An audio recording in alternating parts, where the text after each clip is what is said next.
Born inside the realm of the Death God, the Death Note is a tool used by Shinigami to end human life. Not animal life, not alien life, human life. Originally published in Weekly Shonen Jump from December 1st, 2003 to May 15th of 2006, the world of Death Note is almost an exact mirror of our own, except for the existence of the Death Note. What happens when an item like the Death Note is given directly to a human, and that human then receives an ultimate power, instantly? How do they react? Where are the darkest places a human mind can go? And how much entertainment could it really bring the gods of death? Welcome to a world without light.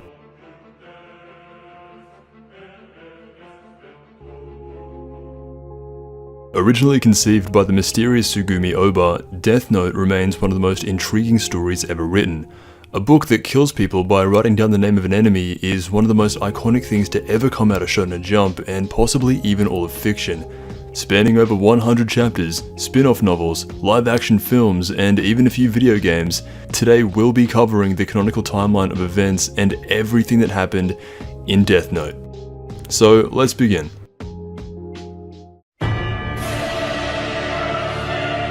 The idea of a death book has been around for hundreds of years, originating from ancient Chinese proverbs long before manga was even a thing. You could imagine back then people were superstitious enough to where if a king went around claiming to have the power to guide people into the afterlife with something similar to a death note, that would begin to spark the imagination of people for generations to come.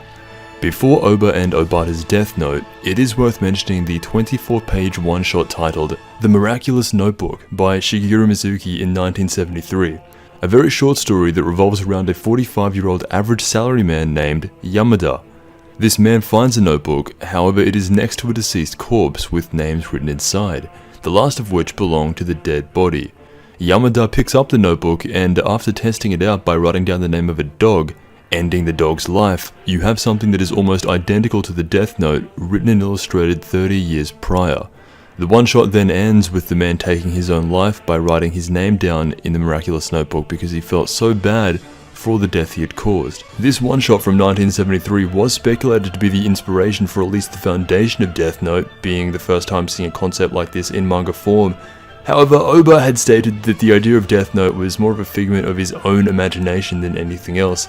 The miraculous notebook, for how potentially revolutionary it could have been, it would not be an inspiration for the franchise that would go on to sell over 30 million according to Tsugumi Ohba.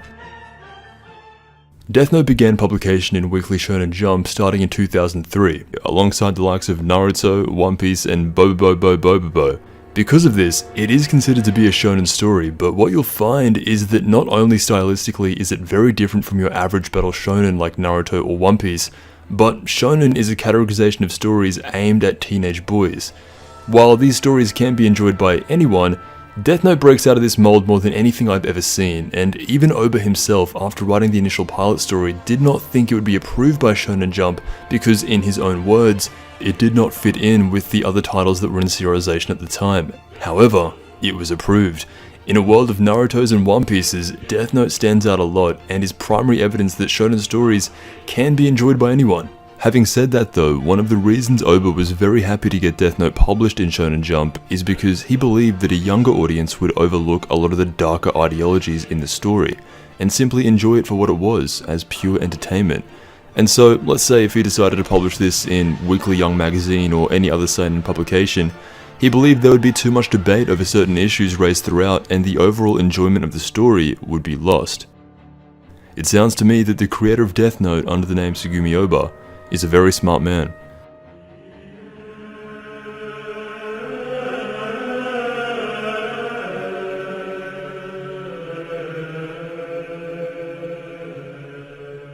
Prior to the main storyline, a pilot chapter was released that gives the first real taste of what to expect in this world. It is identical to our own, just with the subtle appearance from the gods of death. This pilot takes place outside of the main continuity. You could call this a different multiverse or timeline, but this story is what initially convinced Shonen Jump to fully support the idea of Death Note and add it to their roster. And it all starts with the God of Death dropping his notebook into the human world. This is the first appearance of the Shinigami known as Ryuk, and what separates Ryuk from all other gods of death is that he is extremely bored in the Shinigami realm, and he does something about it. The Shinigami realm is a barren wasteland, a lifeless and deserted place where everything seems to be ironically decaying. The God of Death's only purpose is to write down human names in their death note, killing them from above and in turn adding extra years onto their own life. This will be touched on more in the main story, but we are seeing the foundation of it being built now. Ryuk in the pilot is stated to be only a C-rank Shinigami, which isn't that important at all, but the pilot seems to rank Shinigami with a lettering system, whereas in the official story they take a numerical approach, with the Shinigami King being above all others. And as for a bit of clarity, Ryuk is rank 6th. Clearly though, Ryuk doesn't take his job very seriously even in the pilot. He purposely throws down his death note into the human world where it is picked up by a 13-year-old boy named Taro Kagami. As this was intended as a pitch to Shonen Jump, it's no coincidence that in the pilot Oba decides to have the youngest person in history to ever use the death note use it now as a showcase for the story. Taro is so young that when he sees the death note on the ground in front of him, because it's written in English, he doesn't recognize the word death, only note, and just assumes that it's a regular diary. Later that night, he goes home and writes in the death note, unknowingly killing 2 kids who bullied him at school earlier that day. Tomorrow morning, these deaths would be announced, and because Taro's bullies died, no one bullied him that day, except for 3 other kids who bullied him for not getting bullied.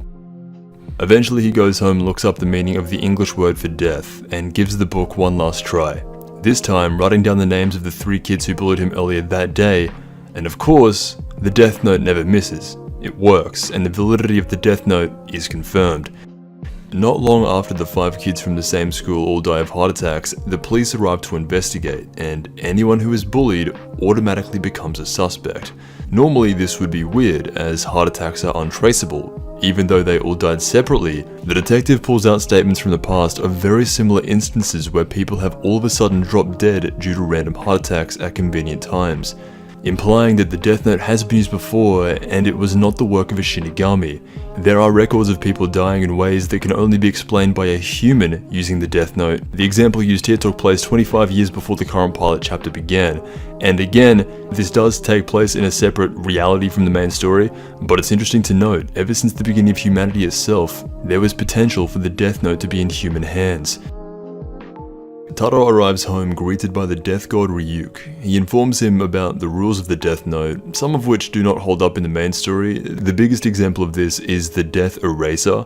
Feeling so much grief for ending the life of 5 people, Taro begins having nightmares, and you see that the death note is slowly tearing him apart. There would be no reason to worry though. Ryuk pulls out an eraser that is complementary with the death note, and in a beta concept of the story, whoever's name is erased from the death note is able to come back to life, assuming their body is still intact and not all mangled up. This is not a thing in the official story, being extremely overpowered if utilized the right way, and if a certain character got a hold of this, a death eraser, there would have been an unlimited amount of moves for him to make, and overall it would have been way too overpowered. This death eraser was ultimately removed because it went against one of Oba's main beliefs and biggest themes of Death Note. Once a person is dead, they can never come back to life. The death eraser is exclusive to the one-shot pilot and is never going to be seen again.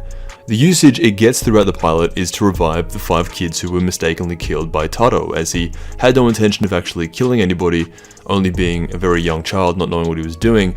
However, soon after, the instigator Ryuk drops down another notebook in the human world, and this second notebook is picked up by another boy from Taro's school named Miura.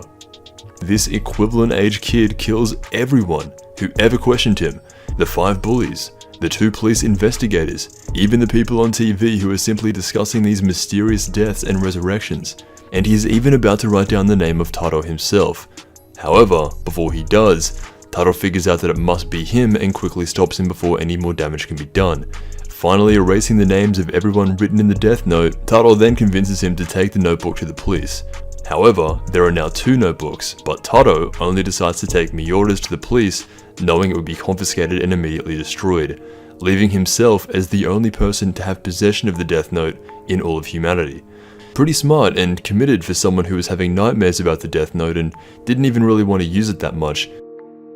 7 years later, and the Death Note becomes the world's biggest myth, with the masses debating over its existence, a now 20-year-old Taro is sitting back laughing over all the speculation.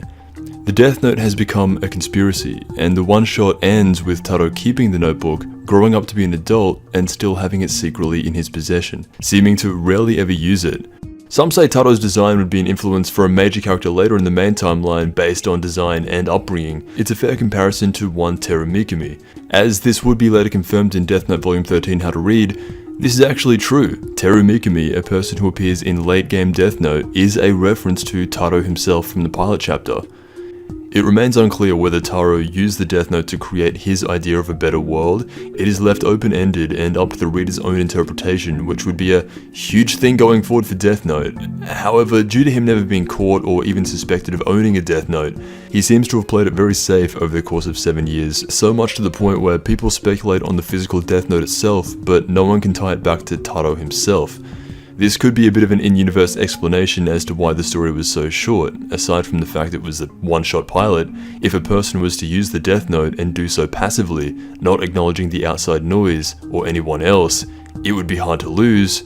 Actually, it would be impossible to lose, telling a very short and concise story. And that was the first introduction to the world of Death Note. Taro may have been the first person to use a Death Note, but he is not the most iconic. The viewers of Shonen Jump could see the potential in this series, and instantly everyone got on board the Death Note hype train. The one-shot itself was very limiting in what it could do, not only being a single chapter long, but also being the pilot. There would be edits and touch-ups to fine-tune a few more of the smaller details throughout the world, and what that leaves you with is on December 1st, 2003, Chapter 1 of Death Note would officially be released.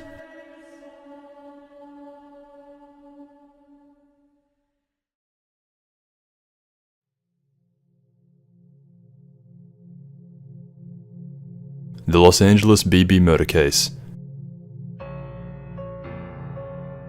Prior to the events that would follow Chapter 1, the Los Angeles BB Murder Case is a story that took place 1 year before the events of the Kira case and Chapter 1 of Death Note.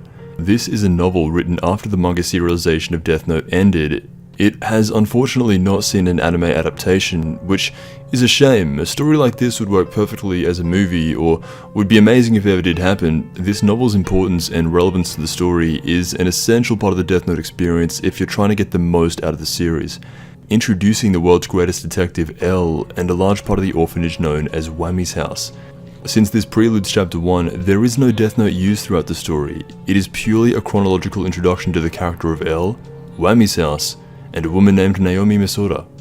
Very specific murders have been taking place around the Los Angeles area. The complexity of these murders is of interest to this century's greatest detective, L. After being let off from the FBI, Naomi Misora gets an email from her fiancé, Ray Pemba, who also works with the FBI. What she thinks is a message from Ray Pemba is not actually a message from Ray Pemba, but instead is a direct message from the detective L, requesting specifically for Naomi Misora to be his eyes and ears for the Los Angeles BB murder case, as he himself is on average working multiple cases at a time.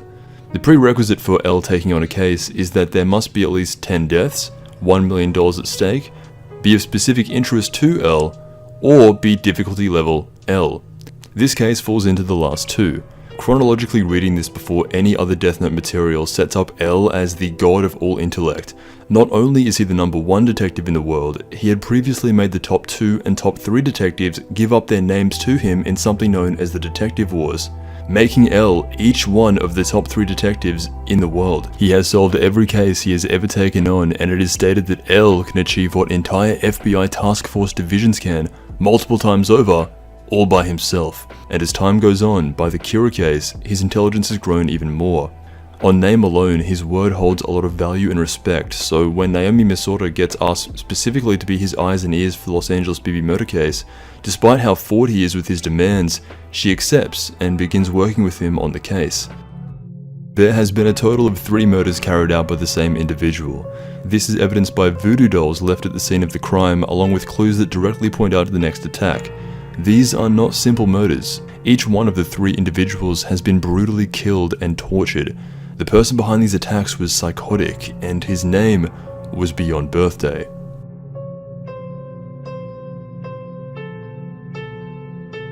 The famous inventor Quillish Whammy discovered L when he was just a child. Stated in L Changed the World, which is an alternate timeline of the main story's events, that L had prevented World War III at just 8 years old and had been a nameless orphan who was taken in by Whammy from a young age.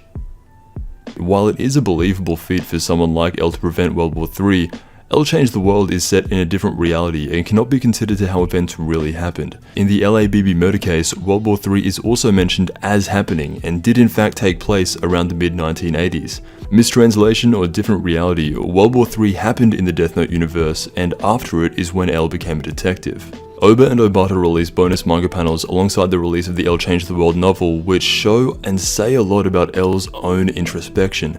For example, as a child, he is met with other orphans who see a new face and innocently try to cuddle him. This results in L beating them all down, proclaiming that they were attempting to employ violence on him. He declares that he is justice. As a child, L was often found playing by himself, doing puzzles or playing with toys alone. These puzzles would advance in difficulty to the point where no toy or puzzle could challenge him anymore. Watari, which was Quillish Whammy's pseudonym, eventually gets L a computer where he would spend most of his time sat in front of.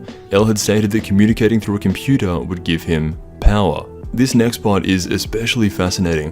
Quillish Whammy was already rich, the world's most famous inventor. However, L started giving out financial advice. In the span of 2 years, L had multiplied Watari's net worth by 20,000 times. 2 million % gains in the stock market pre-dot-com bubble. This made Watari and L, if not some of the richest people in the world. Assuming Quillish Whammy's net worth was already high, which it was, the money itself never interested L all that much. It was more of the puzzle of how the equity markets worked. And so several years later, he comes across a serial murder case that was stated to be more difficult than any puzzle or game. This was a case that had no leads and that 0 people had been able to solve. This would be the moment that defines what L views as fun, and what his best use case in the world is. From the moment he solved his first case, he would become a detective, with Quillish Whammy now under the name Watari, acting as his handler and spokesperson.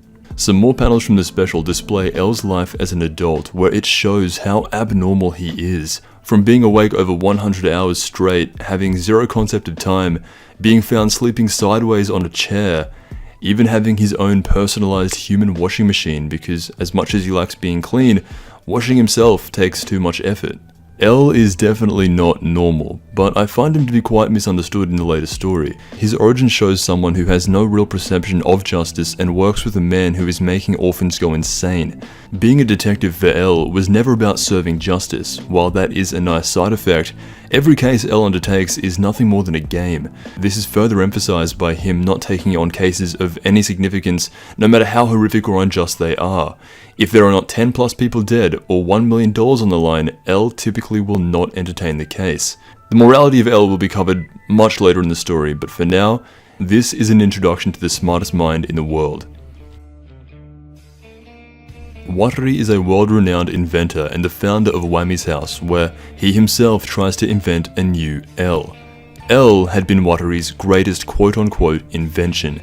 Becoming the world's greatest detective, the smartest mind on the planet, able to solve any case that he went after, and able to make 2 million % gains in 2 years, Watari would attempt to replicate the brilliance of L by establishing an orphanage and taking in the most gifted children from all around the world, with the sole intention of one of them being a successor to L. This environment was described as extremely stressful. Although each one of these children was talented in their own right, most of them never had any chance of living up to L, and the first generation of these kids were all anticipated to fail. This could not be more unequivocal for the character of A. A, along with B standing for backup, were the first children to arrive at Whammy's house. A, before B, was informed that he was in line to become L's successor. However, as time went on, the pressure of living up to the world's greatest detective overwhelmed him. Unable to handle this stress, he sees it as a burden and ends up taking his own life. This was expected by Watari. Whammy's house was cold. They were not overly concerned if the first generation of children died. It is unknown whether the treatment of these orphans ever changed after the deaths of A and eventually B. Either way, L or Watari never mention it. This is something that is never shown in the main story and hides a deep secret behind Whammy's house and Watari. Watari wanted to find L's successor. Even though L himself was still very young, his line of work did put him in constant danger. This comes in direct conflict later in the story. Wammy's house was genuinely a corrupt orphanage. There would be no justice to be found inside that place, but it's just something to keep in mind for later. L is often built up as being the good or justice side of Death Note, when it isn't as straightforward as what it portrays. A commits suicide because he knew he could never live up to the greatness of L. B felt a similar way. The primary suspect in the Los Angeles BB murder case, Beyond Birthday, was a part of the first generation at Wammy's house. He came after A, and just like A, was a prototype and expected to fail from the beginning. However, instead of ending it all, a few months prior to the murders at Los Angeles, B would just leave Wammy's house. Having the same expectations set upon him, B was raised to succeed L. However, this was never going to happen. Beginning the L, A, BB murder case. Each one of the children at the orphanage had been there for a specific reason. Flown in from all corners of the world, they had all been stated to be gifted in some way, and Beyond Birthday's gift turned out to be more of a curse than a gift. For some unnatural reason that no one can explain even to this day, Beyond Birthday was born with Shinigami eyes, allowing him to see the name and exact time of death of every individual he would ever come across. This made B insane. The constant reminder of death was around every corner, and from the moment he had been born, this is all he knew. As a result, his name, Beyond Birthday, comes from the fact that he can see beyond the birthday. Without the Death Note, having the eyes of a death god, Shinigami eyes may seem useless. However, that is not the case. It is implied that the world of Death Note is entirely predetermined. No regular human action can affect the natural flow of events. So if B sees someone who's about to die in, say, 5 seconds, he knows that's a person who he could realistically kill. The time of a person's death does not change from the moment they are born, unless it was from outside interference in the case of a Shinigami or a Death Note. This gives B an advantage when he commits his murders. Still, no one knows how or why he has these eyes. Later in the novel, the narrator, who is Mello, theorizes that if Shinigami is stupid enough to drop notebooks from their world, they could also be stupid enough to drop their eyes. Comparing someone to L is unfair to the regular person, but Beyond Birthday was intelligent in his own way. He was brought into Wammy's house to succeed L, and knowing that L could solve any case, he would directly challenge the man he was modeled after to be, and throw at him a case that would become impossible to solve. The world of Death Note is dark, and all of Beyond Birthday's victims' crime scenes have been left in absolute carnage. One of them had limbs torn off, another one he had poked the eyes out of a girl's skull, all in the name of leaving clues for L. Throughout the story, Naomi Misora, who was suspended from the FBI for not having the conviction to shoot a child, is guided by L, who still remains anonymous throughout and only communicates via a synthetic voice. While investigating the crime scene, Misora is met with someone else who claims to be a detective as well, and goes under the name Ryu Ryuzaki. This is a man who in appearance is described as having dark messy hair, shadows under his eyes, poor posture, and a white t-shirt. The story builds this up and leads you on to think that this is L himself doing some undercover groundwork for the case he is interested in. However, it is not. It was Beyond Birthday himself imitating L in the creepiest way imaginable, going through Misora to challenge him, guiding her through crime scene puzzles that he himself had set up. His intention was to surpass L, and his plan may have actually worked. There was no way to prove that he had Shinigami eyes until they became common knowledge later, but he did not account for Naomi Misora herself. From the beginning, L knows that the person behind these murders is probably B from Wammy's house. He never met B, but he knew of his disappearance, and with these 300 IQ puzzles left at the crime scenes, this was obviously not your average serial killer. While Beyond Birthday is side by side working with Naomi Misora, sharing with her all of the information, by the time of the fourth and final murder, her original gut feeling on Ryuzaki was correct. The man who named himself Ryuzaki, Beyond Birthday himself, was the final victim of the Los Angeles murders, and in the same way every other victim was tortured immensely prior to death, B sets himself on fire and attempts to make his face unrecognizable and really make this an unsolvable case for L. However, he did not count on Naomi Misora uncovering the truth. As he's burning alive, Misora arrests him as the main suspect of the LABB murder case. The only chance B ever had at surpassing L was not to become the world's greatest detective, but instead becoming the world's greatest criminal in a case that could not be solved. Born with the Shinigami eyes, he was seemingly perfect for that role. He, however, did not become the world's greatest criminal, only giving thought into one person. He underestimated everyone except for L. He did not account for this random FBI agent to be as perceptive as Naomi Misora was, and was only focused on Elle. Not long after the case, Misora leaves the FBI to start a family with the one and only Ray Pemba. There has been no official art for Beyond Birthday B. Because of his resemblance to Elle, it is thought that this, the cover of the novel, is actually B instead of Elle himself. This can be debated since Elle never appears in the story in person until the final page. There is a case for him not to appear on the front cover. However, outside of that, no official art can be found of B or A anywhere. The first generation of Whamy's house was a failure. This, however, was anticipated. Beyond Birthday survived his own suicide and had become a criminal. Later, 2 years from where this story takes place, he would mysteriously die in a Californian prison of a heart attack.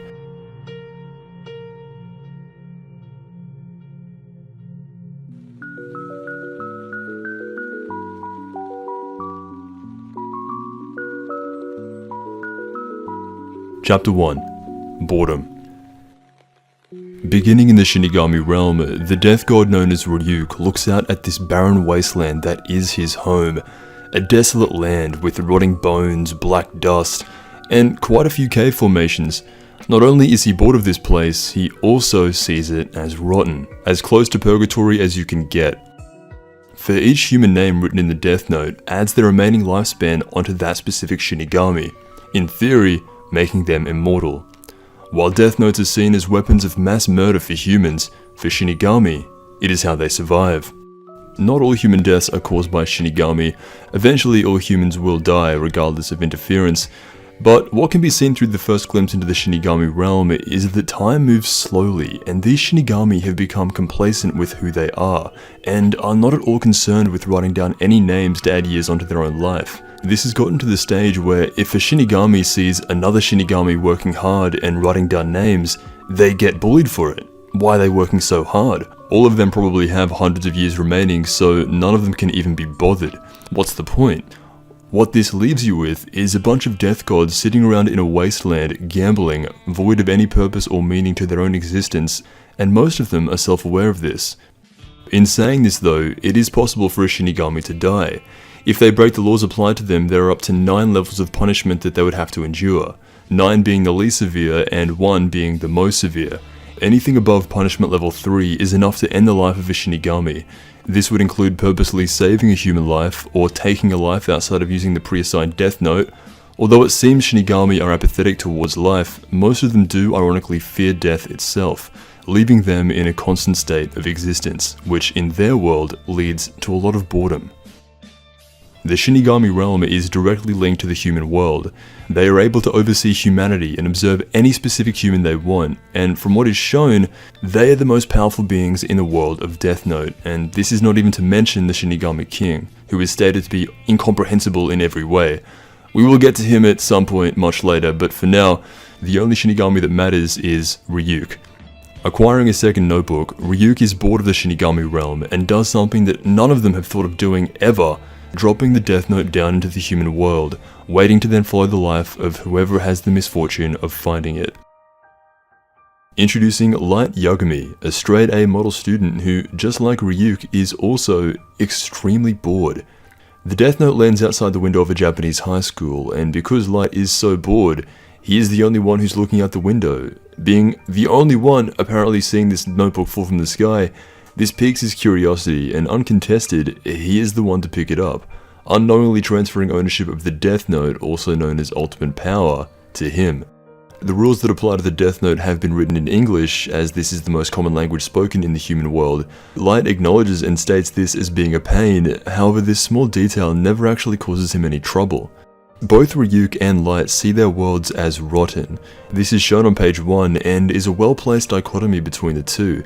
Here you have a god in Ryuk who comes down to the human world because of his boredom, and then Light who tries to raise himself into the realm of the gods by his actions throughout the story. The way Light would eventually go on to use the Death Note, he would have turned his own world into dust, just like how the Shinigami realm is portrayed. This, along with him being the MC, is a lot of the reason as to why he is the most iconic and talented person to ever wield the Death Note. Light at first believes the Death Note to be a joke, a prank from someone at his school, and in no way believes that a book has the capacity to actually kill people. Of course it doesn't, it's a book. But he is curious because he was bored. As much as he tries to ignore this obvious prank, there is something inside him that keeps looking over at it and wants it to be real. That something inside of him is the potential to escape from boredom. This story is based on the real world, being set in Japan and having numerous amounts of references to the real world itself, and as such, the characters are also based on how real people would react and think. There are no planet-bending fights in Death Note. The only form of power that can be measured is intelligence, and even then, it's still ambiguous. As he sits in his room, Light cannot stop looking over at this notebook. It had all been laid out with a strict set of rules showing exactly how to use it, making it seem a bit too over the top to be a meaningless prank. This, mixed in with the combination of pure boredom, is what initiates Light to use the Death Note first. Whatever the reason, whether it be too morbid or too good to be true, or simply uninteresting, an ordinary person wouldn't have even taken this book home and given it a second glance, and the fact that Light Yagami does differentiates him immediately. Although he still doesn't believe it will work, Light takes on major precautions to ensure on the 0.1% chance it did, it could not be tracked back to him, and in his mind, someone that it was technically okay to kill. This leads to the first victim of Death Note, a 42-year-old man who has barricaded himself inside a kindergarten, using the children as hostages for the crime. The news displays a name and face nice and conveniently for Light to capitalize on, and for the first name in the Death Note, he writes down Kuro Otoharada. There must have been a delay in the news broadcast because Light waited the full 40 seconds, and you can almost sense a tone of disappointment when nothing happened after 40 seconds passes. Light Yagami was testing the Death Note in hopes it would work. The Shinjuku killer does eventually die, with the report being of a heart attack. This is shown to Light, and he is surprised, however not convinced. If anything, it's unlikely, but this could have been a coincidence, and so he does not blame himself for the death of this first victim until he can fully confirm the validity of the Death Note to be 100%. Later that day, Light would attend school, in which is a first real look into how he views the people around him. He believes that the more you look around, all you see are people the world would be better off without, which is a huge look into the mentality of this character, meaning that eventually, if he would make it so far, Light internally would have the potential to kill anyone who he personally did not like. There is a moment at school where he sees two kids bullying another kid, and unlike the pilot, Light straight away recognizes how bad it would look to start killing off people from his school or anyone that he had affiliation with, in case he got caught. However, the fact that this is even a thought in his mind, that he would even consider the idea of killing kids, is an extremely subtle but deep look into how much he really wanted the Death Note to be real. The captivation he would get from it triumphs over any moral code he currently has, and with all the possibilities, if the Death Note does work, Light would get rid of the only problem in his life: boredom. His second victim is a man by the name of Takuo Shibuimaru, who Light randomly comes across on his way to a convenience store. This is a man who represents the peak atrocity of what Light saw on that day. Not exactly a criminal, but Light was looking to validate the Death Note as soon as possible. He had to see it work in person. Compared to those kids at high school, this was an obvious target. Takuo Shibuimaru had blurted out his name in somewhat of a contrived manner, allowing Light to write his name down 6 times, ensuring he got every way of spelling it correct. And this time, instead of a heart attack, Light would have this man die in a specific way to further test out the power of the Death Note, and as events would play out right in front of him, Light Yagami would begin to realize the power he held in his hands. Really shaken up by the blatant murders at first, this is a critical moment when you look at the character of Light. When he first acknowledges that he had killed 2 people, he feels sick, and his first instinct is to get rid of the Death Note, which he calls an evil thing. This is how Light would react without power. At first, he doesn't realize how much power he actually holds, and so his first instinct is to get rid of it. But he holds such a high opinion of himself and looks back on the types of people that were killed: criminals. Instead of throwing away the Death Note like his first instinct told him to, his ego begins justifying it to himself that what he did was actually the morally right thing. For him, it becomes, getting rid of the Death Note would be the easy thing. That's what most people would do. I'm not like most people. I am special. I will be the god of the new world. One of the many times moving forward that we see Light's ego. Light is a straight A model student who will graduate top of his class in all areas effortlessly. Everything comes easy to him, and for the next 5 days he would do nothing but obsessively write down names in the death note, growing in conviction for every criminal killed. Light Yagami now has a goal. It takes a few days, but as expected, the Shinigami Ryuk appears before Light, making for a fascinating introduction between the two. Light truly believes and expected to get his soul ripped out from him by this death god once using the death note, which obviously Ryuk is quick to call out as some human fantasy. Even still though, Light had accepted that fate and continued using the death note under the false belief that when the death god appears, he would get his soul torn and die. He was willing to die if it meant he could continue using the death note. Ryuk informs him that no, that's a fantasy and not how it actually works. From the moment Light touched that death note, it was officially his, and as long as he keeps ownership, the only difference will be is the death god Ryuk will follow him until he either dies or forfeits ownership. No one else would be able to see or hear Ryuk except for Light. Having a death god follow you around until the end of your life is fairly symbolic for what Light's actual life will turn out to be. But at this point, he's coming to the realization that there are no obvious downsides to using the death note. His soul will not be burnt at the stake, at least not physically. He is not going to be killed by the Shinigami, at least not yet. It sounds like a pretty good deal to Light. Gain ultimate power over your fellow humans, no immediate drawbacks, and he's good to go. The burden of using the death note is entirely dependent on the individual doing so. Lack conviction in your beliefs, you will end up in a bad place after using the death note, quickly. However, it is stated that any human, no matter how solid their conviction, will in the end go through a tremendous amount of torment and pain. Ryuk makes a bold statement that in the end it will be he who writes down Light's name in the death note, and when he does so, he mockingly states that no human who has used the death note can go to heaven or hell. This has led to the belief that heaven and hell exist in the Death Note universe. However, Ryuk is lying about this. Anytime he has been asked, Oba has stated when all humans die in Death Note, they go to a place called Mu, meaning nothingness. They would be in the same state as before they were born.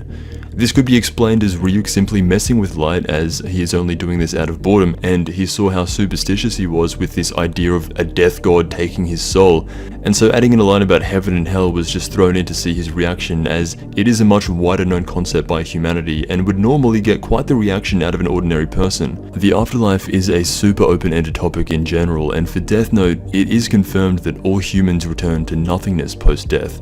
Just as it is in pre-life, it would be the same thing. Ryuk does imply that Light will find out more about it after he dies, which this can only lead to speculation of what happens to a Death Note user after death, especially ones as prolific as Light, or Ryuk could still just be messing around and gauging a reaction. Light's interactions with Ryuk are some of the best moments in the series. They work very well together, and it's because Light has the biggest ego out of potentially anyone of all time. He first speaks to Ryuk as if he is asserting dominance over him, a human asserting dominance over a god. Light initially believes that he himself was specifically chosen to receive the Death Note by these all-powerful gods, implying that he has some sort of main protagonist syndrome, even though, yeah, he is the main protagonist, but when Ryuk tells him it was all by chance, Light now believes this to be fate. Whether he was chosen by gods or not, in the end he would find a way to make himself the most important person in the room. Ryuk acts as somewhat of an extension of Light's subconscious thought. As they were both bored, every time something interesting happens, Light must remain calm, while Ryuk's laugh represents how Light truly feels in these moments throughout the story, totally alleviated from the boredom. In the first 5 days of ownership, Light has written down the names of 380 known criminals from around the world. No human has ever taken it this far this quickly. Light is cleansing the world of not only the most current publicized criminals on the planet, but also boredom itself. He does this with the intention to make it known to the world that he exists. Light, with this innocent look on his face, believes that he is doing a service to humanity. He had gained an ultimate power, and after 5 days, that same power gave him visions of godlike judgment and gave him the conviction to be the arbiter of the new world. Ryuk quickly becomes very entertained by Light. However, on the other side of the world, people are paying attention. At the G8 summit, the international police meet to discuss the 380 global random heart attacks on their country's most dangerous criminals. As Light had anticipated, even a fool could connect the dots to this many victims dying of a heart attack. Very quickly, this had become the world's most famous and talked about case.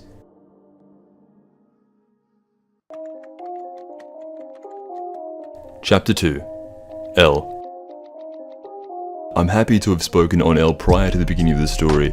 Throughout the LABB murder case, you learn a lot about the foundation of Whamy's house and the origin of how the detective L came to be. And of course, the current day L is paying very close attention to the recent mass killings of criminals on a global scale. The members of Interpol are freaking out, losing their minds over who could possibly be doing this and how. Resorting to accusing each other, it becomes quite clear that none of these people working for the international police have a clue what's going on. There's something amusing about having a room full of professionals, the highest ranking members of their nation's police force, and not a single one of them knows how to go about handling this case. The only thing Interpol can agree on is that this is a case for L. And how right they would be. For how absent he was in the LABB murder case, what eventually would go on to be known as the Kira case is L's most challenging and out-of-this-world investigation that he would ever work on. From the beginning, he had been paying attention. It is unknown when L started researching the criminals dropping dead of heart attacks, a few days at the most, and he is able to track back all the way to the Shinjuku killer, Light's original test murder on the man in the kindergarten. Since this event was only broadcast in Japan, this is where he gets the hunch that Kira may be operating out of Japan. Although it's just a hunch, it is correct. Watari appears in front of Interpol at the request of L. L starts by addressing the room, stating that this case is unprecedented in scope of difficulty. L could not solve this case alone, and from the beginning he had the foresight to know that he needed the help of the international police. Not much help, but since he is L, Interpol grant his request. Light had been working just as hard to remain consistent in his literature. These murders have become the most talked about event on a global scale. Everyone on the planet knows about it, and here you have Kira himself walking amongst a group of fellow students, acting completely normal. This is one of the most intriguing elements of the Kira case. Light's acting abilities are insanely good. Where this talent comes from is questionable, but he remains very convincing all throughout. Light returns home and goes online, and what he sees online grows his conviction even more, seeing websites pop up in support of, quote, the legend of Kira, the savior, who is ridding the world of its convicts. Light takes any amount of support he attains from anonymous online forum users, and because it's being said in abundance anonymously, this is how the whole world truly feel about his actions.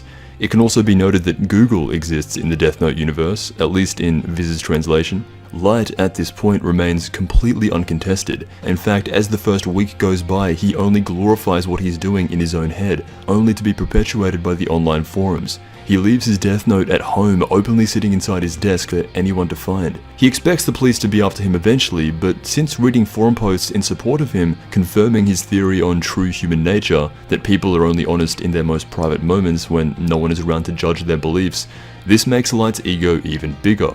Seeing support on this level, on such a wide scale, this is the biggest thing he has ever done, the most powerful and important he has ever felt.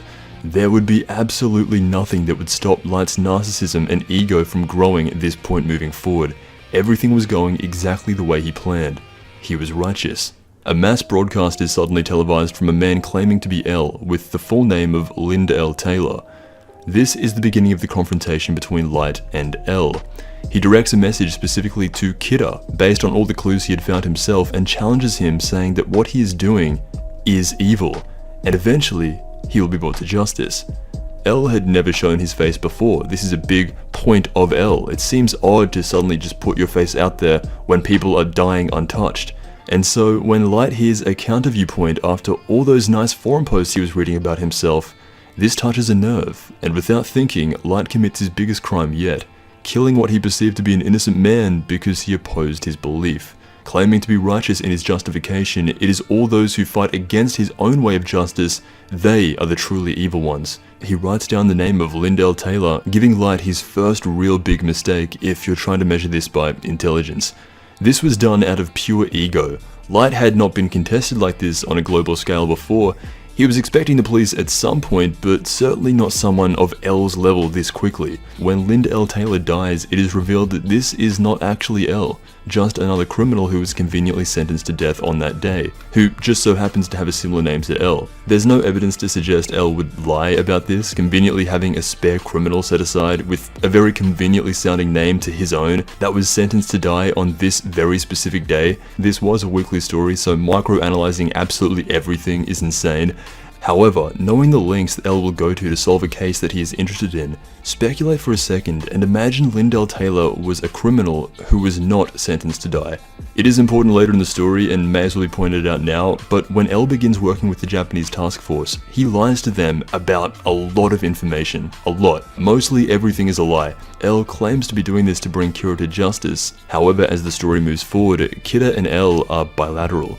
Light realizes his mistake immediately when the real L comes on screen with a synthetic voice, although a small setback for Light only opens up more opportunity. This plan that he had executed gives him even more clues about the location of Kira and how he kills. L's plan was to broadcast this message region by region until something happened to Lindell Taylor.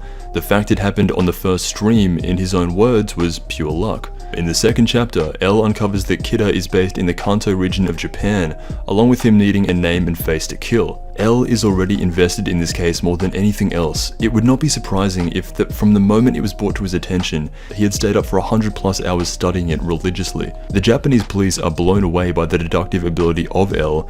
It becomes clear that none of these agents alone have the ability to run this case on their own, and so it becomes a game of anonymous versus anonymous. Light versus L.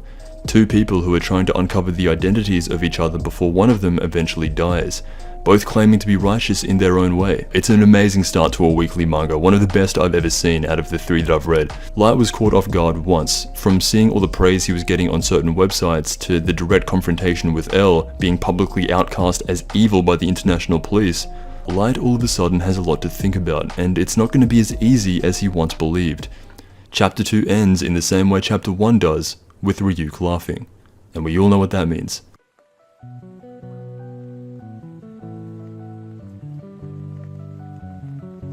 Chapter 3. Family. It's worth mentioning that if Light's goal was to only rid the world of criminals, that would have been very easy for him. If that was the case, he just needed to do nothing, or, similar to what we saw in the pilot, play it passive and simply kill off criminals from his bedroom without acknowledging anyone. Although this was never going to happen, he was bored after all. The fact that he had the ability to play it passive and chose not to speaks to the self-confidence he has and more of his own personal ideals. Before becoming god of the new world, he must acknowledge L, because the fight with L would be more interesting than even the Death Note itself. When the story first begins, Light is shown to be smart, but nowhere near the level he would reach as he is pushed by L. Light seemingly grows in intelligence as he has to account for some of the world's sharpest minds. Ryuk informs him that if anyone touches the Death Note, he himself becomes visible. This is said immediately when Light's sister walks into the room. The combined pressure of L and then Ryuk dropping that on him, all things considered, Light handles that pressure extremely well. Only being drawn with a single sweat mark, he now realizes the ultra precautions he must take if he is not to get caught. It is also here that Light proclaims that he has an advantage over L. Not only the Death Note, but another huge point in his favor that will ultimately let him get closer to the heart of the Kira case. The Japanese task force is given priority over the Kira case since Kira had already been caught operating out of Japan, and it makes you wonder, if Light wasn't Kira, what would be stopping someone from catching a flight out of Japan and continuing somewhere else? This is never brought up in L's investigation, as he does suspect Kira to be a teenager. It would be less likely, but it does bring up an interesting point.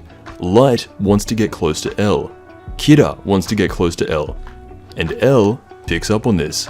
During an MPA meeting, Matsuda comments on the drastic reduction in crime around the world and specifically in Japan. This brings up the debate Oba did not want people to actually try to dissect from this series, but it's the question of, does that make Kira's actions righteous? This answer will be dependent entirely on your own individual experience of the world, and there is no correct answer. Justice can be malleable, and what is right to someone will be wrong to someone else. This topic will lead into one of my personal favorite quotes in Death Note coming late in the endgame, post chapter 100, basically that every human will have their own interpretation of what justice is. Light's second biggest advantage outside of the Death Note is that his father is the chief of police and is leading the Japanese task force in the Kira investigation along with L, Soichiro Yagami. This allows Light to access all files involving the Kira case, keeping him up to date on who they suspect. This keeps him always one step ahead. Not only that, he is able to find a weakness in the trust between the task force and L. an unstable foundation between the world's greatest detective and the average task force members. Already, members of the task force are resigning as the Kira case is far too dangerous for public officials, and they don't see it as fair how L is hiding behind an alias and a mask. At no point does Light ever cower away in fear. He is giving L very specific clues in an attempt to not only get closer to him, but also drive a wedge between the Japanese police and L himself. Due to Light setting the times of death taking place around after school hours, L suspects Kira to be someone fairly young. Light picks up on this and sends a subtle message back to L, killing off one criminal every hour on the hour, informing L that Kira can not only control the time of death, but more importantly, that he has a way of attaining information only known to the Japanese police. This is Light's response to Lind L. Taylor, and it is a very strong one. Light is now in this for life, stating that if he messes up even slightly, Kira will have to kill his own family to avoid suspicion. In a span of only a few days, this is how far Light has fallen.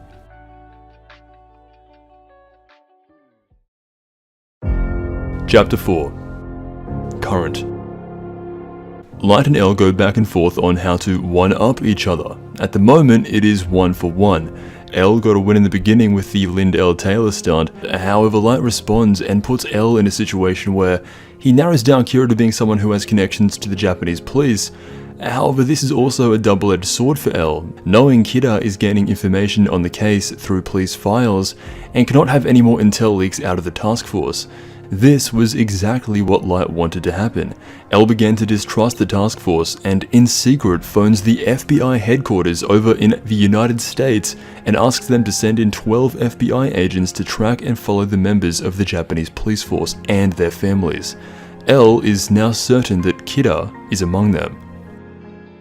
Light's original idea is that he expected L to be outed publicly by the Japanese police, and this would have actually worked, showing his first real intelligence feat. He expected there to be tension between L and the task force purely based on how anonymous L likes to remain. This would come in direct opposition to the people who he was working with, who have their names very clearly displayed publicly. This was a correct assumption by Light.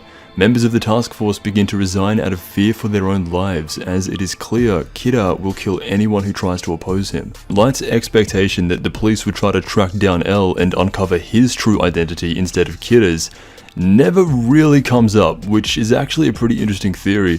What evidence is there in the beginning that stops L from being Kira? He remains anonymous. No one who knows of him has ever seen him.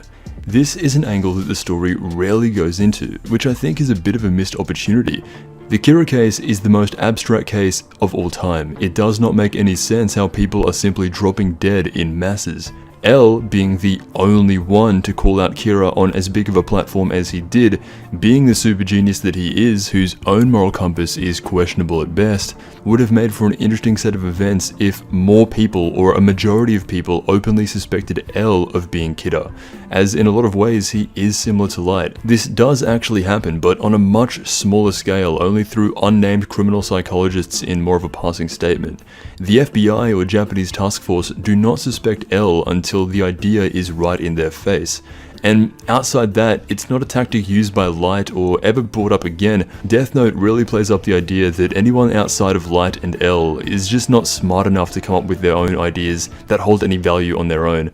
Regardless, the game of cat and mouse is well underway, and Light has spent the day at the hardware store. Understanding the seriousness of L, Light ramps up his caution a lot and designs a secret storage spot for the Death Note, to which Ryuk says when a human has a Death Note, hiding it is often the most challenging thing. Kind of confirming that, yeah, there must have been a few humans before Light Yagami who had used a Death Note that will forever remain unnamed. Light shows off a bit of his engineering skill by hiding the Death Note under a false bottom in his desk, while simultaneously having it set up to self-combust if anyone other than him opens it in a way other than the way he had designed it. Light would be willing to burn his whole family house down than get the death penalty. Not too surprising, since he had already accepted that he may have to kill his own family. This only confirms how deep he has fallen, in such a short space of time too, and how he is willing to not only do anything to maintain his god complex, but also to kill L. Chapter 5. Eyeballs. L narrows down the investigation to everyone within the MPA. Within this organization, there are a total of 141 people who have access to task force information, thus leading him to believe that Kira is one of these 141 people. So Light continues going about his regular day, and sure enough, there is an FBI agent flown in from overseas who has been observing him. This doesn't come as a massive surprise to Light when Ryuk tells him. However, he is drawn with the sweat mark, and anytime someone is drawn with the sweat mark in Death Note, it is Oba letting the audience know about a character losing their composure to a certain extent. And obviously the more sweat marks they are drawn with, the more they are losing their composure. Light doesn't show it, but since he was made unaware of someone following him for 2 whole days, he never had a chance to manipulate what that person saw. This is what threw him off guard. This is not just any FBI agent. The man shadowing Light is the one and only Ray Pemba himself. Still working as an FBI agent, from the days of the LA BB murder case, this is the fiancé of Naomi Mizora, who also just so happens to be in Japan along with Ray Pemba. Going through the Los Angeles BB murder case will make the next few chapters of the story very intriguing. Light assumes that L brought in 50 people to probe through the MPA. This is a massive overestimation by Light, since the actual number was only 12. He assumes though his likelihood of being suspected as Kira is currently 0, as all Ray Pemba has seen is an overly serious high school student. Nothing too out of the ordinary. However, Light does make it a point to tone down his serious nature in public. His immediate goal is to find out the name of the FBI agent who is following him. Ryuk brings up an interesting deal to Light, something that was also at play in the LA BB murder case, the Eye of the Shinigami. If you remember, Beyond Birthday was a man born with Shinigami eyes, one of the most abnormal things you could possibly imagine. This was one of the many things that led him to go insane after constantly being reminded of death, and so here Ryuk explains the 2 things that separate a human with a Death Note from a god of death with a Death Note. Light ponders on what life would be like as a Shinigami, and also suggesting to Ryuk that if he doesn't like the Shinigami realm, why not take what he likes from the human world and try to change the Shinigami realm? This is exactly what Light is trying to do in his own world, taking something from the Shinigami realm and applying it to his own. Ryuk offers Light a trade. This is meant to be a customary trade offer for any human who has ownership of a Death Note. Half of their remaining life for the power of the Shinigami eyes. Showing a point of view of Ryuk looking at Light, showing his name and remaining lifespan above his head. Going back to Beyond Birthday, this is what he constantly saw, this red-tinted view of the world, everyone's name, and when they were going to die. These numbers above Light's head are shown in Shinigami time, so that's why it makes no sense for anyone reading it.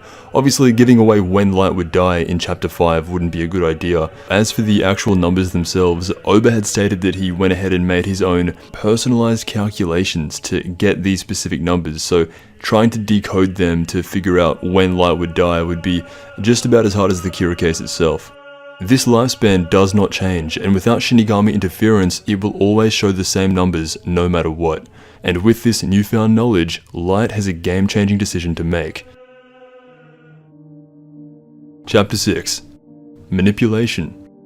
Light thinks on this deal for about 2 seconds and confidently concludes that Shinigami eyes are not worth it. This was a huge moment. Of course, Light would never want to shorten his own life. However, if he had agreed to this deal, most of his problems throughout the story would disappear fairly easily, as L remains adamant in the belief that Kira needs both a name and face, and actually gets caught out on this on an occasion later in the story. But Light, instead of gaining even more power, rejects it, wanting to live a long life and not a shortened one. Light jokingly states that he would have considered this deal if it were for those wings that Ryuk has to make him feel like a real god, levitating above all of humanity. Once again, this is Light's ego being shown clearer than ever. He doesn't feel like he needs the power of the Shinigami Eye. There would be moments later on where he does consider it again. However, even with being followed, Light remains confident in his own ability. This is the main appeal of Light. His conviction in everything he does remains so high, where it's hard to doubt him on anything. Even something as blatant as killing people, you almost second guess yourself and think, on a long enough time frame, he probably is doing a net positive for humanity. Light is crafting his ideal world, the utopia he wants to live in. The only way someone like him would accept this deal is if it extended his life. With that, he rejects the Shinigami eyes and even gets a little annoyed at Ryuk for bringing it up to him so many days after he picked up the Death Note. Arms folded, scolding Ryuk, and he wonders if there's anything else Ryuk isn't telling him. This is a part of what makes Light such a fun character to watch, standing before a god of death and showing no fear, bossing him around most of the time. The dynamic between these two is so good. It is now time for Light to do some real experimenting with the Death Note. At the moment, he has a competent enough understanding of the rules, but he needs more. The next few murders will be specifically designed to push the limits of what the Death Note can really do. This ends up being another big win for Light in the battle against L, as he's able to control and manipulate, at least to a reasonable extent, the actions of some of these criminals. Light points out that he's keeping criminals in stock on the side for times exactly like this, and due to Ray Pember following him as he isn't a suspect yet, he has to take advantage of the moment now, as opposed to a second round possible follow-up investigation where they would likely be looking a lot harder into him. To his surprise, 3 out of the 6 victims die in the exact way he had written. He made one man cut off his finger and draw a blood pentagram. Another one escaped prison only to collapse of cardiac arrest in a public restroom. And the final victim that obeyed the Death Note wrote down a message specifically in fear of Kida. If you read this message in a certain way, it says, "L, do you know... ... This does mess with L a lot. These messages inherently have no meaning, and L is left speculating over evidence that will not get him any closer to solving the case, at least not in the foreseeable future. Light would go on to exploit this, which is why this has to be another win in his favor if you're keeping score. L does speculate on the idea of Kida being able to manipulate a victim's actions before death and using this stunt to potentially test out his new powers, which is made fairly apparent by Light, and so he instructs the MPA to not make any of this information public. Light remains unaffected by all of this, still being able to hack into his father's PC, and everything he needs to know is laid out right in front of him. Now, only 3 of these victims did as he instructed. The other 3 test victims simply died of a heart attack. This was due to Light making them do impossible things, such as travel from Japan to France in under an hour, illustrate a perfect likeness of L's face, or write, "I know L suspects the Japanese police." None of these worked because they were outside the realm of what these individuals were capable of doing. Even in regards to that last one, which Light actually believed would work, the Death Note cannot make someone write down something that they themselves do not know, making this also an impossible task. So writing down, "I know L suspects the Japanese police," when that isn't something they would naturally think of, it makes it impossible. Light does some last minute testing, this time killing criminals with methods outside of heart attacks, so no one would suspect Kida at all for these deaths, leading into the most climactic event yet. Chapter 7. Target. Despite being semi-unhinged, Light is formally an attractive guy, and this helps him out a lot more than you'd expect, and so he sets up a date with this random girl in an effort to find out who is following him and what other organization L had been in contact with. What proceeds in the coming moments is a predetermined event set out by Light in the Death Note, and once again, everything goes according to plan. Ray Pember is there, which is lucky. He notes that thus far, Light Yagami, son of Chief Yagami, has no grounds for suspicion of being Kida. Ray Pember decides to follow him onto the bus, and beyond that, this will be his last day tracking Light and the Yagami family in general, as he feels there is no need to track Light's younger 14-year-old sister. A man waiting at a separate bus station enters the vehicle with a gun and hijacks the bus. It's worth pointing out that again, everyone on this bus is drawn with sweat marks, even Ray Pember himself. The only person shown with proper composure throughout this situation is Kida, and that's because it's all been predetermined. Light writes a very convincing letter to the girl he's sitting next to about how his father is the chief of police and he knows exactly what to do in this situation. This was such a convincing letter that Ray Pember, who is conveniently sitting directly behind them, whispers to Light saying not to do anything and that he will take care of it. Light then accuses him of potentially being the hijacker's accomplice, as he had commented on his foreign accent, and in the heat of the moment, to prove that he isn't, Ray Pember shows his FBI identification to Light, under the assumption that if he really was Kida, this hijacker would already be dead. Our buddy Ray's actions here would eventually turn out to be a mistake, although there was no way for him to realize this in the moment, as he was mainly worried about this random bus jacker. He had almost zero suspicion of Light being Kida, and even less knowledge of something as powerful as the Death Note. In the heat of the moment, he lacked the composure needed, once again shown by the sweat marks, and written in big bold letters his ID states FBI, giving Light all the information he needs. Light goes on to drop a scrunched page torn from the death note for the hijacker to pick up, see the God of Death standing in front of him, lose his mind, fire all 6 rounds at the Shinigami, freak out even more when he doesn't die, then flee the bus, only for him to be slammed by a car. Once again, events go exactly as planned for Light Yagami. Chapter 8. Woman. Everyone exits the bus, and with the corpse of a dead man in front of them, Ray Pember flees the scene as to not be questioned by the incoming police and reveal that he is an FBI agent, and so, with that, he clears Light of all suspicion of being Kida and sees the events that happened today as being completely coincidental. This could not have gone better for Light. He even tries getting out of this date with this girl that he only used to perpetuate this narrative because of how traumatic this must have been for her. But the girl is so into Light that she doesn't want to give up the date that easily, and so, as Ray Pember leaves, not to be seen by the Japanese police, unsuspecting of Light, Light spends the rest of the day at a place called Spaceland. When Ray Pember returns to his hotel, his fiancée is there waiting for him.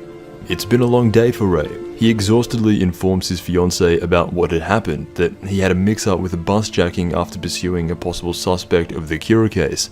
Now retired from the FBI, but not at all any less perceptive, Mizora immediately picks up on this. Ray is quick to shut this down though. He disregards her comments regardless of how accurate they may be, as he states she was an excellent FBI agent in her time, but she's retired now, and for her own safety, he does not want her speculating on the possible whereabouts of Kira or what's been going on. This was really unfortunate. Naomi Misora, for being a character not named L or Light, she was written to be mostly perceptive and also very smart. From the Los Angeles BB murder case, she was capable of holding her own against someone from Wammy's house, and now to see her 1 year again later in the timeline, she still has the same talents, but is shut down by Ray for what he says is her own safety. This is very realistic, as their relationship is implied to be a very traditional one.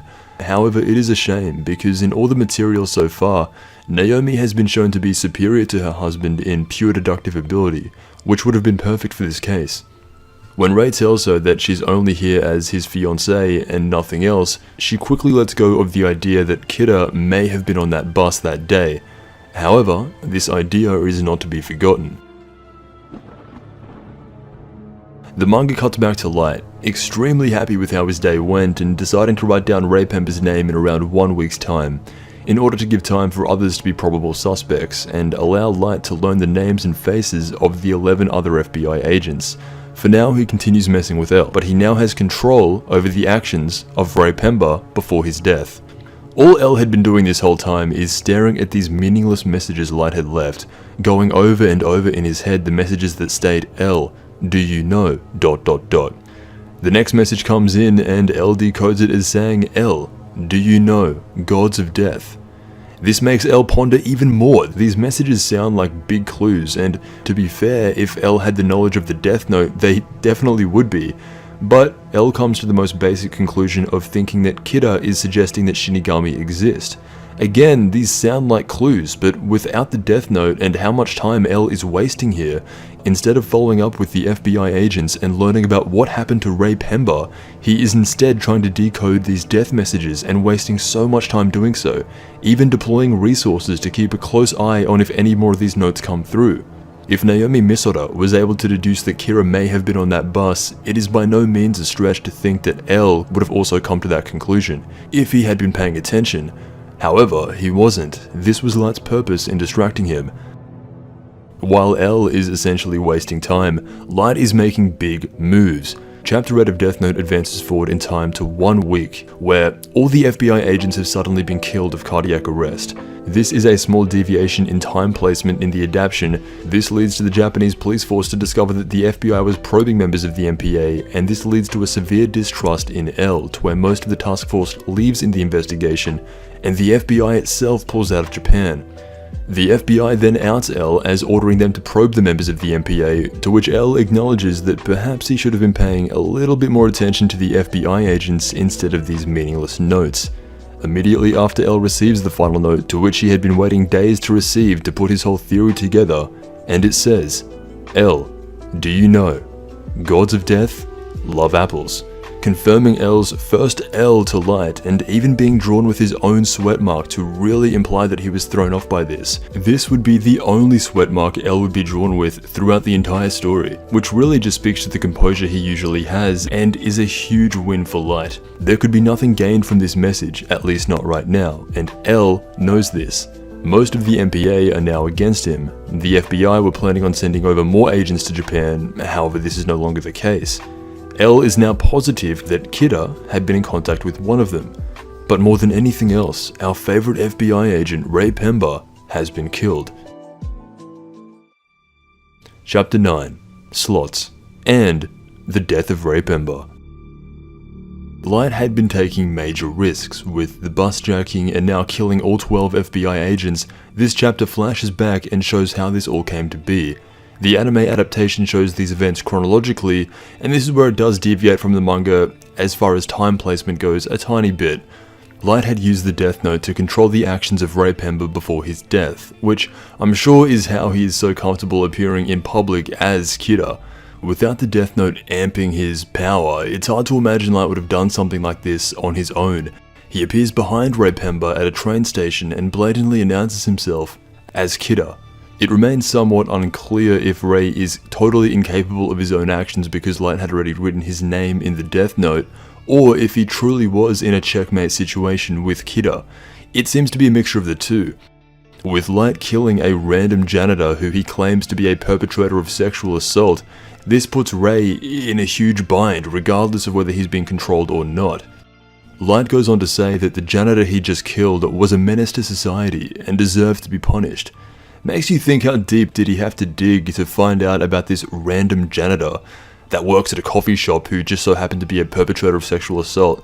Not relevant at all to the story, but apparently there was insufficient evidence of this janitor's crimes, which is why he couldn't be prosecuted by the law and is being prosecuted by Light. Light, on top of everything else he's doing, maintaining his #1 high school ranking nationwide, continuing his winning streak against L, and finding the names and faces of the FBI agents, also had time to look into this very specific case with this random coffee shop worker and decides to kill him based on his own conclusion, and disregarding any insufficient evidence.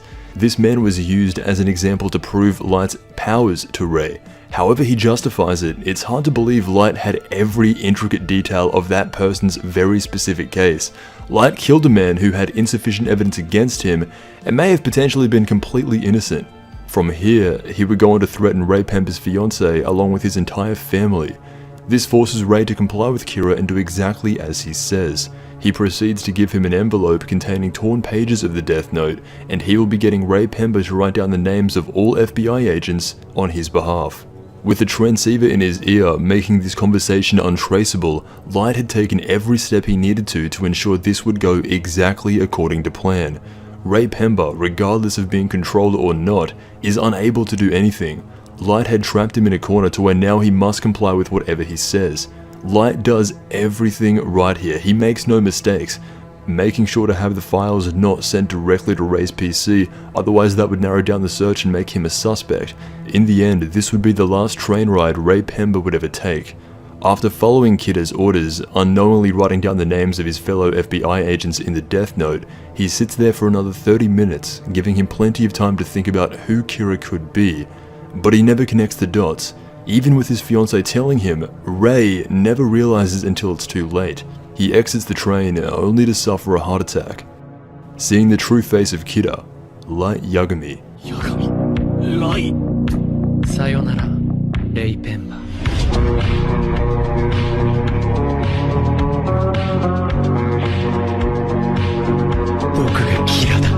Chapter 10: Confluence. Notably, and it is worth mentioning that by the 16th of February 2004, which was around this point in the story, Death Note was cemented inside the top 10 of Shonen Jump, only getting beaten out by the likes of Naruto and One Piece, which at that point had been ongoing for years. Death Note would consistently be in the top 3 of Weekly Shonen Jump from now, even going as far to reach the number 1 spot for the first time in June of 2004, which was around chapter 28. What we would eventually see is it hold a very consistent spot in the top 10 for its entire duration. This was during the early 2000s, which many consider to be the peak of Shonen Jump. So this was a pretty big milestone for the series. With the FBI agents all dying, people quitting the Japanese task force en masse, L is running out of moves to make. And if you're scoring this game of cat and mouse between the two, Light has 2 wins while L only has 1. News comes out of the FBI agents' deaths, and the memories of what her then fiancé had told her come rushing to the surface, and without hesitation, Naomi Misora knows that he was murdered by Kira, and that there's even more possibility now that he was on that same bus. She goes as far as locating the bus station main offices and speaks to the exact man who was assigned bus driver on that day during the hijacking. She doesn't get much out of him, other than the confirmation that yes, Ray was on that bus along with 6 others that he just can't remember. Now that Ray is dead, Naomi has no reason to not go all in on this investigation. He was the reason she gave up her job at the FBI to start a family. Now he's gone, her life's purpose begins to take a shift.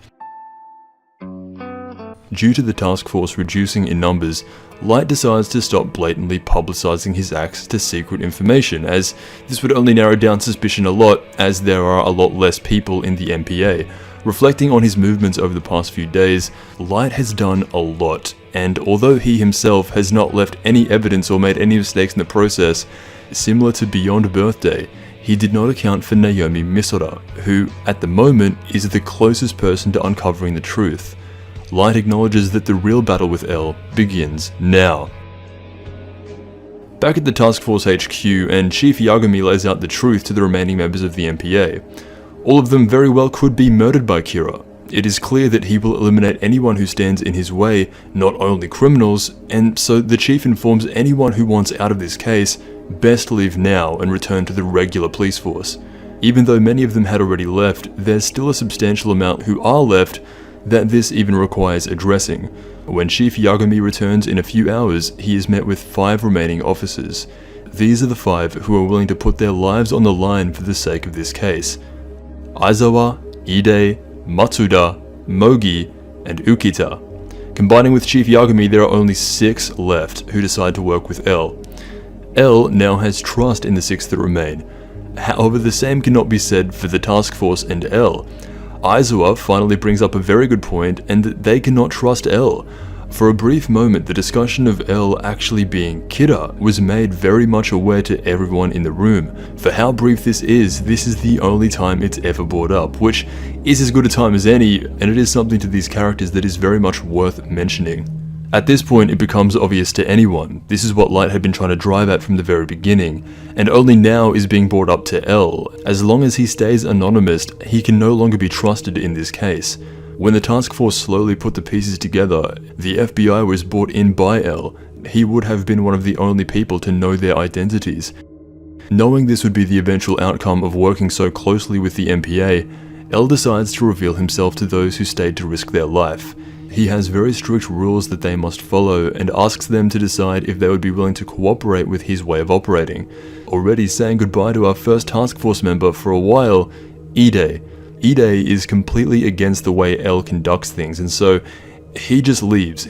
The rest are happy to follow L, and to their surprise, he is literally staying in a hotel around the corner, anticipating something like this would have actually happened. The death of the 12 FBI agents is on L. In their sacrifice, he has learned quite a bit about Kira and how he behaves. But this is, more than likely, L's biggest loss during his entire detective career. This is implied by him revealing himself to the others as L. This is something that he would only do under drastic circumstances, and usually that if he appeared in public, he would use an alias. Staring out the window at the city skyline, L's inner monologues are the only real times you can take what he's saying as 100% what he truly believes. This is one of those moments. He anticipates, on the basis of Kira's behavior pattern, if he would ever find out about L showing himself to only a select few members of the MPA, Kira would definitely attempt to move in closer. Even though El had taken back-to-back defeats from Light in the beginning, the same way El caught him off guard, Light clapped back just as hard and took El by surprise. He was not expecting Kira to be as good as he was. Now moving into a part of the story where they are both ready for each other, both on guard. From here, this is where Light and El get to go all out. Chapter 11. 1.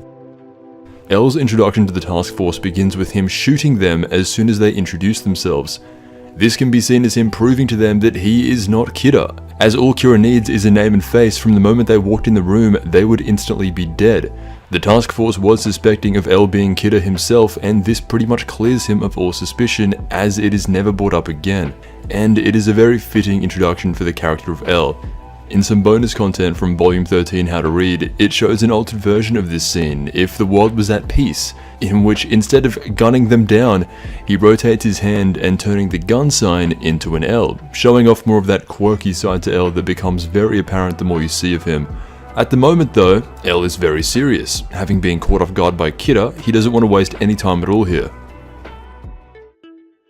El takes on the name Ryuzaki, which is a throwback to the Los Angeles BB murder case, and explains to the current MPA his thoughts on everything he knows about Kira so far.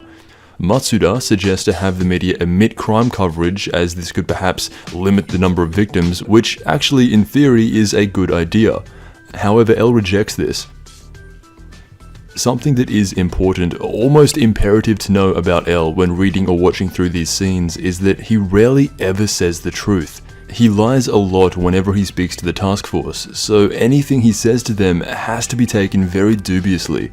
The reason El rejects the idea of limiting names of the criminals being broadcast through the media is not a lie. He states that it is because he believes Kira would simply go on to kill less severe criminals, perhaps like he did earlier with the unnamed coffee shop janitor, and even goes back to the example of Lindell Taylor. He has figured Kira out to be someone who hates losing, just like himself. Simply by observing the murder patterns of Kira, El has almost a complete pinpointed view of how Light would react and think. Those who withhold the names of criminals, those are the truly evil people. El isn't lying about this. In fact, once again, he is spot on. That's exactly what Light would do. Eventually. His reason for not keeping the names out of the public domain appears righteous, wanting to protect the less severe criminal populace. However, imagine for a second a world where Light did not have access to the names of criminals. This would not end the case entirely, but it would slow him down, and Light would have to reevaluate and take a different approach. By limiting the coverage of names, the game would stop, or take a time out. El, more than anything else, does not want this, especially on the back of 2 losses. Instead of limiting media coverage, El decides to amp it up to 1,000, literally. In the same way Light doesn't back down from El doesn't back down from Kira, having a fake media story run about sending over 1,000 investigators to Japan for a Kira manhunt, all in the attempt to have Kira react and then make a move. A reaction is better than no reaction, which is what Matsuda's original idea would have led to, and the main reason El was against it. El phrases things that hype up the task force a lot. His deduction on Light and Kira is extremely accurate, and when Chief Yagami asks by showing his face to them, "Does this mean El has lost to Kira?" To this, El actually says yes. However, the contest is not over. El's language here is determining exactly how he sees this investigation. On the surface, to the MPA, this is a criminal case in which justice must be served, but what this really is a competition between 2 gifted minds. He is able to pinpoint the exact set of days in which Kira was met with the FBI agents. However, Light had purposely made the order of files sent from the FBI random to make it impossible to trace. From this point forward, El uses the idea of justice as a front to the MPA and the entire investigation. In their minds, he is doing this to bring Kira to justice, even going as far to say that in the end, the good guys always win. This hypes up the MPA even more. They are legitimately cheering after hearing El say this, but not once throughout the entire story, from this point onwards, is he ever thinking to himself that this is a fight about justice. Chapter 12. God. In the background of El and Light's ongoing battle, Naomi Misora had literally uncovered everything about Kira on her own. With the death of Ray Pemba weighing her down, this case was all she could think about. she concludes that whoever was on that bus with Rei on that day is Kira. Having all this knowledge but no one to tell, she decides to go to the Japanese task force headquarters and get this information to the chief, or even better, L himself. Make no mistake, if this information got out, Light loses right here, and once again, Naomi Misora had assisted L in a complex case. However, destiny shines down on Light, and just so happens that his mother has a spare change of clothes for Soichiro, and Light offers to take them to him at Task Force HQ, where he is then met with Naomi Misora. Light walks into Task Force HQ almost as a superstar, as everyone downstairs knows that he's the chief's son, and Light even apparently helped solve some cases in the past. This makes Misora pay close attention to him, while at the same time Light overhears her speaking of new information regarding the Kira case, which piques his attention.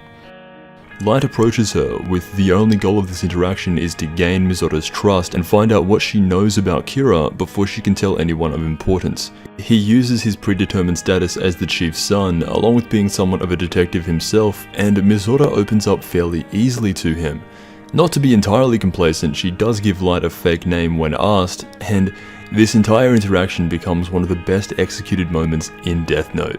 As Misora is speaking to Light, she lays out everything she has discovered so far, and to Light's surprise, everything she says about the Kira case is correct. Not even L was able to uncover this much in this short amount of time. All things considered, as much as Misora is making a mistake by telling Light this, she deserves a lot of respect for making him panic this much. However, that was her biggest mistake. This was a lot of people's biggest mistake, and one thing L had always been super cautious of, saying too much. This isn't completely Misora's fault. She had all of this information and literally no one to tell.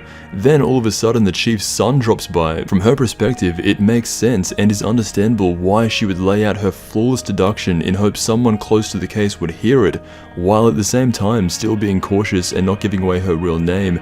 It just so happens that the chief's son also happens to be the reason her husband is dead. Chapter 13. Countdown.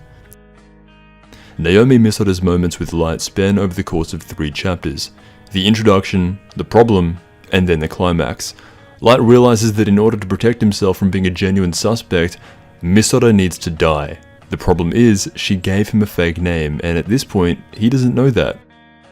Light fully intends to kill this woman. He was captured on camera sitting next to her at the MPA building, although this is just simply pure surveillance, and these cameras do not get checked if nothing unusual happens.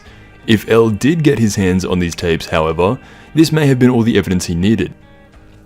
Light continues acting friendly and goes along with her theory. This gives him an excuse to pull out a piece of the Death Note and pretend that he's writing down notes of what she's saying, but actually writes her off as a suicide victim, ensuring that she kills herself in a way that would inconvenience no one and her body would not be found. Ryuk is having a lot of fun with this, blatantly laughing at Light when he writes down the fake name. Light does not account for an alias at all, and is thrown completely off guard by this. The most he has ever lost his composure since the murder of Lindell Taylor. He now has to come up with a new way of finding her real name, while not looking weird, and he has about 5 minutes until she reaches the MPA office. The pressure of all of this combined does get to Light. He begins worrying about things that don't actually matter, like his phone being turned on and his father calling him back, as he promised to let Misora speak to him. All he had to do was turn it off. Light is panicking in this moment, but still rejecting the Shinigami eyes from Ryuk, who does actually offer to him again. Light states that he would never do the Shinigami eye deal, especially not over a single person. However, I find it hard to believe he wouldn't use these as an absolute last resort, almost automatic win button in this situation. If Light had failed to get Misora's name, there would have been no other way, and Light would be forced into making this deal. The next 5 minutes consist of him slowly walking alongside her, following her, thinking of every possible way to take her out, while she remains fairly innocent to the whole situation. Light even considers using brute force on her because she's a relatively small woman, although he decides against this to not cause a scene, and that's the reason why he chose against it, to not cause a scene. This would have been the funniest route for Light to go down because Naomi Misora was skilled in martial arts, and as was shown with Beyond Birthday, Light would have attempted to fight her and probably would have been made to look extremely foolish, getting apprehended right then and there for not only being Kira, but attempting to beat down a woman. Light's only option is to use his brain. While this is happening, L doesn't suspect any of the MPA members, as he had spent the entire time interrogating them and is confident that they are too dumb to be Kira, and this clears them of all suspicion, just by virtue of them not being as intelligent as he expects Kira to be. He claims to have had a certain trick prepared if Kira was among them, however he never feels the need to use this unknown method, pretty much mocking the MPA's intelligence right to their face, although to them they see it as a compliment and that's what they take it as because it clears them of being Kira. L supplies them with fake badges and gadgets that will act as transmitters to each other, all provided by Watari, who is shown here for the first time unmasked with L. L then points out it isn't good to have no one back at the MPA office, and that at least one person should be there at all times. Aizawa is the one to go back. Chapter 14. Temptation. Light is running out of time, and he has to come up with something. What he comes up with is a lie based on how he perceives the Kira investigation to be going. Everything Light says to Misora is entirely made up on his own deductions based on how he sees the case from the other side. Similar to L, his deduction is perfect and extremely believable, even to someone like Misora. Light goes on to claim to be a member of the task force himself, and the reason no one was at HQ is due to a new system being integrated that keeps its members secret to ensure no tragedies such as the one that befell Misora's fiancé would happen again. Light delivers this perfectly. Naomi Misora believes every word coming out of his mouth, and in her own words, the reason she is able to trust him is because Light reminds her of L. With this in mind, Naomi is convinced that she no longer needs to speak with anyone at the MPA and it feels confident in Light. However, this is not enough for Light. He is not about to let someone with this much evidence walk away free. From the moment he found out what Misora knew, Light had killer intent. During the conversation, she lets out that she used to be an FBI agent that had previously worked with L on another case over there in the United States. Light's ability to pick up on this and then just dangle the carrot of returning to work with L again is what ultimately secures him in this moment. Ray Pemba had shut down any idea of her working as a detective again. Light picks up on this dream and uses it to his advantage to sell it back to her. The look on Misora's face when offered a position at the task force is one of pleasant surprise, even further instigated by Light calling the meeting between them today fate. This is all she needs to hear, and now she trusts Light. This is brutal by Light, building up her hopes so high only to crush it within a few seconds in real time. Self-aware that he was going overboard, Light reels it in and says, "This is a very dangerous case, you probably have better things to do." What this does is it puts the ball completely in Naomi Misora's court, and she reacts by giving Light exactly what he was looking for. She is far too eager to join the task force and throws all that caution she once had to the wayside. When Light asks for any kind of identification, she gives it to him. At this time, Aizawa walks straight by him, showing how close he was to being caught. And if Aizawa were paying a bit more attention, would have definitely remembered Light when it mattered. A person must hold an immense amount of conviction to use the Death Note. Over a long period of time, weak humans end up doubting themselves and end up no different from any of their victims. This is what makes Light Yagami so defined. In this moment, he becomes what Kira truly represents. If you don't mind my asking, why do you keep checking your watch? Oh, well, I guess it's because... ああ、これはですね。Because I'm Kira. キラとか。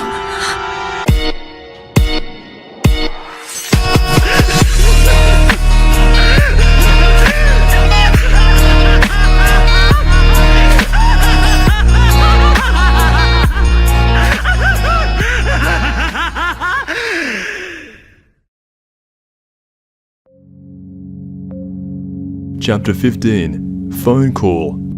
The general public had been calling up non-stop about the Kira case, some claiming to be him, others claiming to know of him, Gotta feel bad for the guy stuck answering those type of phone calls all day. This scene is placed during an interesting moment. There are people out there that actually still support Kira.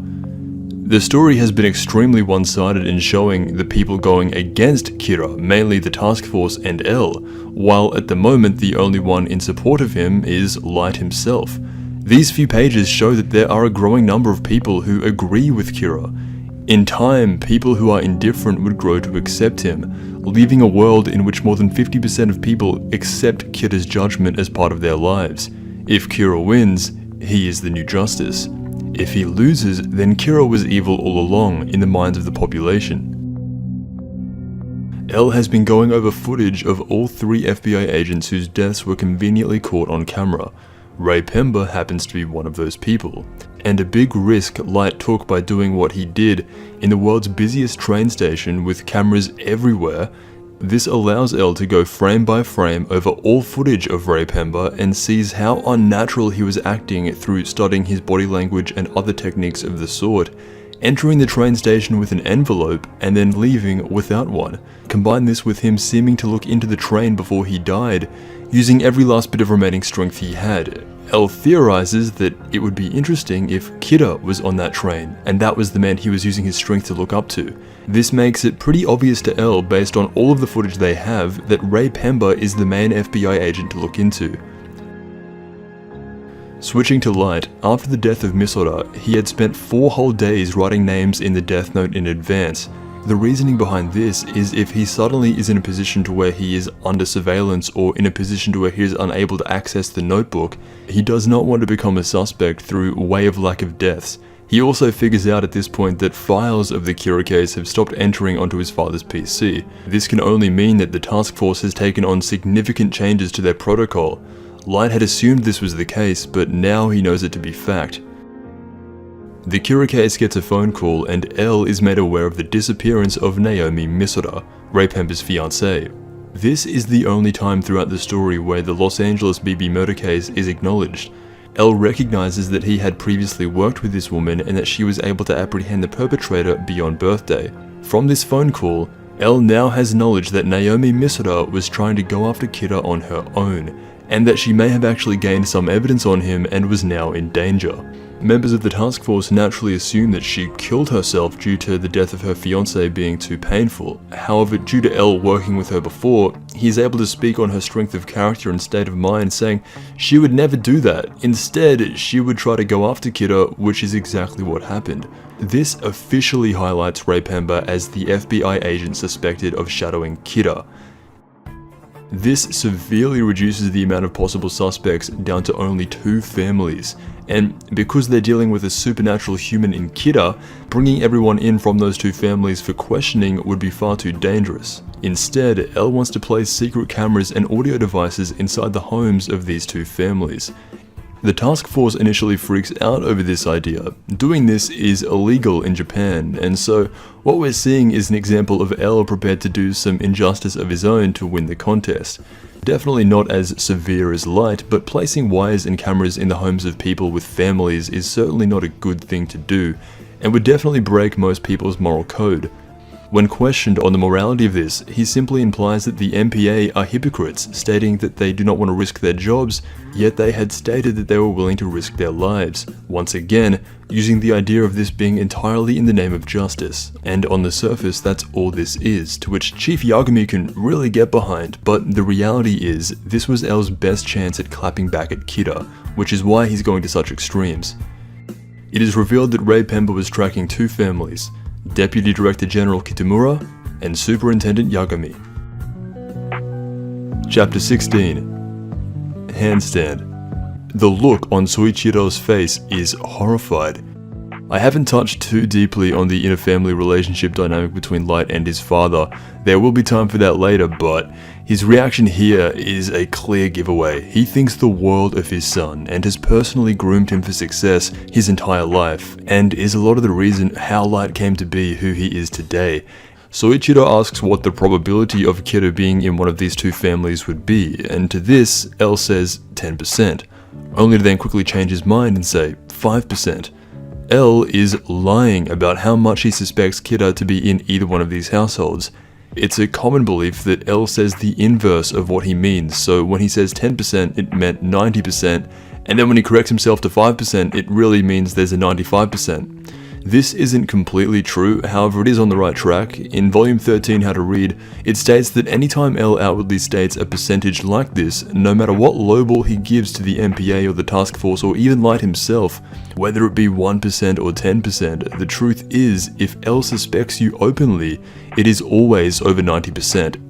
The reason for this, in this specific case, is fairly obvious, and you saw how Light's father reacted to only a 5% chance. Imagine if L had come out and said, there's a 90% chance or over a 90% chance that Kira is in one of these families, and one of those families is his own. L knew the amount this would stress him out, and to have that amount of stress that quickly, it wouldn't be good for the overall investigation, and so this is the reason why he's giving him false percentages. Soichiro is drawn with a total of 10 sweat marks. This is how much he was freaking out over what he thinks is a 5% chance. But he does agree to this. And because the chances are so low, he tells L to go all out and put as many cameras as he needs to, leaving no room for blind spots. The chief is wanting to ensure his family is cleared and does not take the news well at all. January 8th, 2004. Light Yagami is walking home with a couple of friends, and one of Light's friends mentioned something about the world being in a recession. A really random fact, similar to the World War III fact, it sounds like the world of Death Note really is a mirror of our own. When Light gets home, he notices that someone very specific had been inside his room. Shown being extra paranoid about who enters, he now has a 3-system function that tells him if someone unexpected goes into his room. He picks up on this immediately, and straight away, Light knows that at this moment, he had become a suspect. His reaction inwardly and outwardly remained very calm. He had spent a good portion of the story, actually the entire story, doing everything to not get to this point. In his own words, even being a suspect was not an option. The fact now he handles it better than anyone would expect. For the first time, L sees Light. Watching him through the camera, he notices the lengths that Light would go to protect his personal space. He comments on this and doesn't see it as too unusual, but still worth bringing up. With Ryuk very confused, Light gets a jacket and instantly leaves the house, assuming that it had been bugged. Light is given barely any wiggle room. From the moment he saw someone unexpected had been inside his room, Light could only assume that he had become a suspect and that his room had been bugged, so to not outwardly show any loss of composure, anything out of the ordinary here, and L would have caught on. It is very impressive under the circumstances. Light was not thrown off at all. It is clear to say that he is growing into the role of Kira more and more as the story moves forward. It's interesting that Shinigami like apples so much. Compared to the apples in the Shinigami realm, Earth apples are fresh and juicy. This can be seen as, although the gods of death are higher beings, without the human world, none of them would exist, and so in a lot of ways, they prefer the human world over their own, and the apple symbolizes this. And it is with the apple that Light is able to bypass this part of L's test due to him bribing Ryuk. Without apples, Ryuk would go through withdrawals, such as doing handstands, referring to the title of this chapter. Being able to scout out all of these cameras for him is a massive advantage to Light, and without it, he legitimately would not have been able to touch the Death Note until the cameras were removed, and L would have pretty much caught him. This is part of the reason why there is a lot of debate over who is actually smarter between Light and L. Light had been given more power via the Death Note and all the perks that come with that, while L at best you can say is born with superhuman intelligence and is naturally more established in the world than Light, though throughout the story it is more so narratively implied that they are more intellectual equals than anything else. Chapter 17. Trash. Light is ready to put on an acting masterclass in front of L. He makes sure that he is on his best behavior in order to comply with the security cameras. This resorts to him looking at softcore degenerate magazines, which is something that Light is definitely not into. Out of anyone in the Yagami household, it is clear that L would focus his attention on Light over his sweet mother or young sister. This leads to hours of L and the Chief watching real-time footage of Light, and even though he doesn't say it in front of him, L picks up a lot from this. While Light is forcing himself through these magazines, L comments on how this feels rather unnatural and that Light seems to be putting on a show. What you'll find is that the more L observes Light, the more intrigued and the closer he wants to get to him. For some reason, Ryuk is shown to be more distracted by these human girls in the magazine than even Light, which brings up an interesting topic later that Shinigami can actually grow attached to a human. During dinner with his family, L broadcasts the fake 1500 Detectives news bulletin to gauge a reaction from Kira. Light, with the full intention of L hearing him, comments on the 1500 Detectives sent to Japan, and he dismisses the idea entirely, backwards engineering L's entire thought process with this trick. He does this in such a way that captivates L. Light is clapping back at L in a way that only Kira would. L picks up on this, and so he acknowledges the chief's son, Light Yagami, as being very intelligent. Other than Kira, L has not acknowledged anyone of being intelligent before. This is the moment he catches onto Light, and it's all over his face. The moment Light showed that he had even a small competence in understanding what L's thought process was. Look at this man's face. He knows that he just found his suspect, and so for the rest of the story, observe it under the assumption that L knows Light is Kira, and instead of trying to prove it to himself, he's trying to prove it to everyone else beyond a reasonable doubt. Knowing that L would forensically be watching his every move, Light comes up with a plan to kill live criminals while on the surface appearing to have no access to a live newsfeed, in turn making him look innocent. Light is somehow able to fit a small TV in a bag of potato chips that he spent $360 on for this occasion. However, this is legitimately impressive from Light. With 64 cameras watching his every move, he maintains his frame while not doing anything eccentric or that will cause suspicion, with the world's greatest detective and smartest mind watching while simultaneously looking into a bag of potato chips on a muted mini TV that's probably all greased up, angling his head in just the correct way and writing down names in the death note on a torn piece of paper that's inside the bag of potato chips. This is legitimately insane. Throughout this entire scene of L just watching Light, he does not catch on to this at all, in fact stating that Light is acting too clean. The anime adaptation has a super stylized version of this moment, while in the manga it's a lot more normal. The criminals that Light kills with the potato chip technique are very low level, a bank employee and a purse snatcher. This shows Light is resorting to the lowest level of criminal you could imagine. Although it would not have mattered what the crime was, anyone whose name popped up with anything close to resembling a mugshot, Light would have had no hesitation in writing them down for this occasion. Despite this god-tier acting from Light, he becomes L's primary suspect from this moment, purely based on how intrigued L was with his 1500 Detective Bulletin news comments that basically dissected L's entire thought process and reasoning for even having this news bulletin in the first place. It is genuinely sad to watch Light's father cling on to any kind of positive news relating to his son. You see him grasp at moments wherever he can, only to yell out, "So this means my son isn't Kira." At this point, it is going to take something special to clear the suspicion of Light from L's mind. Overall, this entire camera scenario was positive for L, as Light was mostly on the defensive. Despite killing minor criminals, getting to see his intellect up close reminded him of only one person, and in the end, is a huge clue for L. Chapter 18. Gaze. All things considered, being followed by a death god is the least of Light Yagami's concerns at the moment. He has become very casual with Ryuk, telling him how to act, where and when he can or cannot eat. Ryuk has never seen a human act this way around a Shinigami, and so this makes Ryuk tell him literally how he will die. This is a good insight to where Light's mind is currently at. This is not the first time Ryuk has told Light that in the end, he will write his name in the death note himself. However, every time he tells Light this, Light doesn't care, or at least he doesn't pay that much attention to it. He knows that Ryuk can see how he will die, but is so immersed in the battle of minds against L that he completely disregards this and just laughs at the idea of his own death. L continues overseeing the Yagami household. Despite the acting from Light prior to the murders, it is clear that out of the two families being suspected, Light Yagami is the frontrunner in L's mind. At the moment, he had 0 other suspects, spending hours behind this footage, and when Light finally returns home, Elle is hyped up to see him on these cameras, drawn with bold exclamation marks opposed to his usual composed self. This is more subtle evidence showing that Elle is watching Light extra close. 2 days go by of non-stop Light Yagami coverage by Elle, and as expected, Light makes no mistakes. His body language, facial emotions all remain the same while committing mass murder.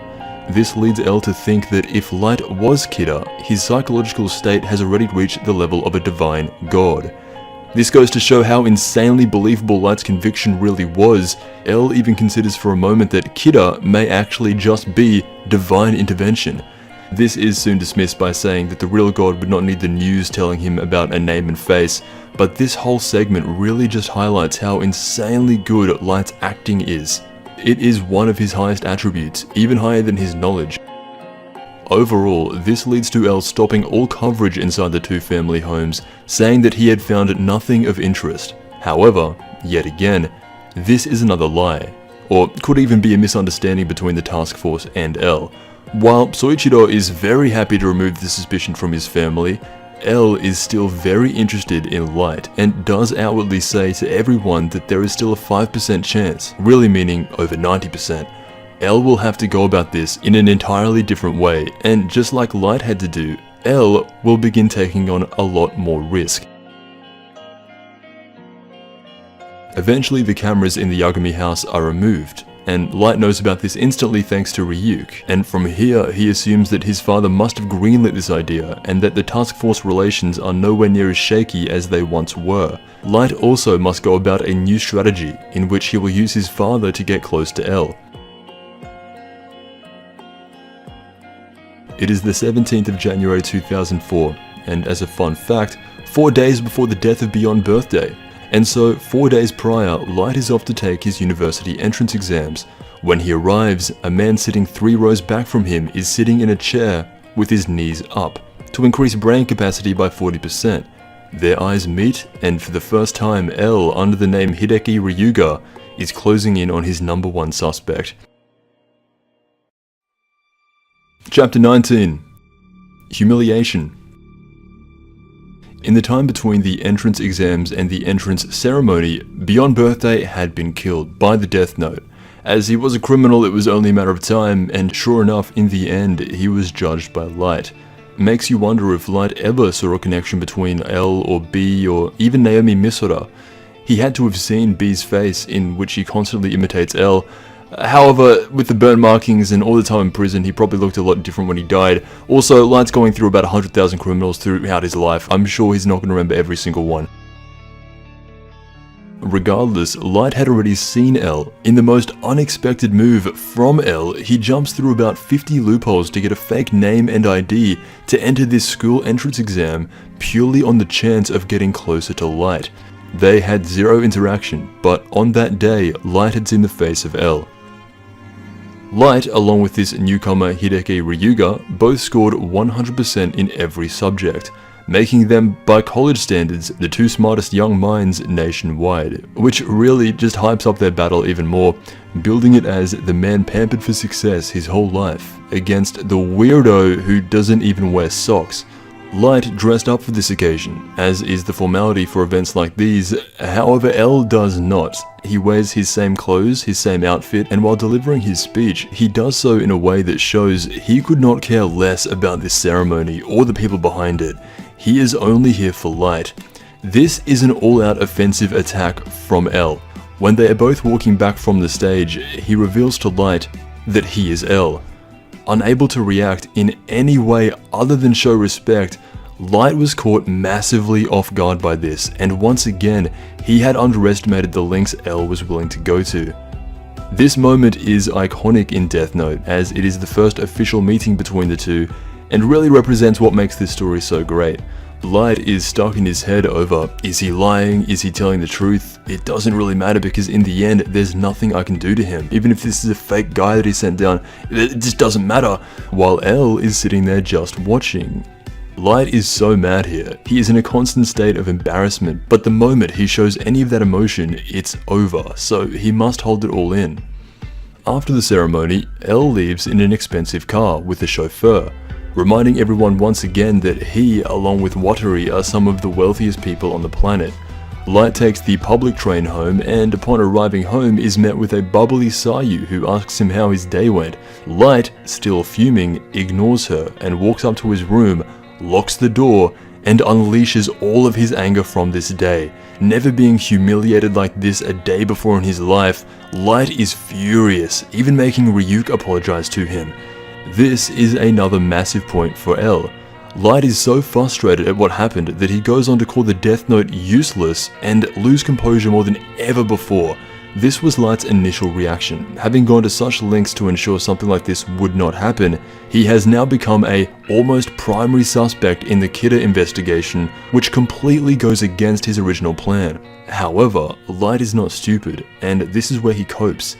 One thing about Light is that he does do a very good job at coping. Numerous times throughout the story, in the beginning he coped with killing those two criminals by justifying to himself that what he did was actually the morally righteous thing to do. Now, when he was caught and humiliated by L, he's angry at first, which rightfully so, but he still finds a way to cope and actually turn it into a positive. He calms down after some thought and realizes he was only angry because his original plan wouldn't work under these new set of conditions. The conditions have changed. L knows about Light, and Light knows about L. This will allow Light to move in closer and learn everything he needs to about L, and then, when he's served his use case, Light will kill him. The new plan is friends on the surface, while enemies at heart. This will now become a battle that is directly one-on-one. Chapter 20. First Move. The Shinigami realm has been enthralled with Ryuk's movements throughout the human world, calling him a human pet or a pet of light. Needless to say, this is the most interesting thing that has happened throughout both worlds in a very long time. Light and L have been hanging around each other since entering college. They are perceived by everyone to be good at everything, and if you ask Light Yagami or Hideki Ryuga to do anything, you're led to believe that they'd actually be able to do it. The story does present these two as far beyond anyone else, especially at this college.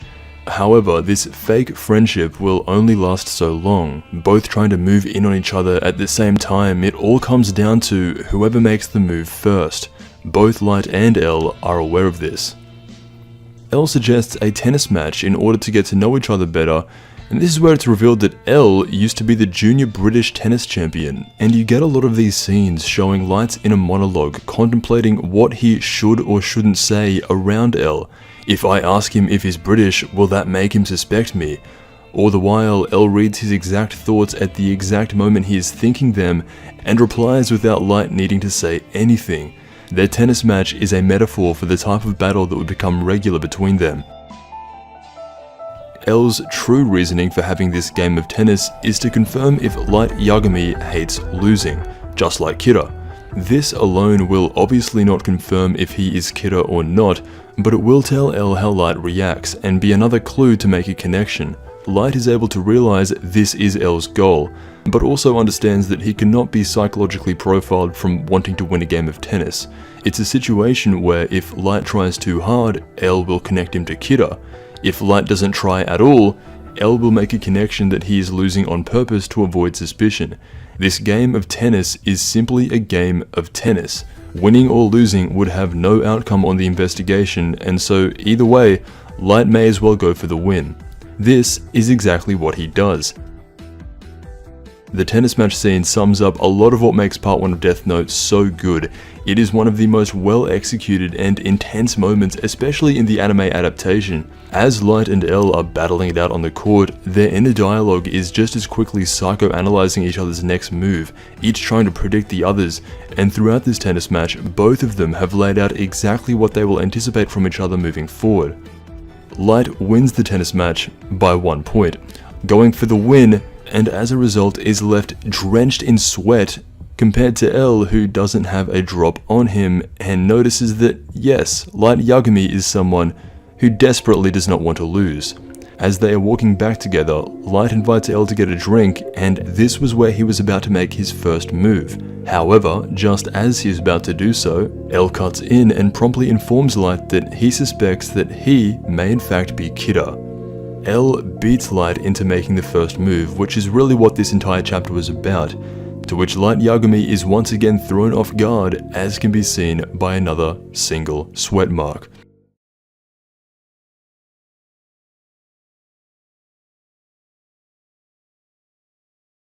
Chapter 21. Duplicity.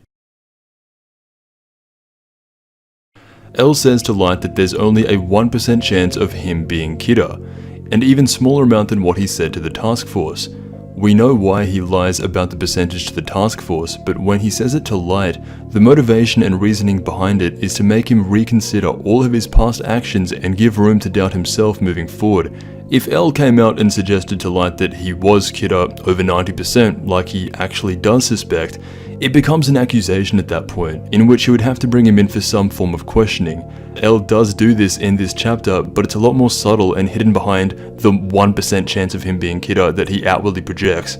L knows that it would be basically pointless to accuse him of being over 90% at this point, so he doesn't even go there. Light laughs at the idea that he is Kira.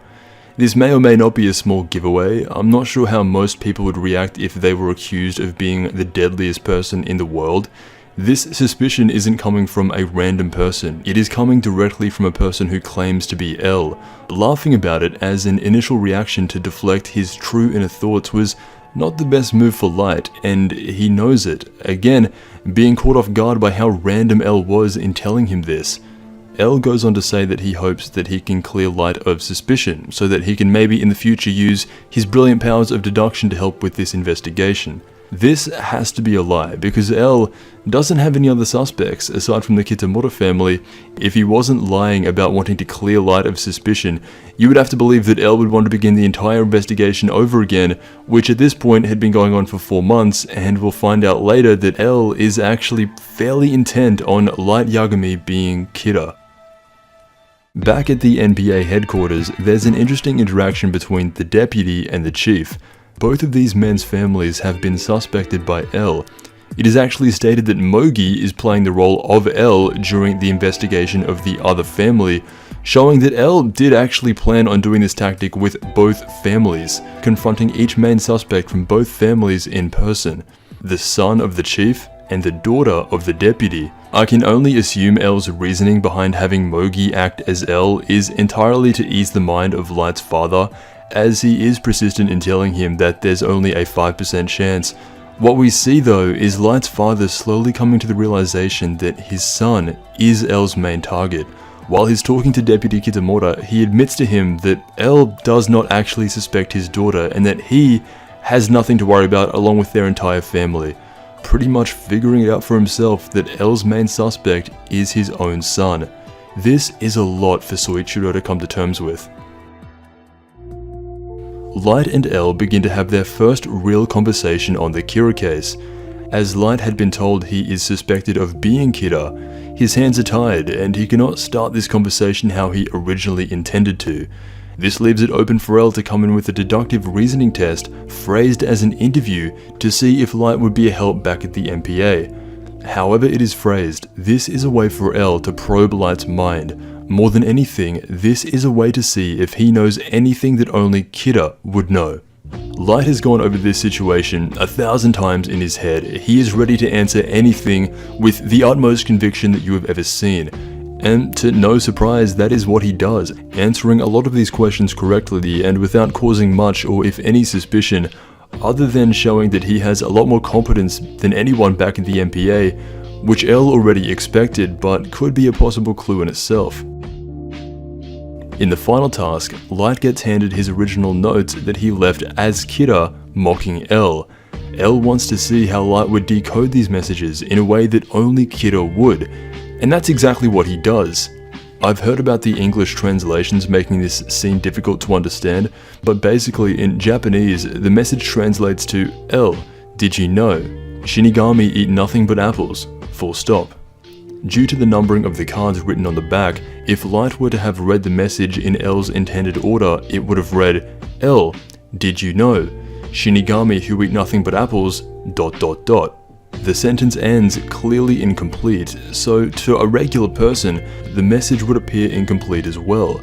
and they would naturally assume that there must be a fourth card to complete it. However, Light's first reaction was to read the message in Kira's intended order instead of what a normal person would have done and read them in accordance with L's assigned numbers. This is what makes Light's deduction incorrect. Light decided that there are only 3 notes. This is what was suspicious to L. The fourth message is a funny clapback by L, clearly he designed this himself, and it reads in English, "L, do you know? Gods of death who love apples have red hands." In the same way Light was originally mocking L via these notes, L's note implies that Kira, who he suspects to be Light, will be caught red-handed, which is more of a subtle moment, but really an amazing moment from L. Ever since he introduced himself up until now, L is all over Light. Light realizes his mistake soon after it is pointed out to him, while L acknowledges that it won't be so easy for him to pull these tricks again, as Light will just become naturally more aware to L's sort of mind games that he's been playing all throughout. L is speaking to a man who is able to put himself in the mind of Kira at an abnormal rate, almost at an instant, answering how he would react, think and behave all in the span of seconds. L, of course, notices this and pretends to praise Light by saying that he is quite brilliant. Light, still not even sure if this is the real L, flounders around and talks about refusing to join the task force unless he proves that this is the real L and that his identity must be validated by the task force members, something that hadn't even been mentioned by L. Of course, if you work with the task force, you would know who the real L is. As soon as he got caught out for being wrong on the card readings, Light should have stopped talking there. This shows L, the greatest detective in the world, that he is a perfect example of someone who hates to lose. If it wasn't clear already, on this conversation alone, L knows. From the moment he first saw Light, he knew something was up. Every moment moving forward is him only becoming more reassured, to where L is not the one that needs convincing. What he needs is evidence, and that's where the problem comes in. In such a profound way to end this chapter, Light's father is hit with a heart attack due to the stress of his son being Kira.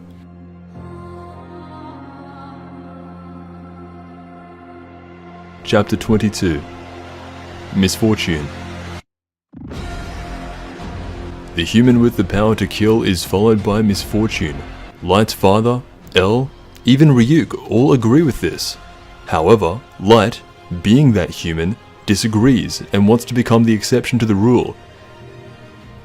Soichiro had collapsed of a heart attack, but survived, leading everyone to assume that this was an actual heart attack and not one forced onto him by Kira himself. This scene thus far gives the most amount of insight into the relationship Light has with his father and the amount of respect he has for this man. As Light Yagami, he is so angry and mad and distraught amongst the chaos Kira has brought to his father that he commits himself to abandoning his studies to help work on this case. He has so much respect for his father as Light Yagami that it even forces L to believe that Light is being genuine when speaking to him. The good Light, publicly known as Light Yagami, admires his father. The power-hungry, egocentric Kira version of Light has a single-minded focus of becoming God. This is where the conflict appears and is difficult for even L to read. In one of L's best moments, Light is then asked to describe how he imagines Kira, his own interpretation of him based purely on the facts. Light depicts Kira as an affluent child, pretty much the same conclusion as L. Based on this profile, the most suspicious target would be his sister, Sayu Yagami. L says this with so much innocence, and it's true, based on how Light described Kira, it would lead to either him or his sister, and as Light obviously doesn't suspect himself, L says this without expecting much backlash because to him it's just black and white. However, Light really does yell at him for this, as to not inflict any more emotional pain onto his father. It is interesting to note that Light's father, Chief Yagami, isn't bothered by the idea of Sayu being Kira, because to him, there's no way. If she killed someone, it would not be as meticulously planned out as all of Kira's killings, so he is able to comfortably disregard her. However, he cannot say the same for Light. As much as he loves and is proud of his son, he cannot completely dismiss his suspicion at this point. To this, he says one of the most profound takes in all of Death Note, that Kira is evil, and the absolute evil, or the real evil, comes from the power of taking human life. Anyone given that power has been cursed, as no matter how you use it, happiness can never be obtained through taking the lives of other human beings. L agrees with this, while Ryuk is standing in the corner laughing at Light, who says nothing. When Light and L both leave the hospital, Light does something insanely crazy. This is such drastic measures that he did not need to do. Whether he said this after seeing his father almost killed, he throws all caution to the wayside and straight up asks L, "What can I do to prove that I am not Kira?" Even going as far to request to be locked up for a month without TV and being watched at all times. This was an insane request from Light. There would be no world in which L would consider this, as he had only suspected him a tiny amount. Light is willing to go to such lengths to prove his innocence when there's absolutely no need for him to do so. If he wasn't Kira, absolutely nothing about his life changes. He would not need to ask this, and if he was Kira, it would be in his best interest to gain L's trust as quickly as possible, and that's what he was attempting to do in this moment. And if it wasn't already confirmed in L's mind, this is pretty damning evidence for someone as perceptive as L. The human who finds a death note is guaranteed to be followed by misfortune. Light may not realize it, but that has already happened. Personally, he claims to be feeling happier than ever with this new power. However, his family, the people, and the world around him, in the end, no one wins. Truly, by every metric, he would be living in a world without Light. After confirming that this was in fact the real L, Light declares that he will help alongside the task force, as this works in both of their interests in outsmarting each other and will define the contest of who will uncover who first. The story begins to move towards an in-person battle opposed to the long-range mind games that started off the first 22 chapters. A new Kira emerges. This is where Death Note loses a bit of its magic for some people and becomes more about overall power than pure strategy. Tapes are sent into a broadcasting network called Sakura TV. These tapes are from someone claiming to be Kira and asks for their message to be announced to the world.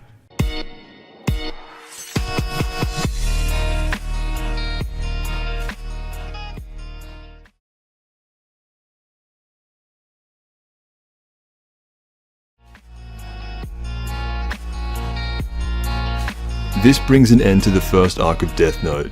The first 22 chapters introduced concepts and executed on ideas that to this day have not been replicated in the genre.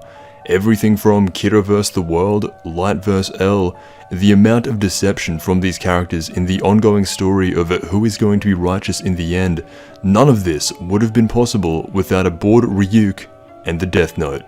Although this wasn't the author's sole intention, by writing this type of story it will inherently bring up the question surrounding the morality of Light, and as you slowly see him sink lower and lower, it becomes obvious that he isn't moral justice at all. In chapter 1, Light's biggest problem in life was that he was bored. This was the thing that was constantly on his mind. Since picking up the Death Note, that has never appeared to be a problem again, and was actually a big factor in why he decided to even use it in the first place. In the beginning, he was neither good or bad. His main characteristic was boredom. Light never seems to realize or understand that boredom in itself is a luxury. In the moment, boredom sucks, it's boring. But in the grand scheme, it means that you have no immediate threats to your survival or well-being. If Light Yagami was stripped of everything and was thrown into the middle of a lion's den, he would not be bored. If he was given a book of death and was able to control the mind of an individual before death, he would also not be bored. Light in chapter 1 is a character that could have gone either way. Picture an alternate world where instead of the Death Note falling from the sky, it was instead, let's just say, a money note that is given to Light. The human whose name is written inside this notebook, along with an amount, shall receive it. Something that could only positively affect people's lives, in total contrast to the Death Note. How do you think Light Yagami would have reacted to picking something like that up instead? Would he have just used it on himself, giving himself unlimited amount of funds? He has no track record of being monetarily influenced in the main series. Or would he have the same inner monologue about being justice and giving out to all those in need? Was there ever a point in the story where Light had good intentions and acted beyond his own desire of becoming the god of the new world? Well, Yes, and it comes later in the story where the idea of the Death Note is completely gone and out of reach from his mind. From the moment Death Note begins, that notebook falls from the sky, and so there's not much time given with Light pre-Death Note.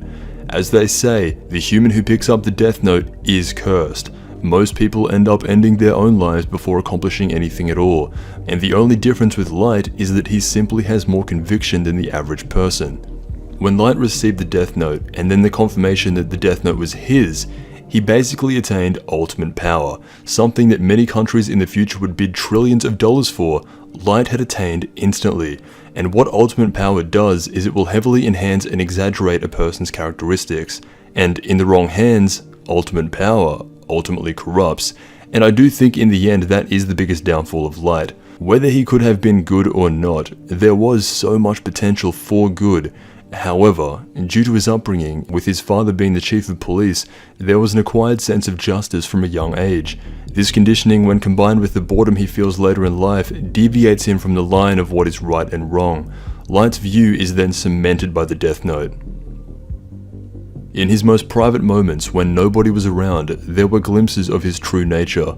Not only to make the world better, but it had been shown from early on, in the sudden motivation and pure excitement he got from first using the Death Note. He wanted people to know that he existed, and that there was an opportunity to shake up a world he once saw as boring and mundane. What if everyone had a Death Note? This is a bit of a tangent for the next 20 seconds, but I think it's important. A survey came out within the Death Note universe during the pilot that shows the desire to own a Death Note does not supersede the want for others to own a Death Note. There are a lot of people out there who would actually want a Death Note. People want power, but if everyone had that same power, then that power becomes normal and is no longer considered a power.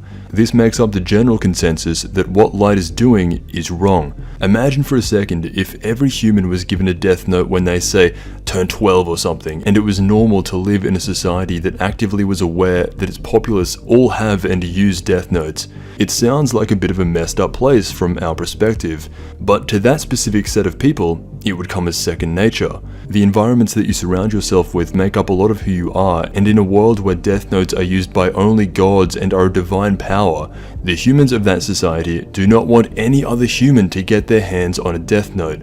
This will be touched on more and more in the coming chapters, and would lead into the recent one-shot released in 2020, which will be covered at the end of the series later in this video after chapter 108.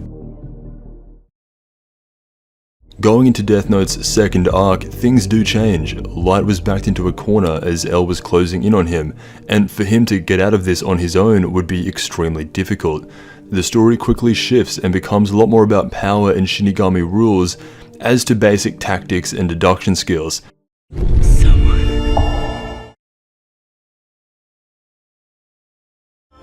Misa, let's create a new world together.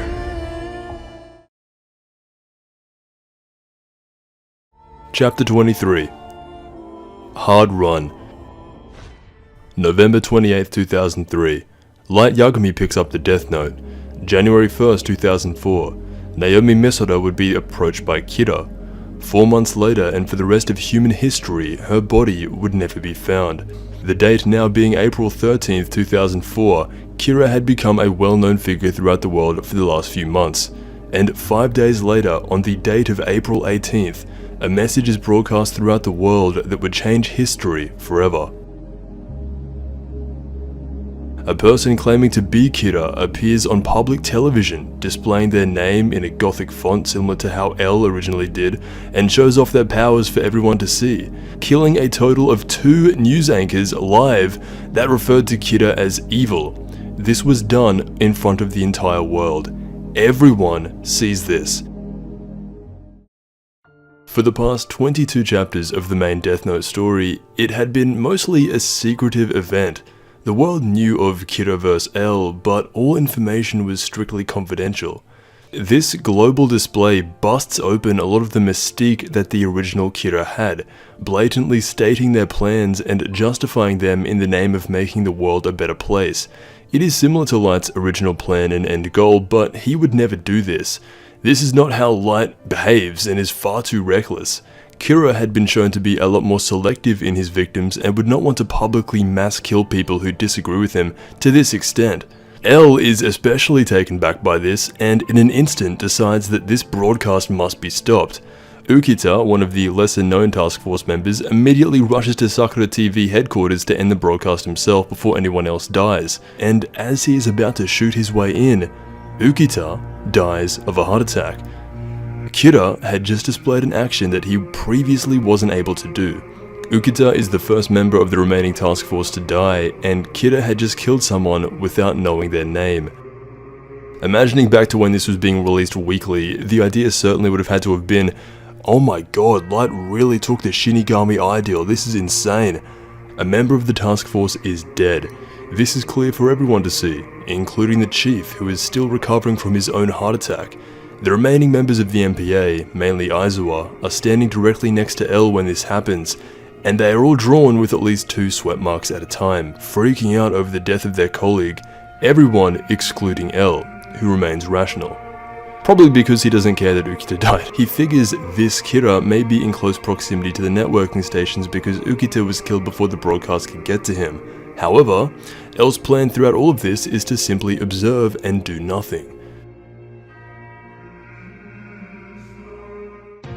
Chief Yagami is bloodlusted. Seeing one of his comrades die from the comfort of his hospital bed does not sit right with him, and so he crashes a truck into the front of Sakura TV's broadcasting stations. He may not be as perceptive as his son or L, but he definitely has a lot of passion.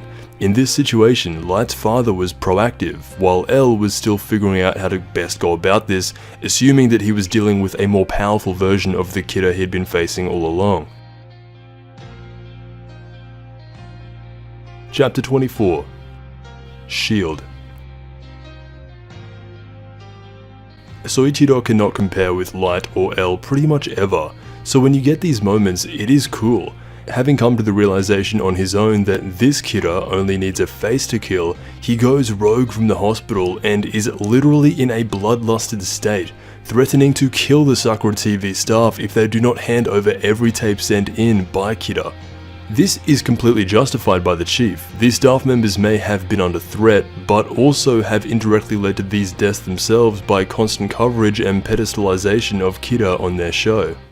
This is the most amount of action Light's father has ever taken in the Kira case, and it's incredible to see his sense of true justice. There is a reason that Soichiro Yagami is the chief of police. He is seen as what a good person is. He exits the station to be met with the entire police force barricading the road with riot shields and armoured trucks in honour of what he had just done. This is a defining moment for Soichiro, a risk no one else was willing to make except for Ukita. He gains the respect of everyone, even the members of the MPA who had quit the Kira case earlier on. From here, L gets his hands on all of the tapes sent in by this person claiming to be Kira. Obviously, this isn't Light, and it's only going to be a matter of time before L realises that fact. Whoever this was, they had the power of Kira, and clearly they supported his cause. The second Kira had given the police a choice to make, to accept Kira's judgment or to fight it.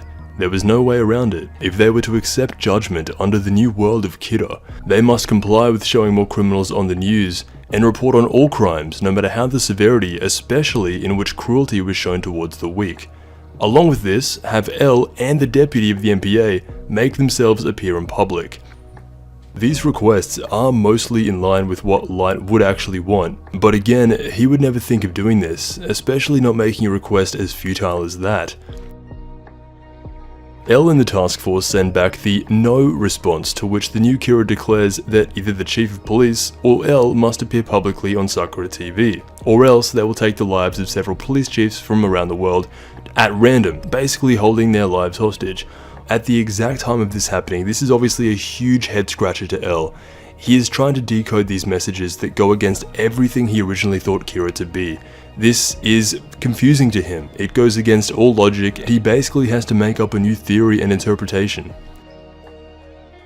It cuts to Light Yagami sitting in the middle of his room, smiling and thanking God for this lifeline.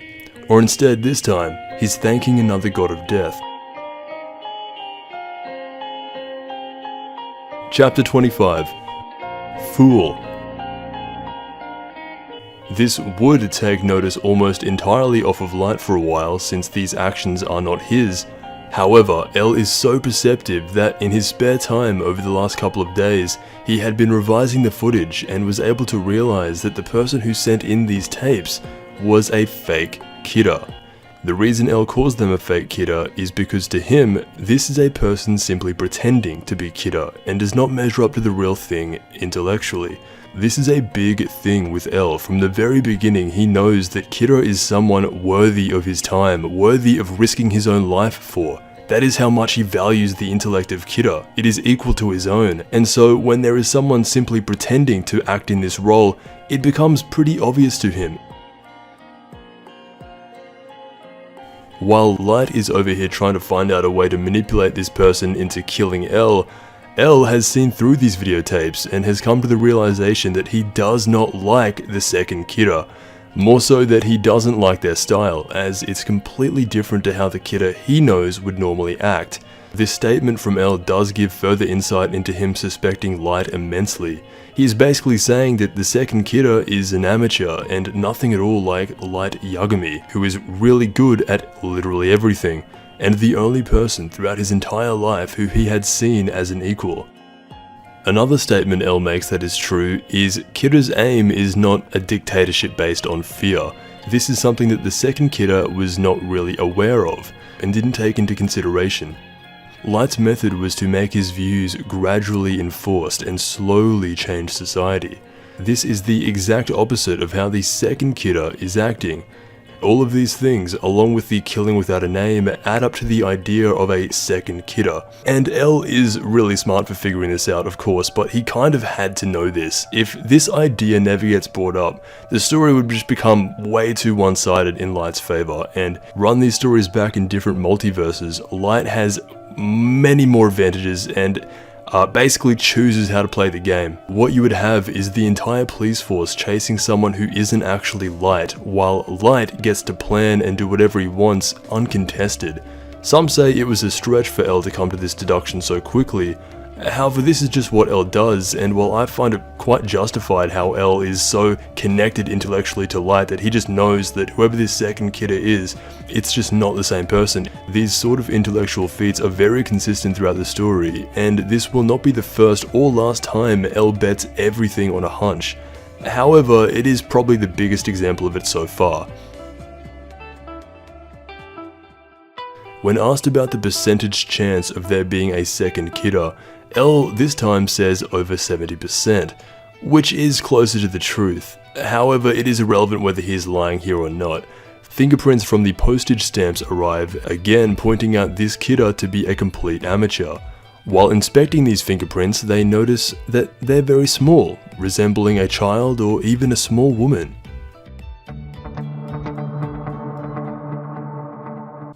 L's final deduction on these videotapes is that the real kidder is the smarter of the two, and that he expects that the original kidder will try to find out who the second kidder is before the police do, and by focusing their attention on the second kidder, it will lead to the capture of the original kidder. L then asks Soichiro if Light can work with them on the case, to which the chief is hopeful that this has cleared his son. Of course, L just pans this off and says this is purely because of his deductive reasoning abilities. However, this is a clear lie, as in the very next sentence he informs the task force to keep the idea of the second kidder a secret to Light. This is L wanting to see how the real kidder would react to this information in real time, and if Light wasn't a suspect, there would be no use for him on the task force, at least right now. The pain in the chief's eyes only continue to grow. A second Shinigami appears, this time following around a woman named Misa Amane.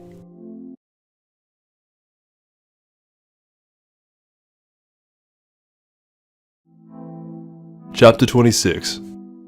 Reversal. The idea of Light working with the task force is insane for the story. L is wanting this to happen because he suspects Light to be kidder, but the others have no idea. They simply have taken L's word that this is only a 5% chance, so it's unlikely the man standing before them is actually kidder. Light and L are so far above everyone else that they are seemingly able to have battles right in front of the task force openly, without any of them catching on to anything. This is cool to see when it happens, but it shows a huge gap in importance and authority, and really just makes it hard to take anyone else seriously other than these two. Light is called in to review the footage sent in by the second Kidder. El tells everyone that if Light assumes there is a second Kidder out there, he will be mostly cleared of actually being the original Kidder. This, again, is a huge lie from El, as regardless of Light's deduction, he would remain in suspicion. This man cannot stop lying. What El wanted was an opportunity to do what he and Light had talked about when they first spoke on the Kidder case back at the coffee shop. He wanted to get him to say something that only Kidder would know. Anytime El's finger touches his lip, it means that he is onto something, and when Light is reviewing the footage, El, with finger on his lip, directly asks him his thoughts on the case in a tone that Light is able to pick up on, and that is when he realizes that this whole thing is simply a test just to see how Kidder would react. Before seeing El so inquisitive, Light was going to say nothing and just let the second Kidder's plan play out, and to have El killed in a few days whenever he made his public appearance. El displayed a subtle emotion that only Light picked up on, and so he comes out and says that there may be another Kidder.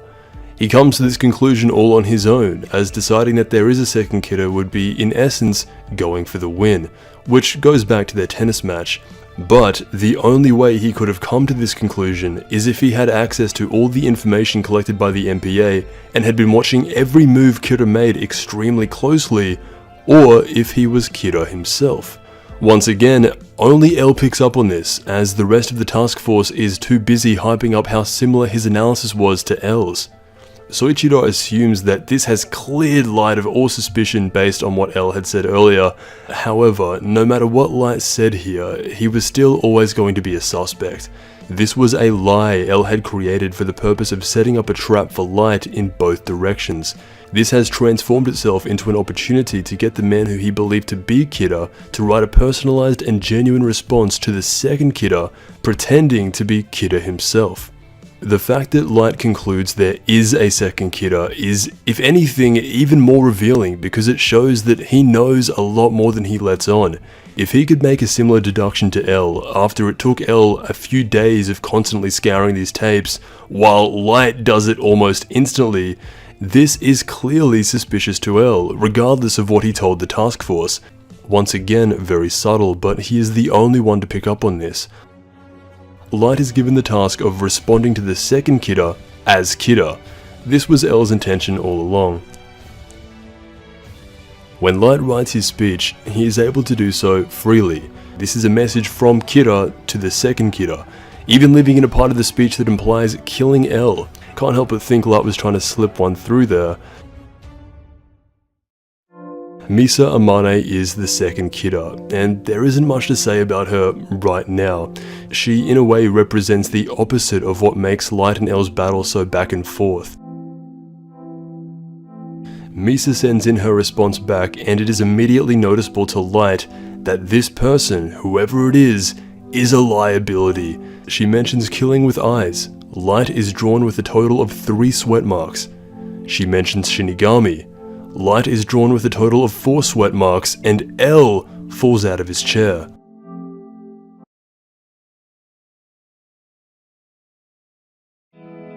Chapter 27. Love. Misa Amane does not share the same plan as Light. Her main goal is to be recognized by the original Kidder and get his attention. That is all she cares about, and the whole reason she is even doing any of this.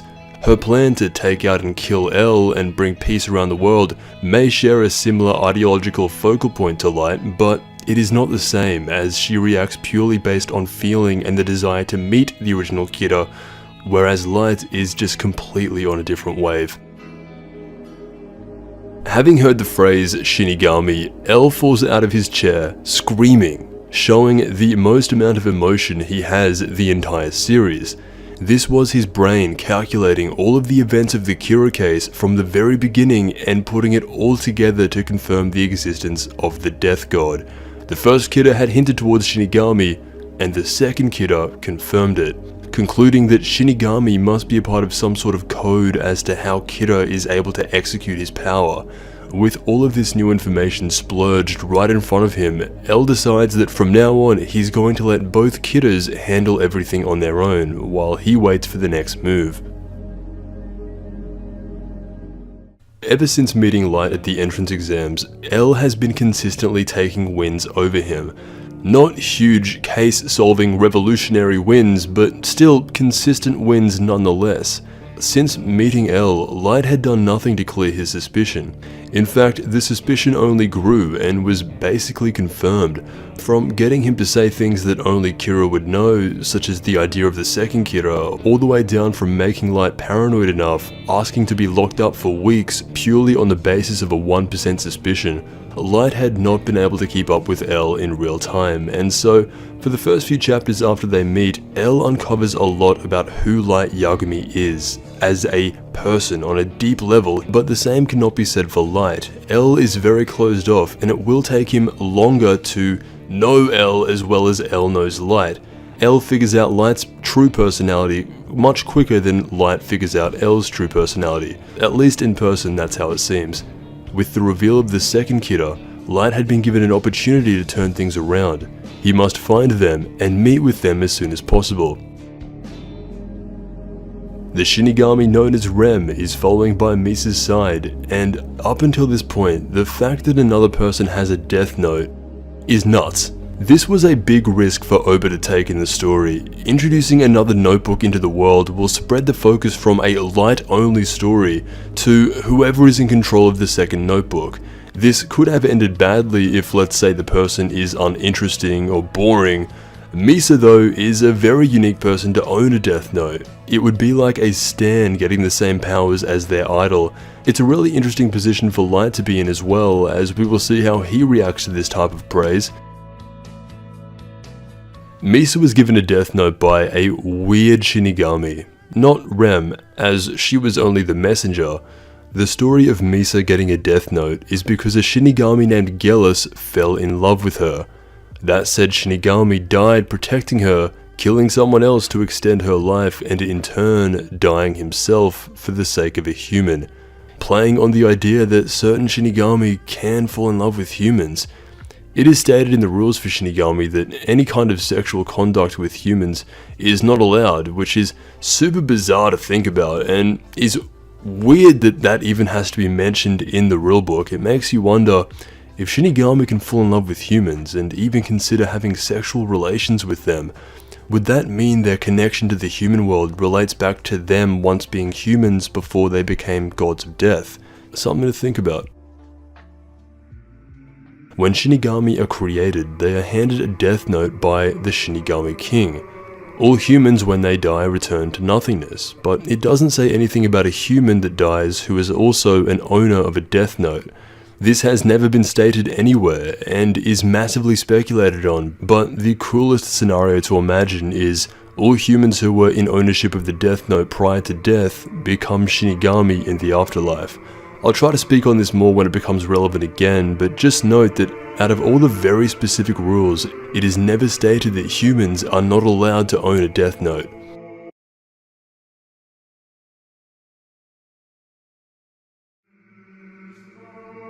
Chapter 28 Judgment.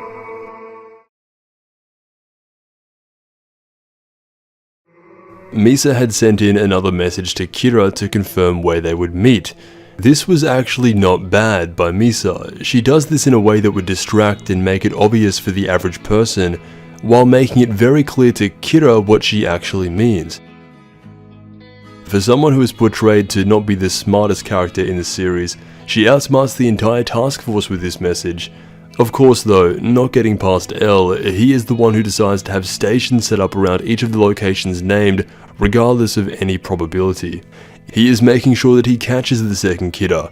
L had almost completely taken the focus off of Light and is honing in on the second Kira, as he believes them to be an inferior version and, therefore, easier to capture. Light volunteers to go to a place called Aoyama as an undercover detective. This was an obvious choice for him and does raise some suspicion from L. However, the most he does is ask Matsuda to keep a close eye on him, which probably wasn't the best move for L. Matsuda is constantly played up to be the joke guy of the task force, and is effortlessly swayed and tricked by Light every single time, so much to the point where he develops a completely one-sided relationship with him, where he genuinely thinks that Light is his best friend. Even in his official stats, he has remarkably low intelligence and knowledge for being a detective, coming in at a 4 out of 10.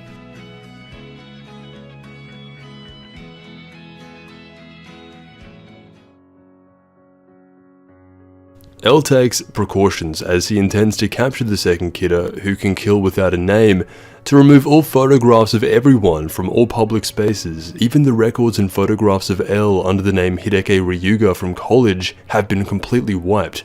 Light notes this as impressive, as he's slowly starting to know more about how L operates in real time, which he'll have to learn and adapt to if he wants to win. Light's plan to meet with the second kidder poses a couple of problems. First, they have the Shinigami eyes, so they will be able to see the names and times of death of everyone, except Light will be the only one without a lifespan above his head, as he is also a Death Note user. So straight away, Misa will be able to spot Light first. Ryuk never tells Light about this, and so he never has to plan for it. The second problem, and the only one that he does plan for, is that Ryuk is constantly following him. In case of the other Shinigami, being Rem, telling Misa who Kira is, Light forms a big group of friends around him to guard him from this possible outcome, and at least make it harder for Misa to determine which one is actually Kira. Matsuda is also here under the name Taro, referencing the pilot, and within one sentence, Matsuda's inner monologue is convinced that simply by being present, there is no way Light could be Kira. On the basis of him showing up for duty, he disregards L's warnings and is able to trust Light within seconds. No disrespect to Matsuda though, he is one of the most loyal characters throughout and serves his purpose very well. But this is a big part of the problem L will have. The people that he's working with are just not as smart as he is and do not see things in the same way he does. In a lot of ways, in this specific case, this is L's biggest weakness, having to convince the task force to adopt his skepticism and overall mentality towards this case. As Light is walking in a big group, Misa is disguised in an outfit that makes her unrecognizable, and as soon as she sees Light, she becomes the first person to uncover the identity of Kira. Showing no lifespan means that he is also a Death Note user and must be Kira himself. This was very clever from Misa. Of course, Light wasn't accounting for this unknown rule, and it took the supernatural power of the Shinigami Eye, but just like that, he was discovered.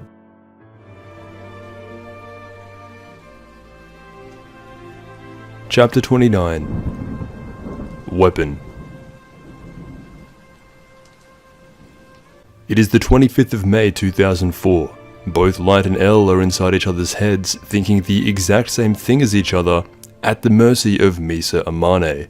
A message from the second Kira is sent in informing the task force that they had found the original Kira. Without even knowing who the second Kira is, Light is already annoyed by them. In this chapter specifically, Misa starts becoming a real liability for Light. Sending in an announcement to the police that she had found Kira leads L to believe that she had only located him and not actually made contact. This is a correct assumption. As he states Kira would never let this information be known to the police, this information also makes it very clear to L that because of this message being posted on the 23rd of May, Kira was more than likely located in Aoyama on the 22nd of May, which just so happens to be the same time Matsuda and Light were there. Light never shows it, but he had to have been freaking out in these moments. His hands had been metaphorically tied. Not only had it been basically and almost 100% confirmed to L at this point, but the connection had already been made to at least one person that Light Yagami is Kira. Even though we'll find that Misa would never want to do anything to hurt Light, by way of circumstance, she had almost lost him this battle by this little stunt alone. So much to the point where Light even has to ask himself internally if this person truly was on the side of Kira. Add this to the fact that in his mind, at any time he could be killed by the second Kira and cannot do anything about it without L catching on to him. This, more than ever, is where L needed a smarter task force. I could imagine that from this very moment that if he was working with people back from Whammy's house, even some of the kids there would have been better than the task force members, and this case would be over, or at least very close to being solved, as most of them would also suspect Light. But because his dad is the chief, for the task force to ever believe that Light would be Kidder, El would need to have undeniable evidence to literally just spell it out to them. After some research digging through the identity of Light Yagami, Misa becomes very attracted to him in every way. This would be a huge win for Light, as this would make her want to meet with him immediately and make her his girlfriend. Now imagine if Misa did her research and was disgusted by what she saw. As much as she idolizes Kidder, if it turned out to be someone like Higuchi or anyone like that, there could be an argument that perhaps she wouldn't comply as effortlessly as Light makes her. So, another win for Light. A broadcast is sent out by the police that aims to make the second Kidder reveal the identity of the original before making any contact with them. This is their best bet at capturing Kidder, as she is the only one in the world who knows his true identity. Light, stuck in his room and metaphorically hands tied, can do nothing but watch. There had been zero cutaways to Light throughout this process other than the back of his head, so his inner monologue was never shown.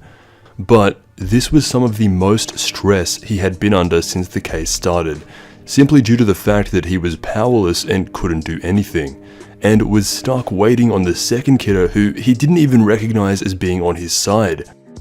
Misa sees the broadcast, and instead of complying with the police, she gets a feeling that Kidder would be worried, and so she walks right up to Light Yagami's front door and introduces herself to his entire family, minus the chief. Light's mother doesn't acknowledge Misa as Light's girlfriend when asked by Sayu based on how she's dressed. The Yagami household is a very traditional family, so Misa will become a funny addition. However, she is crazy, and everything she had done up until this point is evil, masked under the pretense of innocence. When there is a person who has the Shinigami eyes, they are always going to be insane. Whether they are born with them or do the deal, in a lot of ways it is implied that Shinigami eyes are a sign of derangement. This is not as highly emphasized in Misa as it was Beyond Birthday, but it is definitely there. One of the biggest strengths in Misa, as stated in the official stat book, which will become useful for all characters very soon, but for Misa, she has 3 maxed out stats. One being in initiative, as shown by becoming the second Kidder and seeking out Light, and then a 10 out of 10 in both social skill and charm. This allows her to be seen as a normal innocent girl by most people. The difference between Beyond Birthday and Misa Amane is one was born with the eyes, and one threw away 50% of her remaining life in order to attain them, in just the hope and the chance to help Kidder. How she acted before the series is unknown. However, it is noted that her parents were both killed by a murderer 1 year prior to meeting with Light, and in February 2004, Kidder had taken that same murderer's life. So now Misa is obsessed with Kidder. Since the day of her parents' death, nothing had been the same for her ever again, and she found comfort in Kidder, believing his cause to be true justice based on her own individual experience and reality. Light is able to pick up on these characteristics after their first encounter. Light speaks to Misa as Kidder. This is the first time he has spoken as Kidder to anyone without the immediate intent to kill. There is a conflict of worlds between these two. Light is always shown serious and has only ever been shown truly laughing when he executes on a plan, while Misa is this 4'11" girl who is always bubbly and smiling, despite being just as deadly as Light. Within these bedroom walls are 2 of the deadliest people in the human world.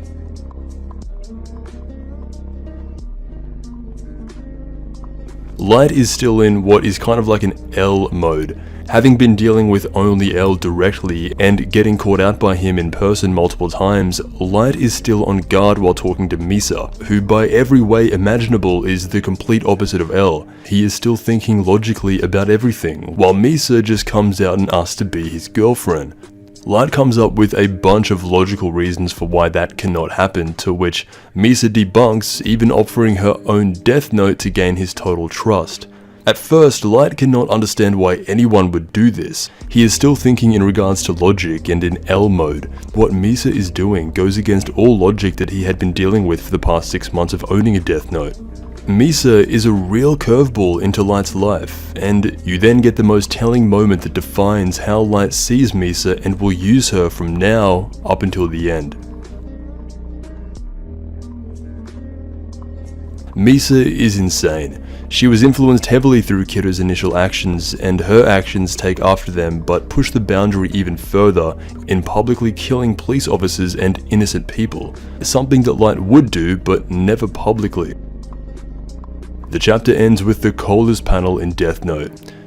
Light, after being beaten down by L, seeing Misa, his god complex had returned, and now, after truly knowing who Misa is, becomes even more deadly.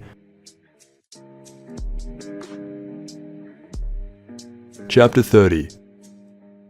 Bomb. Light does not want to let Misa live. This will later become ironic as Misa's own lifespan is massive, but Light's initial plan is to use her Shinigami eyes to find L's real name, then later kill him along with the entire investigation team, and in the end also kill Misa to have Kira's identity remain a secret. This is so telling from Light. Misa is someone who had walked to the ends of the earth and died to protect him, and all he can think about is L. More specifically, how to not get caught. At the same time, L had been up for days on end without sleep. It's made clear by his design that he does this regularly, but especially now this man does not sleep in a situation that requires this much thought and planning. L is reviewing all tapes of Aoyama on the 22nd to observe only Light Yagami. He is so convinced of Light being Kira that he ends the investigation of the Kitamura family to the chief's absolute dismay. Unseen footage would lead us to believe that this entire time since the entrance exams, Mogi had been acting as L towards the other family that had been under suspicion. Why wasn't that made into a bonus chapter? That would have been great. Light had sacrificed a lot in order to get close to L. By simply appearing, L had suspected him even more, and the only thing he gained out of doing this is just being on the inside. He still had not made any moves as L is closing in on him quickly. Something has to happen soon with Light. The last time he did anything impressive was winning that game of tennis and acting pure while his house was bugged. At this point, L knows Light far more than Light knows L, and anything that is made up by Light is picked up on by L because he is able to realize how he thinks. After all, they do share similar thoughts. Misa explains to Light about the Shinigami eyes and how they work, and they have this weird moment that's so subtle, but Light actually praises Misa for explaining how her eyes work so well. She blushes and looks up at him, and then Light is drawn with a sweat mark, which he only gets around L these days. Seriously, he contemplates catching feelings towards her, something I never would have even thought would have crossed his mind. This is a man with the most single-minded focus you could possibly ever imagine, and for him to comment on Misa distracting him by developing feelings towards her shows that Light's ability to detach himself from the basic human emotion for the sake of his goal in a lot of ways is actually quite admirable. It doesn't make him a good guy, but when confronted with Misa, he shows no interest in her outside of her ability to further his goal. By the end of the night, Light had threatened to kill her if she didn't comply with exactly what he said, to which Misa actually seems to be fine with. But a certain Shinigami is not, and the unnatural happens right in front of everyone. Rem, the Shinigami, threatens Light back, and if he does anything to kill Misa, they will retaliate and in turn kill him. Yet another Shinigami willing to throw their own life away to protect Misa. I'm not sure what the deal is with certain Shinigami and Misa. This is now the second one to claim to be in love with her and willing to die. This isn't a small plot point either. This is huge and will go on to have an effect later, and it's not great. Gone are the days of Ryuk who just chilled out and watched. Now there's this external factor in Rem, who is a god of death, all of a sudden becomes infatuated with Misa. The story of Death Note in the beginning for the first 22 chapters had been about strategy and 4D chess, the cat and mouse game between Light and L, with Ryuk only being there to spectate. The introduction of multiple death gods was always going to happen, however Shinigami are at their best when they act indifferent, which is why Ryuk remains the GOAT. This is going to be a new problem for Light. Similar to L, he now has to concern himself with a being of godlike power and is taken by complete surprise. You have to remember, Light is familiar with Ryuk and how he as a Shinigami went about things and operated. He wasn't accounting for a suicidal, loved-up death god to come along with a second kid or a second notebook and just be crazy. Again, why Misa is able to make certain Shinigami fall for her is up to interpretation. In Volume 13's How to Read, it does say that she has a 10 out of 10 charm statistic, which you could argue puts her influence on a divine level. It's kind of weird to think about, but Misa has as much charm as Light or L do intelligence, at least narratively. The whole scene, and really all of Death Note, is put into perspective when they're having this really intense moment, and then Light's mother knocks on the door, straight away going from a conversation between gods, planning the creation of the new world, to "What is it, Mom?" reminding you that these are childish ideals that Light holds, and the way he goes about getting caught is definitely not childlike, but his purpose to further his god complex as far as he possibly can and not admit that he is wrong, to only then see his mother walk in the room and watch his entire demeanor just change, is a subtle reminder of that. Misa is kind of like a fan self-inserted themselves into the story. At one point in the chapter she says, "Oh wow, Light and Kira are friends, that's so exciting." The outside world had been fed the news of L had been getting nowhere in the Kira case and is a useless detective. It would be in character for L to keep all the information on the down low, but the obvious truth is we are getting very close to something big happening. All of the pressure L had been putting on Light, combined with Misa and now Rem, is about to boil to the surface.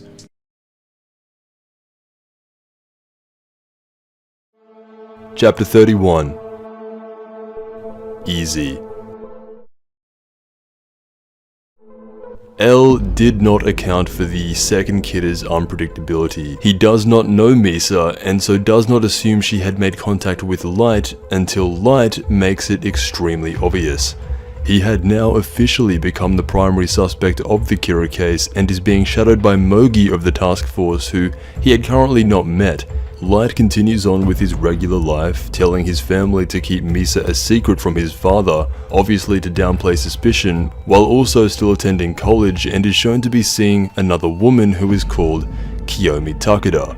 She is only briefly seen here, however this is a person who is given the title of Light's college girlfriend officially, and for a while this is her only scene in the story. Everything that Light can be seen doing in public is being observed by Mogi, and unlike Ray Pemba, Ryuk never tells him about this. After school, Light is headed back to the Task Force HQ to watch the final message he made Misa reply back with to the Task Force and L. This was supposed to be a message from the second kidder that directly challenged L, however Light makes Misa say, "I have decided not to contact Kidder. I thank the police for warning me. I will instead help Kidder and pass judgment on criminals that he himself hadn't punished.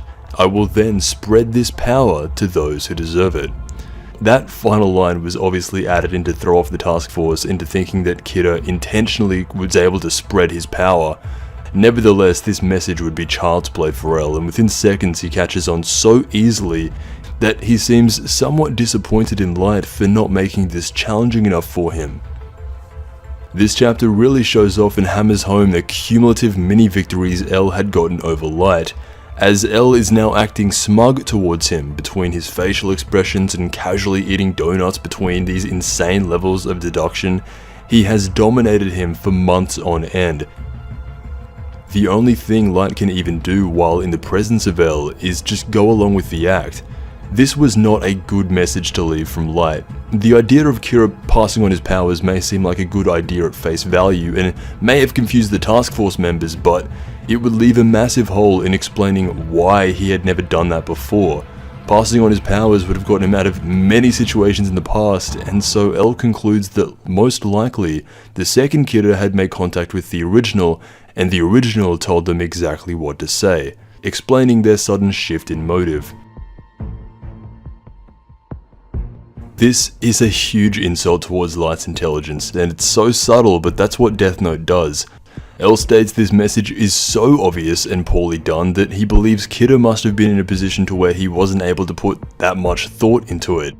He then goes on to say out loud within the proximity of the task force that the fact that this message was sent lessens the likelihood of Light being Kidder, which is such a non-statement from L.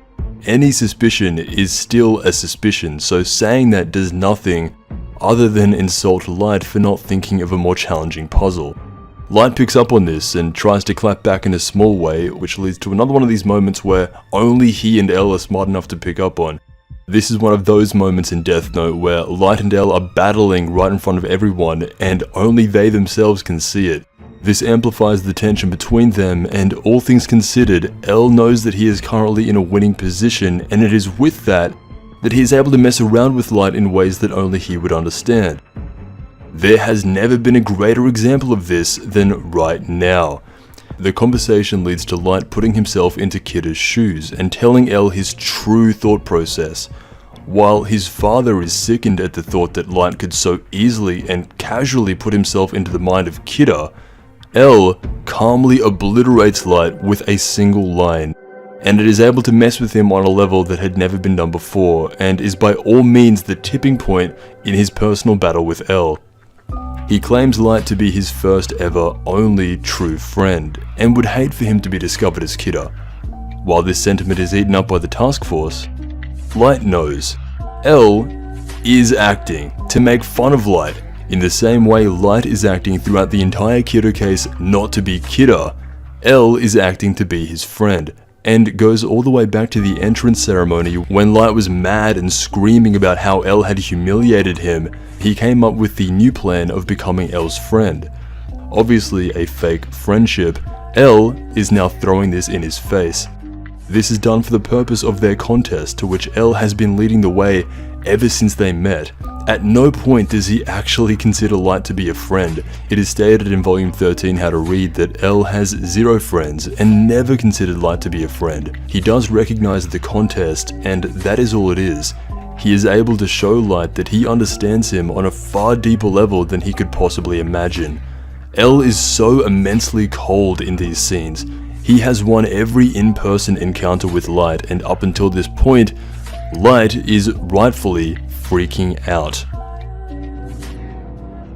Anything he does will be caught onto by L. Even something as subtle as creating a fake message on behalf of the second Kidder cannot get past L's insanely godlike defense. Since he is actually Kidder, this is a very bad position for him to be in, not even considering the curveball that is Misa and Rem. Light is so mad that when Misa surprised him all innocently and cheerfully, he legitimately wanted to beat her down. This has been the worst day of all time for Light. Nothing can go right, and nothing has gone right for a very long time for him. This is still all being observed by Mogi, who is on the outside continuing to follow instructions. However, with this newfound anger, Light falls deeper into the darkness by doing the most irredeemable act he had ever done. He decides that after this horrible day and all that he's been through, L is just too much for him, and so he attempts to persuade Rem to kill L for the sake of Misa's happiness. This is truly disgusting from Light. Not only had he already gotten a supernatural power into Death Note that already gave him an advantage over L in the first place, this is essentially him giving up the battle and resorting to an even more supernatural power. L had drained him of all possible options that he had to resort to asking a Shinigami to kill on his behalf. This shows how insanely safe L had made himself against Light, and regardless of what happens from here, in a pure battle of deduction and ego, L wins. Trapping Light into a corner and forcing him to resort to this, something that L would have zero knowledge of, and could even be considered cheating by some. Because Rem says yes, L will die. it still won't be that straightforward, but if a Shinigami has intent to kill a human, more than likely at some point that human will die. Light was so desperate and is legitimately shocked when he sees how easy that was. His sentiment is completely changed. For the last few months he had been getting dominated by L's quick tactics and weird personality. Now there is a real opportunity to think and execute on a plan. This is where Light is intellectually at his best. Chapter 32. Gamble. Left alone to think, you have to give Light some credit. He is a genius. When all the rules are laid out, Light is able to come up with a plan that is so complex and creative that it will clear both he and Misa of any suspicion. At the moment though, Rem is just standing around asking when to kill, and so Light initially plans on ending the life of El Ryuzaki the next day, tomorrow. Now, imagine for a second that Light had Rem kill El immediately after she had agreed to this offer. El would be dead, and the only person who genuinely suspects Light is out of the picture. The only reason Light didn't do this straight away is because there is still doubt in his mind about there being multiple L's.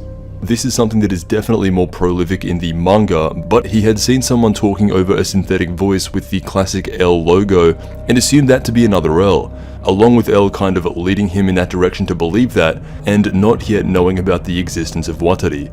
Because of this, Light decides to not kill L tonight. Instead, he waits. And waiting for even one more day gives L time to think. There are still a lot of things about the task force that Light isn't made aware of. L only got close to him because he knew that Kira always needed a name and a face. Now that has changed, he becomes a lot more closed off to the idea of even being around Light, as he is looking over DNA samples from the second Kira. Based on this analysis, he informs Soichiro Yagami that if he is to die within the next few days, to go ahead and assume that Light is Kira. The chief, finally, 32 chapters in, is picking up on maybe L is lying to him about how much he suspects his son.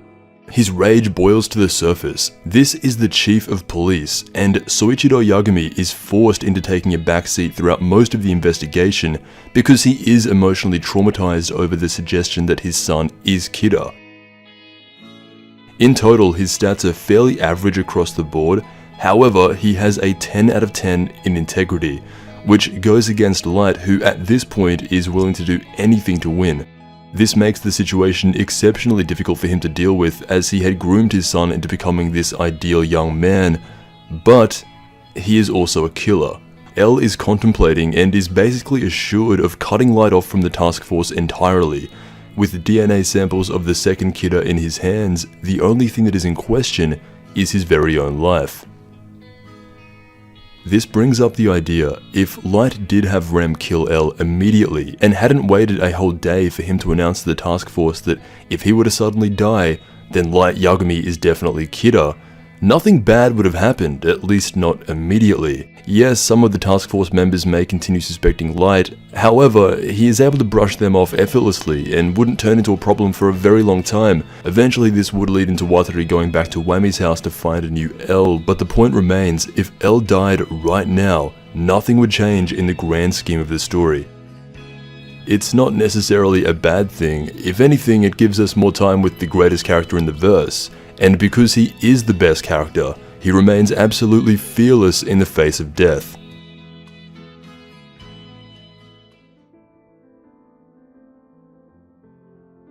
Light had been hanging around with 4 different women to avoid being seen with only Misa.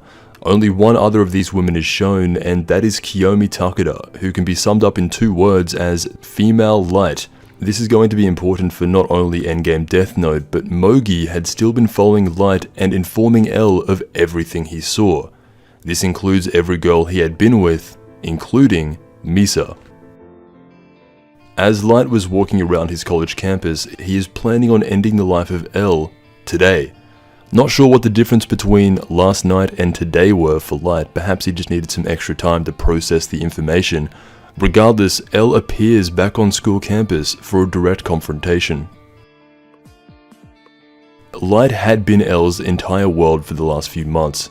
By honing in on him specifically, he was able to get a good look at how he operated, and ultimately by analysing his every move, he was sitting comfortably inside his head, able to predict and counter everything that he would ever justifiably do. This is what led to him realising Light was Kira beyond a reasonable doubt, and why he had no choice but to confront him here today. To further prolong his life, L informs Light of the situation and that if he is to die in the next few days, the task force, along with the quote-unquote other L's, will assume that he is Kira. L is playing with fire here. To be fair, he always had been, but there are no other L's. Light is fairly confident in this being a bluff, but cannot say with 100% confidence, as he did overhear Wataru speaking before behind an L-branded logo, and he was never introduced to him beforehand. In this situation, he begins doubting himself a lot, totally unsure of how he should proceed. Should he just continue like nothing happened and still kill L today? He debates with himself about the probable outcomes, all the while L is looking for evidence on the second Kira. Once again, out of nowhere, Misa appears to surprise Light, this time in front of him and L. L's facial expressions here when Misa randomly shows up is such a dead giveaway into what he is thinking. Every single one of his trademark expressions is shown, from finger in the mouth to the wide open blank stare, and even a smile. In L's mind, the Kira case is all but solved. This puts Light into an interesting 50-50 position where he is legitimately done. There would be no acting his way out of this one, but really, that had been the case the entire time around L. On the positive side for him, Light now personally can find L's name due to Misa and the Shinigami eyes. This would allow him to control his actions up to 23 days before death, and so regardless of what L sees here and all the evidence he gets, Light believes that if he just waits it out and then gets in contact with Misa, he will be able to control L's actions for the next few weeks, essentially making him his puppet and prohibiting him from solving the case. So in the end, this would have been a win for Light, discovering L's true name. At this point, you must assume L knows everything, and so he takes every precaution he can to not be killed. He does some sort of fake out pretending to be a huge Misa Amane stan, allowing him to swiftly snatch her phone so Light wouldn't be able to speak to her when she leaves. And well, he planned accordingly, because the first thing Light does, with L still in sight, is call Misa. He is so confident that he states L made a mistake by coming here today, unknown to Light that it was in fact the opposite. Misa had been taken in by Mogi as a primary suspect of being the second Kira. Chapter 33. Removal.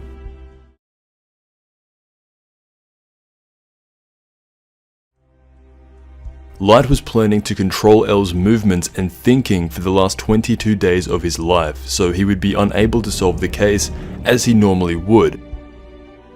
As he calls Misa's phone, he declares victory to himself, only for L to pull that same phone out of his pocket and answer himself. This is such a great moment. L has only genuinely smiled twice throughout the story, and this is one of those times. Anytime he does smile, mark it down as a point in the narrative where he had taken an enormous step forward against Light and in the Kira case. L is so good that he may as well be one of the audience members reading along right now. Light has not clapped back once since the second Kira showed up in any effective way. L has not only put the pressure on him, but when he sees that it is actually Light who is calling, it is once again confirming his belief that his original hunch was correct, so much to the point where he now has evidence that can hold up with the other task force members. Light is pissed. The antics that L had demonstrated today had put Light in the most vulnerable position since picking up the Death Note.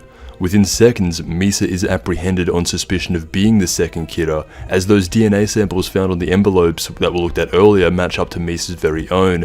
Also, apparently her manager was apprehended too for drug possessions, which is a completely random and different case. I found it to be a strange addition for L to mention this. Truly, Misa is a tragic character.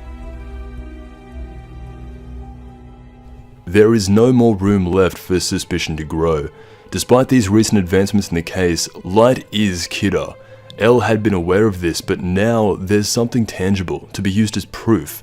Misa was caught so quickly. Her knowledge stat is a 3, the absolute lowest out of anyone close to the Kira case, and in turn, this had a huge effect and restricted a lot of what Light was capable of doing.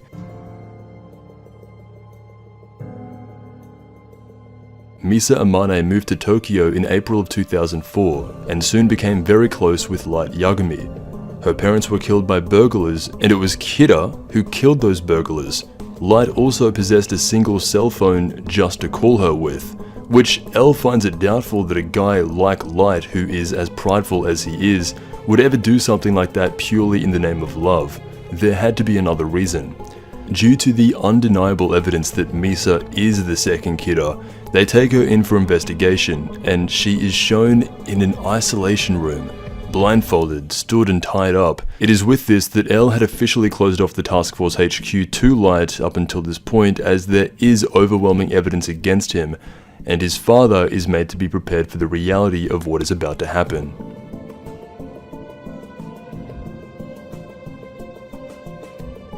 The only thing working in Light's favor at this point is that Kira would want to kill Misa to prevent her from talking. Light does actually think about doing this. However, Misa remains alive, though by killing Misa, with how little people had been made aware of her arrest, it would only deepen the hole that he has dug himself, also not wanting to deal with Rem. Light was stuck.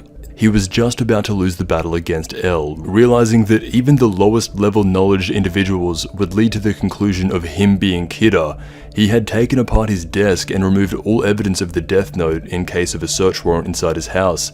The only thing he is given is 72 hours. 3 days pass. Nothing has happened except for Light rationalizing the events of the past few days.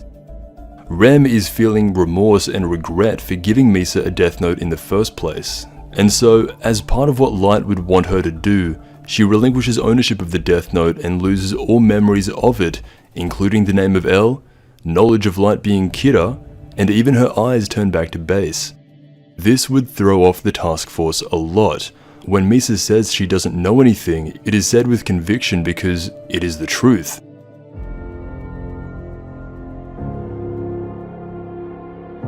Light had been getting intellectually bullied by Elle for far too long, and it is time for change. Rem appears in front of Light and tells him the situation. Misa had given up her death note and must be saved. Otherwise, because this is Light's entire situation, Light will be killed by Rem.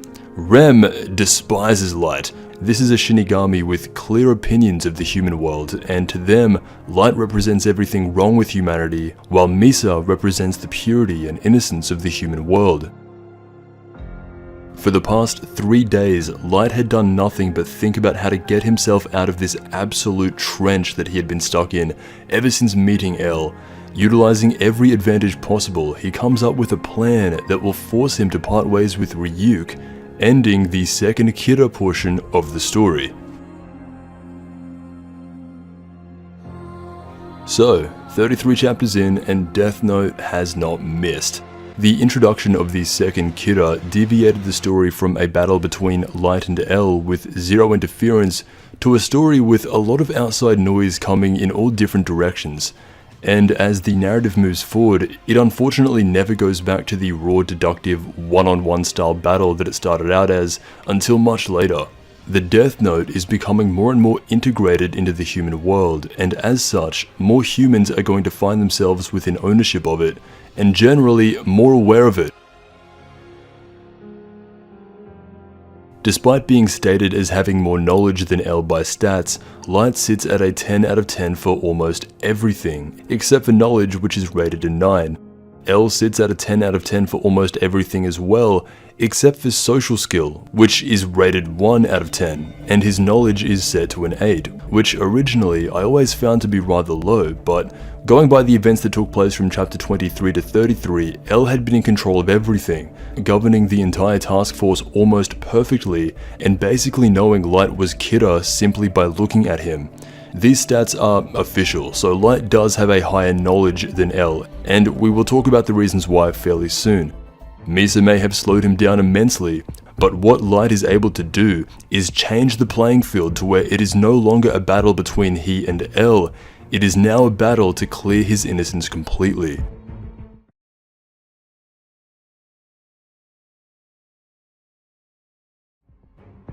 Chapter 34. Imprisonment.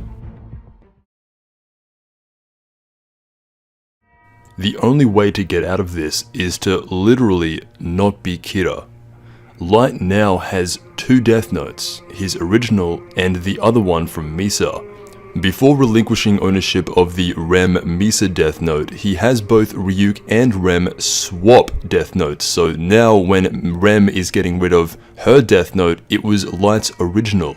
He makes very specific orders to have it drop into the hands of an older person who will use it to gain status and financial power, and ideally have it stay within Japan. This person will become the new Kira, while also using the Death Note to enhance their bottom line. This is to ensure the Death Note continues to be used while Light has zero access to it, and throws a huge wrench into L's search. Relinquishing ownership makes Rem disappear right in front of him and fly off to find whoever the new host will be. With the remaining Death Note, Light buries the now Ryuk notebook in a random location. It is being held under some dirt temporarily so no one could ever find or touch it. He will remain the owner of this Death Note until he decides to use the code words, "Get rid of it." Whenever that phrase is stated, no matter what the context, Light will lose all memories and his lived experience with the Death Note will be gone. This will make him become as innocent as he was in the beginning of Chapter 1, now excluding the boredom. Light's plan is to use the method of not being Kira to avoid suspicion of being Kira. It's an incredible scheme that comes with a lot of risk. If everything goes exactly perfectly, Light is cleared of being Kira. If it fails, Light will likely die by execution and the Death Note will become known to the world.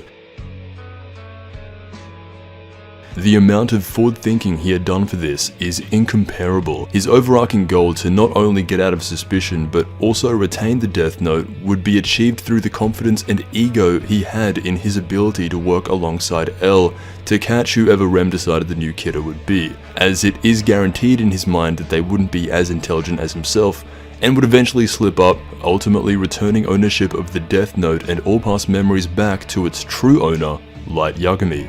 The downside to this plan is that it will reveal the Death Note as a power source and a material object to L and the MPA.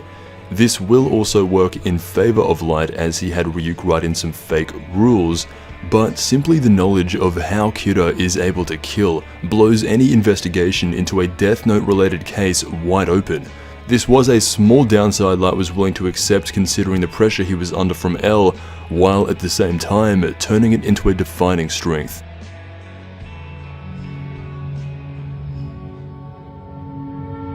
Back at the task force, it paints a picture of Soichiro still not able to function properly, but mainly a factory reset Misa Amane defaults to thinking she had been captured by a stalker and not arrested by the police. Her way of thinking returns and becomes completely innocent. This is seen as strange by L. He acknowledges something has drastically changed, however there is nothing he is able to grab onto to make a connection. With the power of two Death Notes, it has doubled the difficulty. Misa is able to speak with purity and, to her knowledge, not lie. And when someone isn't lying to L, he has a way of picking up on it. A lot more of the other task force members' personalities begin to come out here as well. Matsuda really gets into not believing Misa's sudden change of character at all. The only one who does believe it is L. The narrative makes it extremely obvious that whenever Matsuda comes to a conclusion, it's usually going to always be the opposite of what his deduction is. It is at this time that L receives a phone call from Light himself, and asks if he can come into Task Force HQ to make a statement regarding the Kira case. During this phone call, Light made a semi-confession, which intrigued L. Under normal circumstances, he would not be allowed back into the task force headquarters, as the evidence against him is in plain sight, and just out of pure safety, there's no way they're gonna let Light back in. However, the only way L would make an exception is due to the half-confession and overall sentiment change from Light. This would be something worth his attention. Light's father, Soichiro Yagami, the entire time had been sitting on a single chair with his head in his hands in disbelief that something like this could even be happening, and it gets worse when Light enters into the room and declares he might be Kira. It's a real shame about Light's father. By all knowledge, he is a very good man, and emphasized by his position in the MPA. This case, though, had broken him. It just wasn't for him. Any other investigation, and Soichiro Yagami would be leading the way. His knowledge stat comes in at a 6 out of 10, which is nothing compared to Light and L, but above average and still at the top of the remaining task force. Yet, he had been completely immobilized by this case. If Light was Kira, as his father, that means it was partially his own fault, and he himself had a role to play in the creation of the world's deadliest mass killer. The idea and suggestion of that begins to take immediate effect on his psyche. During this time, we get the confirmation of what L's thought process is, and what it had been for a very long time, finally admitting that he had major conjecture surrounding Light and was soon going to bring him in for questioning if this situation hadn't arose. To the task force, Light is now the primary suspect, though in his mind, Light is Kira. Most people, when they think of Light, they think of how intelligent he is, but I'd be willing to say that his acting is even higher than his intellect. This is also backed up by the official stats, in which his acting, also known as lying skill, is ranked 10 out of 10. Currently, this is on display for all to see. Light's act commits to saying, since L is the greatest detective in the world, and he believes that I am Kira, I must be Kira. To which L gets internally angry at, and rightfully so.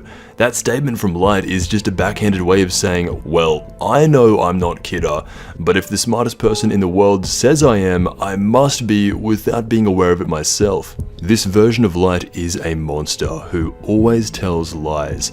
I didn't realize this until reading it, but reading a lying Light in the manga opposed to watching a lying Light's performance in the show gives an entirely different perspective. A performance in motion is a lot easier to believe while watching because it is just that, a performance, and so when Light acts and lies, it's made to be convincing.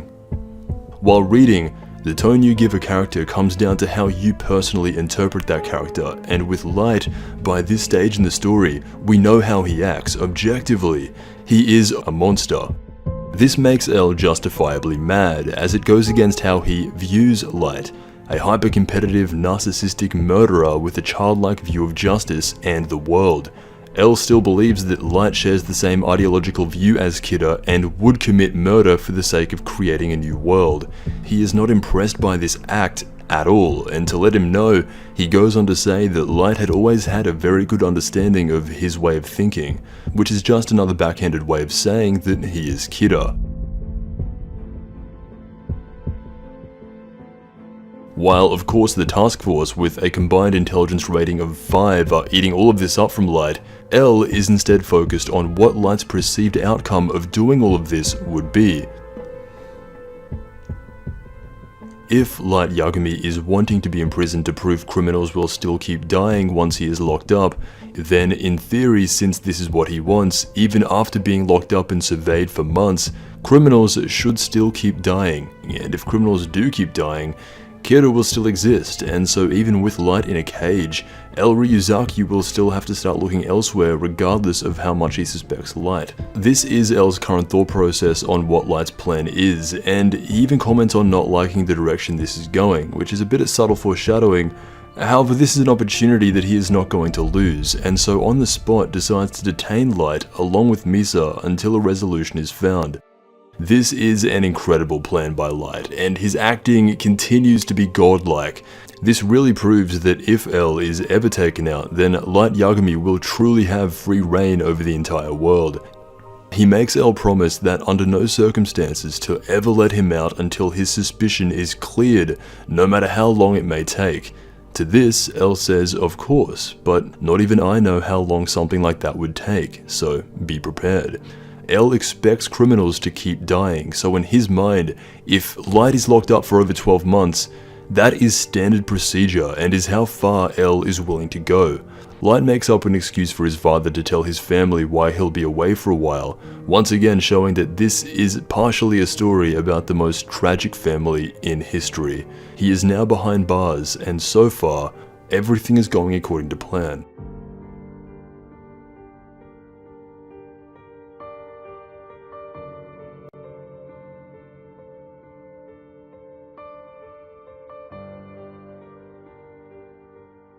Chapter 35. Whiteout.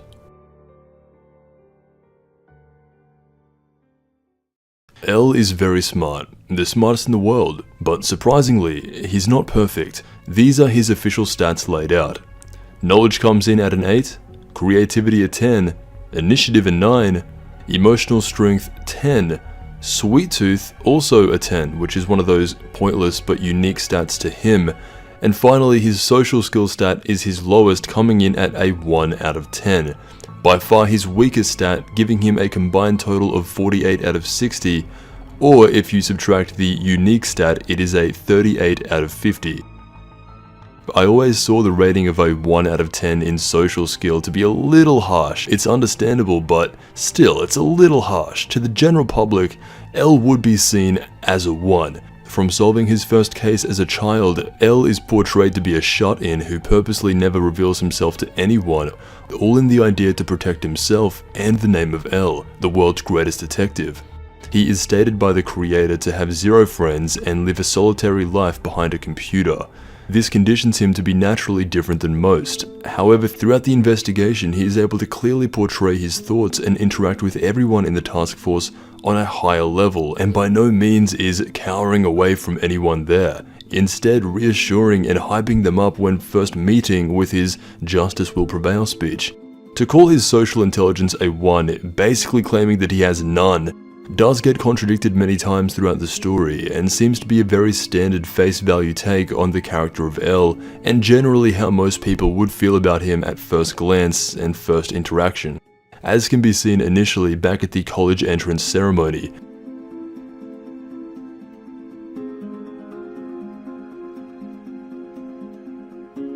Light remains confined inside a small jail cell, with L Ryuzaki watching over everything he does. His expectation is that criminals continue to die, waiting for Light's plan to play out so he can come to his next deduction. But they never do. Days go by and criminals stop dying. This goes against the expectation of L and makes him even more curious as to what Light really wanted to happen here. It's not like him to just play ignorance. It's not like Kira. It is at this point that Soichiro Yagami has had enough. Light's father resigns from the task force and asks to be put into confinement along with his son. The Yagami family is being torn apart by these actions, and L even outright predicts that if the chief really found out that his son was Kira, he would end up murdering him, then pull the trigger back on himself, which is implied to be true. Days upon days go by, with Misa being chained up, Light not being able to move, and Soichiro slowly coming to terms that his son is probably Kira, along with all the inner thoughts dissecting his own actions that come along with that. This is legitimate torture that L is putting these people through, and he remains unempathetic towards all of them. Even though the killings have stopped, this makes L more confused opposed to if they continue to happen again. As to him, he thinks, what happened to the battle with Light, the battle between minds? It had all of a sudden seemed as if they threw in the towel and the battle just stopped. 1 week of confinement goes by, and Light says the phrase, "get rid of it," to relinquish ownership of the Death Note. And the look on his face when all memories of the Death Note are wiped is one of complete innocence and purity. Light becomes good and retains his virtues that he had before the story in Chapter 1. This instant character change is represented by a zoom up into his eyes. As Kira, they are black, unable to read the true intent of the man. When he relinquishes ownership, his eyes become clear, as if to be able to look directly into the soul of the man and see his true beliefs. L watches this transition happen in real time, and is implied that he is able to notice that something has happened. So the idea of relinquishing ownership is great. Light's plan is essentially flawless. The person who picks up and uses the Death Note will be followed by misfortune forever.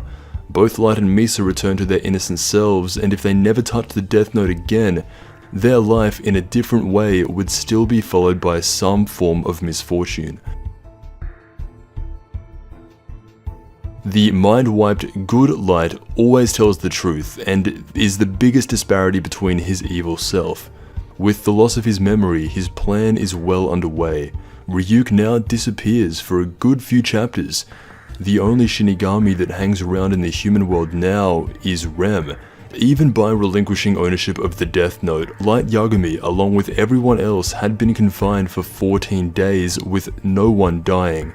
In the eyes of the task force at the moment, he is looking guilty of being Kira. Good Light begs to be released as they are wasting time investigating him since he all of a sudden doesn't have any memories of being Kira.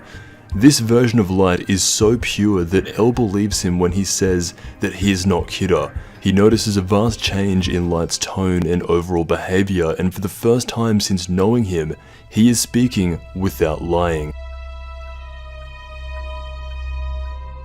One more day goes by, making this the 15th day, and just as Evil Light had planned, the killings begin again, with 2 weeks worth of criminals dying at once, leading Matsuda to believe that Kira was only resting. Both Aizawa and Matsuda take this at face value and automatically assume that Light is innocent. Whereas L was expecting this from the beginning, he maintains the pressure on Light, not telling him anything about the outside world, and pushes for a response. This works against L, as all of Light and Misa's responses feel natural to him, and this genuinely has L confused. In similarity to Kira, L is stubborn and his way of thinking is correct, or at least it was correct, and he has a hard time of letting go of that. He continues their confinement regardless of the outside murders.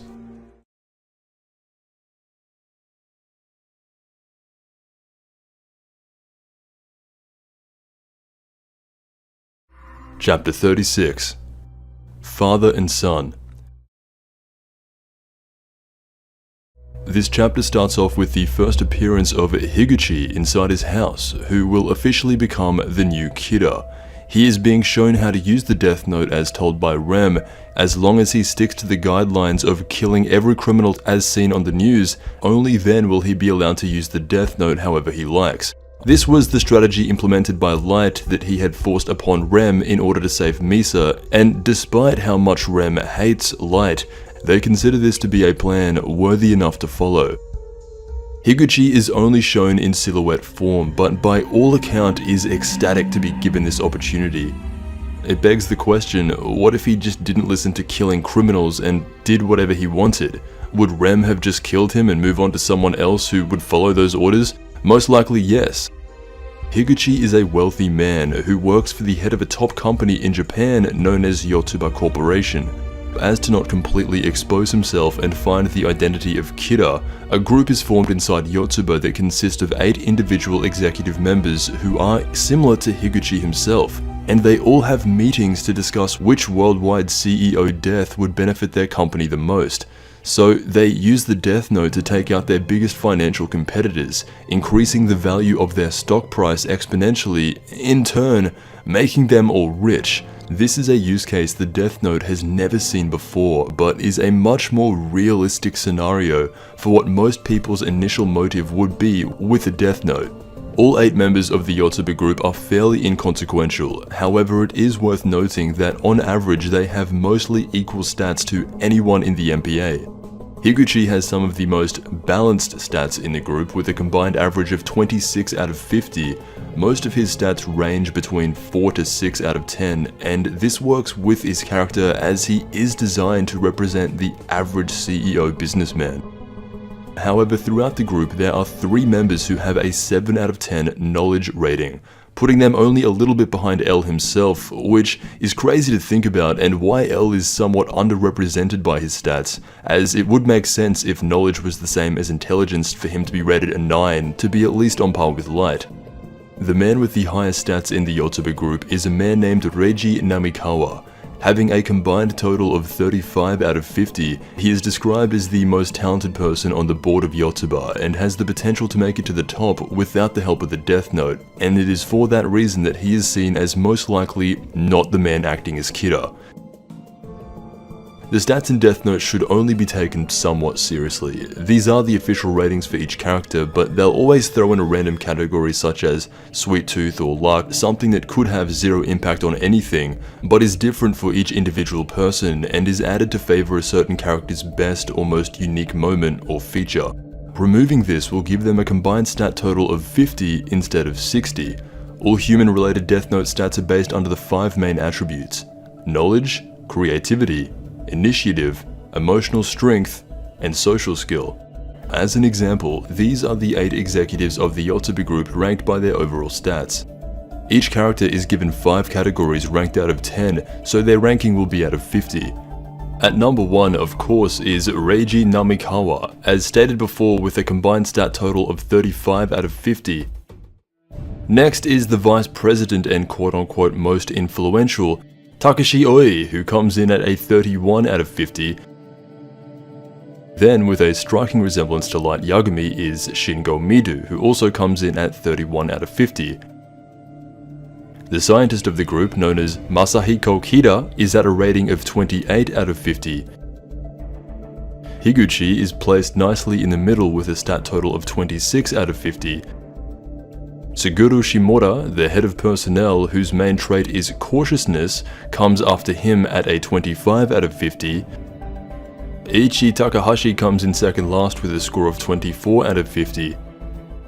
And finally, the illegitimate son of the company president who has no right actually being there, Arayoshi Hattori, is the lowest member of the Yotsuba group, rounding out to a below average 21 out of 50. This is the hierarchy set in the Yotsuba group that will have some effect on how relations turn. Now, most of them score under 30, which, when in possession and using a Death Note, is not good at all, especially since their main user is only a 26 out of 50.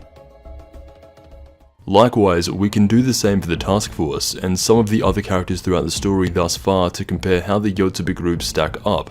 This time going from the bottom up, the lowest is actually Sachiko Yagami, Light's mother, who comes in at a 19 out of 50. She rarely ever comes up in the story and is the lowest rated character in all of Death Note that has these official stats available, which is actually not that far behind one of the Yotsuba members. Up next is Sayu Yagami, who is at 22 out of 50. Hitoshi Demigawa, the Sakura TV director and soon-to-be future spokesperson of Kira, kind of random, but his stats are included to be 25 out of 50. Now moving on to the task force, the lowest ranked task force member is Hideki Ide. The man who left in the very beginning because he didn't like L is rated to be 26 out of 50, along with Matsuda and Aizawa, who are also rated to be 26 out of 50. They all fit under the category of average and all have the same stats as Higuchi, so for some context, a man with the same stats as Matsuda is the new Kira. Light had accounted for this and knew that in combination with L, there wouldn't be a world in which they wouldn't be able to solve the new Kira case.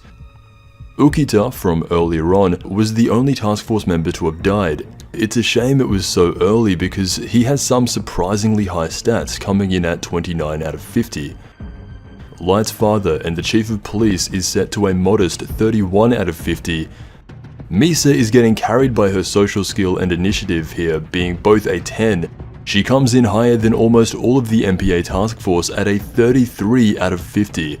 Kiyomi Takeda, the girl Light was seeing in college and soon to become very important in the story of Death Note, also comes in at a 33 out of 50. Rei Pemba, a name we haven't heard in a while, is 34 out of 50. Mogi comes in at a massive overall stat total of 35 out of 50. Not much has been shown of this man thus far, but since his stats are the highest of anyone of the MPA task force, this could be a reason why L entrusted him to act as L during the Kitamura family investigation. Naomi Misora gets a 37 out of 50, which is respectable enough. However, the world's greatest detective and smartest person ever, L, only gets a 38 out of 50, being let down by his social skill only being a 1. Watari actually ranks higher than L at a 43 out of 50, and the king that sits atop all others, Light Yagami, comes in at a mighty 47 out of 50. That is how every character ranks up against each other that has been introduced thus far. These stats would lead you to believe that L is vastly inferior to Light, as he is 9 points below him. However, this is a measurement of everything, and L is let down heavily by his social inability. He is able to excel at what he does and become the smartest in the world, but he's got a lot of quirks that prohibit social interaction on the level that Light is able to. And what this says is that it's not enough to just be good at one thing. To truly become exceptional, you must be a well-rounded person, just like Light. Light's genius comes out more during the Yotsuba arc, and he's able to do everything L can, plus more.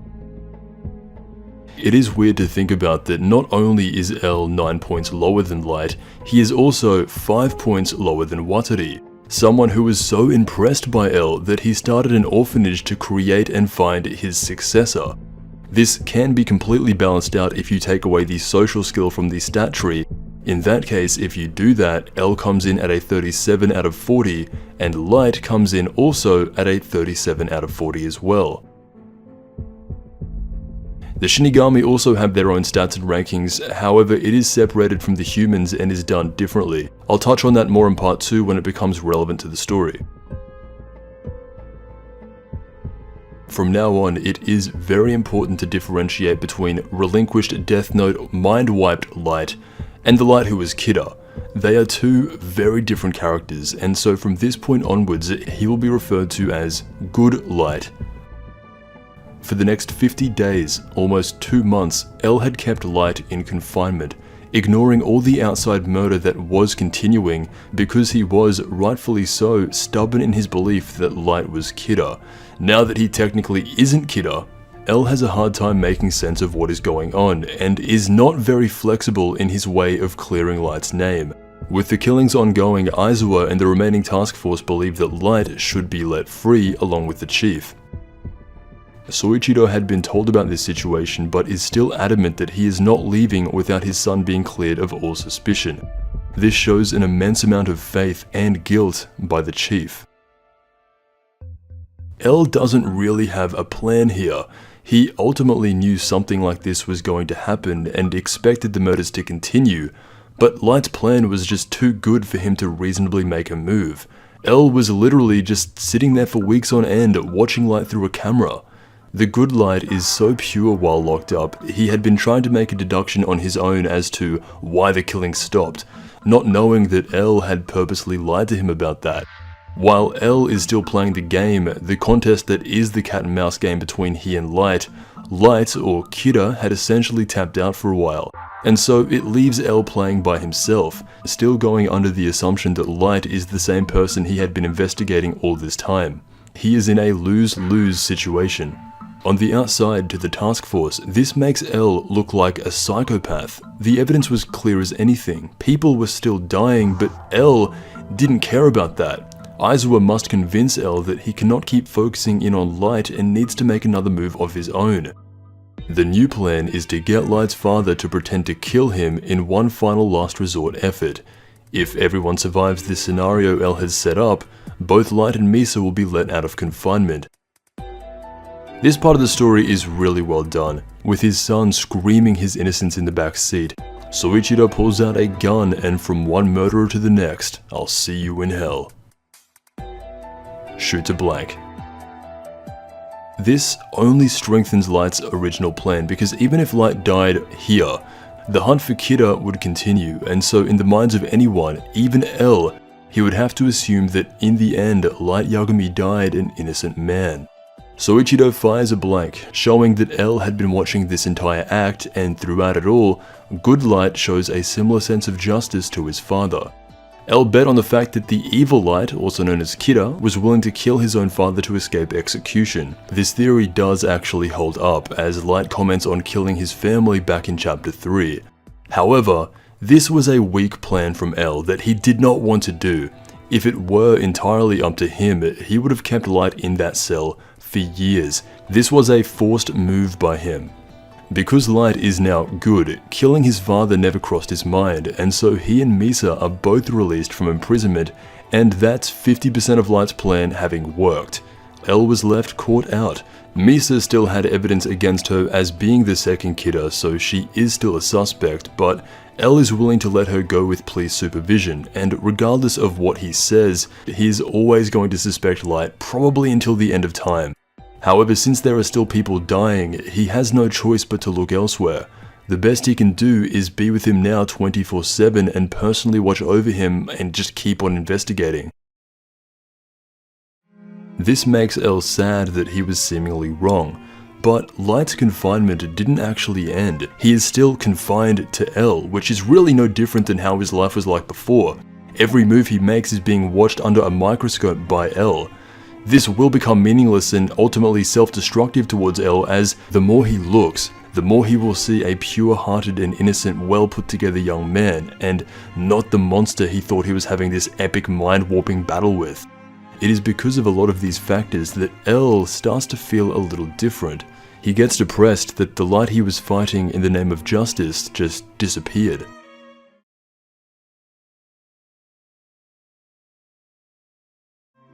Chapter 37. The Eight.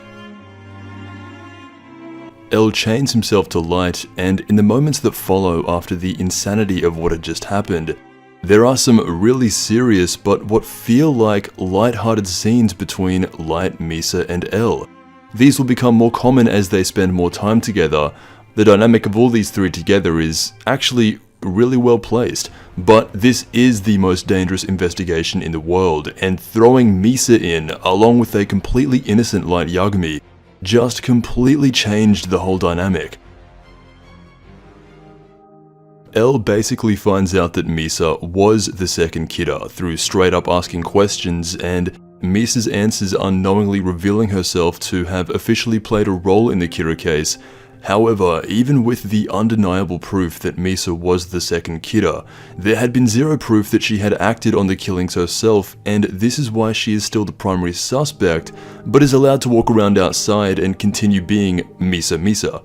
It is also a similar case with Light, just not as evident.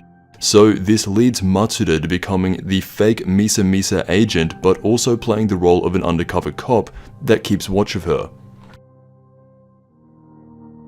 Still obviously suspicious of Light, when Misa leaves the room, Elle asks him to manipulate her into revealing information about the kidder case, to which the good Light has a shocking response to Elle and says, even if it is to solve the kidder case, manipulating someone's emotions and taking advantage of their feelings is the most despicable thing a person can do. End quote. This, once again, genuinely surprises Elle, as this goes against everything he once thought about Light. Everything about him is now different, and Elle can tell that he's not lying, as it is portrayed by the clarity through his eyes.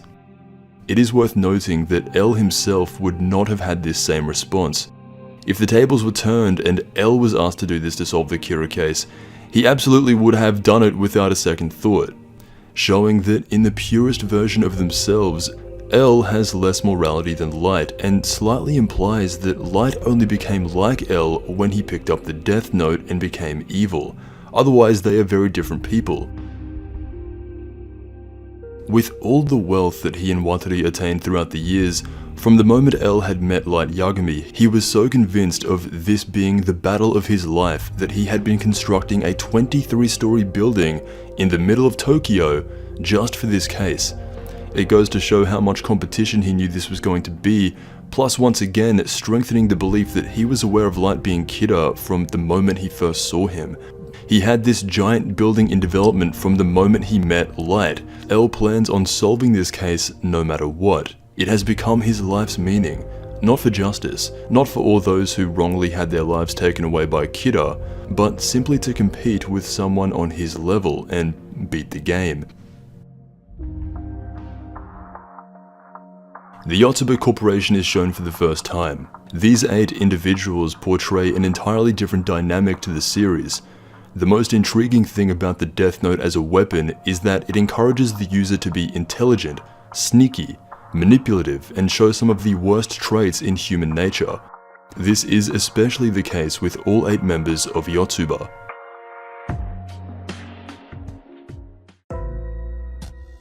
The group of businessmen are young, but lead their own respective fields and are all trying to climb the corporate ladder to gain as much wealth and social status as conceivably possible. When you introduce a death note to people like this, they merely discuss which CEO death would help the company the most. If they so happen to die, that would just be one big shame. This is how they play it off.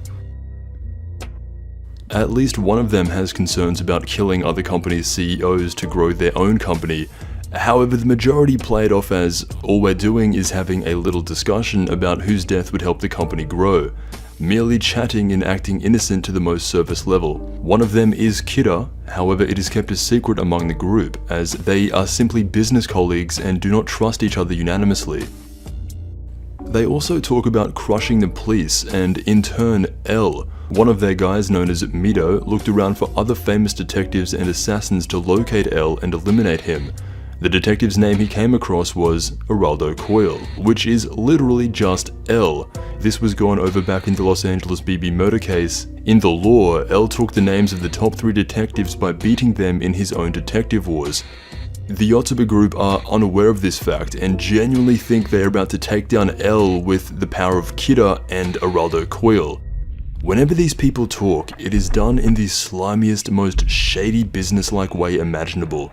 Watching over this makes Rem despise more humans than just light, saying that humans as a species are disgusting creatures.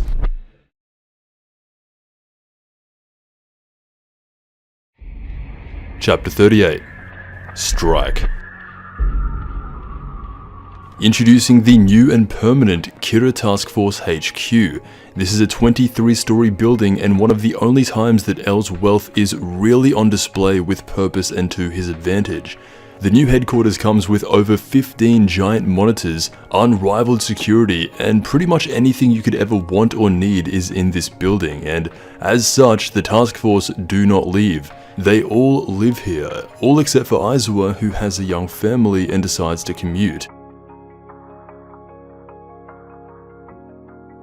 With Misa spending time with Light, who is in turn connected to L, and once again you have the big 3 of Death Note now sitting in a room together, left with no choice but to talk about how they're feeling. L and Misa always have funny interactions because of how vastly different they are, but more importantly, L, now unmotivated to work on the Kira case, states he is depressed. This next sequence of events is an extreme insight into L's mindset throughout the majority of the case and shows what he's truly been thinking all along. L is depressed because Light Yagami is no longer his competition, and all that work he had done uncovering Light to be Kira over the span of almost a year seems to be a waste of effort if Kira's power can transfer from person to person, making him a victim rather than a perpetrator. L is able to communicate this while at the same time still testing Light.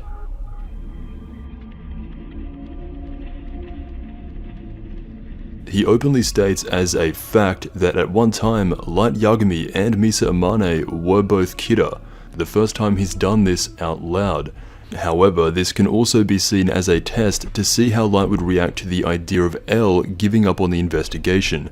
If Light was Kira, he would be likely in favor of agreeing with L and ending the hunt for Kira, and not only would he agree with him, but also be happy to see him concede. What we are witnessing is Light's plan continuing to mess with L. It's been 2 months since he conceived it, and it goes to show how powerfully designed this truly was.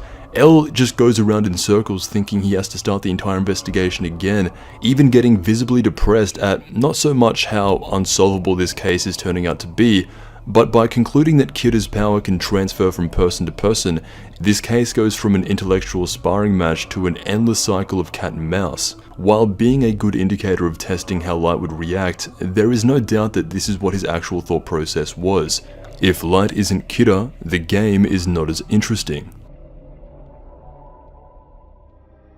Instead of getting excited about L wanting to end the Kira case as Kira would have, Light actually gets mad at the suggestion of quitting, and so he punches L even at the suggestion, almost entirely clearing his suspicion that this current version of Light is Kira. In contrast to L, he does not show any sign of being overwhelmed by the task, and I find this to be super interesting.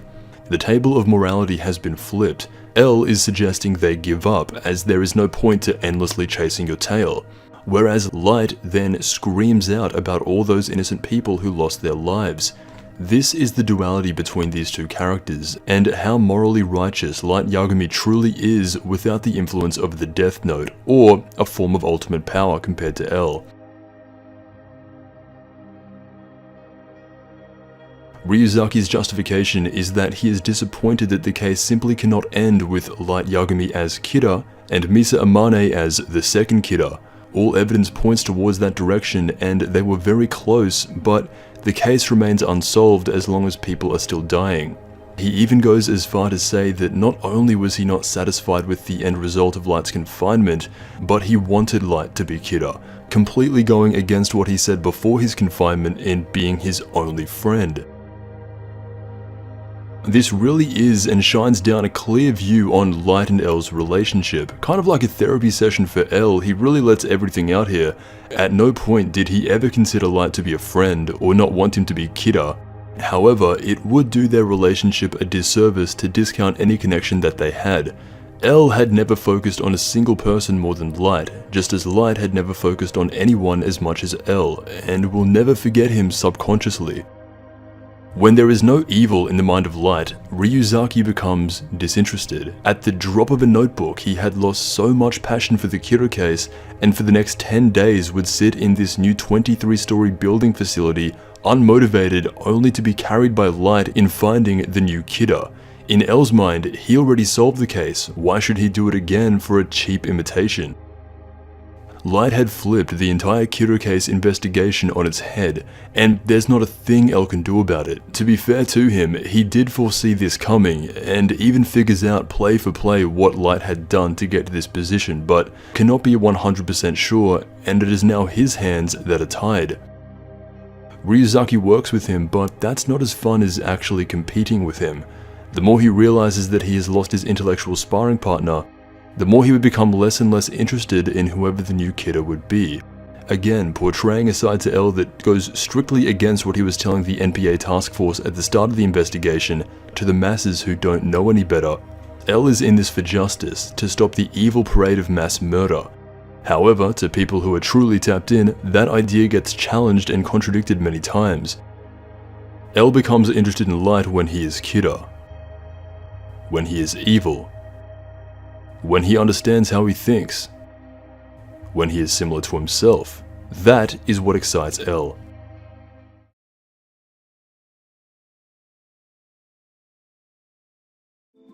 Chapter 39. Separation. The depiction of our main character Light Yagami goes from a sociopathic mass murderer to a hardworking, brilliant and polite young man who is leading the Kira case investigation even more so than the man next to him. As stated before, Light carries L hard through the Yotsuba portion of the story. Whether that is because L was uninterested, or if Light is outright more capable than him, it is more so implied that L was just not taking the case as seriously as he did before and has no interest in starting again, leaving almost everything up to Light. Within 10 days of just scouring through all publicly published information, Light, along with some help from Matsuda, had found a possible connection to the new Kira. This time, instead of only criminals dying, it was high-status businessmen, having 3 die in just under a week, and one of these men worked as part of Yotsuba. When taking a look over at each of the stock price of these 3 separate companies, Yotsuba stock had been rising, while the other 2 men's companies' stock had not just fallen, but capitulated. This in itself would by no means be enough evidence to deduce that Kira has a relation to the Yotsuba group. However, another piece of data found by Light shows that beyond the 3 men who suspiciously died in the past week, there were a total of 13 deaths in only a 3-month time span that were directly beneficial to the Yotsuba group's bottom line. With this much to go on, L's finger touches the bottom of his lip and is compelled to follow up on the lead. This time, the idea being a Kira who kills criminals as a camouflage to hide the true intent of killing for monetary gain. The Yotsuba group really think they are doing some 300 IQ plays. Between the 8 of them, they are constantly thinking of ways to not get caught or found out.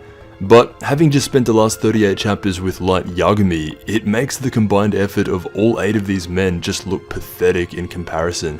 Still figuring out how to use the Death Note, these guys don't have a clue or even consider that they had been careless in who they chose to kill. Going on to state that if a person were to suspect Yotsuba right now as having a connection to Kira with only 3 deaths, then their deductive ability would be on the level of a god. Really gotta give credit to Light, his ability to play both sides, whether he is Kira or actively hunting down Kira. He continues to be legitimately good at everything he does, and is looking like the true successor to L that Watari had always been trying to find. Through further investigation, L comes out with the most convincing deduction so far in that Yotsuba couldn't have hired Kira, that would mean they would have found him before me. That's impossible. This leads him to believe that Kira is intimately involved as part of Yotsuba, and that since Watari is well respected in that area of the business world, he can find a connection for them. Meanwhile, this is the first time Light is hearing about Watari, who, for this story, has remained even more anonymous than L usually does, as Light had at one point even assumed him to be a second L.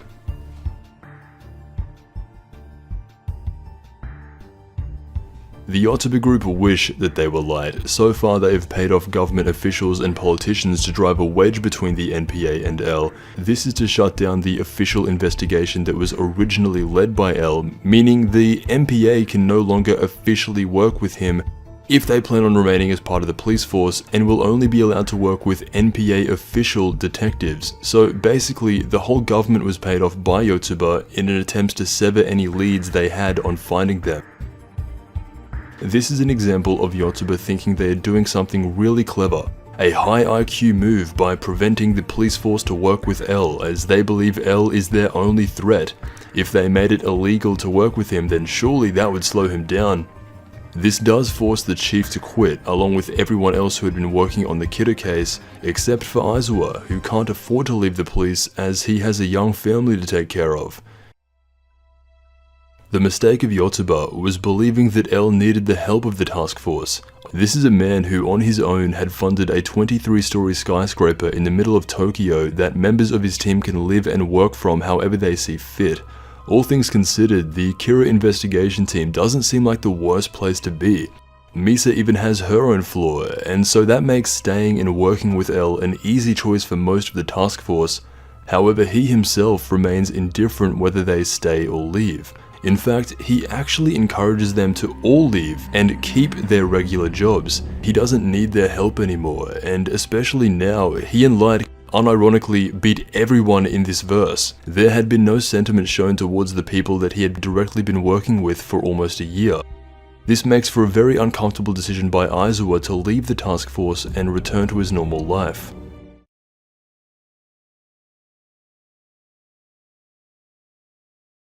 Chapter 40. Friends.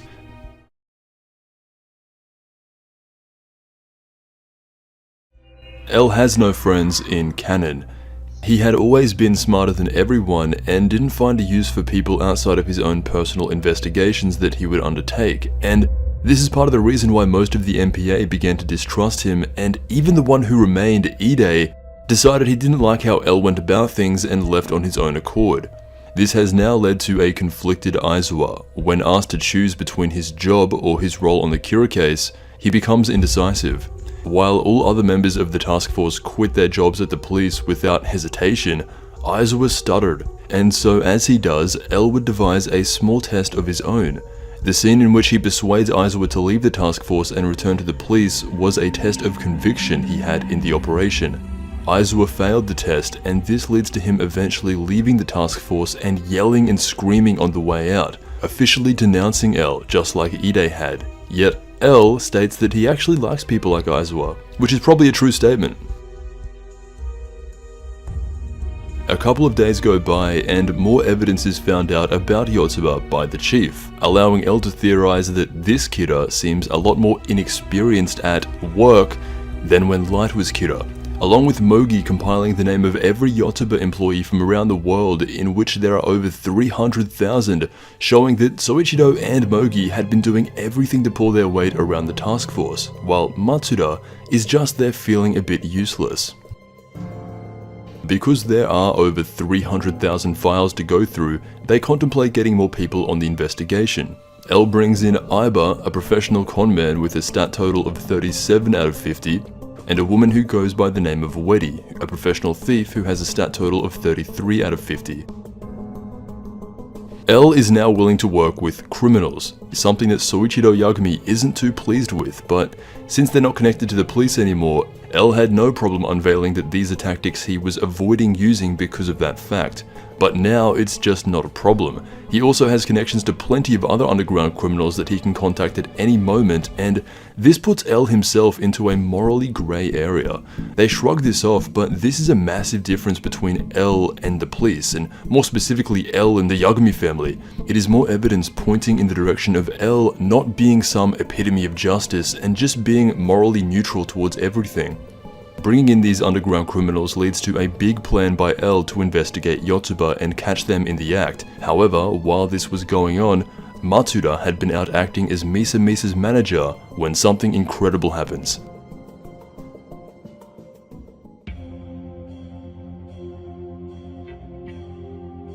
Chapter 41. Matsuda.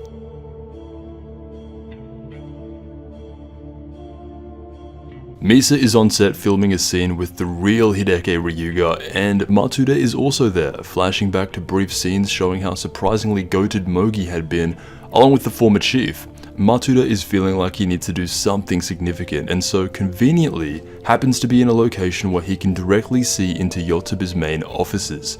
Out of all the areas in Tokyo, Matsuda just stumbles across it. Back at HQ, there's this super introspective moment with Light as he goes back throughout the Kira case to moments covered earlier, the 12 FBI agents, the bus jacking, Ray Pember's fiancé, and ultimately comes to the same conclusion as L, that he must have been Kira. As he has no memories of these moments, he remembers living through them, but his actions and mentality as Kira had been completely wiped, and so these memories remain vague in his mind, and if L were to ever ask about these situations again, Light wouldn't have the full clarity to answer them, so he decides to avoid this topic. This leads him to further ask himself internally what he thinks he would currently do if given the power of Kira, an ultimate power to end human life. Light still believes the world would be better off without some people, as do most others, but he pushes these thoughts to the back of his mind and continues on his single-minded focused goal of capturing Kira. The more he thinks about it, the more he also suspects himself, which is why, of course, someone like L is never gonna let this go. L sees Light hacking into the Yotuba database and throws out comments such as, "Wow, great hacking skills, I bet you could use that to hack into the police." Really just throwing it in Light's face that he is still the primary suspect and that catching the current Kira will lead them closer to a solution, but is not the solution itself, which is a big distinction. L is treating this like a filler arc in the case because he's waiting to see how Light's ultimate plan plays out. An urgent message comes up on the screen. This was Yotuba's biggest mistake. These guys have no idea the links L went to remain safe and undiscoverable. The Yotuba group was so naive that they really thought they could contact the second greatest detective in the world to take down the greatest detective in the world. Yotuba contacts Araldo Coyle to uncover L's identity. Obviously, this being L's alt account, this alerts him directly, hereby allowing Watari to backward search the request, only to find out it came from one of the Yotuba main executives, Masahiko Kida, the man with a 28 out of 50. They were willing to spend $100,000 up front and $1.4 million on completion of the identification of L. This was careless from Yotuba. Although you could see where they were coming from, this gave L pretty much every piece of evidence he needed in only a few days. The task force begin freaking when they hear about this new threat, Araldo Coyle. This is the second best detective in the world who also specializes in finding people. Then L just casually lets everybody know, yeah, that's also me. This usually works as a misstep for people trying to uncover my identity. Watari acts as the intermediary.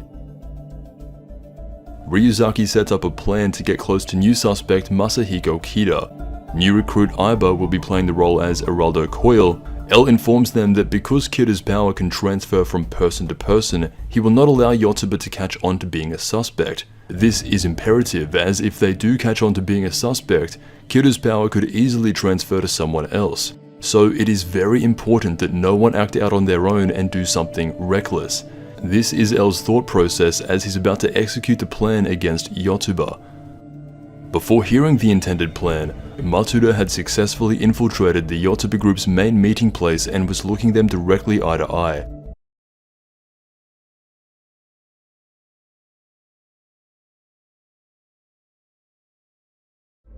Chapter 42.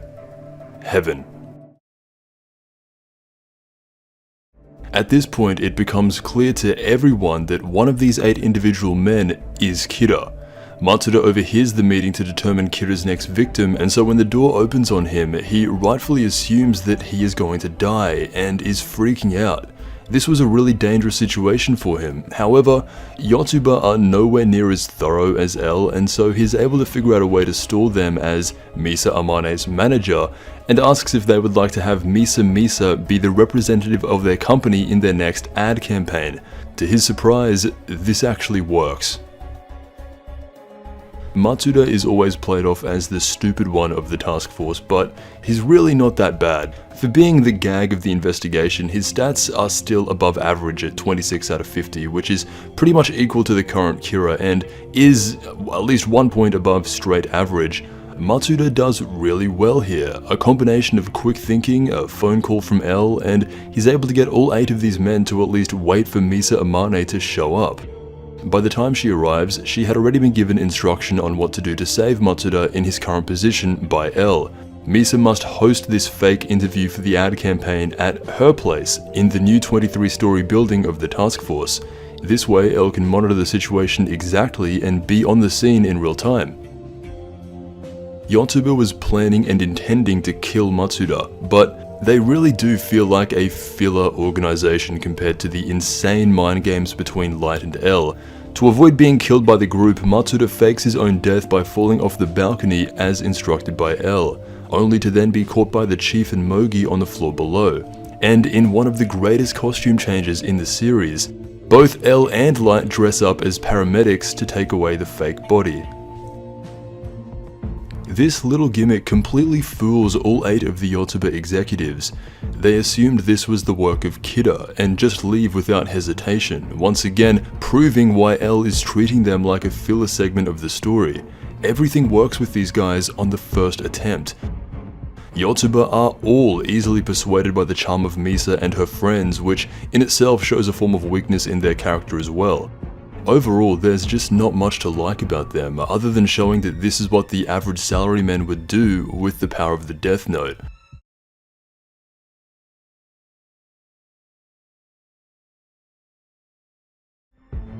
Chapter 43.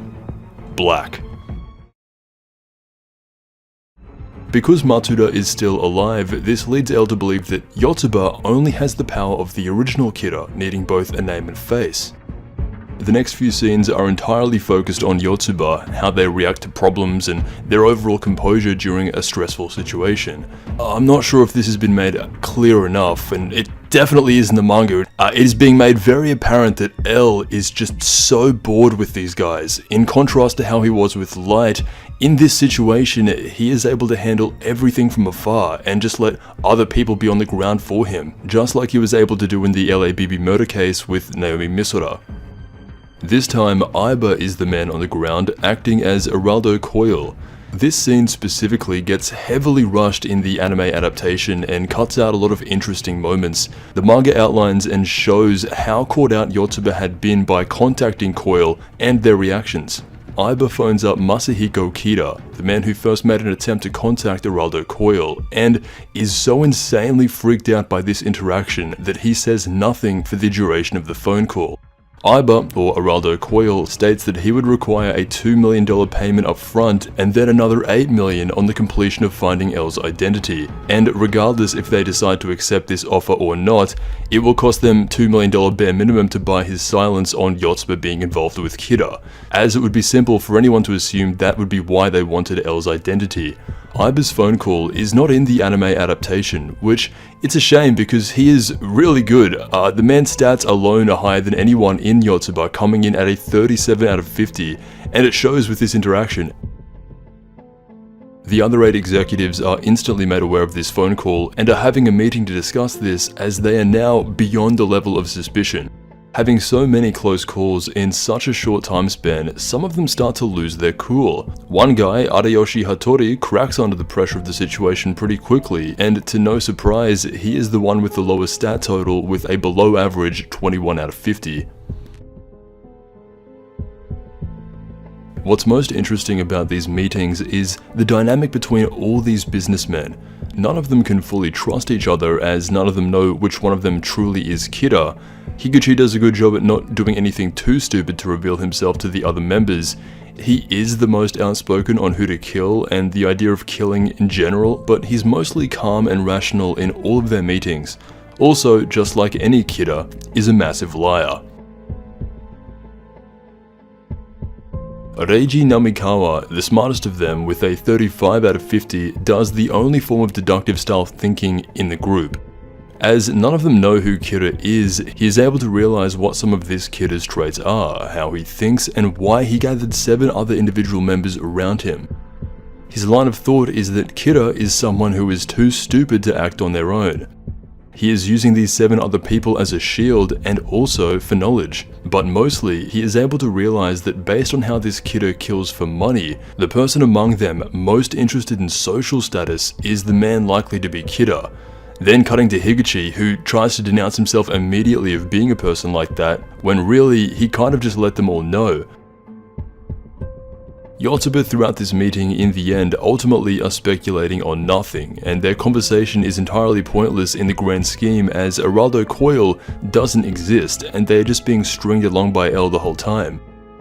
The story plays them up as being so fodder to the main cast that instead of doubting Araldo Coil at all, they are so impressed at what he was able to figure out that they pay him $5 million up front, more than 2 times what he was requesting, just to get him on their side, further implying that these guys are only able to think with their wallets. Aiba and Wedi were thrown in rather quickly and seemingly pulled out of thin air, but their short-lived additions are great, especially Aiba, showing that L has connections to criminals he's no interest in locking away. They are an immense help to the task force, as while Aiba is over there conning the Yotsuba group out of millions, Wedi has gone ahead and put up security cameras inside the main meeting room to be overseen by the entire task force.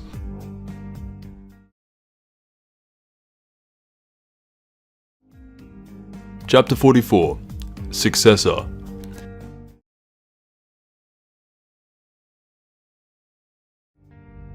Everyone gathered together, surrounded by the 13-monitor setup, are all heavily immersed into what they are seeing. 7 men in black suits enter the room, and one of them is Kira. Because of his outburst in the last meeting, Adayoshi Hattori, the man with a 21 out of 50, was killed by Higuchi as a way of saying to the others in the group anonymously, "This is what will happen if you try to leave or speak out." He had no problem killing the lowest ranked member of their group, even if it was one of his own. This is getting serious now for the men in Yotsuba, and as this chapter moves forward with Light and L watching their every move, of course they straight up reveal who they're going to kill. This on its own should be enough evidence to put these men away, or at least make them primary suspects. However, L sees things very differently and wants to wait and see if the person they mentioned actually does die, to have absolute proof beyond a reasonable doubt. The now reformed Light, along with his father, are against this idea completely, as it goes against their moral code. Normally, this video footage alone, along with Matsuda's testimony, would be enough evidence to convict all of Yotsuba, but L is thinking at a level beyond simply Yotsuba. In his mind, everything he does is done with the intent of still fighting Light Yagumi's Kira, If he captures the Yotsuba Kida now, he recognizes that will be a part of Light's original plan and will have fallen into some sort of trap, so he must come up with something, any kind of diversion. The debate continues over should we wait for them to kill who they say they will kill, or just proceed in capturing them immediately, in turn letting Yotsuba know that they're a suspect and risking the chance of Kida's capture for the sake of human life. Of course L is opposed to this at first and will ultimately remain stubborn on this fact, but the majority rules, and in this case, Light comes up with a plan before him and calls Yotsuba's smartest mind, Reiji Namikawa, pretending to be L. Both Light and L felt confident that this man was not in fact Kida, but had the most influence over the group, so by contacting him they'll be able to accomplish the most. The call goes ahead and Light makes his presence as L extremely clear. While acting as L, he is so convincing that not only does he manipulate Yotsuba into delaying the killings by 1 month, but is now also likely to get more information out of Namikawa, as none of these people within the Yotsuba Foundation have any loyalty to each other at all. Light still has no memory of what his life was like as Kida. Everything he is doing now is under the idea of capturing Kida and being a good person. Light was so good at acting like L that it makes L catch on to what Light's overall Grandmaster plan is. He states that his performance was so similar to how he himself would have done things, and by having the capacity to come up with it much faster, he concludes by saying, at this rate, if I die, you could probably become the successor to the L name. As much as it seems like it is, this isn't a compliment towards him or his ability at all. It's simply L making his final discovery on what Light's tactic, motive, and endgame was all along. Dispose of L, then lead the task force as L, while secretly being Kida the whole time. The perfect endgame scenario.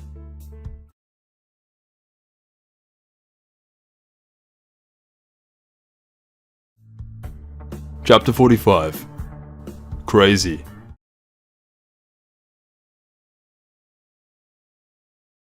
This will become L's new obsession until the very end. At this moment, he had completely uncovered what Light's plan was, and still, there was nothing he could do to prevent it. It was as if Light had written his name in the Death Note already, metaphorically. L is so subtle with his words here. Directly after this realization, he says, "You might be able to do it, Yagami-san." Not only referring to Light taking over as his successor, but in the ultimate plan actually coming together and working.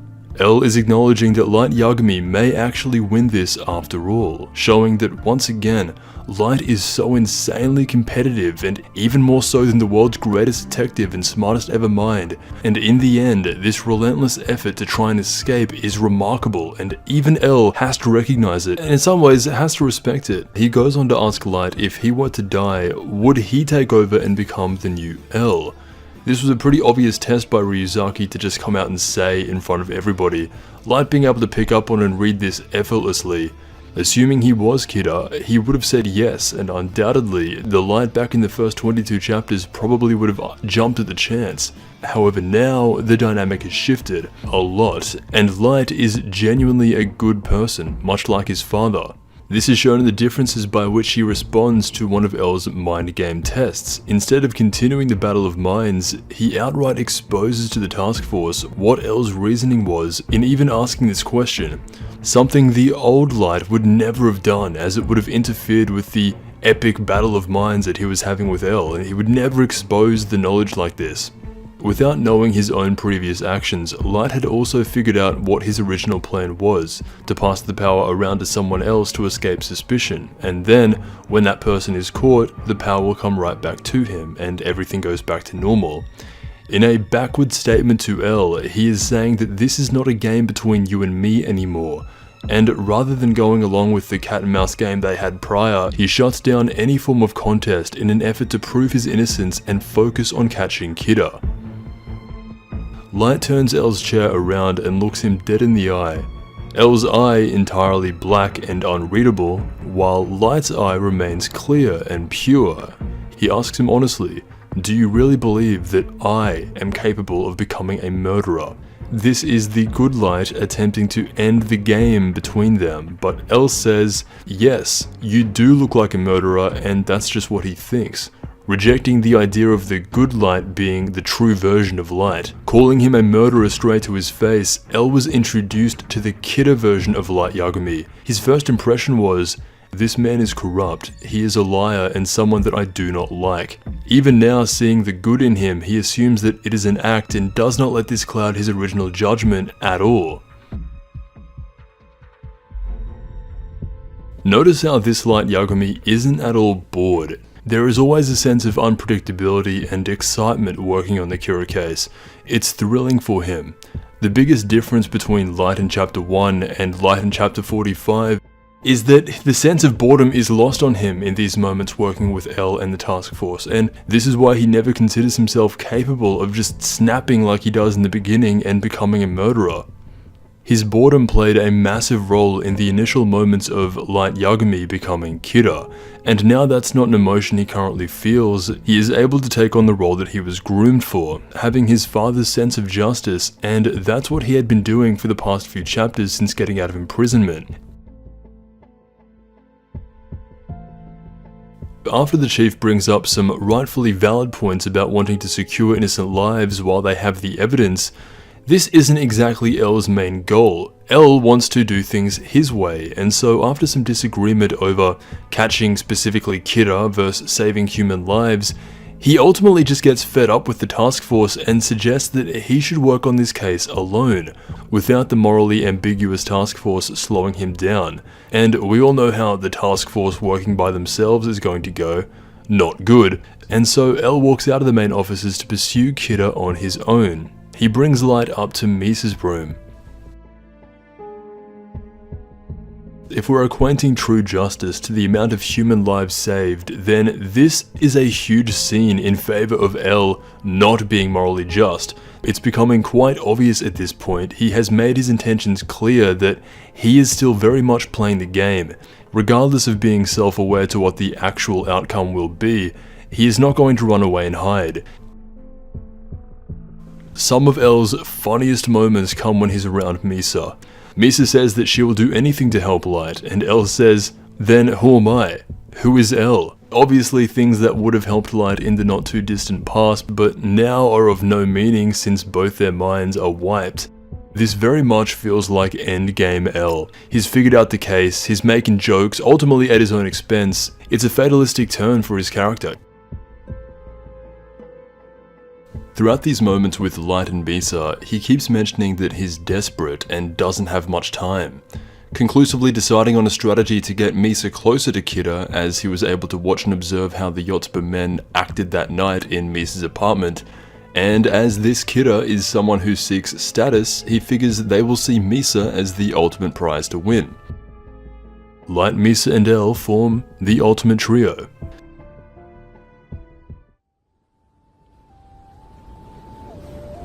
Chapter 46, Ill-Suited.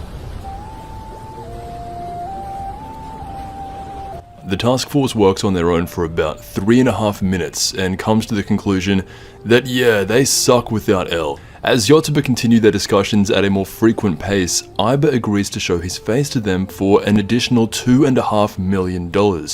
Of course under the name Araldo Coil, and to act as their form of Ryuzaki.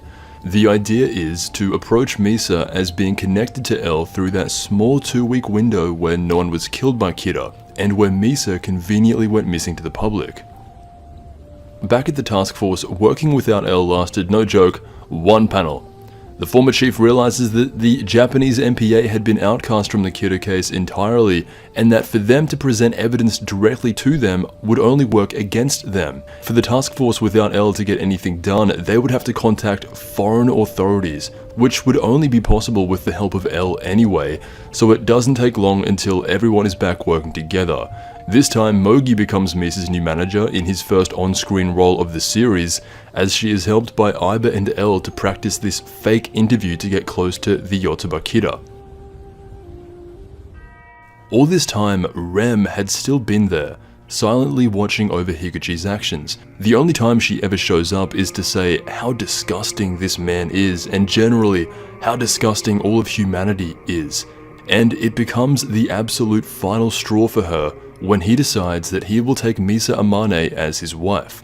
With the money, status, and Misa Amane as a wife, to Higuchi, that is the pinnacle of life itself, and as he is made aware of Amane's affinity for Kira since he is Kira, this makes him incredibly confident in his ability to pull this off. All while observing how revolting this man is, Rem decides that under no circumstances can she let Misa be swayed by the power of Higuchi into marriage. She didn't think Misa would be into him anyway simply on the fact that he was Kira alone, however she couldn't be certain, and so Rem tears out a page of the Death Note in attempts to save her. While arriving at Yotuba's main office, Mogi has shown the most amount of his personality in the series thus far, and it's about time. It is stated by Sugumi Oba that he did intend for Mogi to play a larger role throughout the series than he did, and to be fair, he had done a lot compared to the others, but it's all been off screen, and it is important to remember that he has the highest overall stats of anyone in the task force, so this makes him somewhat of an underrated character in the task force. He also plays the acting role of Misa's manager very well. Misa's interview takes place in front of 4 Yotuba members and Araldo Coil, which is Aiba.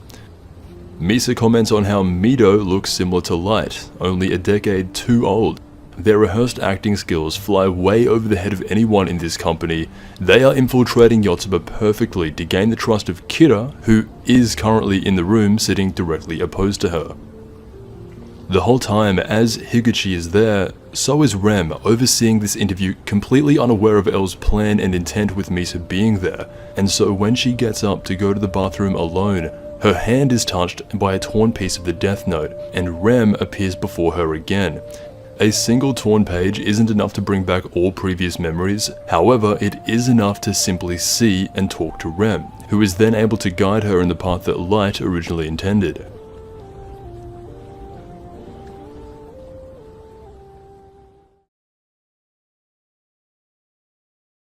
Chapter 47. Impertinence. The moments in which Light is left alone with his thoughts, the idea of once being Kira continuously enters his mind. It's no surprise that whenever these moments occur, it's in the brief time he has to think to himself, alone. Truthfully, he never actually is alone in these moments, as these handcuffs that tie him to Ryuzaki are a representation of L's best attempt at countering his plan. He is able to differentiate the current Kira over there in Yotuba from the original, as Higuchi had been killing any criminal whose name appeared on the news regardless of false accusations or even outright innocence, whereas Light, in his original Kira state, over time did lean majoritively towards his own ideals in who he perceived to be innocent or not. This is in complete contrast to Higuchi, who is only killing criminals because he was told to, and does not really care which criminal dies, innocent or not. Light picks up on this, as does L, and is one of the many reasons that even though they're so close to honing in on the current Kira, L is not even close to being personally satisfied by this. This is a chapter that revolves around Misa regaining her partial memories of her time before confinement and suspicion of being the second Kira.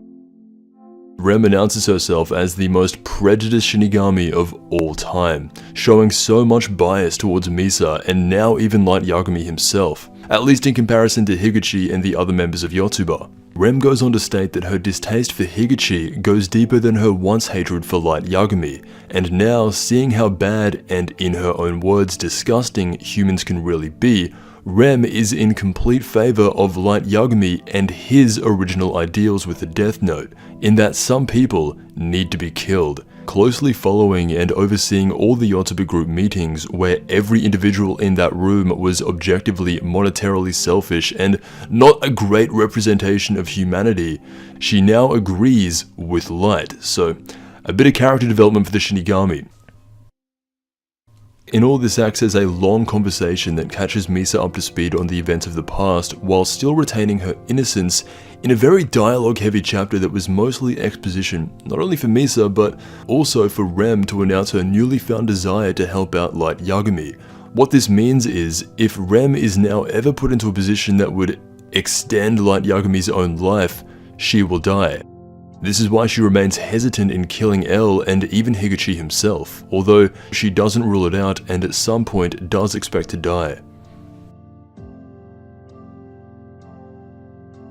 So far in Death Note, Rem has been the most compassionate, willing to act, kind-hearted death god of all time. Personally, I like the idea that all gods in narrative storytelling that involve mortals must remain somewhat neutral. Interference to an extent isn't a problem itself, as Ryuk dropping the Death Note could be considered unnatural. However, with Rem, this is a character that has the ability to do whatever she wants. She states that she isn't fond of dying, but will do it because she has grown attachment to a certain human. First Misa, and now by proxy of following Higuchi and all of Yotsuba, Light.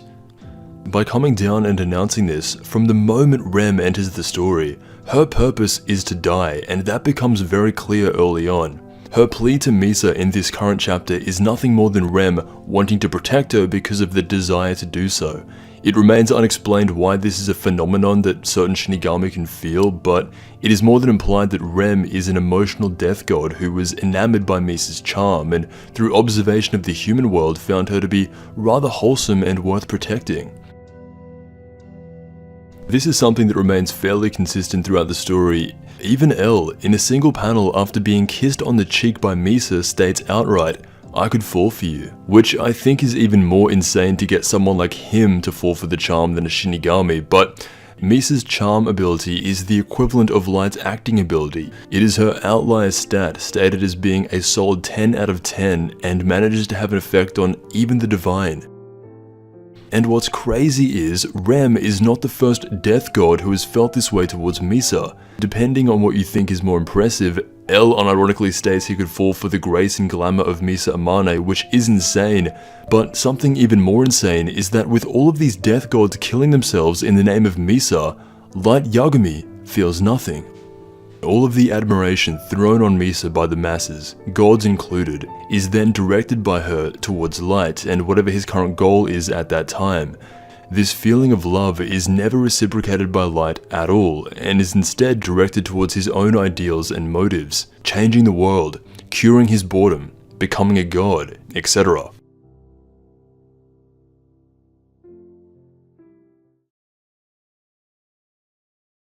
Chapter 48. Give and Take.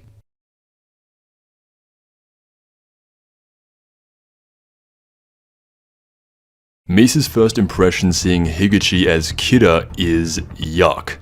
These impressions may have been swayed by their initial meeting where Higuchi is shown being really weird coming onto her and the other models.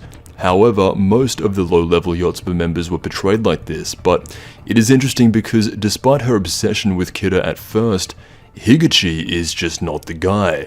Light is the guy. Without originally knowing much about their character, her first reaction to Light was complete infatuation, while her first reaction to Higuchi is ew. This shows an innate intuition and perceptiveness that Misa is able to pick up on between these two separate Kiras. She may not go about it the same way as L, but in the end, they are both not interested in this Kira. They are interested in Light's Kira. Misa may mostly be portrayed as this ditzy girl who just follows Light around, but there has been a lot of character put into her, and in unique ways she is able to do things that Light or L could never. Remember that she was the first person to uncover who Kira really was, then locate and track him down to have a one-on-one meeting in person. Also, she's become slightly less crazy ever since her mind was wiped and lost the Shinigami eyes. These last few chapters have been fairly rapid in their pacing. So much happens within only a span of a few pages. Soichiro Yagami had planned to announce to the public all of the information regarding the Kira case in attempts to stop the killings. L does not want this to happen, so he convinces him to wait 1 month, as that is when Light had delayed the next Yotsuba killings to anyway. And beyond that, L does not expect to even be alive in 1 month. More on that later. Misa comes back into the task force with more knowledge than everyone combined. Knowing who the real Kira was, she has a plan on how to get him to confess. However, she wasn't able to execute this flawlessly. Her behavior towards Light catches the attention of Elle, big surprise there, but again, it becomes one of those moments where Elle is able to pick up and put together the fragments of everything that's going on around him. However, due to this being the work of a divine notebook, the answer is always just slightly out of reach and can never be truly definitive. Misa is able to dance around the task force knowing the truth and is able to come up with her own method of helping Light. This plan ends up with her running away from her fake manager Mogi, cutting off all contact for a brief moment and getting a chance to speak with Higuchi alone. Highlighting Misa's ability to charm most characters, Higuchi is of course no exception. What he thinks is going to be a normal time with a normal girl is entirely flipped on its head when Misa reveals that she is the second Kira. As if she is acting out a scene saying, "My dream is to marry Kira. If only he were here right now, I would love him so much." This is obvious bait for Higuchi, but the fact that this even works really says everything it needs to about his character. If it wasn't already made clear, Higuchi is an easily swayed man with no true purpose or direction, unlike Light. There are some things that do make Light an extremely admirable person, but with Higuchi, there isn't a thought that goes through his mind other than the desire to make out of this with dominance over Misa. With Rem in the background listening over to all of this, she assists Misa in proving to Higuchi that she does have the capacity to kill, and that she wasn't lying. This leads to the groundbreaking confession of Higuchi telling her that he is Kira. He does this in hopes of securing Misa as not only a wife, but also he wants her eyes. However, since he can't prove it, since he never carries fragments of the Death Note on him, Misa tells him the only way to prove it is to halt the killings of criminals until she says otherwise. And he doesn't even question this, gladly agreeing to these terms, not only preventing new murder, but Misa was also wearing a wire, returning to the task force and playing that particular part of the audio to Elle and everyone else. Higuchi is Kira, and the man they will now focus on.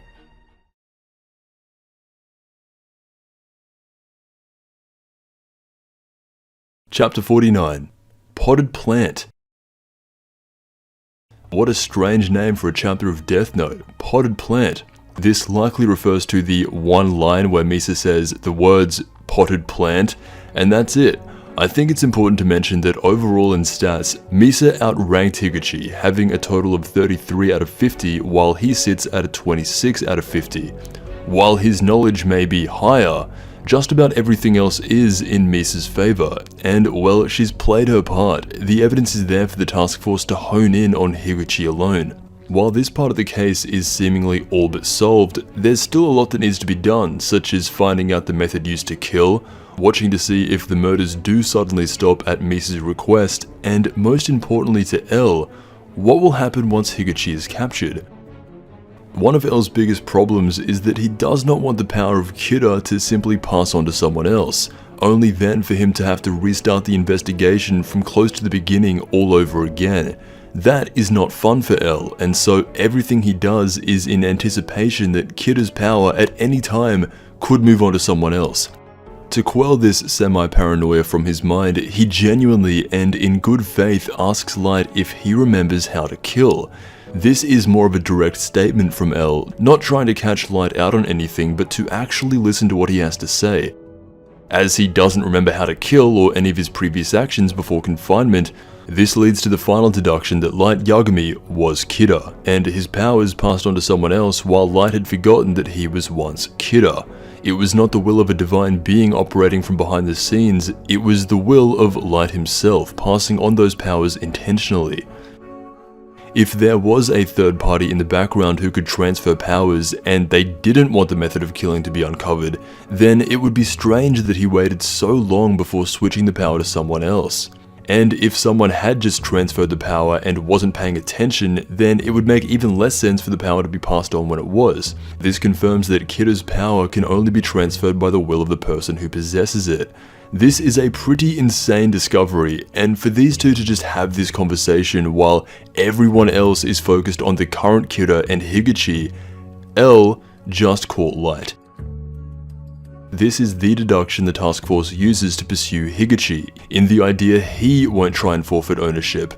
If they both agree that Kira's power can only be transferred by the person who is in control, then that is literally what Light did, and L thanks Light personally. He now feels 99% confident. Of course, this 99% is disguised as a 99% confidence that Higuchi's power won't be passed on when trying to capture him. However, it can also be interpreted as him being 99% confident in the final deduction of Light being Kira.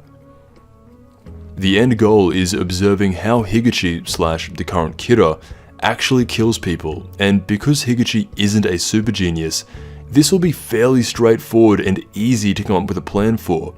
The next 8 pages is the task force unironically going play by play on how Higuchi will react with pinpoint accuracy. Matsuda will play the role of the man who once walked in on a Yotsuba meeting and will tell his story on national TV, exposing the current Kira and labeling all other members of Yotsuba as mere victims. This will force Higuchi's hand to find a way to kill him, and when he does, L and the task force will observe how he does so.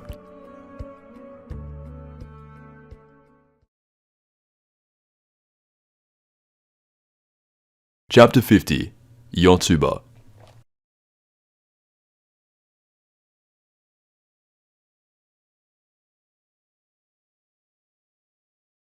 It has been 3 days and the killings have indeed stopped. 3 members of Yotsuba meet at Shingo Mido's house to discuss how they've been feeling about these recent actions of Kira, and surprisingly, at least 3 out of the remaining 7 are sickened by what is taking place during these meetings, and they want a way out. Namikawa, Suguru, and Mido all speculate and conclude that it is Higuchi who has been pulling the strings as Kira, based on him desiring the most amount of money and power out of anyone, and not really having the capacity to make it on his own outside of the power derived from being Kira. And so now it's basically everyone against Higuchi. There is not a single person on his side, and it's about to become him versus the world. How will the new Kira handle this stress? The stakes being at the highest they had ever been, will he remain calm and think of a way out of it like someone we know? Or will he ultimately self-destruct?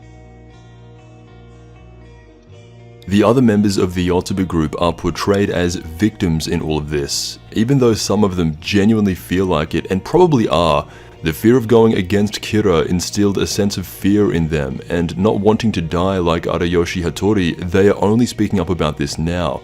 During this meeting, Namikawa gets a phone call from L, or Light acting as L, and actually pulls off a subtly impressive feat that stumbles him, confirming to everyone that their target is in fact Higuchi. First time Light had been drawn with a sweat mark in a while, he was caught out here in a very minor way, revealing the task force's plan. How this doesn't actually really matter or do anything in the grand scheme. Light was going to ask Namikawa to call Higuchi anyway to inform him about the TV interview, so it's likely he would have put it together regardless.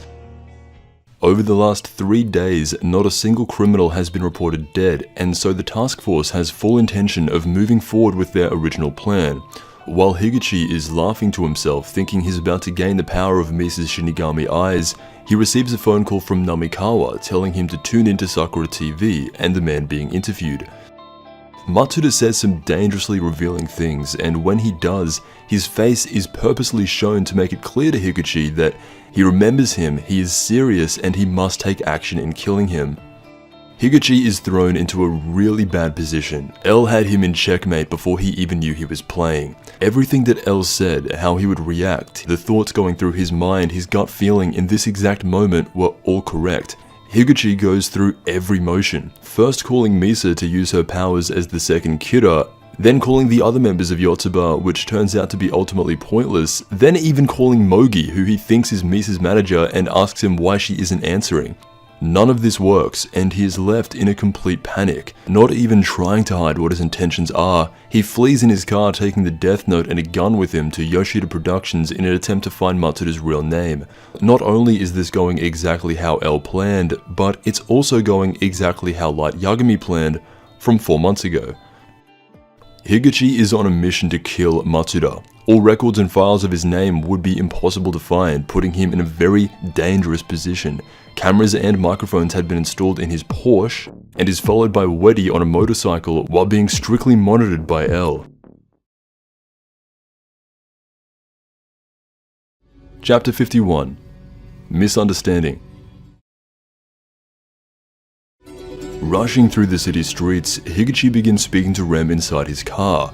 This is immediately picked up on by L and is assumed to be a Shinigami. All those subtle clues that Light aimed towards him in the beginning about Shinigami possibly even being real, then Misa confirming it later on, become fully realized in this confrontation right here. L is acknowledging that this may in fact be the secondary work of a death god.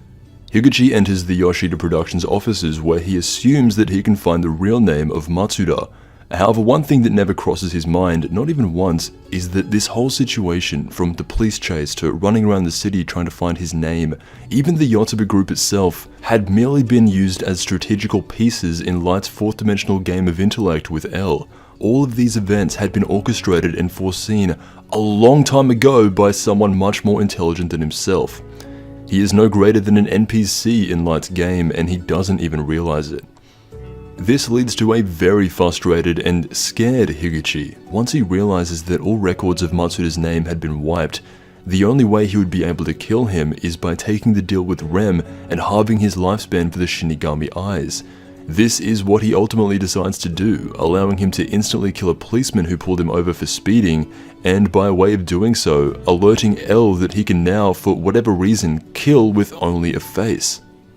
L wanted to see specifically how he killed and did recognize a notebook of some kind, but from video cameras alone there wasn't enough footage to see what he actually did to kill this policeman, so L forfeits the idea of waiting and switches to an all-out offensive mode of attack.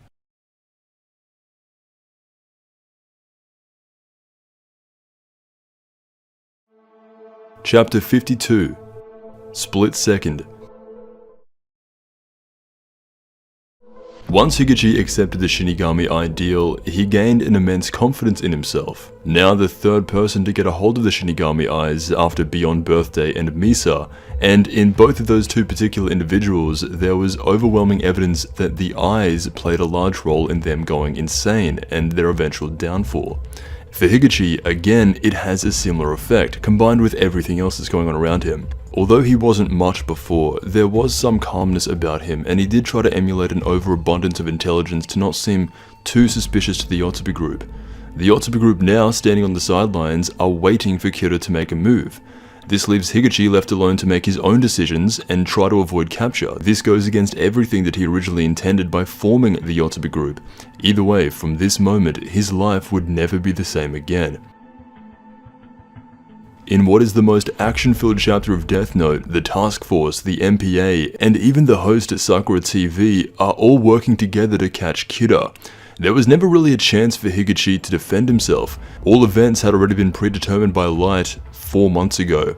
L, Watari, and Light pursue him in a helicopter, showing that L actually knows how to operate one of these things, because of course he does, and he actually says that, with a little bit of intuition, Light should be capable of doing the same thing. So, fun fact. The night only continues to get worse for Higuchi as wherever he goes, even with the Shinigami Eyes, he was never able to see Matsuda's face again, going all the way back to Yotsuba HQ to review footage of him stumbling his way into their meeting room, only to find that it had been deleted. In his mind, someone had betrayed him. He then makes his way over to Sakura TV, arriving to only be met with mannequins in place of real people. Members of the task force, including Light's father, were there waiting for him with helmets and guns.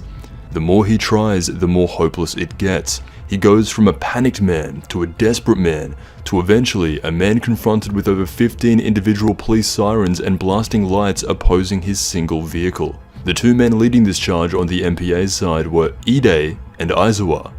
Ide had never stopped working on the Kira case and had formed a secret union of police to work with him privately on the investigation. Along with Aizawa leaving L's side to join Ide, this brings over a lot of once private information into a lot more people's minds.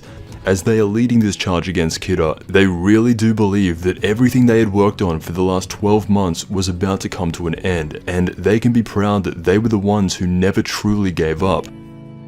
Watari from inside the helicopter pulls out a sniper rifle and shoots the tire of Higuchi's porch, disabling his mobility and giving him one final option, pulling a gun to his head and threatening to pull the trigger, in which L looks at him and remarks, "Is so stupid."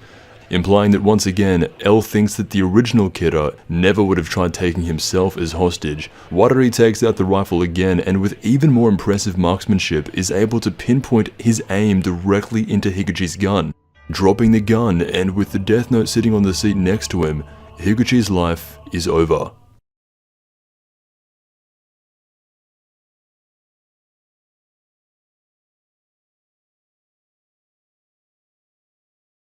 Chapter 53. Scream. The content leading up to this moment had been a trip, but that is all it was. This had been a scripted path already predetermined by Light Yagami months ago. Without even using the Death Note, Light had been able to foresee everything that happened in the last 20 chapters, without getting any assumptions wrong and basically nailing every reaction with extreme pinpoint accuracy. There's a reason Yotsuba felt like filler-esque antagonists, because compared to Light, that is what they were.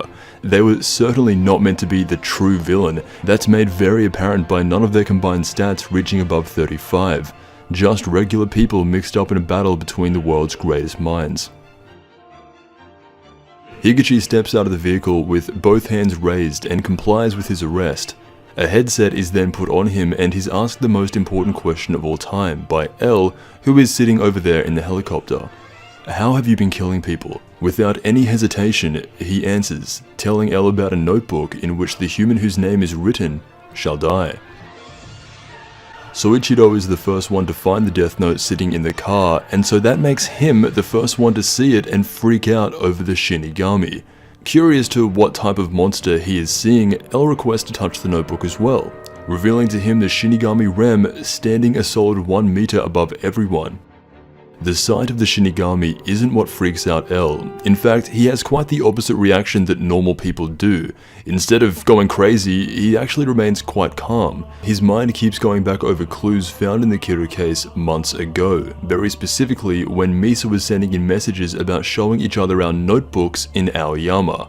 The words notebook, Kira, the second Kira, met in Aoyama, love at first sight, all rush through his mind as he is working to piece it all together. L understands that there must be a second notebook, but mainly that this isn't over yet.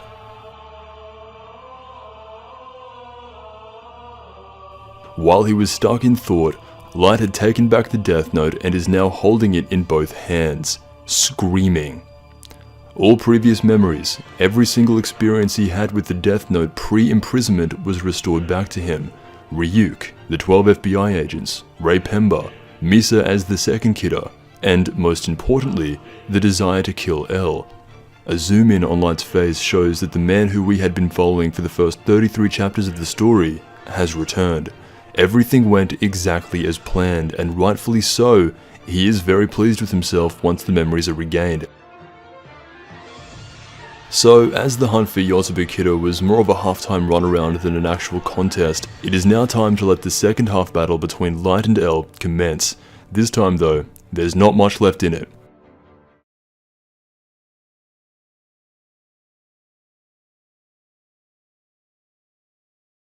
Chapter 54.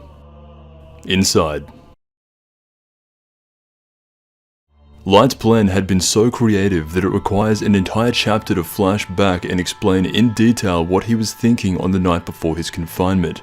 We've gone over the general idea throughout the Yotsuba arc, however flashing back to that specific moment, Light was done. Misa had all but confirmed their connection to Kira, and it was a constant barrage of suspicion coming from L. In a moment of absolute pressure, when it was all on the line, Light was mentally very strong. In comparison to the man we had just seen point a gun to his head in a last resort effort to escape confinement, Light had metaphorically done the opposite, having had the self-awareness to understand that he had to change from the man he once was. The ideal Yagami child needed to return, and so he methodically displayed what makes him one of the greatest fictional characters of all time. This goes beyond sociopathic. The lengths Light Yagami is willing to go to not lose. His everlasting competitive nature never seems to disappear.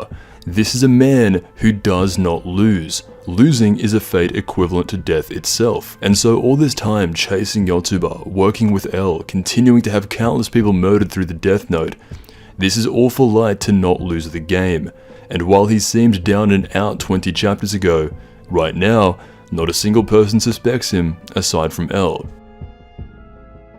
At the moment, this remains Light's most insane intellectual feat. Nothing anyone has done throughout the story can compare to what Light had just pulled off.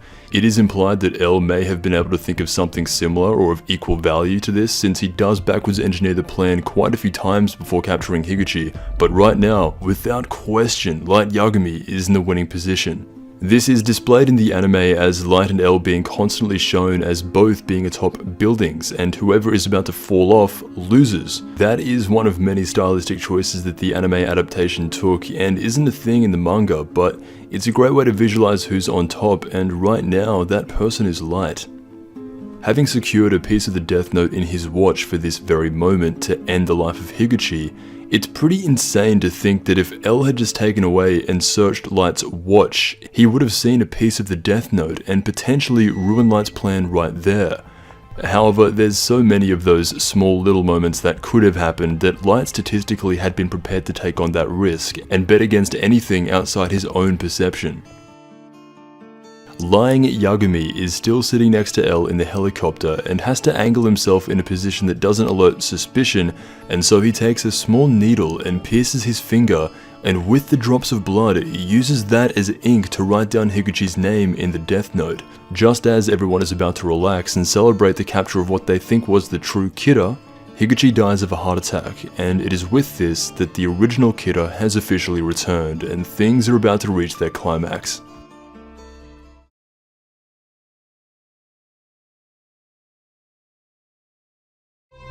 Chapter 55 Creation.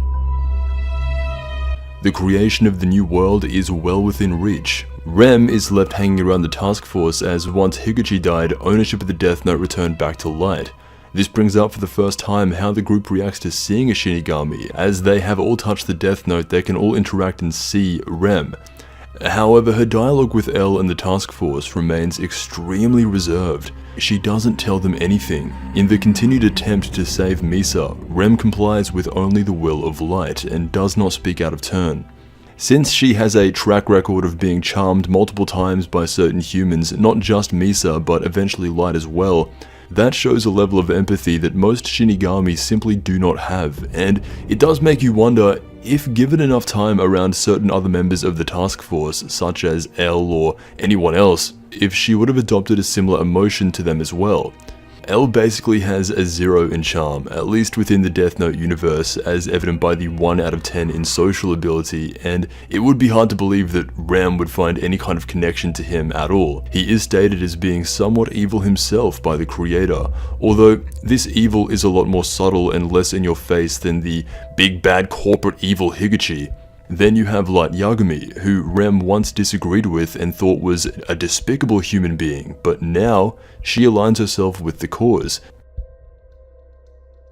Aizawa is now back working alongside the task force, and he finds that upon scientific inspection of the Death Note, it is discovered that the notebook itself and the ink used to write the rules are made up of substances not found on Earth. So things are moving very quickly. A Shinigami is standing in the room with them, they have knowledge of the Death Note, El is still thinking and aware of the clues from months ago about showing each other our notebooks in Aoyama. That's where Light met Misa. This entire endgame plan could have easily been fumbled by Light. Simply by revealing the Death Note, he had intentionally uncovered around 50% of the case. Without foresight and a specific set of rule changing, Light Yagami would have without a doubt been convicted as the original Kira shortly after by El. So, in order to prevent this, before relinquishing ownership of the Death Note, he forces Ryuk to write in a fake rule. As there are no rules against this, and it doesn't directly lengthen his official lifespan, Ryuk complies because this would definitely be the most entertaining outcome to watch. There was no way Light expected to reach the new Kira before El, so he had to work under the assumption that the task force would uncover the identity of the Death Note roughly at the same time as him. By accepting this as the most likely outcome, Light allowed himself to be as creative as he liked with how they perceived it, and a part of that were the rules.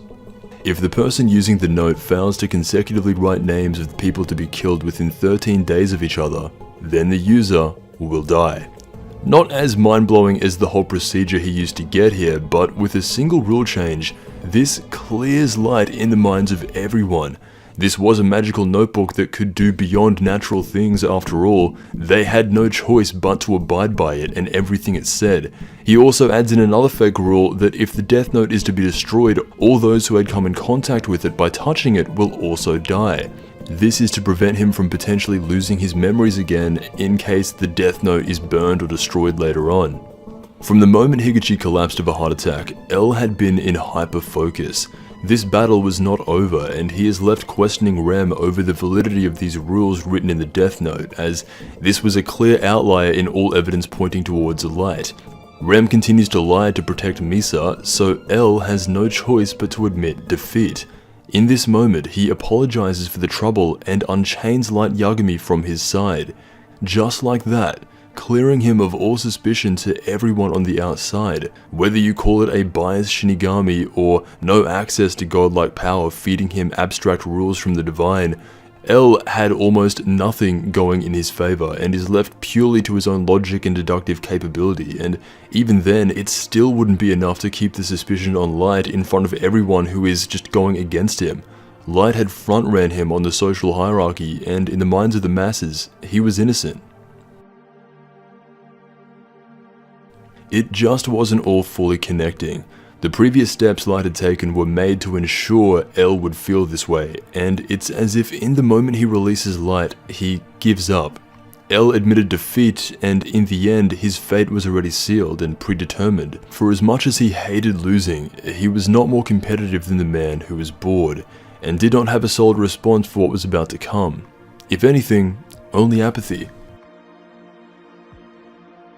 L continues just by asking questions to Rem about the Death Note, the Shinigami eyes, and realizes that Misa definitely saw his name on the day of her arrest.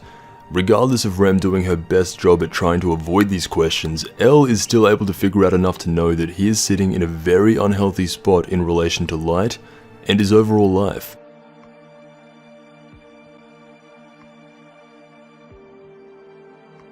Chapter 56.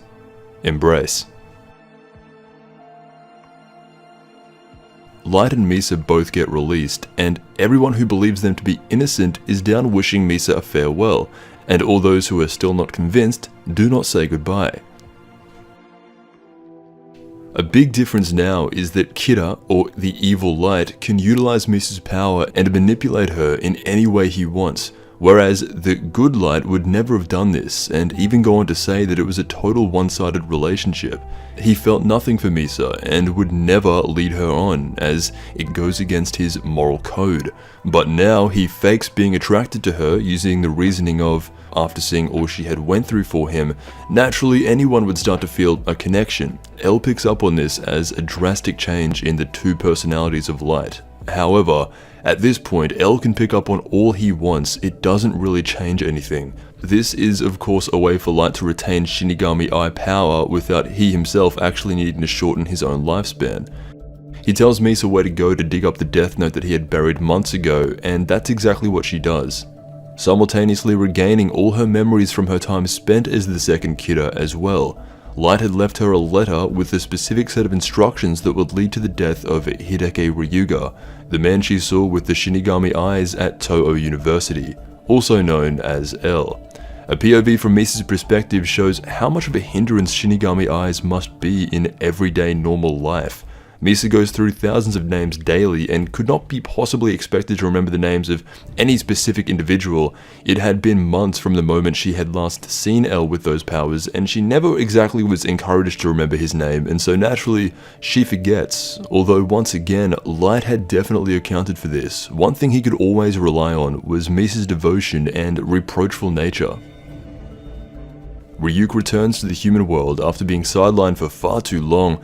Misa is so upset that she can't be of use to Light that she now asks him to do the Shinigami ideal without hesitation, halving it again so her lifespan is now 1/4 of what it originally was. This is a type of loyalty that defines who Misa is and was one of the many outcomes that Light was banking on. Her only vision is to be valued by Light. Her lifespan should now technically be the shortest out of anyone. Having taken charge of the Kira investigation, Light searches all areas that are not related to himself, and with Misa arriving back at the task force, Rem notices that Ryuk is now attached to her. Of course, this was done intentionally to force Misa into making the ideal again, shortening her lifespan and pressuring Rem into making the ultimate decision. Light can also finally welcome back his original Shinigami, Ryuk. The grand finale is about to begin. This plan had taken 100% of Light's brain capacity to actually pull off. This was him stress tested to the absolute limit, directly stating that before his confinement he had spent every waking second thinking about each possible scenario and how to deal with them if they were to arise, and the current scenario that he is in is a good one for him that is manageable. Not only had Light planned his way out of suspicion, but he also had planned to eliminate all those who stood opposed him as well. This includes Rem, L, and even poor old Wataru.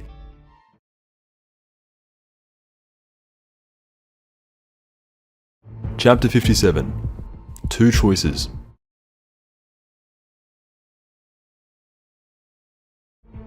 In true detective fashion, L is in favor of testing out and using the Death Note.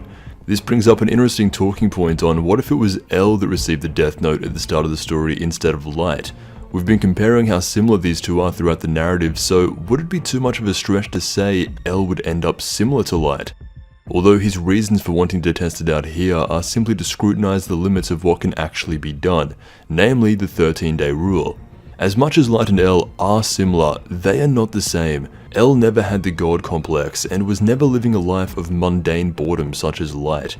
He was already out there solving cases long before the Kira case, and so if he was ever put in a position similar to Light at the start of chapter 1, L would without a doubt show interest in the Death Note, but it's hard to believe that he would hide it away and use it for his own malicious reasons. This chapter goes into a small amount, only a small bit, of how I would interpret L's usage of the Death Note to really be outside of the Kira case. Simply find a criminal who is already sentenced to death and arrange with a world leader who is willing to comply to end their life with the Death Note to test its legitimacy, see that it's actually real, and then, most likely, L keeps it or destroys it. For as similar as their deductive analysis is, L does not fall down the same path as Light in that regard, and would probably be one of the only humans I would feel confident in breaking the curse of the Death Note bringing its user endless misfortune. The killing of criminals begins again as soon as one day after Light had just spoken with Misa. This was intentionally done to force L into suspecting Misa and in turn capturing the second notebook. Light purposely puts Misa in danger of L himself in the knowledge of how he anticipates those around him to act. He didn't want L to simply run off with the notebook because then he would be stuck with Rem following him around. Not only would that be annoying, but it's also a dead giveaway. Light knew Misa would become a suspect if the killing of criminals started happening directly after he was spotted having a conversation with her. It's a bit strange, this was L's custom pre-built building designed specifically for the Kira case, where he knew he would be working directly with the man who he suspected to be Kira the most. I don't know why he wouldn't choose to have audio devices installed everywhere, constantly monitoring everything, but he doesn't. This allows Light to speak freely with Misa about his grand ideas of making the new world together with no bad people, essentially lying to her to make her comply on demand. Of course, this is a big part of Misa's character, and so within one day, she followed the instructions and a mass amount of criminals dropped dead of heart attacks, clear for L to see.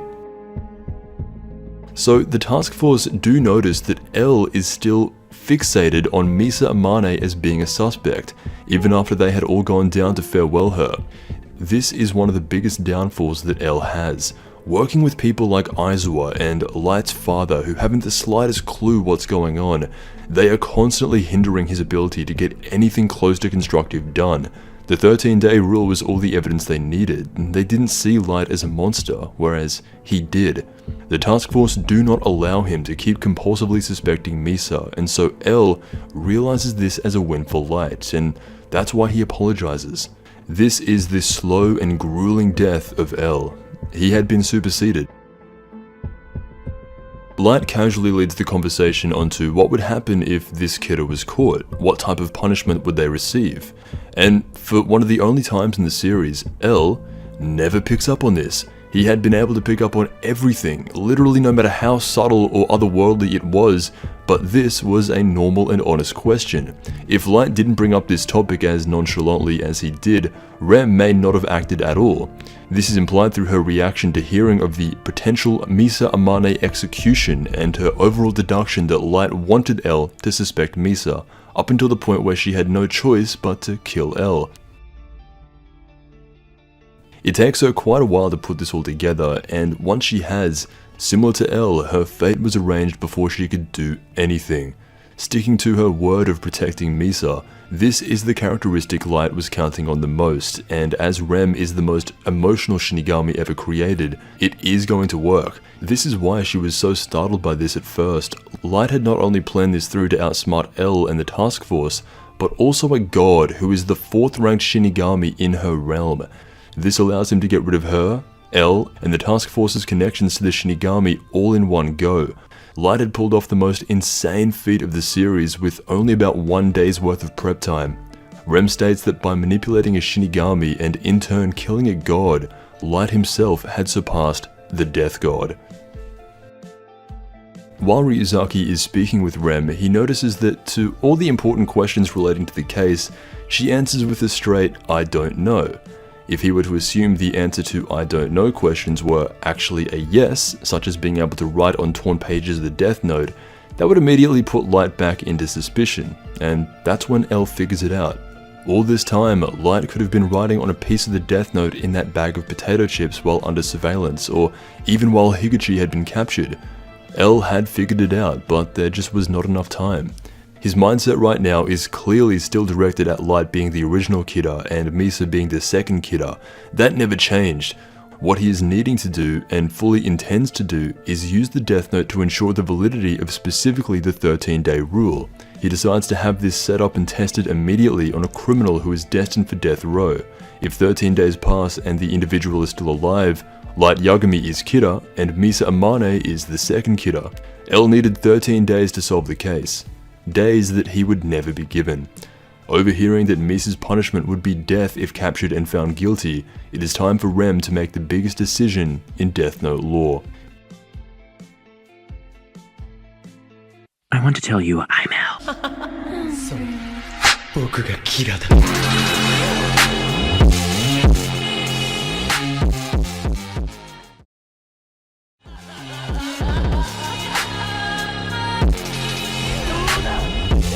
Chapter 58, Feelings Within. From pages 76 to 82 of Volume 13's How to Read, Tsugumi Ohba goes through each individual chapter and explains why he titled it as such. This chapter is titled Feelings Within and covers the death of Elle and the victory of Light, ending the story of Death Note for a lot of readers.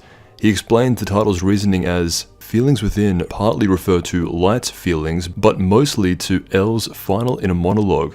I'm often asked what Elle was trying to say when he died, but I dodged the question by saying that Death Note is about readers coming to their own conclusions. The adaptation of the anime adds an exclusive scene that was not present in the original work, and it's one of the most fascinating additions that either makes the narrative easier to understand or more complicated depending on how you interpret Light and Elle's relationship. This is a scene that takes place right in between chapters 57 and 58, in which it is pouring down rain and Elle is found standing on top of this 23-story building, looking upwards, as if he is staring at the gods themselves. Normally this would be considered strange behavior, and so Light goes up to speak with Elle, and he begins talking about hearing bells ringing in his head, making it hard to focus and that they keep distracting him. Once again, there's a sign of apathy in his voice, as if he's accepted the result as having already happened, predetermined and unavoidable. Light is up there with him and attempts to say something, which eventually leads to Elle ending the case on his own terms. Tell me, Light, from the moment you were born, has there ever been a point where you've actually told the truth?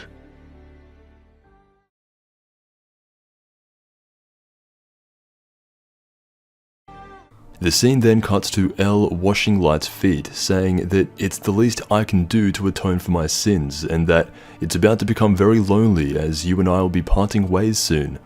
Going straight from the manga to this scene, it does feel a bit weird that Light would just take time out to go up and speak to L when his single-minded focus is strictly intent on killing him, and it can feel slightly out of character for L to just concede like this, but overall, this is a good addition and builds on what the manga's original narrative was going for. There's a lot of ways to interpret this, as is commonplace in Death Note, and I see this as somewhat of an apology/redemption letter directed towards L fans, and just generally L himself. Even though he will die, the scene portrays him acknowledging that very fact, setting pretense for Light that even up until the very end, he had been able to deduce every move he made. Realizing he was up against these godlike powers in Shinigami and in the Death Note, he begins treating Light as a god. Washing his feet can be viewed as one of the many Death Note references to biblical times.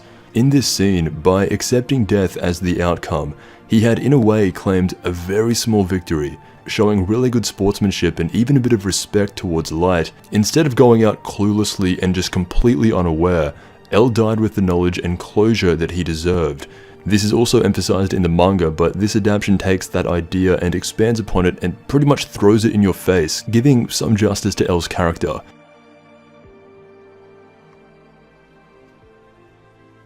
Switching back to the manga, this scene is not present at all and begins with Rem killing Watari, alerting L that all data collected on the case throughout the year has now been deleted. This informs him that Watari is now dead. L had told Watari to delete the data in case something were to ever happen to him. Because Light was their primary suspect, L knew that he was capable of hacking into police files and potentially even the Kira database, and so instead of sending all of this information to Wami's house like the ideal scenario probably would have been, the only thing sent to Wami's house were death certificates. Once Watari was dead, L was next. Shortly after, with a spoon in his hand, falls off the chair and dies in Light Yagumi's arms. In the brief moments before death, he looks into Light's eyes and sees that he was correct about everything. His final thoughts are, "I knew it. I wasn't wrong. I... But. L got closure, but there's a but, and he never gets to finish his final thought. This was intentionally left open-ended and completely up to interpretation. In the most basic of analysis, this can be seen as L turning his 99% into a 100%, although there's a case to be made that it had hit 100% a while ago. The only thing that remained unsolved was the hard evidence. L had been a detective that solved every case he had ever worked on, and in the end, he was able to solve the Kira case to himself, but he could never prove it to the task force and the outside world. That's why his final thoughts remain unfinished, because the Kira case is still an ongoing case and remains unfinished. L's final moments in life were him realizing that he wasn't wrong, but he lost the game.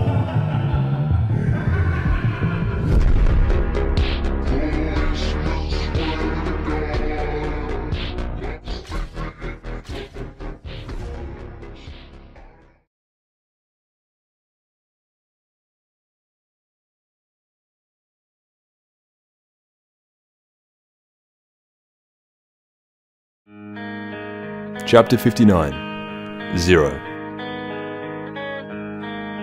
Light's reaction is typical of him at this point, pretending to be upset in front of all those who would expect him to act this way, and from here he takes on a crucial role inside the task force as becoming the successor to L. None of them, not the chief, not Aizawa, not Mogi, and certainly not Matsuda, could even begin to compete with Light Yagami, so in the end, he wins. Even acknowledging that with L dead, there would be zero competition. It becomes too easy, and that statement defines the game as truly being over.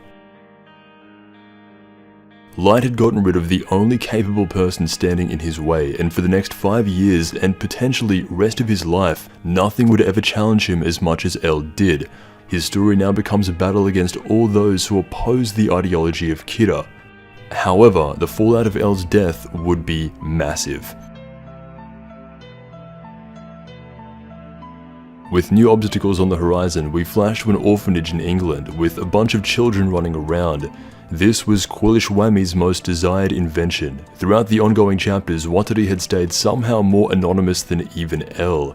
However, when he dies, his death is broadcast to the public as the famous inventor Quillish Whammy, and gets pretty decent press as a father to gifted orphans from around the globe. Watari's foundation was touched on earlier when we were going through the Los Angeles BB murder case novel, and that orphanage was the origin of where Beyond Birthday was raised, along with many generations that followed since his attempted suicide and arrest. After finding L, Watari founded Whammy's house in hopes to create a true successor. While his death was kept a secret to the general public, it was impossible to keep a secret inside of the orphanage, and so a man by the name of Roger Ruvi, who managed the house and as a fun fact has an overall stat total of 29 out of 50, once hearing of his old friend's death around 10 days after he died, the man checks his phone to see a countdown that had 20 days left on a timer. This is a man who was entrusted by Watari himself to look after the orphanage of L's successors, and was so trusted that he had a timer that counted down from 30 days on his phone. This was wired back to L's original communication PC, and if that countdown ever reached 0, there would be an automated message sent through to Whammy's house to inform him that L is dead. This had been a failsafe set up in the case both Watari and L were killed at once, such as what happened right now. It was now this old man's responsibility to speak on behalf of L and pass the will on to his successors, and so out of all the orphans running around, he calls in 2 young boys named Nia and Mello. This would eventually lead into part 2 of Death Note and bring us closer to our conclusion, but before we go there, a lot has happened, and it would be doing a disservice to jump straight into the time skip in part 2.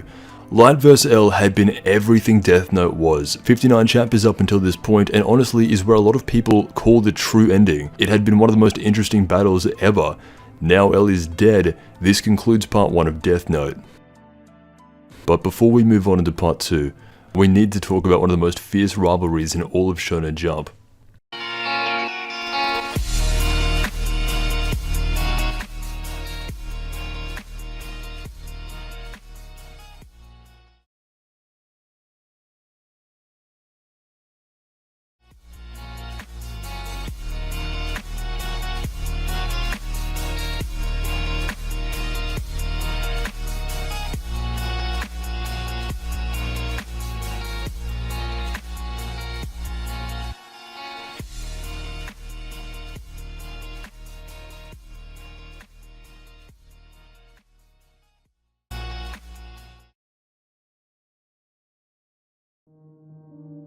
A young man picked up a notebook that fell from the sky one day after school. This was a notebook that could be used to kill anyone, and instead of throwing it away, he uses it. Not only does he use it, but he takes this concept further than anyone before him, and by the time everything is done, he had been at the center of thousands upon thousands of human deaths. It's hard to remember that this all started because a Shinigami was bored, and the initial intent was to kill criminals to become god of the new world. That all of a sudden had become so secondary in context with what Light actually wanted. Once challenged by L after the death of Lindell Taylor, Light's main goal becomes the competition with L. This is why he never stays hiding in his room to kill criminals as more of a vigilante type as he easily could have done. Punishing criminals comes second to the battle with L, as the mind games between them are inherently more interesting to Light than mundanely killing criminals out of sight. This goes back to his boredom in chapter 1 and lays the foundation for his character. In the novel L Changed the World, the initial L has 2 meanings. L standing for last one in the idea that nobody could surpass or even be equal to him, but the second meaning suits a lot better as it stands for Lost One, a remarkably gifted being who had been cast out of a heavenly type realm and was dropped down to earth, lost, as he was then taken in by Watari and unquestionably became the smartest mind on the planet. L is very similar to Light, and throughout the anime adaptation they show Light with red hair symbolizing evil, and L with blue hair symbolizing some sort of justice or good. In contrast to ending human life and actively trying to prevent it, this is understandable, and while this is how the story wants you to perceive these 2 characters, at least in the adaptation, I find it odd that the narrative consistently pushes the messaging of L being true justice in your face, as if this is how he is intended to be viewed as a whole. In chapter 2, both Light and L share a panel by yelling out that they are justice. Both having their own interpretations of what that looks like. Even the creator states that he leaves a lot of the ideological themes of the story up to personal interpretation. So, who is good? Is Light good? Or are they both bad? Between Light and L, who is Justice? Someone who has a, quote, childish personality, hates to lose no matter how small the contest, is very suspicious by nature, and will resort to using any method he can until he's personally satisfied with a puzzle or a case. This includes unremorseful murder, manipulation, and lots of lying. Or someone who has a strong intent to change the world and has created a structure to systematically achieve his own perception of justice, which does actually benefit the world, as is stated by the global crime rate decreasing by upwards of 70% from when he started. L had connections to underground criminals that he could contact at any time and would have no problem using to solve a case. The very people who Light was trying to rid the world of, L was by product of his position actively trying to protect. Light did do much worse by killing innocent people that stood in his way. However, L would also use innocent people, just not go as far to actually kill them, and in the end, his biggest regret was not all the innocent lives lost, not the months and years taken from everybody working on this case, but that he personally couldn't solve this case beyond a reasonable doubt, and lost the game. All of these things combined do not make him evil, but his sense of justice is just as warped as the man he was opposing.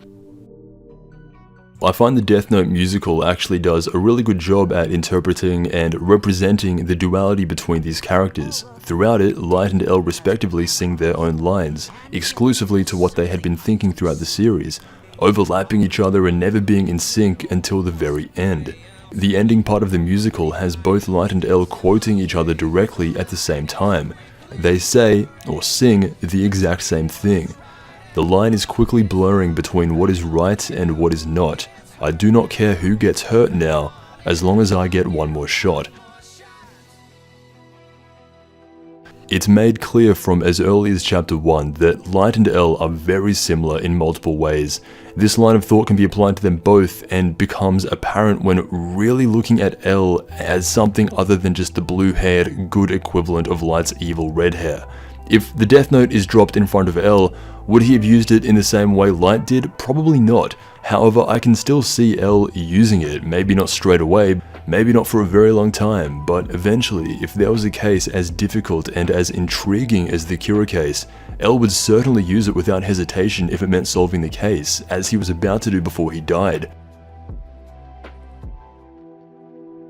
A natural question that comes up in Death Note is, out of the two main protagonists, who really was smarter?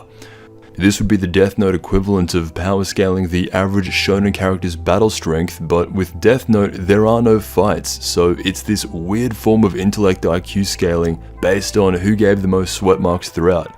Joking, sort of. And it would be easy to say that not only did Light win, but he also went ahead and took the identity of L and Watari while also killing a Shinigami and being stated to have surpassed a Shinigami at the exact same time.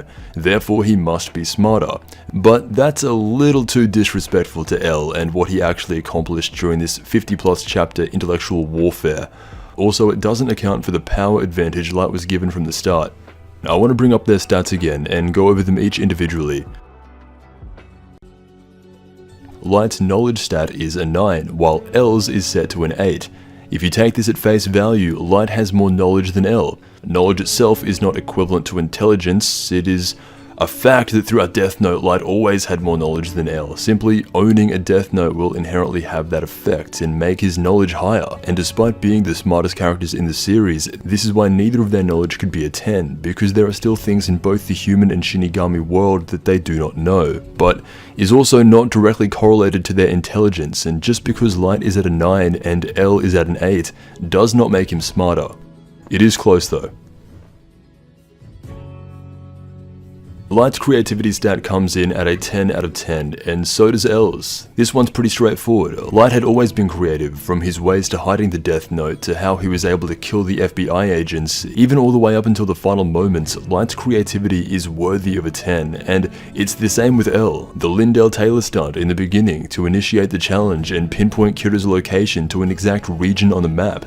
to the coffee shop scene where he deliberately added in another card, which from that moment on made him never stop suspecting Light. L also deserves the 10 for his creativity. Light's initiative stat is ranked 8 out of 10 and L's is ranked 9 out of 10. This also makes sense. L is higher because he was leading the task force. He was the one making the decisions and they only got as far as they did because of him. Light would go on to lead the task force from now on and get nothing done, but to be fair to him, that's his original plan, and also he did show more initiative in the hunt for the Yotsuba Kidder than L by a lot. Their emotional strength stat both comes in at a 10. This one is obvious, as to be involved in the Kidder case at all, you need to have the mental fortitude to endure it. Light and L are both equally cold in everything they do. And the final stat is social skill. Light comes in at a 10, while L is ranked a 1. I always thought it was unfair to straight up give him a 1. He leads the task force well, and he's not socially unaware, as he can pick up on the dynamics of people's inner thoughts pretty easily, but in the presence of most social settings, such as his time attending Light's college, he did stick out, and the general consensus of the masses is that he was awkward and weird, so this rating makes sense if only for that. Overall, combining the stats, Light ranks as number 1 in the franchise with a 47 out of 50, or a 57 out of 60 if you count the arbitrary 6th stat, while L's combined stat total is 38 out of 50 or 48 out of 60, making Light seem much better overall, and this is actually true. They are equal in just about everything except social skill. This allows Light a massive advantage over L in not only grooming the task force to get on his side, but literally everyone from Rei Pemba to Naomi Misora, Kiyomi Takeda, and Misa. This is something that L did not have the ability to do, as he only communicated through a computer and Watari. However, if you take away the social skill stat, both Light and L have a combined stat total of 38 out of 40, making them dead even. Intellectually, they are the same. Light did show more initiative and technical feats finding the Yotsuba Kidder, but this is implied to be due to L's personal lack of interest and depression that Light had suddenly stopped playing the game. We know why Light was able to win and why the end result was the way it was. You could say L was smarter in the beginning, catching Light off guard multiple times, as he never would have expected someone like L to even exist, but as Light grew into the role and understood what he was up against, he caught up. In a way, L inspired him to grow and become smarter. This would be most notable around the time of the second Kidder's first appearance, and then by the time he was in his most vulnerable position around the time of the imprisonment, he ultimately overpowered and got the better of L with a combination of foresight, intelligence, and a god-given power in the Death Note. In the end, L was only 13 days away from solving the case, or 13 days too late. L's downfall was that he had all the evidence he needed, but only he could see it. The mistake he made was surrounding himself with people that were not as capable of seeing things as clearly as he could. This is part of the reason why he requests to work alone in the end. Not everyone was as perceptive as himself, and so to properly gain evidence against Light, he would have to prove it beyond a reasonable doubt to the average person. A much harder task than just proving it to himself. Light made mistakes along the way as well, however they weren't as notable because L was the only one to pick up on them for the most part, and there are just moments where he gets lucky.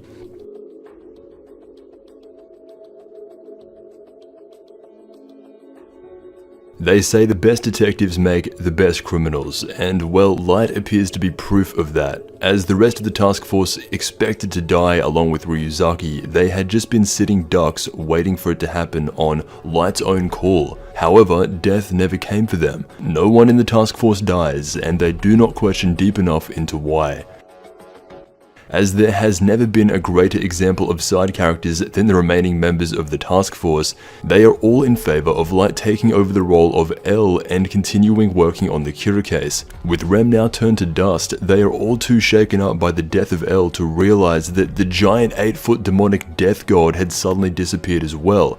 Once again, no one from the task force ever thinks to look into this. They instead show gratitude towards Light after the death of L. Instead of backing down, he is the only one in their minds worthy of taking on this case, and that really shows how much faith they all had in him to succeed L. The Kira investigation would be nothing without L, and now it would be nothing without Light. Light takes the identity of L. Loliot and Quellish Whammy, with not a single repercussion for the next 5 years. Both Light and L were outcasted in their own way. Light was the smartest kid in the country, and it is because of this genius that it allows him to understand how most events in life are going to happen. He was separate from everyone else because he was that much more gifted. This led to him never being able to develop a strong connection with anyone, having no one to relate to, and eventually, he becomes bored.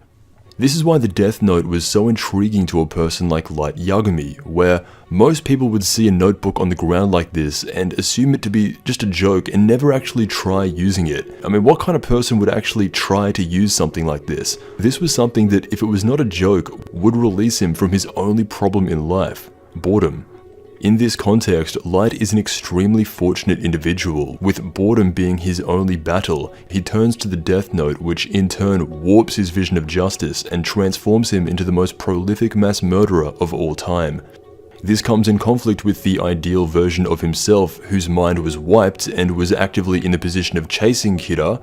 He became the cat in the game of cat and mouse, which would be equally as intriguing to him as owning and using the Death Note himself, which is interesting. For Light to end up in the position he ended up in, he had to be bored. Otherwise, there's a case to be made, he would have gone on to be the perfect man to carry the Yagami name forward in the same ways his father had, being the chief of police, and his father is stated as being one of the only truly good people that we're introduced to throughout the story. This would have been Light, the ideal good person, if only he wasn't as intelligent as he was. It was a mixture of boredom and power that made him go insane. Boredom was a luxury delivered to Light through his upbringing and intellect, and the power was clearly derived through the Death Note itself. The purpose of this is to better understand the origin of his motive and what this path eventually leads to at the end of his life. Death Note is a story almost entirely based on competition and lies. These are the two main traits of the two protagonists, Light and L. Their biggest similarity is their ability to unremorsefully lie about anything and deceive those who aren't deeply in tune with what is really going on. More than anything, this had consistently been their most similar attribute. L would hand it to Light on their competitive nature, as can be seen during the tennis match, and Light comes out dripping of sweat, competing harder than anyone, while L doesn't have a drop on him. Although this was just a tennis match, it does somewhat imply and foreshadow how far Light would go to win, and how much he despises losing more than L. However, one thing you cannot separate them on is who the bigger liar is. L would not be as interested in Kira if it wasn't for this. Outside of how he kills, L is only somewhat intrigued by these murders. This is shown early on when he naturally assumes he will capture Kira relatively quickly, just like everybody else. However, this perspective changes once he realizes that he is up against a potential equal. Light and L both kept their identities secretive for as long as they could, while L consistently lies to all members of the MPA and the task force, which is a pretty big reason as to why he is able to catch out Light whenever he lies. This leads us perfectly into L's most self-defining speech that he gives to an audience of orphans who are gathered around to listen to him at Whammy's house. This is a direct self-reflection on himself and the future character of Light Yagami. There are many types of monsters in this world. Monsters who will not show themselves and who cause trouble. Monsters who abduct children. Monsters who devour dreams. Monsters who suck blood. And monsters who always tell lies. Lying monsters are a real nuisance. They are much more cunning than other monsters. They pose as humans, even though they have no understanding of the human heart. They eat, even though they've never experienced hunger. They study, even though they have no interest in academics. They seek friendship, even though they do not know how to love. If I were to encounter such a monster, I would likely be eaten by it. Because in truth, I am that monster. This speech would be overheard by Nia and plays an important piece in the puzzle of catching Kira himself. Lying monsters are the most dangerous monsters, referring to himself and foreshadowing Light. If he were met with a monster that consistently lied as much as himself, he would be consumed by said monster, because he is that monster. An exceptionally profound and self-aware speech by L, foreshadowing the only thing that could stand in his way is a monster that always lies, that is himself. By extension, comparing himself to Light, this is the most defining scene that characterizes who L is in the realm of morality. There's a general consensus that Death Note falls off after he dies, and there's a reason behind that mass belief. One of them had to die, and if it were Light instead of L, it would have been a similar feeling. These are two characters that are so good and written so well that it actually hurts when L dies, and you're just left there reading through Aizawa level deductions.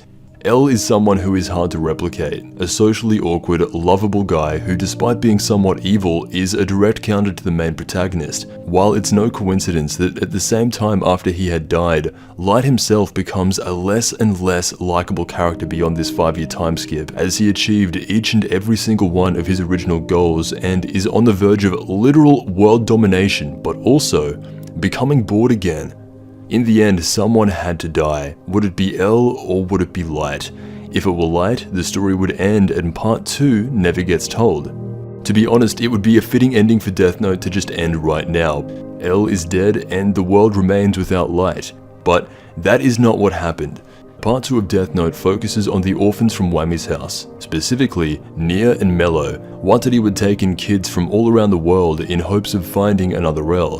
These methods at first were actually just downright abusive, with Wataru experimenting on these children making carbon copies of L, and as we know, led the first generations of orphans A and B to attempt suicide, due to the pressure being insanely difficult to maintain.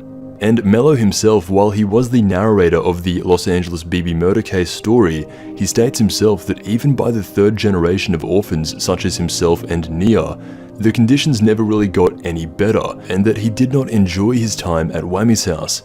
It somewhat contradicts this first panel where he's running around with a bunch of orphans, seemingly having a good time running around outside, but I guess that doesn't really tell the whole story, motivating him to leave the house at age 15 once hearing of L's death to Kira.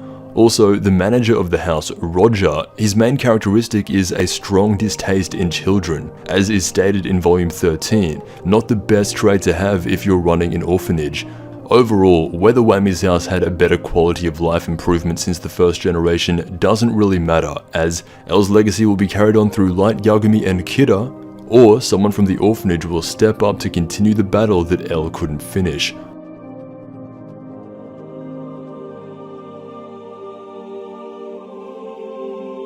Chapter 60.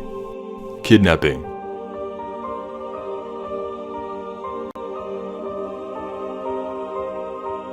Light goes on a rampage, killing the underground criminals who had worked with L against Kira, Aiba and Wedi, along with all remaining Yotsuba members. Acting as L, he had requested that the news stop making the faces of suspected criminals public. This would later be enforced worldwide, leading to a mass surge of criminal names and faces flooding to the internet. Light had been balancing the role of Kira and L perfectly.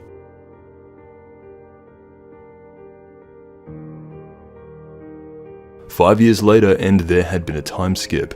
Light had remained uncontested for 5 years straight, acting as both L and Kira. During those 5 years, he had enforced his own law into the world, as people were growing to accept Kira's judgment as true divine justice.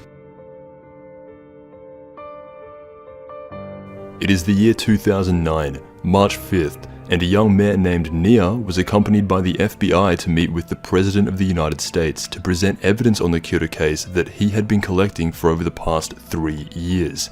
It has been 4 years since exclusively hearing about the death of L, and it's important to note that Nia basically had to gather all evidence from the ground up, all by himself with no pre-existing data, only with the scraps he could piece together from L's public statements 5 years ago, along with the knowledge of L himself being killed. The ongoing Kyoto case in Japan had been lacking, as Light had purposely made it so they were constantly chasing their tail, and so that, along with the capture and public arrest of Higuchi, leads Nia to the deduction that there was a notebook that killed people and it was being kept in the possession of the Japanese police. Because of this, the Americans formed their own task force known as the SPK. That includes members from the FBI and CIA, along with Nia himself at the top. This puts the Japanese police under suspicion immediately here at the start of part 2, and really introduces the character of N, Nia, or Nate River. He is described by the FBI as the true successor to L. True coming from the idea that L is dead and being impersonated by someone inside the Japanese police. Nia is 17, but looks way younger and has very similar characteristics to L, making me think when I saw him for the first time that this was his son. But then I thought it would be strange for L to have a son, so maybe a clone? Maybe Wataru made a cloning machine and this was his clone. Surely they had to be related in some way, but no, L is part Japanese, part European, while Nia is American. No biological connection at all. Just one of the most gifted children scouted by Wataru and raised in Wami's house. I always found Nia's stats to be very interesting. His knowledge is set to a 9, higher than L's and equal to Light's. Creativity at 10, equal to Light's. Initiative is 6, emotional strength at 10, and social skill, same as L, a 1, making him almost identical to L in terms of stats. His combined stat total comes in a little bit lower at a 36 out of 50. Knowledge is arguably the most important stat in Death Note, and Nia is tied for highest in the series along with Light Yagami himself. So there's a reason why he was brought into Wami's house and thought to be the true successor to L. It's as clear as anything. If he had black hair, he would be L's spitting image. We haven't seen this in a while, but the story briefly cuts back to the Shinigami world, where a bunch of Shinigami are still sitting around basically doing nothing, but they jokingly question that with the amount of humans being killed, will there be any left for us? Even as a joke, that's a pretty insane statement. Light had killed so many people that even the average death god is paying attention to him. This makes a certain Shinigami realize that he needs to kill a human soon to increase his lifespan, or else he could die. Light had been doing this for so long that he is genuinely changing the world, and people just accept the random heart attacks as if it were now just a natural part of life. 5 years later, and there's a family reunion with Matsuda included. We get to see a grown-up Sayu, and Light is still with Misa, showing that he had actually kept his promise to Rem as to not kill her, and Ryuk is also still hanging around in the background because anything is better than the Shinigami realm. Overall, he says it the best. This is a heartwarming scene from the most tragic family in the world.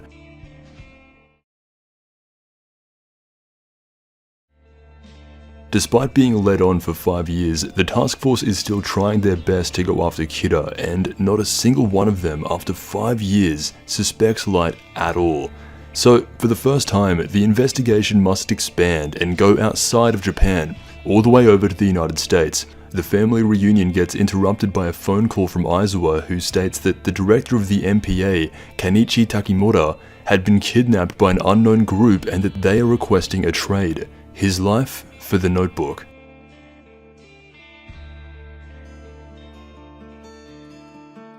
Instantly, this brings Light Yagami back to the good old days. There is someone out there challenging him and who knows about the existence of the Death Note. This hasn't happened for years. Despite getting rid of the second notebook, Light begins second-guessing himself, something that I assume he hasn't had to do in over 5 years since the death of L.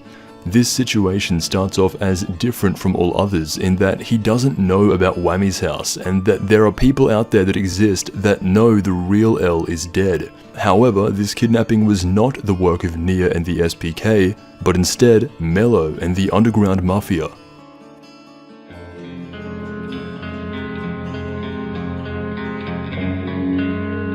Mello had formed his own group, and instead of making his own deduction on the Kira case like Nia had, he had a completely different way of going about it. Mello is 1 year older than Nia, and since neither of them was specifically chosen as L's successor, the Kira case is going to be the measuring point of whoever solves the case would go on to become the true successor to L. Mello did not like Nia, and so has 3 members of the SPK acting as spies for him, feeding him all the information that Nia had deduced over the span of 3 years. It is with this that he learns of the notebook, and based on the idea that L had been dead, comes to the same conclusion as him. Nia and Mello are meant to represent the 2 sides of L's personality. Nia is clearly the spitting image of L, the cold, logical, and apathetic side of him, while Mello is the emotional, impulsive, determined side of him that is willing to take drastic measures to reach a goal. The reason Nia looks like a child despite being close to an adult is because it represents the childish part of L's personality, while Mello is the one that hates to lose. L himself stated that he was both childish and hated losing. Mello also eats a lot of chocolate, and Nia likes playing with toys. Put those together and that represents the part of L that would always dangle and play around with his sweets before he ate them. So if Nia and Mello combined, they would be equal to L in every aspect. When L died, the extreme sides of him split into 2 versions of himself in Nia and Mello, at least narratively.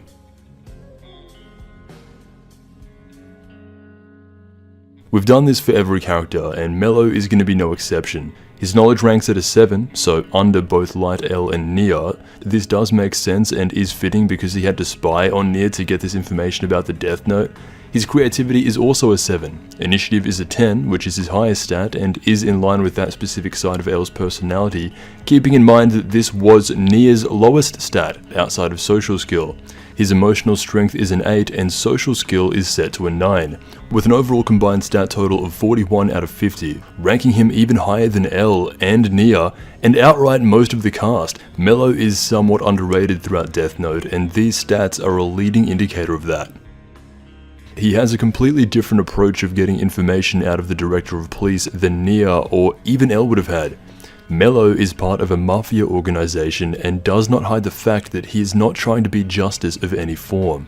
Tying up the director and keeping him hostage in an underground trade deal with the Japanese police, his team states that they will find both Death Notes, and when they do, killing will be easy for them and that they won't have to worry about being killed anymore since they themselves are acting as criminals.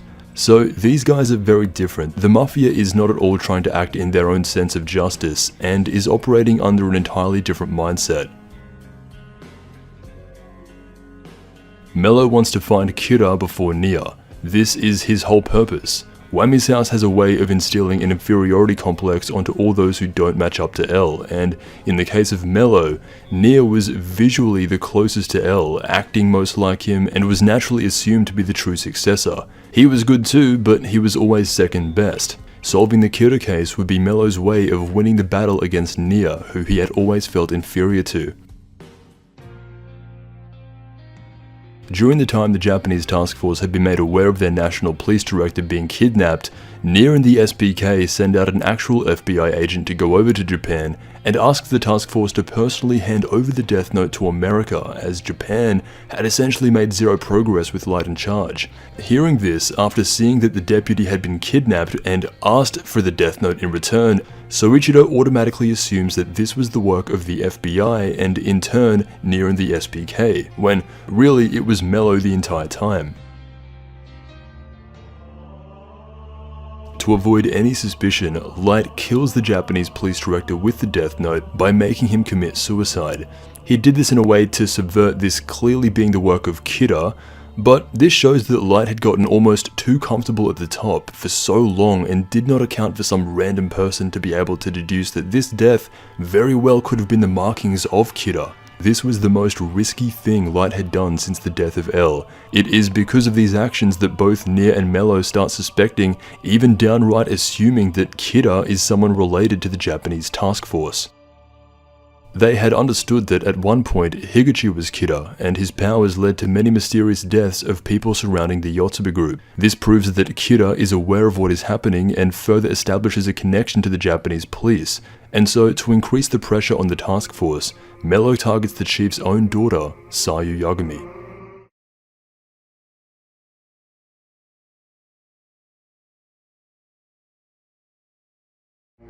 Chapter 61, Number 2.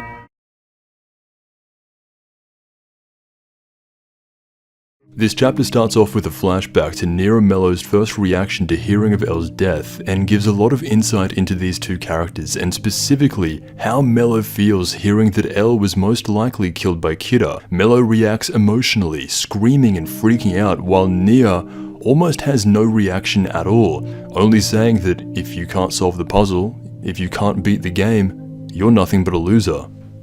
As Elle was dead, he couldn't choose a rightful successor. Roger suggests they work together to combine their strengths, fusion in a sense, and the idea of that unsettles Mello a lot. He does not want to do that at all. He had always been the number 2 at Wami's house, second to Nia, and it's because of this constant comparison, in some ways similar to Beyond Birthday. He grew a large inferiority complex when it comes to Elle, but more specifically, Nia. While Nia is willing to work with Mello, Mello cannot stand being second best, and so he left the orphanage at age 15 once hearing about the death of Elle, declaring the white-haired child to be Elle's true successor. Part of what made Mello go crazy were the conditions set in Wami's house. It isn't fully transparent, but there are similarities between himself and Beyond Birthday. Nia was the ideal Elle successor, from seemingly having all of his traits, while Mello was only looked at as second best, and could never truly live up to the real thing. This does make him go a little insane with this gang that he's joined, and states that he wants Kira's head. This would be a small callback to what Elle had said in promising the same thing, to solve the case and return with Kira's head. Despite leaving the orphanage and declaring Nia the winner, Mello still wants to be number 1. The task force had resorted to their headquarters being in Light Yagami's 1 or 2 bedroom apartment, kind of a metaphor for the downgrade they had going from Elle's 23-story building to a single room inside a small apartment. And well, at this point, Light hadn't taken his opposition seriously. Having essentially nobody contest you for 5 years left him open and vulnerable for the first attack, and that is exactly what happens. Both Nia and Mello had the confidential knowledge that Elle is dead, and based on that alone, it's not difficult at all to suspect the people who he had been working with were primary suspects. Mello and the Mafia take credit for the death of Takimura to back the chief into a corner in regards to his daughter, Sayu. Not wanting her to suffer the same fate, he considers the trade, the notebook, for his daughter. Highlighting again Light's oversight, he did not account for this because he did not expect or consider that 2 relative to Elle level people were working not together but at the same time to hunt him down. It won't be long until Light realizes what he is up against, and when he does, that is when the game will begin once again.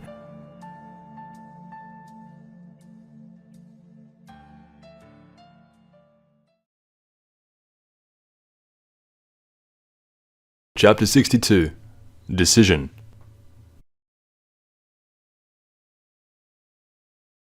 The question from all the way back in Chapter 3 gets put in our minds: if Light was willing to kill the Director of Police over to stop him from talking, would he go as far to end the life of his own sister, a family member? And the answer is of course yes, he would.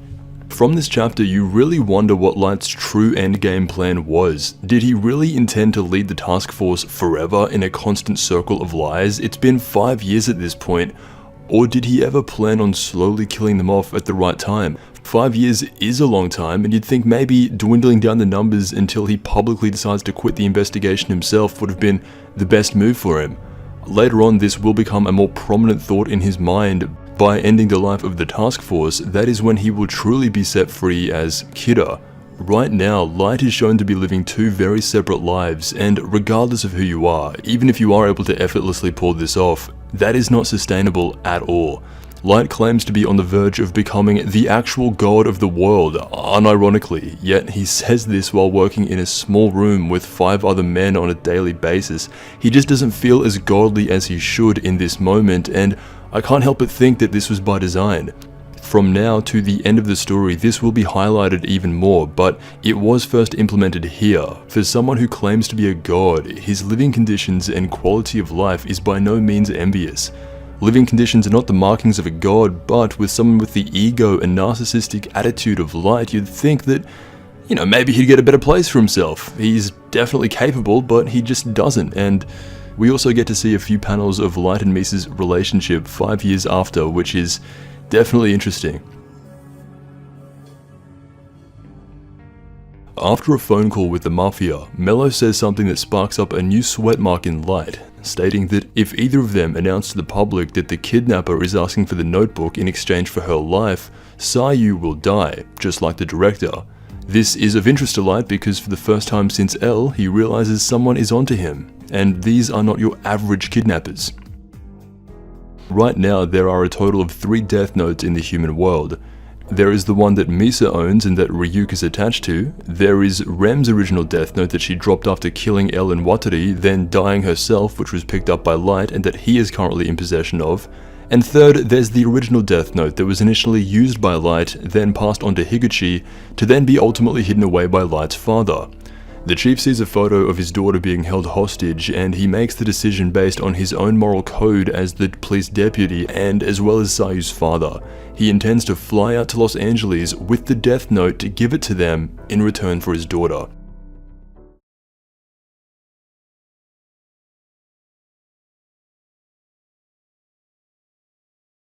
Chapter 63. Target. Light's father and the rest of the cast is about to go international, but before they do, they request the help of the SPK, leading to Light's first interaction with Nia, in which Nia introduces himself by saying, "Nice to meet you, L number 2, letting Light know that there is an organization out there that knows of L's death and had been established to capture Kira without the help of L. This straight away has to put him on the defensive and is basically, to Light, has to be considered some sort of accusation. He is so taken back by this that he literally thinks it's a joke. Nia says, "Call me N," and Light is getting flashbacks to the ghost of L. Nia is so similar that even Light is able to pick up on his characteristics through a synthetic phone call and has to think to himself that this reminds me of him. This was their initial meeting and shows that Nia is already on to Light, or whoever this second L is. However, not much can be done since it is just a phone call. Soichiro, Light, Aizawa, Ide, who is now working at the task force, and Misa all make their way over to the United States to make this transaction with Mello and the Mafia, with Nia and the SPK watching their every move in the background.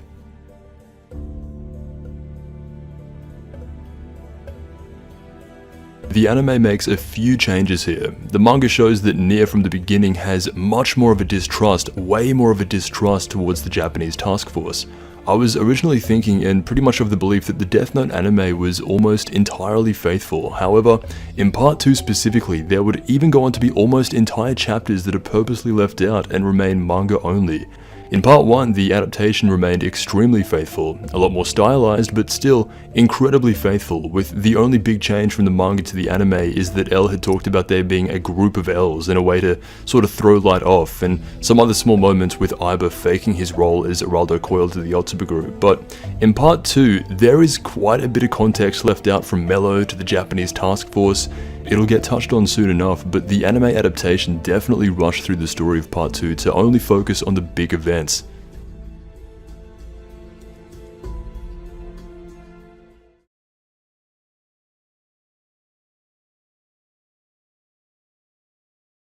Chapter 64. Right Angle. As Soichiro had been described as the ideal good person, so now that he's put in a position of conflict, whether to hand over the Death Note to an unknown criminal organization for the sake of saving a single person, but that person just so happens to be his daughter, his thoughts become conflicted because there is no right or good choice in this situation. It's pretty interesting to watch. Mello's team had hijacked the plane to drop Soichiro off alone in what looked like a desert of Nevada or far eastern California. Once realizing the plane had been hijacked and there had been a swift change in plans, Light gets angry, and simply the sound of Misa's voice compels him to unleash all that frustration out on her. This is very telling of the man Light has grown into. Nia has surrounded himself with actual talented people of intelligence who are capable of picking up on even the small details whenever Light calls up Nia as L. This is something very underrated to have on your side in Death Note, a team around you that is capable.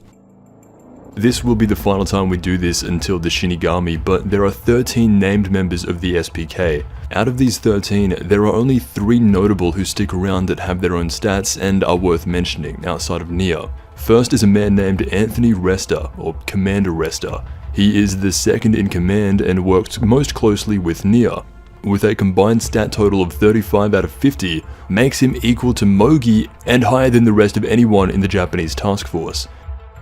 Next is Stephen Gavani, who casually comes in at a 38 out of 50, making him equal to L in combined stat total, but also higher than anyone in the MPA could ever dream of. And finally is the CIA agent named Harley Lindner, who comes in at a whopping 36 out of 50.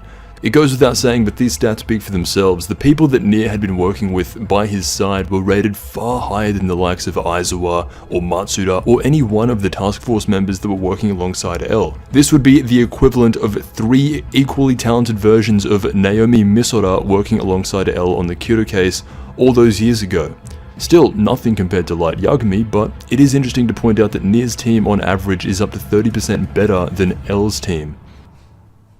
Likewise, there are 15 named members of Mello's West Coast criminal organization, and even more that are never shown or named. Only 3 out of the 15 have their stats, including himself, and well, this is very well suited. Mello himself has quite high stats, coming in at a combined stat total of 41 out of 50. His fellow criminals, however, cannot say the same. The leader of the Mafia is a man named Rod Ross, who has a combined stat total of 31. Not the worst, but 31 is horrible if you're the leader of a criminal organization going up against Kira. And then finally, a man named Jack Nealon, or real name Cal Snyder, who comes in at a 25 out of 50. Just another fodder character, and overall, the Mafia is fairly weak in comparison to the rest of the cast, with the exception of Mello, who hard carries and notices that this new L is strangely obedient. Light's father is met with a man in a mask and is forced to prove the validity of the Death Note, and in turn kills one of his own. Soichiro hands over the Death Note to save his daughter, only to then see a rocket come up from underground with the Death Note attached. The Mafia shoots the rocket into an undisclosed location, only to track it down later and then gain possession of the most powerful weapon mankind has ever seen.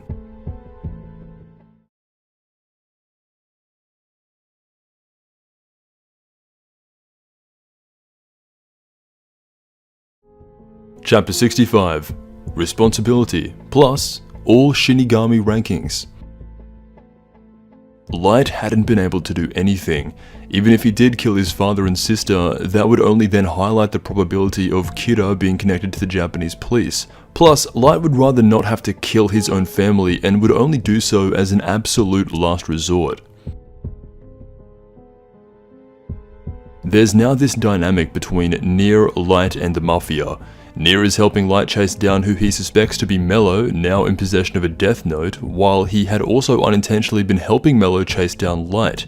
Instead of a one-on-one battle, it becomes a 1v1v1, which eventually turns into a 2v1, definitely different from what was going on in Part 1. Something interesting is happening up there in the Shinigami realm. A Shinigami named Seto has lost his Death Note, and if he doesn't write down the name of a human soon, he's going to be in big trouble. His original Death Note had been stolen by Ryuk. However, by the time he confronts him about it, the Death Note has exchanged hands multiple times since then, between Light, Rem, Higuchi, and now the Mafia. This would be a good time to talk about Shinigamis overall as a group of beings. Unlike humans, their ranking system is different, and in Volume 13's How to Read, there are a total of 13 named Shinigamis that have rankings of 1 through 13. As can be seen, the Gods of Death play a completely different role than humans. Even within story context, Light is shown and stated to surpass a Shinigami, which is a weird statement to quantify.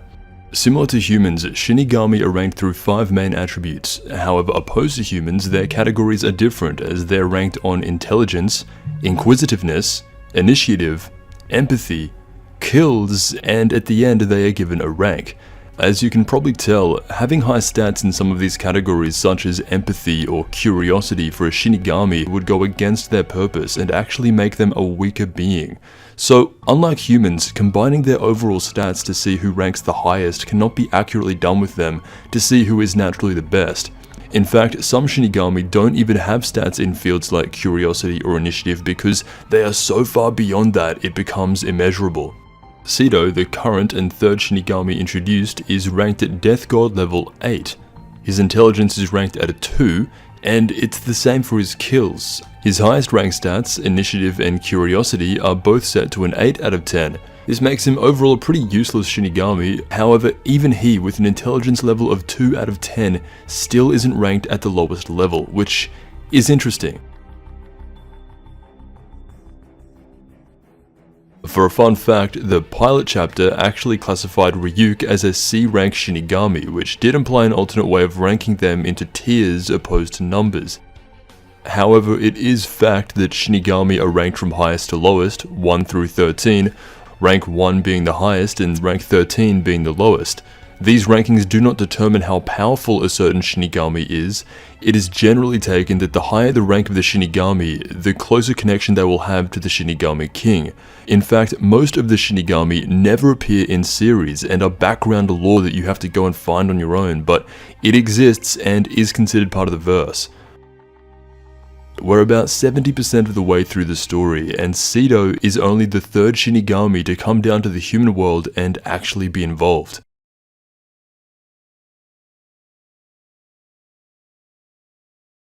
The lowest level Shinigami is someone who is actually dead. The original Shinigami who died for Misa, named Gelas. His intelligence ranks at a 3 and was used as the primary example of how to kill a god of death, so not too surprising to see him down the bottom here at rank 13. Rank 12 is a Shinigami who never appears in the main story and can only be found on the spine of Manga Volume 12 and in Volume 13's How to Read guide. Kindara Guivelostain is described as being one of the most violent and least intellectual gods of death. Her intelligence comes in at a 1 out of 10, along with all other stats, with the exception of Initiative and Kills, which come in at both 8 and 9 respectively. I find it interesting that a god of death who only single-mindedly kills in what is described as the most violent ways is ranked second last. This does further the point of needing to be a well-rounded individual, even if you're a god. The Shinigami King would look at someone like this as more of a wild animal than someone deserving of a high rank by their side. Rank 11 is the god of death shown in episode 1 named Kalikacha, with some of the lowest stats across the board, basically a 2 in everything, and his only defining characteristic is that he is an extremely strange looking Shinigami in the Shinigami realm.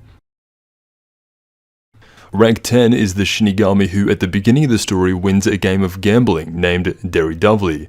Similar to rank 11, he has low stats across the board and is never shown doing anything outside of gambling.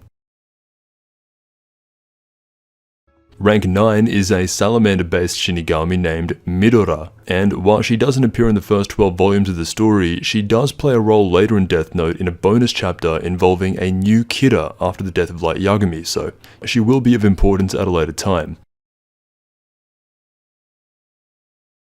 Rank 8 is Seto, the man who just got introduced into the story. Rank 7 is the Shinigami who invites Ryuk to gamble with them back in chapter 1, named Grook. So far, each of the Death God's intelligence stat has been extremely low.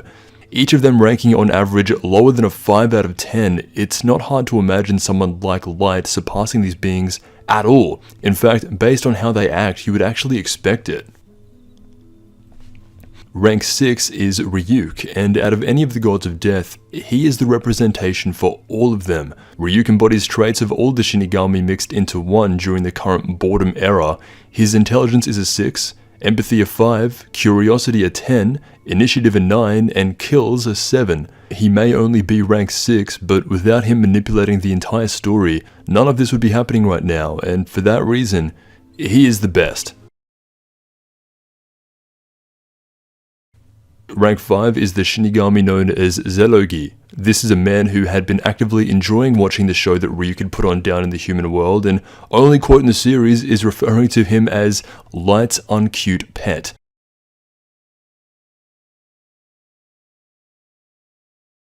Rank 4 is Rem. This almost all but confirms in my mind that a large part of these rankings almost entirely are simply which of the Shinigami has most access to the king. Rem overall does have very high stats in comparison to everyone else, and she did show an even greater knowledge of the Death Note rules than Ryuk, so it does make sense that she is ranked above him here at number 4.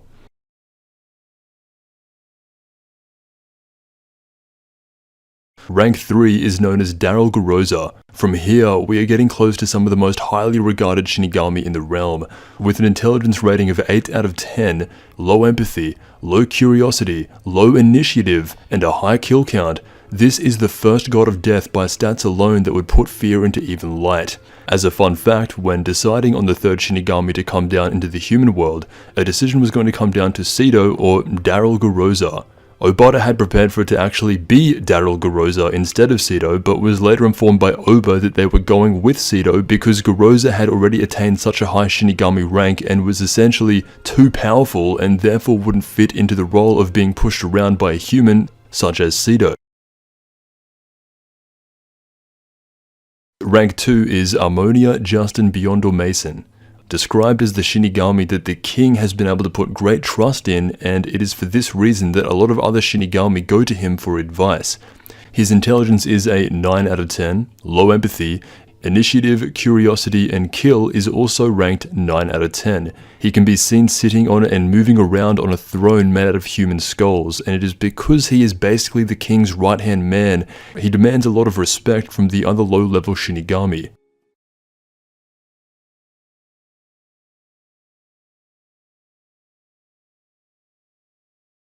The number 1 death god is a character named Nu, one of the most rare and fascinating creatures that never gets expanded upon in the main series and is unfortunately confined to Volume 13's How to Read.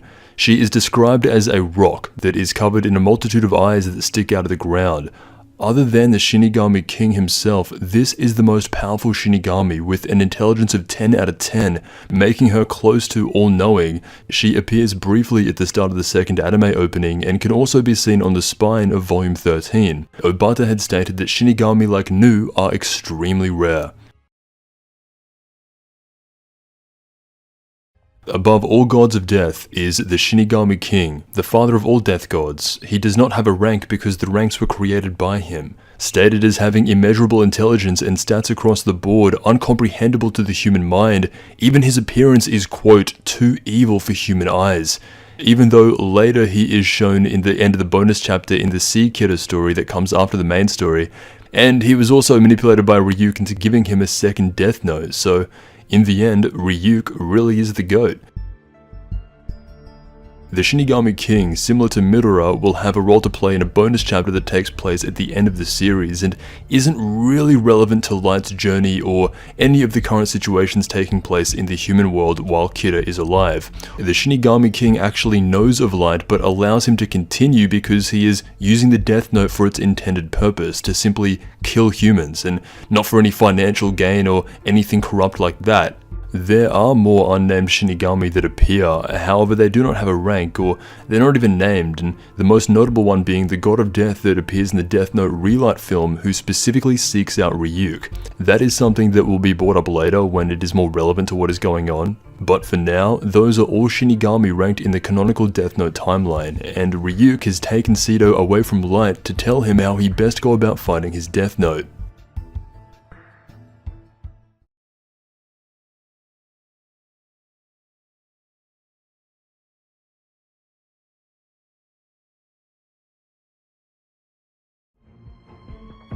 Chapter 66. Death.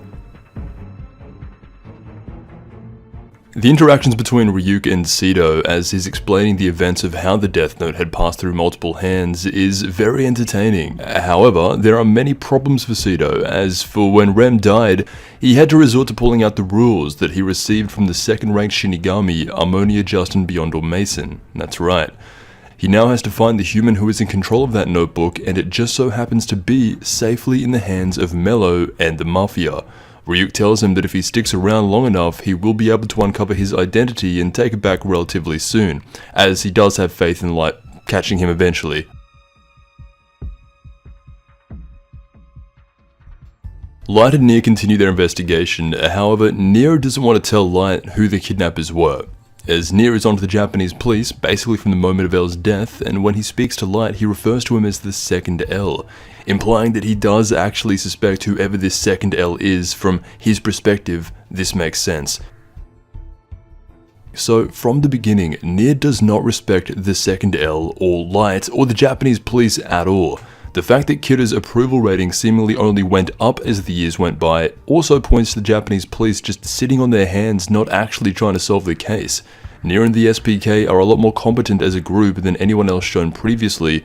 They are collectively the best investigation team in the series, if you don't count Light and L working together. During this exchange, this had been an outright challenge to Light. This would be Nier's equivalent of the Lindell Taylor stunt that begins the true mentality shift in Light.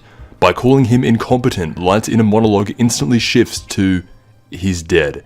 Nier rightfully calls out the Japanese police for sitting on their hands, and Light's reaction is to kill him along with the kidnappers.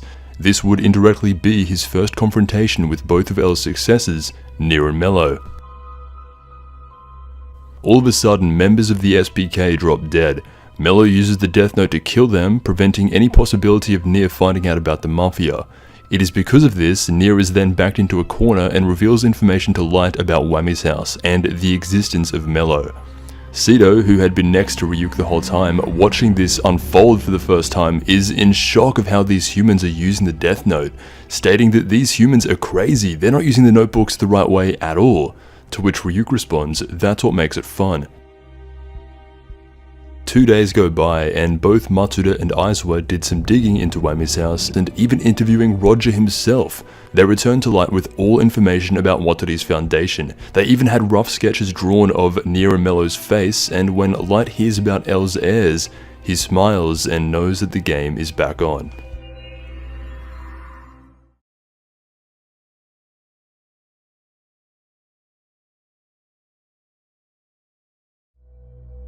Chapter 67 Button. With a rough sketch drawn of Mello, Sito takes it back up to the Shinigami realm and hands out flyers to a bunch of unnamed Shinigami to help him search for this specific human. As these are sketches and not actual photographs, this doesn't work, and he is still left searching for his Death Note around the major cities of America.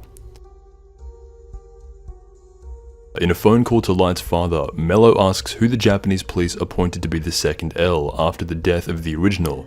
This means he does already suspect the second L somewhat, as does Nier. However, instead of telling him the truth and outing Light's own name, Matsuda specifically declares that he himself is the second L and is mostly incompetent and is only being used as the mouthpiece. If they didn't do this and out who the second L was, Mello is still threatening to kill Sayu. Mello is noticeably and outright playing the role of the criminal, the villain. From the outside in, he clearly looks like the most evil out of anyone, and this is even further pushed by the current state of the Yagami household. Soichiro had resigned from the police force entirely, and the Yagami family had just gone through something incredibly traumatic. I don't think Sayu had ever been as afraid as she was in those moments of being kidnapped by the Mafia, and from this moment she would never be the same again. The female side of the Yagami household had always been blissfully unaware to the reality of their family dynamic. Not once are they told about Light's original confinement and never see him as anything other than a leading detective on the case. Since the events that took place in the desert with Mello, Sayu now has legitimate trauma from what has happened, and Light's mother takes her away to the countryside, away from everyone, never to live the same life again. With the power of the Death Note, the Mafia had been able to kill and eliminate most of the people who were connected to them, figuring out that it was possible to control the actions of a human being in the last 23 days before their death, and it is with this that Mello begins making demands to the President of the United States.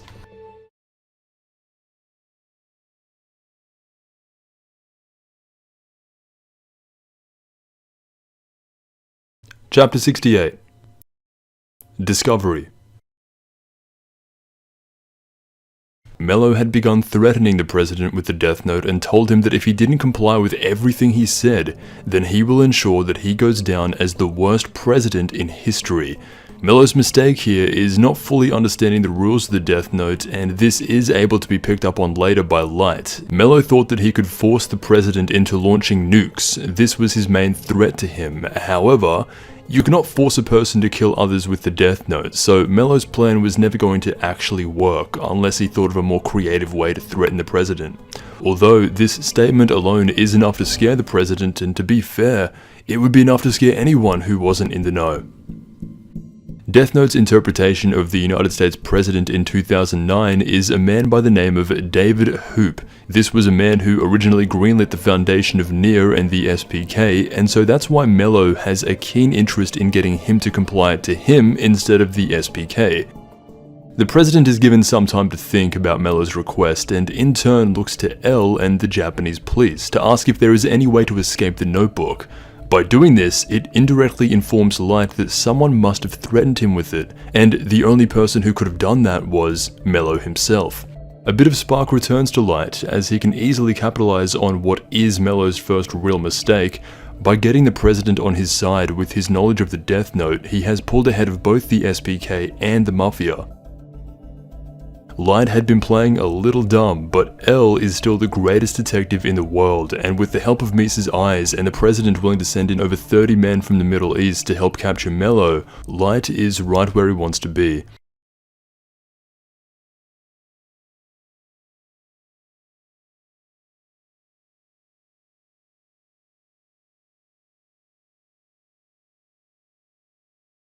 Chapter 69 Flight.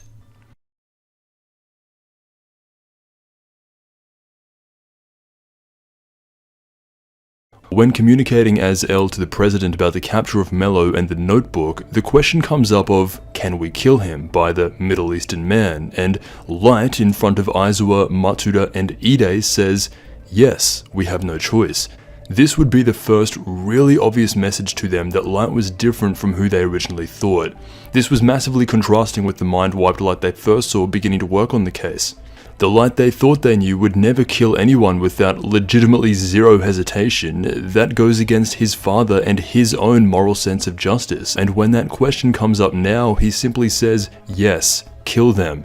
Light wanted Mello dead, and not once did he ever consider the task force, some of the slowest individuals he's ever worked with, to catch on to something like this. Misa's eyes have really been of benefit to Light over the years, and especially now. Even though he had given away a Death Note, with the eyes of Misa, he is still the most powerful, and so, with the help of the Shinigami eyes, he is able to preemptively kill Cal Snyder, a member of the Mafia, and find the address of Mello's hideout. This single shot is the perfect summarization of Light and Misa's now 5-year relationship. As they are about to infiltrate Mello's hideout and retrieve their Death Note, Sito had been overseeing all of this from the Shinigami realm and was able to find his original Death Note, and so this introduces Mello and the Mafia to what a Shinigami actually is. This is huge. Sito reveals to them that Death Notes don't usually come with rules, and specifically, 2 of those rules are entirely made up. The 13-day rule, and the rule that states all those who touch the Death Note will die if it is burnt or destroyed. If L had this information, the case would have been solved years and years ago. Sito just drops this information onto the Mafia, and Mello's brain is going so fast that the next question he asks the God of Death legitimately scares him. Quite the contrast for a human to be able to put genuine fear into a Shinigami. Sito doesn't want to answer his questions though, as doing so would break one of the Shinigami rules and he would receive 2nd-degree agony, which would eventually lead to his own death. So Mello is able to figure out on his own that the Shinigami ideal is a thing, and forces the current owner, Cal Snyder, who is set to die anyway, to take this deal. He is now the 4th person canonically to receive the Shinigami eyes, and Sito gets bossed around by the Mafia, and in turn for his service, he will be given back a Death Note. You can kind of see why that having a low-ranked Shinigami would be perfect for a situation like this. You couldn't have Ammonia, Justin, Beyond, or Mason coming down here, or any high-ranked Shinigami, even in the top 6 or 7, would not be dealing with this at all, but Sito does. This leads to the infiltration of Mello's hideout by the 30 Middle Eastern men ordered by the President of the United States. This would ultimately be futile as they all enter with face masks that get ripped off by Sito as he is helping out the Mafia, and all their names are promptly written in the Death Note by the Mafia. Again, a moment that was rushed over in the adaptation and only given time to breathe in the manga.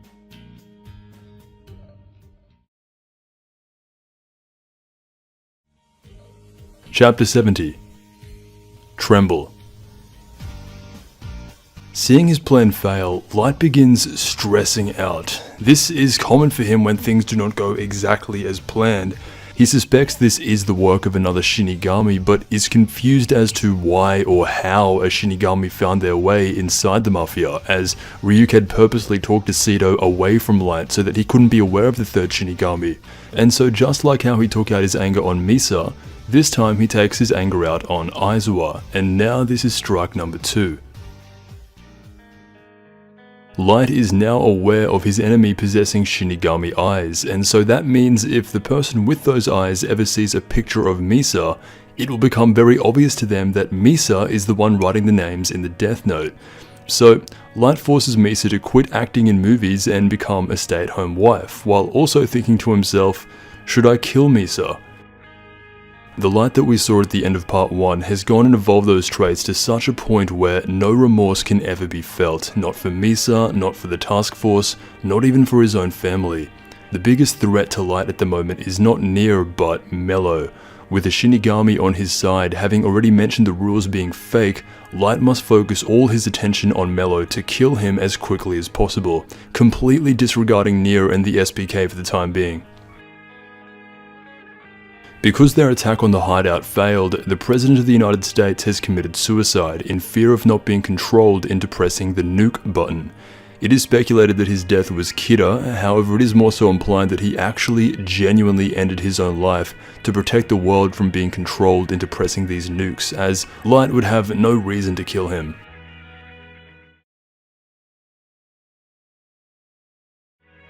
Chapter 71. Contact.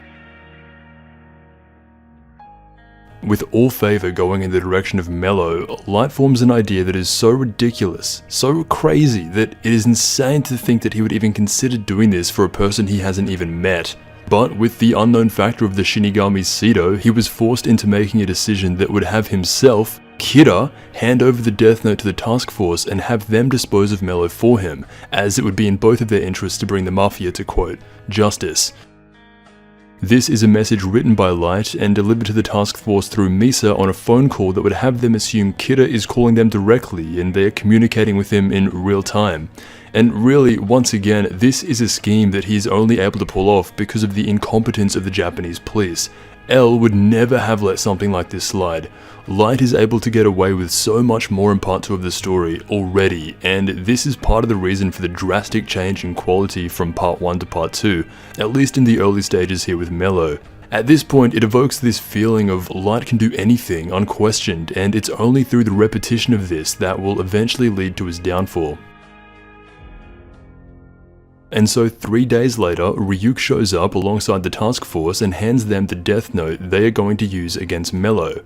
With Light in the background acting harder than he has needed to since the potato chip scene, Matsuda is the one most eager to make the Shinigami ideal trade, just as Light had anticipated. But what he had not anticipated for was that his father was feeling such an immense guilt for handing over the Death Note to the Mafia in the first place that he genuinely contemplated ending his own life over it to protect his family.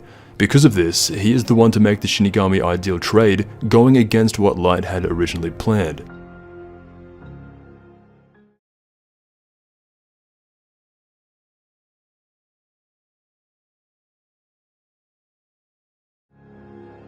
Chapter 72. Verification. Light doesn't try to stop his own father, since someone needs to receive the eyes for this plan to work, and it would look weird if Light insists that it must be someone else like Matsuda, but he informs his father that he may have to kill using the Death Note, and if he's okay with doing that.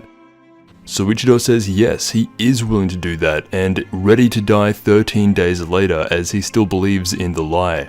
Since Light knows these rules are fake, he thinks to himself about potentially having to kill his father to keep this facade alive.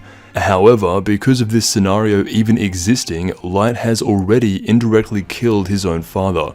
His final words to his son before this event unfolds is, "Light, I'm counting on you." Very tragic. Ryuk flies over to Seto to tell him to not interfere in human affairs, and that he's stupid for being bossed around by humans when he is a god, and that if he hadn't interfered last time he would have already gotten his Death Note back. So the clock is 1 minute before midnight, and Soichiro makes the eye deal with Ryuk, gaining the power of the Shinigami eyes as now the 5th person to canonically attain them. The task force barge their way in and prepare for a shootout with Mello's Mafia.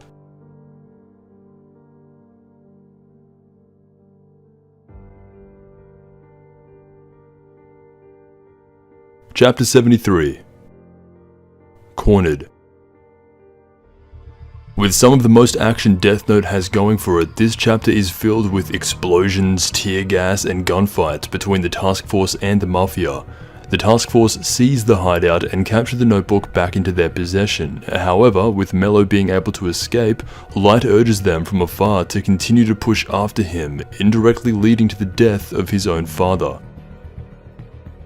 Mello had rigged the building with explosives beforehand, allowing him to make demands such as for them to destroy all cameras and drop their weapons. He then requests that only one member enter the room that he is in. Of course, that person is Light's father, the man with the Shinigami eyes, but also a strong moral code that seemingly cannot ever be broken.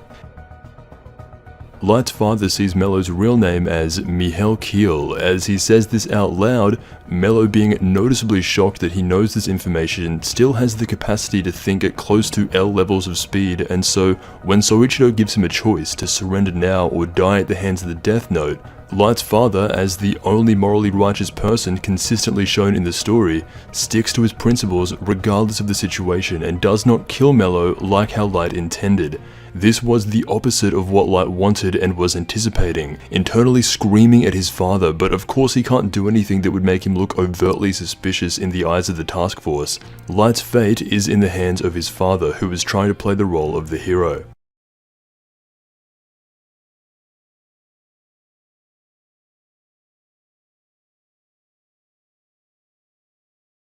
Chapter 74. A Fine Performance.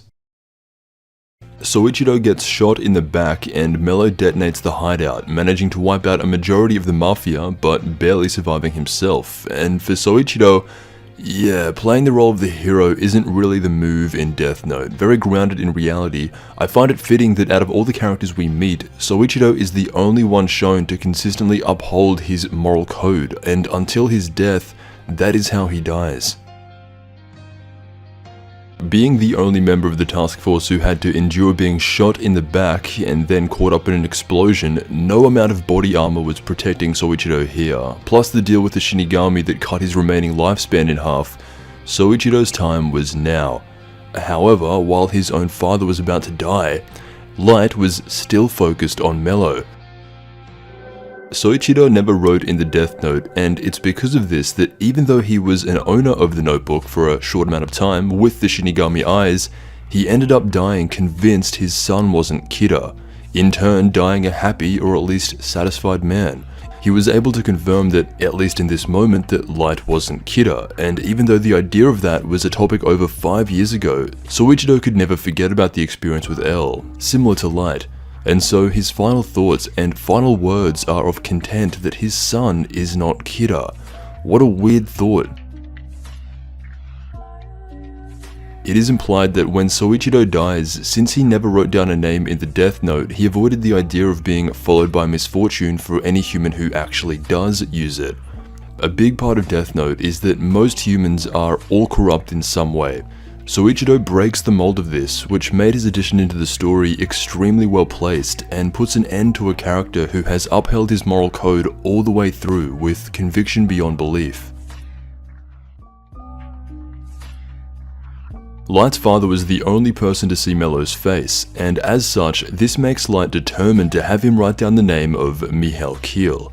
In what Soichiro thinks is a moment in which everyone will understand why he did not kill Mello in an honorable upstanding man / hero type of way, and most of them do. However, with Mello alive, Light is at an extreme risk and he knows it, so he thinks to himself if it would be weird to scream out and ask his own father while he's about to die to go ahead and write in the Death Note anyway. He goes ahead and does it regardless of how strange it might make him look, showing just how much Light wanted Mello dead, but also deviating to such an extreme for the task force who knew him originally, and if his father could have reacted or seen this, he would have also felt the same way about this sudden outburst by Light. Of course, he doesn't write his name in the death note, he dies. Light's emotions while his dad was dying were not of his father dying, they were of how to manipulate him into using the death note to kill someone who was catching on to him too quickly. Light was actually crying when his dad died, and I don't see this as a genuine sorrow for the man who raised him at all. Light's feelings are directed towards the task force who are watching him. He is no longer the man who his father raised, Light Yagami. He is 100% Kira, and even though he is saddened by his father's passing, he is even more sad that Mello is still alive and has potential information that will lead to his capture in the 13-day rule. In the end, Seido gets his death note back and returns to the Shinigami realm, with there now only being 2 remaining notebooks left in the human world.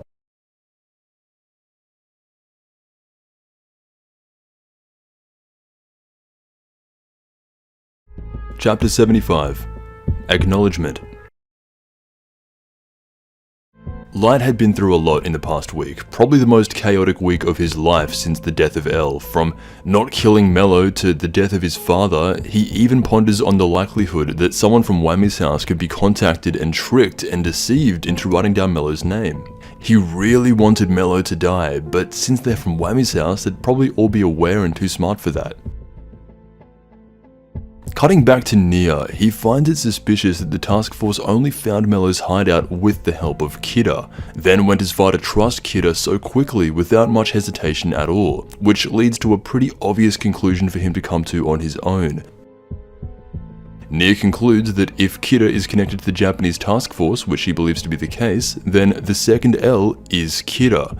As he's about to launch a full-blown investigation onto the Japanese police, a new president of the United States comes online to make a broadcast announcement that the USA had decided to accept Kida. Due to the mafia being wiped out and the recent death of their former president also believed to be Kida's doing as well, Light's reaction to this is so funny. This means that the SPK will be forced to shut down and operate independently, leaving them in a very similar position to when L and the Japanese police were outcast by their government, and so overall, Light is extremely pleased with this result. This is the biggest announcement on a global scale he could have ever expected. Despite his father dying and Mello being alive, the plan to wipe out the mafia actually worked in Light's favor, as now, globally, the world will realize that it belongs to Kida. There will be pushback and things will become chaotic for a while. This wasn't Light's intention, but in the end, the world will become a better place long term because of his actions. This is his current mindset. Light goes on to say one of the most interesting things relating to the mass opinion of Kida. If Kida wins, he becomes righteous. If Kida loses, he is evil. Matsuda is a perfect example of this in motion, always shown to be somewhat skeptical as to whether Kida is actually evil or not. Light reveals to the task force for the first time his own internal thought process as Kida, realizing that even the United States is backing down from him and soon to become the whole world. He feels confident in saying this. Kida is a mass murderer, that is true, but there are many people who support Kida. This is also true. Kida understands that what he is doing is evil, but has chosen to sacrifice himself to change the world for the better. If we catch Kida, then Kida is evil. If Kida rules the world, then Kida is good. This has been Light's thought process as he's matured into the role of the most deadly mass murderer on the planet, and has slightly changed from the beginning of the story when he believed himself to be doing purely justice.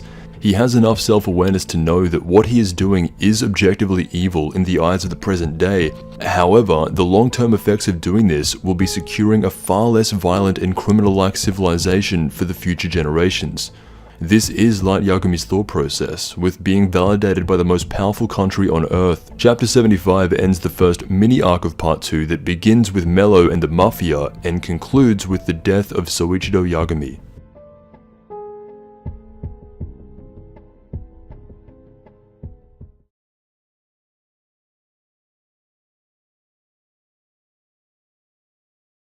Chapter 76. Greetings. Support for Kira is growing all around the world. Light feels it, and now with the SPK becoming an informal organization, Near is being supported by the wealth that he had inherited from L. With how unusually cooperative Kira is being with the Japanese police, it isn't actually hard for him to pinpoint that the second L is Kira. What's difficult now is, as it seems, the entire world cowers away and the support has almost majoritively shifted in favor of Light, or Kira, which is a believable thing to have happened over the course of half a decade. Light's judgment would soon become normal in people's lives. Mello seeks out Nia, and you can really see the conditions that Wami's house has on the children that come out of there. Mello is nuts, and once again the Death Note anime adaptation rushes through a lot of this context and story, whereas in the manga, Mello is a lot more fleshed out, showing the interaction with Harley Lindner and more of how messed up Mello has become. He is now permanently scarred from his interaction with the Japanese task force and seeks out Nia in hopes of finding more information on Kira.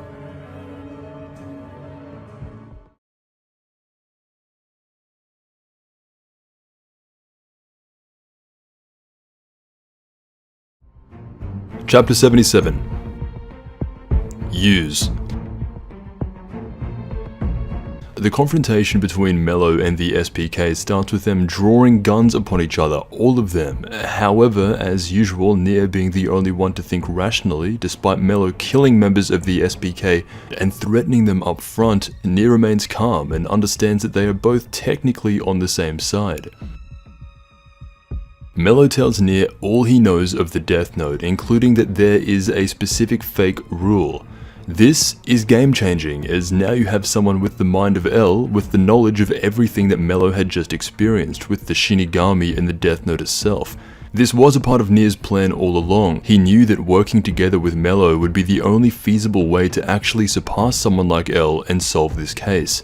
Mello didn't want to do this, but he played right into Nia's hands by telling him all this information he needed to solve the case on his own.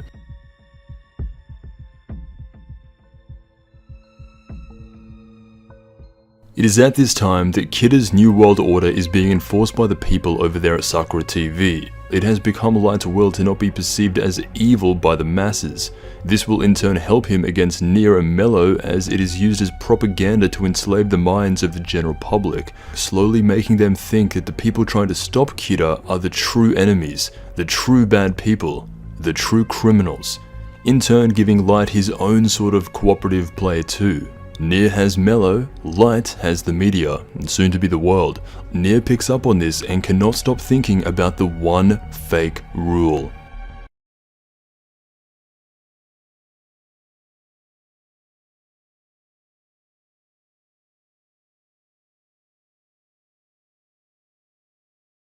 Chapter 78. Prediction.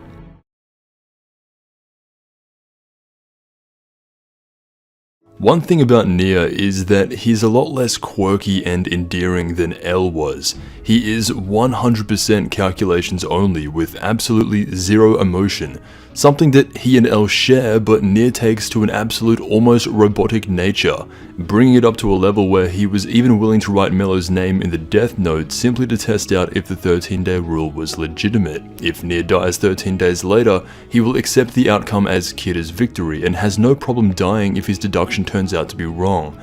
L did similar things, however instead of putting his life on the 13-day rule being fake, he offloaded it onto someone else.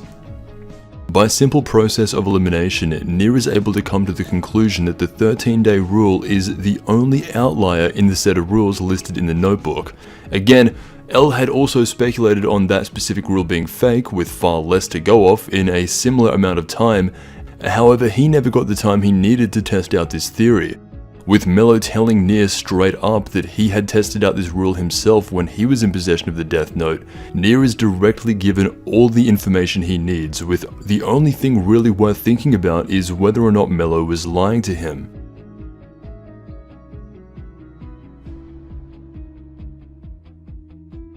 Regardless, the SPK call up Light and the task force with this new information, but lead the conversation with the capture of Mello, and then ask about their thoughts on a potential fake rule. This is what Light was fearing most, and why he was so adamant about his father killing Mello. This moment changes everything, and it's the beginning of the end for Light's status inside the task force.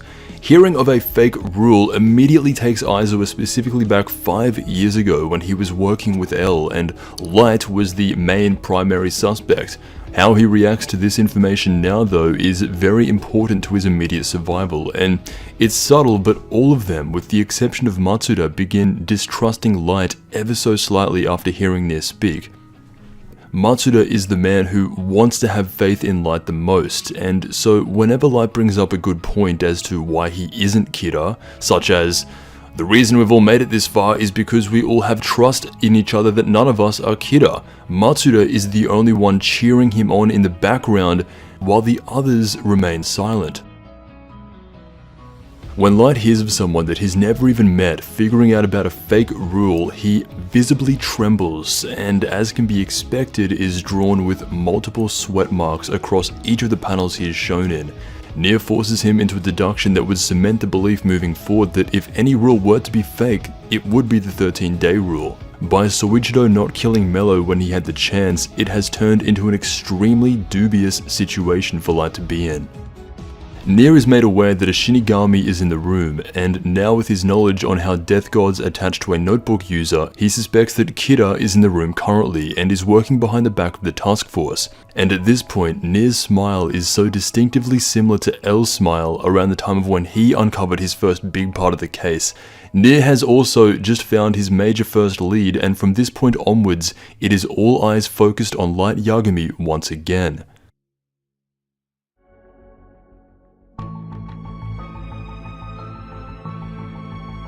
Light pushes back so hard on the idea that one of them is Kira, while all others, with the exception of Matsuda, do not. In hindsight, this would make him look even more suspicious to them than he already does. The likes of Aizawa, Ide, and Mogi are not quick to dismiss the idea of Light being Kira, as the 13-day rule being fake completely dismisses his confinement, and they would have reason to suspect him again with flawed evidence from over 5 years ago. The only thing holding them back from believing Nier is that none of them want him to actually be Kira. It would not only make them look completely incompetent, which, to be fair, the initial seeds get planted into their minds that they may need to pay closer attention to Light. The anime adaptation changes the timing and goes even further with this narrative in this moment, whereas there's a lot more build up in the manga where this interaction happens at a later time. The anime adds in a line right now of Nier talking specifically to the members of the Japanese task force in front of Light. He tells them that if there was ever a time where the second L was suspected of being Kira, but those suspicions were later dropped for whatever reason, to please contact him to help with his investigation. Going even further than the manga did to point out that it was in this moment that Light Yagami was back in suspicion once again. Whether Light wanted this or not, it's hard to say. In the beginning of the story, he desperately wanted to make himself known to the world, and then found the competition with L even more interesting than changing the world itself. He wanted the battle, he liked the challenge. Whereas now he had gotten so close to this ideal world of his, only a few more years and everything he planned for would have been in motion, with over 50% of the population siding with him. It's hard to imagine Light really wanting this competition from Nier and Mello as much as he did with L. He even contemplates running away and killing the task force to remain hidden and focus more on his original goal. Light has made it very clear that he wants to kill Nier and Mello. However, being so close to completing his goal, this distraction that were these two kids pretending to be like L were more frustrating to him than an actual challenge. He is a lot more agitated in part 2, even down to his look. 5 years later, and you can basically see the evil aura radiating off of him.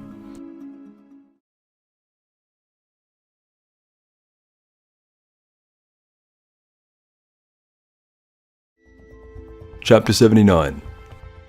Lies. What I've noticed most about part 2 of Death Note is that the anime deviates a lot from the source more than it ever did in part 1, such as Mello forcing the United States government to disband the SPK, the first attack on Mello's hideout in which Sito rips the helmets off the men attacking, showing Harley Lindner being a double agent for Mello, and with all of that cut out of the adaptation, it becomes even more apparent here in Chapter 79. Part 2 is They must have had something against Mello, but it is really toned down in the adaptation, whereas it is a lot more expanded upon and I'd even say done better in the manga.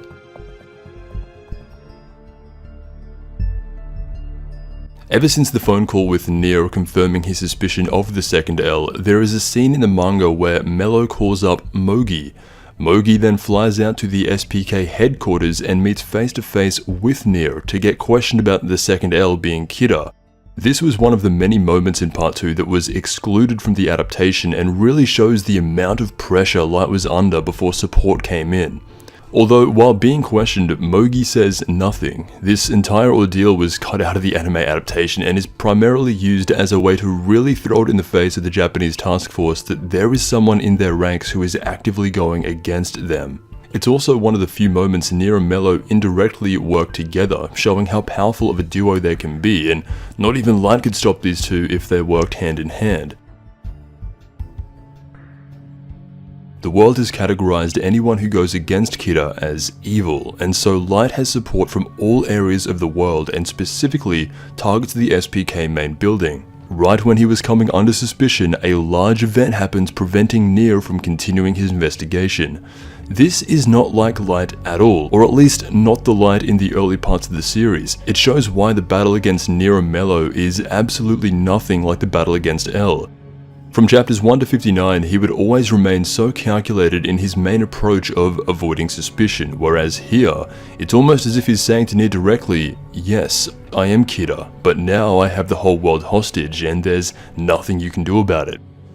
Light has changed. He has the most powerful country in the world at his mercy. He is almost there, almost a god. So close to his goal, however, with people who he has never met or seen, acting as these small handcuffs keeping him confined to a battle that he is interested in, but not as interested as the battle he had 5 years ago, or not even comparable to what he was on the cusp of achieving on a global scale.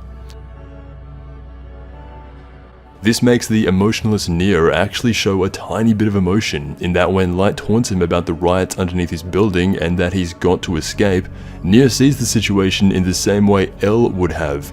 Light is lying right through his teeth. Tsugumi Oba has stated calling this chapter Lies refers to the first time in the whole storyline where a character verbally acknowledges that Light is in fact lying.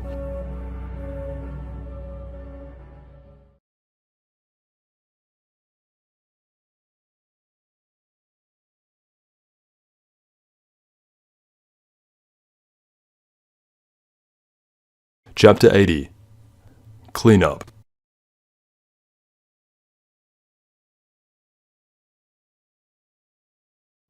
Outside of a quick smirk or small clapbacks, Nier shows very little emotion at all. This is because the narrative is trying to present Mello as having taken the emotional side of L, leaving Nier with practically none. Although he does keep the ability to clap back, as his building is being stormed by angry protesters, Light says, "Nier, you must escape," to which Nier replies, "Look who's talking, Kira." Light of course has to bump this off and pretend it's nothing, but this is massive and would begin Nier's true challenge to Light in a way L never did. L always suspected Light had a 90% probability of being Kira, basically 100, but never said this to any of the task force or anyone who he was working with. By Nier coming out and dropping this just so casually, as well as Light plays it off, the other task force members are forced to take this in, and especially Aizawa, who was around a lot in part 1, he starts expanding his mind to the possibility of what Nier is actually saying. It all sounds far too familiar. The plan to escape is actually one that passes the threshold of using L's wealth. Again, only one of the few times this comes up in the story, tying into the idea of L being one of the richest people on the planet. As a reminder, having made 20,000% gains in 2 years, if anyone did that in real life, they'd be looked at as the god of all finance. I love when this comes up because it's always such a fascinating look into L. He made himself and Watari so extremely rich because he was able to figure out the game of the equity markets. Something that Light has not ever shown interest in once. Something Light is definitely not is financially motivated. So, as Nier dumps L's net worth from the sky down onto the people rioting, because these people are shown to be mindless follow the herd types, they instantly forget Kira and begin fighting over the money. I love how Death Note portrays the hive mind of people. It hasn't been touched on too deeply in the main series, but in a couple of bonus chapters after the story, it really just digs in at the mind of an average person. This alone bases Death Note firmly in reality, and would thematically begin Nier's ultimate challenge to Light in that the Kira supporters who are riding beneath his building, the people who claim to love and support him, are incredibly stupid. He sees these people as people who just want to join in the mob of thousands of screaming voices, jumping in on a bandwagon because they lack the will to form their own view on Kira's philosophy. He knows what stupid people look and act like, and it's made very clear that this is who this enormous group of people is. By dropping down all of L's remaining net worth, it demonstrates to Light how easily these people fold. If they would abandon their conviction and belief in Kira for a couple of dollars, their support mustn't be very strong. This is the message Nier sends to Light by doing this, and it's unquestionably a strong one. Even Demigawa, who Light had as his spokesperson to get to film Nier's face as he exited the building so Misa could wipe him out, he also gets distracted by the money and completely forgets the entire reason he was there. He was supposed to support Kira. If Light truly wanted to show dominance over the world, killing Demigawa and finding a new, more reliable spokesperson who truly believes in his ideology would logically be the only next step. It is with this that Nier is able to escape with a more than confident guess as to who the man he would be mentally sparring would be, as well as certain members of the task force wavering with their trust in Light.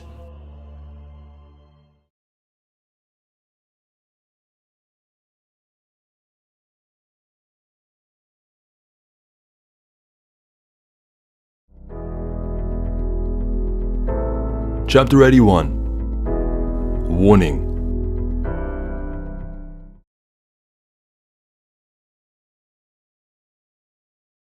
Nier had been desperately trying to make someone in the Japanese task force leak info on Light. This was the whole reason he met with Mogi in the manga, but since Mogi never spoke a word for the duration of his time around the SPK, Nier decides it may be time to focus on making someone else talk. This was really summed up in the anime adaptation with a single scene of Nier compelling the members of the task force to come forward with any information they may have, and over a couple of days, Aizawa simply goes along with it and gives Nier the information that Light was once a suspect. However, the manga goes about it in such a way that getting this case-solving information isn't as easy for Nier, and multiple events are set up in place before the betrayal of the task force can really commence. I actually prefer this. Light and his father had been leading the task force and working alongside them for upwards of 5 years on the same case. To just suddenly backstab him at the beckoning call of Nier with only a few inner monologues diminishes the weight of how a person would actually feel if they had been led on for this long. The manga in this instance does not speed through these moments at all, and is a lot more in-depth with slowly waking up the task force to Light actually being the man who they feared the most. As Light had just witnessed his spokesperson utterly flop at following demands, he is actively looking in the crowd of people for someone who in his mind is a true Kira worshipper, someone that would take his ideals and understand them almost as well as himself. This is what Light is wanting and needing more than anything else, as the symbol of Kira is known to the entire world at this point. The god of the new world needs a hand, and while Misa has been the person writing in the notebook on behalf of Light, he knows she cannot be the realistic long-term true hand of God. The first appearance of Teru Mikami comes when Light is watching over footage of the Kira's Kingdom TV program, and he sees his response to a survey left about how the general public feels about Kira. A man by the name of Teru Mikami had submitted a survey wanting to be a participant for the next show, where he would enter his name, age, address, occupation, academic background, and what he personally thought about Kira, to which he simply wrote God. All other questions were left unanswered. Hobbies and interests, none. Qualifications, none. Everything was blank except for a surprising addition of the question, who is a person that you respect? To this, he answers Winston Churchill, a former real-world Prime Minister of the United Kingdom from 1940 to 1945 during the Second World War, and then again from 1951 to 1955. A really interesting piece of trivia for Death Note to add, this is obviously a real person who now lived close to 100 years ago. someone who was a prominent figure during the era of World War II, and a quote by Winston Churchill that stands out the most in regards to Mikami, or Death Note as a series in general, is, "History will be kind to me, for I intend to write it." A small but fun detail added in by Oba. It won't be the last time a real-world political figure enters the story, showing once again the world of Death Note is a mirror of our own. It's also worth mentioning that Teru Mikami's design is based on Taro Kagami's adult design all the way back from the pilot story, which leads to a comparison in that they actually both have a similar origin and upbringing. Being bullied as a child, then growing up to look identical, they are very similar, giving them their own sense of what justice truly is. Teru Mikami would be chosen specifically by Light. This was someone who he saw as a god. He worshipped Kira and believed him to be true divine intervention, so now that he was directly handpicked, he believes himself to be the chosen one, similar to how Light saw himself as the chosen one when he first received the Death Note from Ryuk, to only later be told it was purely up to chance. Light had sent Mikami the Death Note by mail to gain ownership of Misa's original notebook. Kind of risky to send one of these things through the mail, but I guess it works, and thereby allowing him to act as Kira without constantly being told what to do, as he is believed to have the same ideals as Kira himself. By performing the Shinigami ideal, Mikami becomes the 6th person to canonically gain the eyes and quickly gets to work. Light had left behind this interesting letter along with the Death Note that stated, "Lastly, I know your face and your name. If you will not do as I say, I have no choice but to kill you." This note, however, does not turn Mikami off at all, and only grows his conviction in Kira as the god of the new world. Light is only growing in allies, and Mikami is very handy to have on his side. With official stats coming in at a total of 38 out of 50, he is comparable to L in terms of overall stat total, with an 8 out of 10 in knowledge, 7 out of 10 in creativity, 8 out of 10 in initiative, 10 out of 10 in emotional strength, and a 5 out of 10 in social skill. Mikami would represent the hand of God in more of a biblical sense, which the adaptation specifically goes hard for.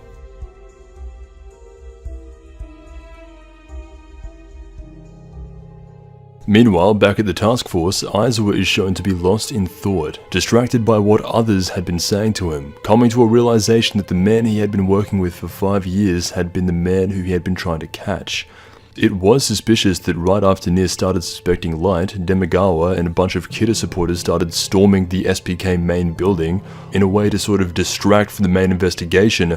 Light did not even consider the fact that his own task force would catch on to him, because even if they did, it had always been so easy to lie and manipulate his way out of it in front of them.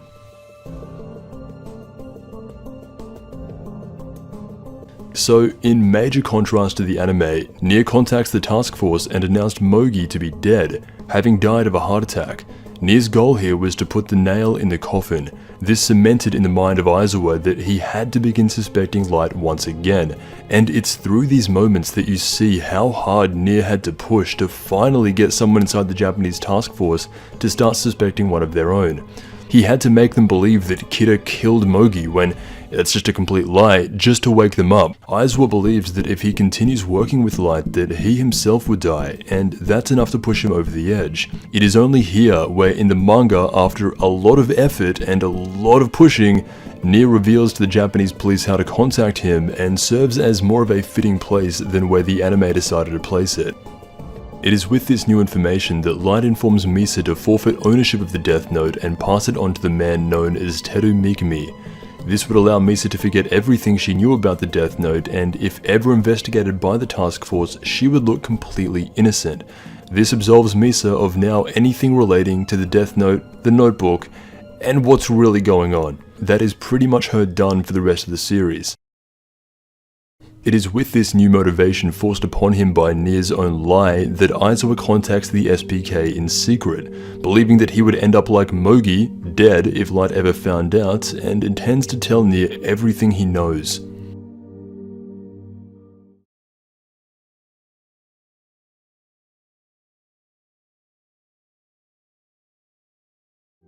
Chapter 82. Himself. Obviously, as I'm going through the series chapter by chapter, for the most part this is manga only. However, it is important to bring up notable moments where the anime deviates or adds to the source material. This hasn't really happened since the death of L. Instead of adding more, Death Note's second part adaptation adds substantially less content.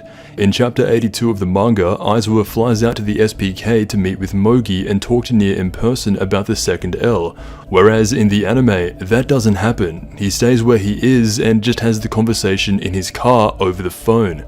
Maybe the animation style for part 2 just weren't feeling Death Note as much as they were in part 1 because a lot of content from the manga is just blatantly cut out and it doesn't hinder the story too much, but as someone who started with the adaptation first, part 2 was always kind of a slog to get through. It wasn't as good as part 1.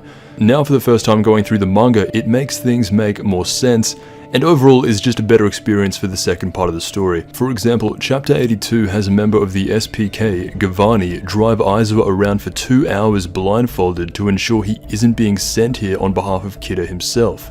Once arriving at the SPK, he is met with Mogi, who had been confined and silent for days. However, still blindfolded, Aizawa is asked questions by Nier to confirm whether or not he has the power to kill just by seeing a person's face. Since he doesn't, the blindfold comes off and in turn gains the trust of Nier. Instead of a simple phone call, you have all of this going on just for this one exchange that was about 15 to 30 seconds in the adaptation. Nier has some pretty revealing statements about himself and Mello, along with the other orphans raised in Wami's house, and this all ties back to the idea of whether or not Mello had been telling the truth about the 13-day rule being fake. That's the only reason Aizawa was there. If Mello is telling the truth, then Light's confinement essentially meant nothing and brings him right back into suspicion. Nier believes Mello to be telling the truth about this. Everything Mello does is done with the intent of capturing Kida before Nier. Always being one step behind him, he would take it to such extremes, going as far to join a criminal org just to use them to get the upper hand. Nier goes on to state and reveal something very telling, that for Mello and I, L was our idol, and the only person in the world worthy of respect. Everybody at Wami's house longed to be like L. It is obvious that our idol, the person we respected, was killed by Kida. Therefore, we'll both use any means necessary to capture Kida. I do find the premise of a successor to be a good addition generally. It is reasonable to believe that someone like Quillish Wami would want to preserve a mind like L's. Nier is the spitting image of L. However, when you think of a successor, usually the person they are succeeding is past it, too old and about to die. L was 22 when he was introduced into the Los Angeles BB murder case, making the first generation of Wami's house with the likes of Beyond Birthday and A not much younger than 22 when they fell to the pressure. L would be 25 years old at the time of death, while Nier would be 13. The point here being, L was expected to die doing what he did. 25 years old under normal circumstances is far too early to think about finding your successor. Nier and Mello being 13 and 14 respectively around the time L died means that this had been planned as a failsafe from the very beginning. Kida had thought that he had rid the world of L, however there were plans in place for if anything like this were to happen. Nier and Mello barely even get to be their own characters. It's impossible to look at them as anything other than the next generation of L, and that is by design.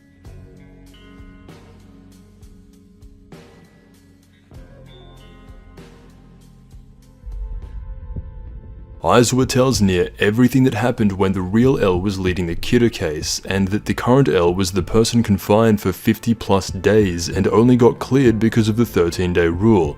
Nier backwards engineers the entire case. Now with all the knowledge L previously had, he is able to come to a conclusion that play by play dissects exactly what Light had done to avoid suspicion, and even credits him as being impressive for this feat of passing around death notes. For Nier though, it's almost evidence enough that L suspected someone on the task force. It's as if he respects his word that much that he states, well, if L suspected it, it's probably case closed. Aizawa never tells him directly that it's Light, however it can be fairly confidently interpreted by Nier. Once hearing the whole story, he is able to figure out based on the statement of Chief Yagami claiming to end the suspect's life and then his own, that Kida could only be Light Yagami of the Japanese task force. What other reason would the deputy chief have for ending his own life? A statement as drastic as that could only mean he felt too much guilt for his own son being Kira, making the second L, Light Yagami, and Kira one and the same.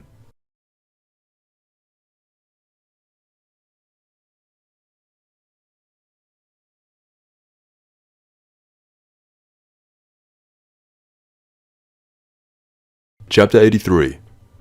Delete.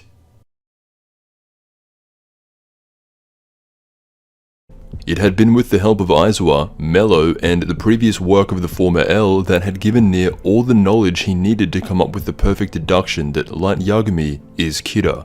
In some ways you could see this as all the information being handed to him. However, Nier goes out of his way to ensure that he receives this information at some point throughout the story, and at no point does it ever just fall in his lap.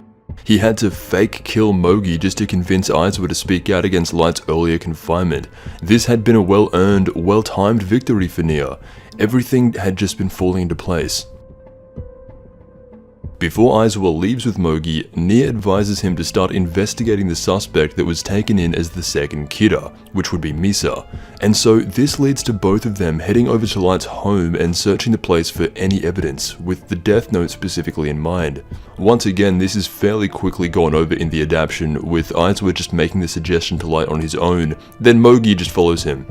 Of course, all of this had been accounted for by Light earlier, and since then, Misa had lost her memory of anything relating to the Death Note, while Mogi and Aizawa just waste time searching. Death Note now brings in the dynamic of Light vs Aizawa. This isn't much of a battle in itself, but Light does now have to account for members of his own team suspecting him. Not only Aizawa, but Mogi and Ide lean more to the side of Nier now, while Light's only real ally inside the task force who still remains loyal to him is Matsuda, which will be executed so well when the story eventually wraps up. This isn't Light's focus, however. He had just found his right-hand man, and is now on the lookout for a spokesperson, since Demigawa is more of a joke than someone to be taken seriously. When Aizawa and Mogi scout Misa's apartment, it is done completely in secret, and they do not want Light to know about it, even though he already does and doesn't care, claiming to Misa that they are only here to check on a bomb threat called in on L's house, while the adaptation took a different approach and combined the knowledge Light would have later and had just given him the okay to go and investigate his apartment, knowing he had wiped away all evidence. Searching Light's home, they could find nothing. However, Mogi stays with Misa for a few days to ensure nothing crazy happens while they're gone, and Aizawa makes his way back to the task force. All the while, we are introduced to a new character from Wami's house who had been tailing the Japanese task force in Aizawa and Mogi all the way back to their headquarters and Light's apartment, introducing the assistant to Mello and the third smartest kid coming out of Wami's house, Matt. Matt is simply there to assist Mello and is stated to be a lifelong friend of his growing up together inside the orphanage. For being the third smartest person to come out of Wami's house, his stats are fairly underwhelming, and it paints an even clearer picture of Nier and Mello being the only ones worthy of coming close to L. Matt's overall stat total comes in at 29 out of 50, not awful by any means. All of his stats are only slightly above average with no real standout anywhere. Knowledge is a 6, creativity is 6, both initiative and emotional strength are a 7, and social skill is a 3. It's always interesting to look out for these extras coming out of Wami's house, simply because of the beyond birthday situation. It's always intriguing to see how they turn out, and Matt actually turned out fairly normal all things considered. His specialty is technology and is described by Obata as a young man who loves gaming and doesn't really care about much else. It is around this time that Aizawa returns to the task force and confesses to Light what he had been up to and that he had spoken directly with Nier, along with confirming that Mogi is alive. Coming out clean with his suspicion towards him was something Aizawa was always going to do. He understands how perceptive Light is, and sneaking around and lying to him wouldn't be a good look, as Light would easily be able to pick up on it. He announces the search taking place at his apartment along with himself, Ide and Mogi keeping a close eye on him until Kira is caught. While they are keeping an eye on Light, Mello and Matt are keeping an eye on the Task Force HQ, along with Misa and Mogi, who they now suspect to have been the second Kira. What you can see at this point in the narrative is that Light is more focused now on the people. the general public, the mass opinion of Kira. Yes, there is a battle going on with he and Nier, but to Light, it's nowhere close to the battle he had with L. And so, while his focus remains on killing Nier and Mello, it's divided multiple ways. Not only is he fighting both the reincarnations of L in Nier and Mello, but also 3/4 of his own task force suspect him. Kira's spokesperson Demigawa isn't getting orders from Misa, so he's making Kira's image look horrible by way of his own standards. The only thing Light really has going for him at this point is Teru Mikami, who, arguably, is all he needs. He is basically able to read the mind of what Light is thinking. Mikami kills Demigawa due to him realizing what he is saying goes against the will of Light. He is very intuitive and believes that he had been specifically chosen for this role, and so no matter what, he does not want to disappoint God. The act of killing Demigawa was so in tune with what Light himself was thinking that he even gets a bit nervous, understanding that Mikami is being very useful in this moment. However, he was able to decide and kill all those people broadcasting on Kira's kingdom without any order or direction. This makes Light nervous, as it's an intellectual feat comparable to someone like L, and if this man ever went against Light, he would be yet another enemy standing in his way. And with the task force's faith already wavering, if Mikami ever went against Light, it would surely bring upon the end of his journey.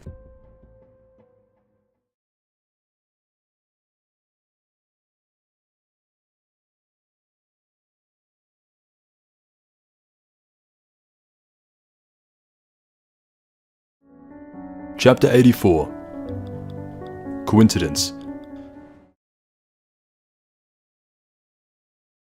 Chapter 84 is dedicated to the man acting as the hand of God, Teru Mikami. Originally having been inspired by Taro Kagami from the pilot chapter, Mikami comes in at the tail end of the story and is one of the final main characters introduced. This is his origin and how he came to be the character he is today. The way Teru Mikami is introduced in the anime is in the classic Death Note stylized way, where he's jumping from side to side, swiping the pen across the page, screaming, "Delete." Delete is a word synonymous with Teru Mikami. From a young age, he had been described as someone who had always had a strong sense of knowing right from wrong. There were bad people, and then there were good people. He always stood up for the weak, even if it meant he himself got beaten down. The feeling of fighting against evil triumphed over any pain he could feel physically. This developed his sense of justice as a child, and this ideology only grew. He despises crime, and similar to Light, is portrayed to have a passion for punishing what he perceives to be evil. Mikami wanted to delete the enemies he found in life from the face of the earth, and so when he told his mother this, she disagreed and said that's not how life works. To which a young Teru Mikami disagreed back, and now saw his own mother as an enemy and began denying her of existence. One day, 4 of Mikami's perceived enemies were out driving in a car and ended up crashing the vehicle into a wall, while also killing several pedestrians along with themselves. One of those bystanders was Teru Mikami's mother, and in an instant, just like that, all of his enemies had been deleted. In Mikami's mind, life only improved from this moment onward. From here, he would go about his adult life wishing for the deletion of certain people, and as it would happen in the early 2000s, Kira came down like a god and punished all those he had wished for. In his mind, God had been watching over him. God had brought justice to evil because Teru never gave up. God was on his side. God was watching him.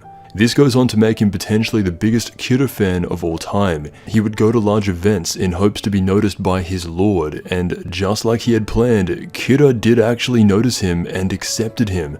Now Mikami had been given the power of a god as well, and now whenever he kills someone by using the Death Note, he has to say the word, delete. Oba created Mikami's backstory in order to establish Mikami and Light as equals in a sense that they both share a similar sense of justice and what that is. Mikami, similar to how when Ryuk dropped the Death Note, Light Yagami was the perfect person to pick it up. Now Teru Mikami is the perfect person to pick it up and serve as the hand of God. He is the only person to receive a full chapter dedicated to his origin story and is actually stated to be the creator's second favorite human character in the series, as Oba believed that Mikami was the second strongest character besides Light. With the already high intelligence mixed with the Shinigami eyes and the Death Note, that's pretty accurate. Although Mikami and Light were portrayed as being similar characters with similar ideologies, they do differ, mainly in the sense that Mikami's sense of justice is more black and white. His understanding of people goes no deeper than labeling them as good or evil. Mikami would go on to kill anyone with even the slightest criminal record and not take into consideration if that person still commits crimes. This is in direct contradiction to Light's purpose of deterring people from committing crimes in the future. Light shows more of a willingness to forgive and acts as a way of scaring people in order to prevent crime, while Mikami is almost entirely 100% retribution. It remains unclear whether Mikami was born with mental or emotional problems, or if this way of thinking was brought on by trauma throughout his life. However, the man clearly suffers from some sort of mental illness. The phrasing and constant repeat of delete, delete, delete, delete every time he writes down a name should tell you enough. This man, while presenting stoic for most of the series, is one bad knock away from becoming completely unhinged.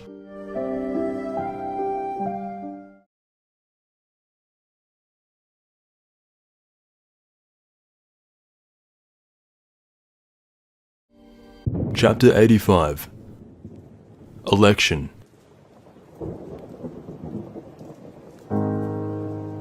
With information given to him from now 3 different sources, Nier has figured out that Light was Kira, Misa was the second Kira, and Hideki Ryuga was L. All he needs now is proof. Nier sees Kira as a valid and strong opponent. It is the only thing he thinks about from the moment he wakes up to the moment he goes to sleep. All he thinks about is how to win the game, whereas Light is now dealing with multiple people and events at once. He does recognize Nier as someone who he must eliminate, but it isn't his sole purpose and doesn't take up 100% of his thinking capacity. It seems like it's closer to 90%. The narrative plays up and pushes hard towards the belief that the world is moving towards Kira's side fast, with companies adding to their brand that they are in support of Kira. It sounds insane that almost the entire world would be folding like this, but it is the reality of what is happening. The general opinion is Kira only kills bad people, so if you're not bad, you should support him. Seeing Kira as only divine judgment without the knowledge of the Shinigami realm or the story of Light Yagami, the world can only see the deaths brought about by Kira as natural.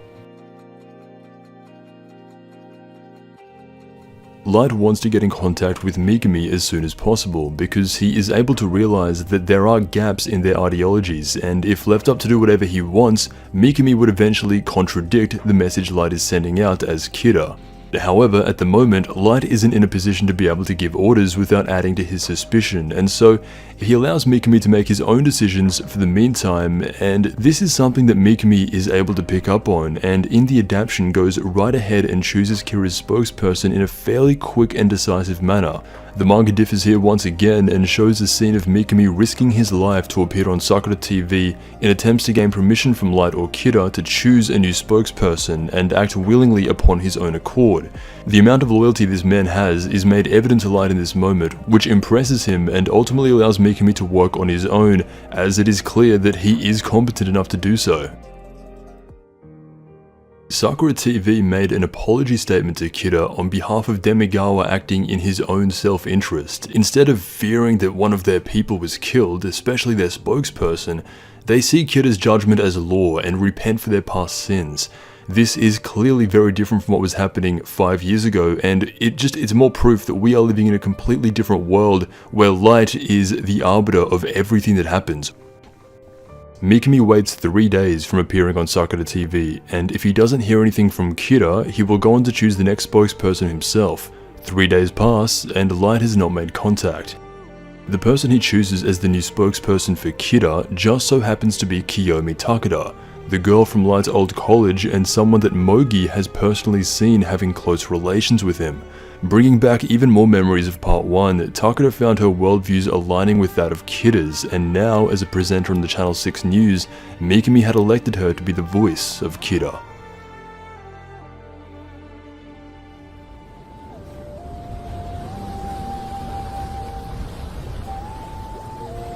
Chapter 86.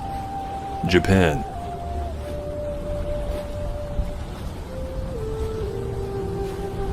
Everyone goes back to Japan in chapter 86, and that is why it is titled as such. Sugumi Oba stated that the chapter title was given primarily because of the remaining characters who were outside of Japan, primarily Nier and Mello, make way to travel to Japan and finish their battle there. This was around the time Oba stopped messing around with title choices, and it is in this chapter that Death Note enters the beginning of its final act.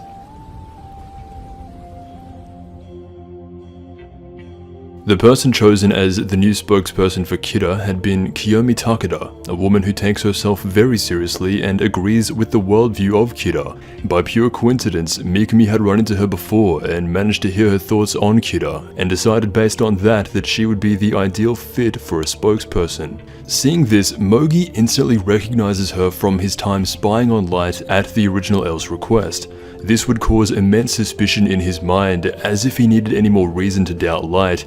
However, able to play both sides insanely well, Light is able to turn this into a positive for the task force and the Kira investigation. By acknowledging that he used to know this person back in college, and actually have a good relationship with her, by going in and letting himself speak with her, moving in close to the task force, it would put up the ultimate facade of the pure undercover detective trying to uncover information on Kira, while also allowing Light to speak directly with someone who shares his same ideological views, and at the same time enables contact straight with Mikami, which will become important as Mikami represents a lot of the character Light was in part 1, having just received the Death Note and enjoying judging criminals. The big difference being he doesn't consider himself a god, only the hand of God. Light had to focus on other things, with Nier and Mello both able to find out that a man named Light Yagami from the Japanese task force is Kira. His attention diverts away from acting as the man who punishes criminals. He has completely offloaded most of his original workload to Mikami and Takeda, to where he now acts almost like the CEO of the Death Note, making only a few decisions, but those decisions will either make or break the new world he is building with Kira as the god. Kiyomi Takeda becomes her own version of royalty once becoming the spokesperson for Kira. Surrounded by a horde of bodyguards, constant protection wherever she goes, if Kira is seen as the god of the new world, then Takeda is the goddess. This makes contact with her extremely difficult. However, for Light, in his words, women are so easy. And he is able to convince this girl that he hadn't had any contact with for 5 years to suddenly meet with him at a beckoning call straight after she had in her own mind become royalty. Regardless of her getting good grades or seeming intelligent to the masses and being really smart, Nier outright calls her stupid, and it's probably good to remember, even though Takeda takes herself very seriously and is propped up as being one of the smarter women Light has been with, her combined stat total is the same as Misara Mane.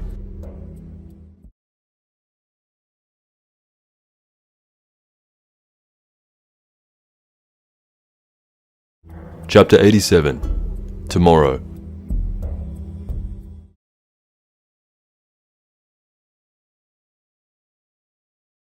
Of course, the moment this is suggested, the fact that Light wants to go ahead and personally speak directly with Kira's new spokesperson, as he is still under suspicion from Aizawa and Mogi, they simply don't have the intelligence or foresight to see Light's plan here, and they do not oppose this idea under the condition that the entire task force is allowed to listen in on whatever conversation they may have, through both audio and visual means. This is something that once again L, Nier, or anyone of intelligence would not have allowed for at all. Unlike Misa, Kiyomi Takeda has a strong sense of pride, and so in his mind, Light's approach to ultimately control her is going to be different, but not actually that different. Whenever Light talks to a woman he is trying to manipulate, whether it be Misa, Naomi Misora, or even Takeda, he always mentions something along the lines of, "I believe this to be fate that we met. It must be destiny that our paths crossed and led us together for this moment." And every single time, for each individual woman, it works flawlessly.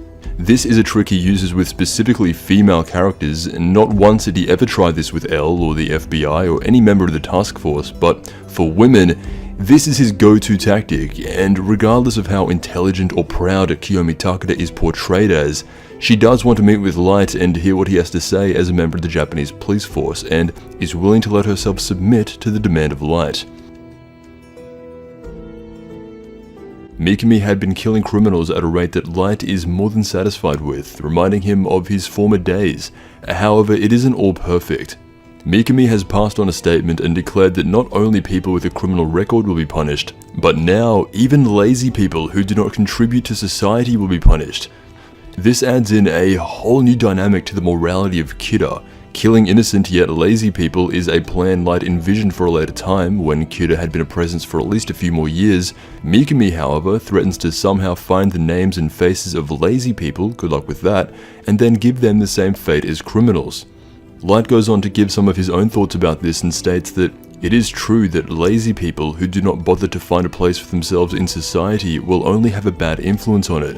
That is Light's general opinion on that. However, he recognizes that it's still too early for something like this for the masses to get behind, and once again highlights the true goal here. Light would eventually go on with the intent to kill not only criminals, but also people who do not contribute to society. This speaks volumes of what his true intent is when it comes to playing God. And at that point, where would it stop? If killing lazy people is the next phase of Kira, where's the line? Would he eventually go on to kill depressed people, sick people, suicidal people, dumb people? His plan is to become the arbiter of who lives and who dies, which this would only work if he were also a Shinigami, to which if that were the case, Shinigami don't care about the human world enough to actively change it. The reason Light is needing a spokesperson and people who share his view to offload the work is because when this is all said and done, after achieving all he set out to do, Light would eventually end up back in the same place as he started, bored. The story never touches on this idea because it never gets the chance to, but the idea of Light winning and then going full circle, returning to the state he was in at the beginning, being bored, getting used to the Death Note, the idea of complacency, becoming bored by its rules and how people generally have the same reactions, things would start becoming predictable again and, in turn, boring. Life itself is not one straight line of emotion, it is a circle, and the further Light deviates from his starting position of escaping boredom, the closer he would return to it, given enough time. And I like to think that if Light did actually go on to win and beat everybody, his fate would be destined to return to boredom, and that would be his personalized misfortune that every Death Note user has to experience. A life of solitude with a family he killed, alone with himself and the Shinigami.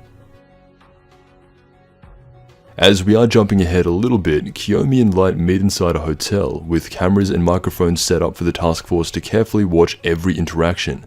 Light begins his manipulation. Light is acting as a Kira supporter as he mentioned to the task force that he had to do. Not once is his insanely good acting skill mentioned by the task force, or specifically Aizawa, who suspects him the most. The purpose of this initial meeting was to, in his own words, make Kiyomi Takeda fall in love with him so that he could use her in similar ways to Misa. This of course works unquestionably well for Light, and he requests to meet with her again tomorrow. In the words of Tsugumi Oba, the chapter title Tomorrow was simply a reference to this fact, and had no deeper meaning than that.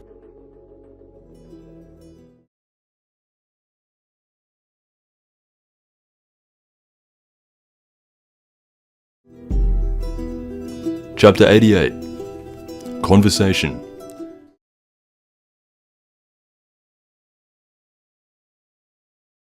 There are many conversations that happen throughout Death Note. This chapter in particular is titled Conversation because it would go on to be the initial conversation between Light and Mikami. This is something that needed to happen, for as good of a candidate as Mikami was, he wasn't perfect, and Light acknowledges this fact on the news that anyone who had ever committed a crime will be killed by Kira. This goes directly against Light's philosophy of scaring people into not committing crimes, and by punishing people who have already paid for their crimes in the past, it will only bring upon fear for the sake of fear. It is for this reason that Light must find a way to contact Mikami, and he intends to do this by using and manipulating Kiyomi Takeda. You're starting to see a different pattern in Light, and it is at this point in the narrative that all those years of using the Death Note, constantly manipulating situations to your advantage, truly believing yourself to be on another tier of being to every other human, all come out in this final act we're in now. Light's second meeting with Kiyomi Takeda begins with him embracing her, as then all of a sudden she receives a phone call from Kira himself, otherwise known as Teru Mikami. This would go on to be very convenient for Light, as Mikami is perceptive enough to realize that the man who Kiyomi is with is in fact his god. And by speaking with him, it allows Light to remove all forms of wires and cameras and blame it on the request of Kira, forbidding the task force to eavesdrop on their conversation in which Aizawa had just been completely left in the dust once again. If L was still around, I could imagine him having a contingency plan for this very scenario, whereas Aizawa simply complies with Kira's demands. And now Light is able to speak with Mikami in a subtle form of code that he is able to pick up on and understand. All the while, Kiyomi Takeda is outraged that Light had put spy cameras and wires to try to arrest Kira. She felt betrayed. Now, with zero interference from the outside, Light reveals to her that he is Kira, and the man on the phone is only someone who he had lent his powers to. Seeing how compliant the man was over the phone, Teru Mikami obeyed every word, and it becomes clearer than ever that Light Yagami is Kira. It is at this moment that Kiyomi Takeda falls completely infatuated with Light, in a similar way that Misa had. With this power he now holds over her, Light is able to control Kiyomi Takeda's every move with words alone.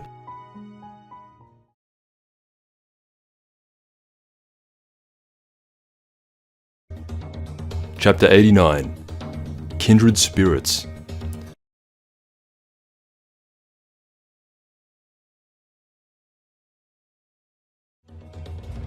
The title of this chapter represents how both Light and Neo desire to fight to see who is the best in order to settle the conflict once and for all, and all this time Neo had been shown slowly putting the pieces together and figuring everything out for himself, which was done relatively quickly.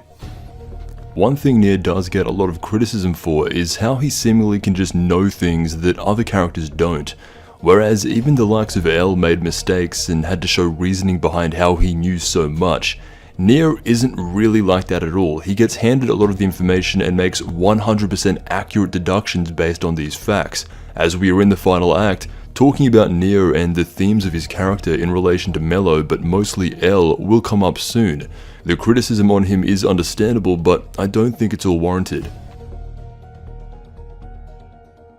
One of the first panels in this chapter reminds you of how inexperienced Nier is in basically everything outside of solving puzzles. He is leading the SPK with seasoned FBI veterans and detectives by his side, and while they are all in Japan themselves, he calls one of them back to escort him through an international airport, as he has never done anything like that on his own.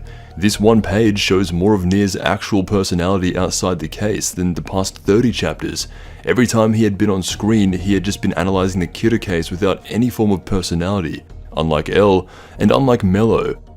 This is just who Nier is, and I will be talking about him more around the time of the conclusion.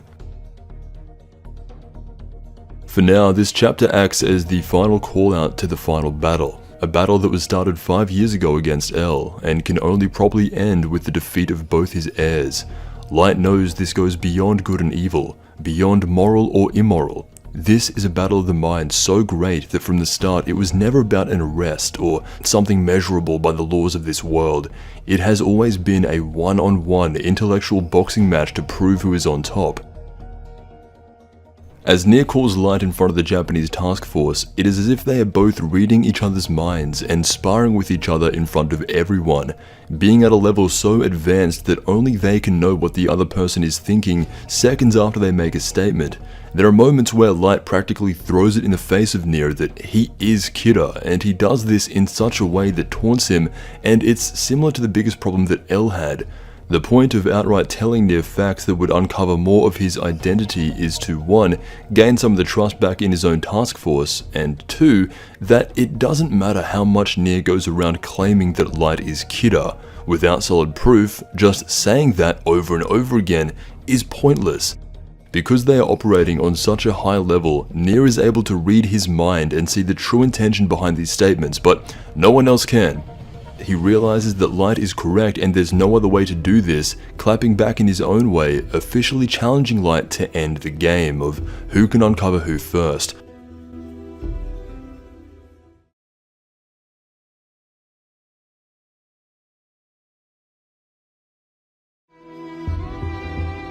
Chapter 90. Preview.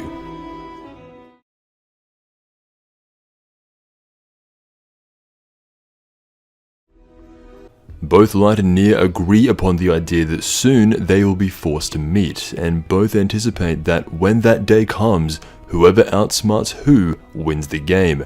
Out of the remaining task force that overheard this conversation, it is only Aizawa who is able to piece together what Light and Nier really meant by this exchange.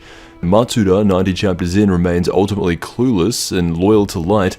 Ide has developed a little bit more of an understanding. However, Aizawa met Nier and knows what he thinks of the current L. He doesn't want these mind game challenges to be true and prefers if they just stick to the laws, but knowing so much, he can't help but catch on.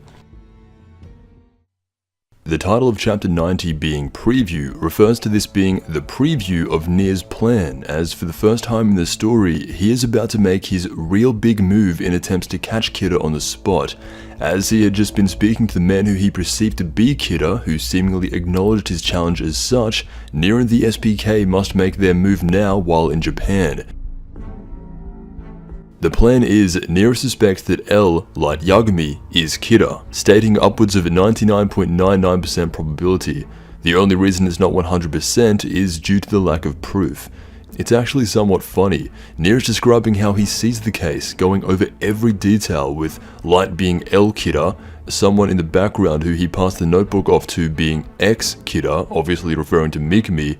It's just a 100% accurate summary of events, being described with what look like smaller Lego models of Light and the Japanese task force. I wonder where he got those from. As for actually defeating Kida, Nier sees two ways. The first way is to simply kill Light and Mikami, then Kida and X Kida will be gone. No more murder, the case is solved, that's great. Although Nier is almost certain this would solve the case and objectively be the easiest and most simple way to go about things, with seemingly no remorse to actually end the life of someone to solve the case, he states that we will never use this method no matter what. The we refers to L. Out of respect for the man he was modeled after, L would not have been satisfied with simply killing Light and solving the case. That's why he never did it. What L and now Nier is looking for is overwhelming evidence, and to then rub it in the face of Light to make him taste the misery of their defeat, proving once again this is not about the good and evil in people. This is about competition, someone whose desire was to change the world, someone who believed himself to be the chosen one beyond all other humans by using a power given to him by the gods. Light needs to feel pain and suffer before he is captured. His ideological views need to crumble right in front of them. That is the only acceptable victory in the eyes of both L and Nier. So that leads on to the second way of defeating Kida. Obtaining solid proof. This is a unique case in that getting solid proof that Light is Kida is going to be much more difficult. Light would have to mess something up, and for the standards that he has set for himself, that's unlikely. Nier intends to catch Light in the act of writing down names, as he suspects he himself would be one of the first names written down, and so to not end up dying, the idea of placing a fake notebook in the hands of Kida is the only realistic solution he can come up with. But before any of that, the SPK must discover who the person acting as X Kida is. Only then can they begin their strategy.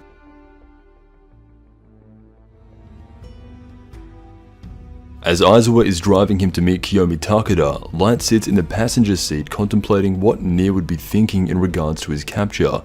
The confusion for Light comes not in his ability to deduce the outcome of Nier's plan, but whether or not he should actually be comparing this guy to L himself. He knows what L would do in this situation, but he has still never actually seen or met Nier and cannot be sure of what he's going to do. Should he simply treat him the same as L? Light doesn't see Nier as beyond L or even equal to him, and so he operates under the belief that Nier will try to kill him and end the case as quickly and as easily as possible. However, he recognizes that that is not what L would have done, and if it were L, since both Light and Mikami will never confess, Nier and the SPK would need solid evidence to be satisfied with ending the case. All each party can do at the moment is be better prepared than the other. Light meets with Takeda again, and with all surveillance removed, Light has agreed to only go in with a wire attached to his body, so members of the task force are only able to listen in on their conversation and not see what's actually going on. This is another one of those extremely impressive moments from Light. Because they can hear what he is saying, it prevents him from speaking freely and is confined to stay in character for the task force investigation.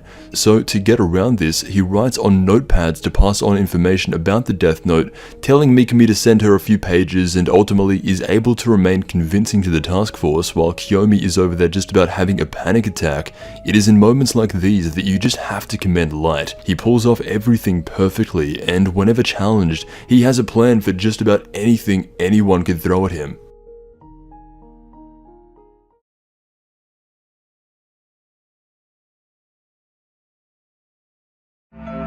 Chapter 91. Stand Still.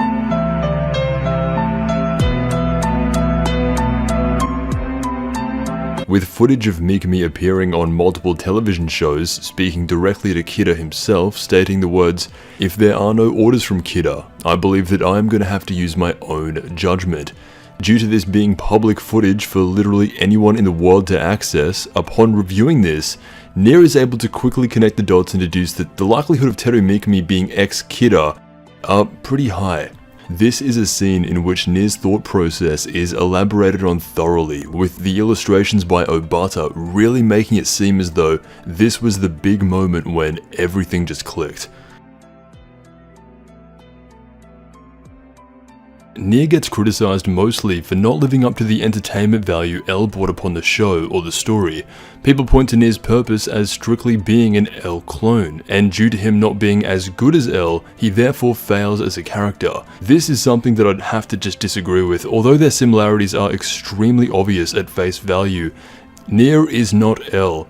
There aren't any claims of Mello being an L clone, and that is due to his character looking and acting vastly different outside of minor similarities compared to Nier. However, both of these characters were raised to be L, and as such adopted his traits. Nier had the pure intellectual side and somewhat awkward side, allowing him to make connections that no one else really can, which is what most people associate with L by default, while Mello adopted the side of L that was driven to act and literally do anything to achieve his goal, something that is only notable in L when looking a little deeper. Nier thinks, Mello acts. Working together, they would surpass L. And it is due to this contrast warping the perception of what Nier was really meant to be. Instead of being L or an L clone, someone who is meant to replicate everything L stood for, Nier only shares some similarities, the intelligence and being socially inept. Take these characteristics away from Nier and he is nothing like L at all. The purpose of Nier's character was never to surpass L, certainly not by himself, and it is with that idea that defeating someone with the ideology of light, who saw L as the ultimate challenge and since defeating him, now considers himself to be alone at the top. He would go on to be challenged and beaten by not only someone who he himself perceived to be less than L, but by someone who is also narratively implied to be less than L. It is in a very specific moment coming up soon that makes Nier's character actually stand out from a thematic standpoint against Light. Sugumi Oba had titled this chapter Stand Still due to some of the interactions between Mogi, Misa, and Kiyomi Takeda, but mainly because of Nier coming to a standstill while watching over footage of Kida's kingdom and noticing Teru Mikami. With eyes wide open, looking like he's staring directly into the soul of this case, he now focuses all attention directly upon the man he now suspects as being ex-Kida.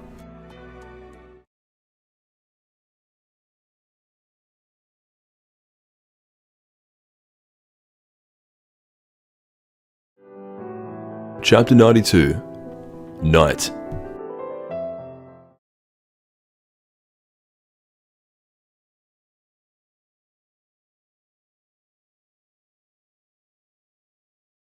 A dinner between Kiyomi Takeda and Misa Ramane takes place at night. These two characters would represent the past and future of women Light had under his string, and with the tension between them fighting over their position in his life, as much as Misa is instigating Takeda, going as far to say that once she's captured she'll receive the death penalty, She is shown to be completely innocent, supporting Light and the Japanese police force, and really just represents a form of purity now that the Death Note's been taken away from her. While Takeda is as close as you can get to the female version of Light, believing herself to be superior to Misa, and with her newfound connection and place by Light's side, this is true. Light has no more use for Misa, so she's useless to him. She serves no purpose, whereas in this current moment, Takeda serves a much greater benefit to him and enables her to act in a way that looks down upon Misa. Despite this being more of a side part of the chapter, not really having any impact on the main story, the chapter is based around this interaction that takes place between Amane and Takeda. Originally going to title it something along the lines of Catfight, Battle, or Rivals in Love, Oba ultimately decided going for a more subtle title and something not so obvious. The Japanese task force have been a big help to Nier in the SPK investigation. Every time the story cuts back to an interaction between them, it always shows Aizawa looking across at Light with either a sweat mark or thinking to himself with a line of periods. As he would ultimately be correct in his suspicion of Light, he alone could not change anything. It would be only when the final task force member switches bias for the truth to be revealed. Mogi, Aizawa, and Ide are all pretty much on board of suspecting Light. However, Matsuda never does. Even with overwhelming evidence against him, Matsuda sees Light as a friend, and surely Kida himself wouldn't be as likable of a person as Light is. Matsuda's loyalty towards Light is how the average person is meant to behave, and it wouldn't be until he sees the truth for the case to officially be over.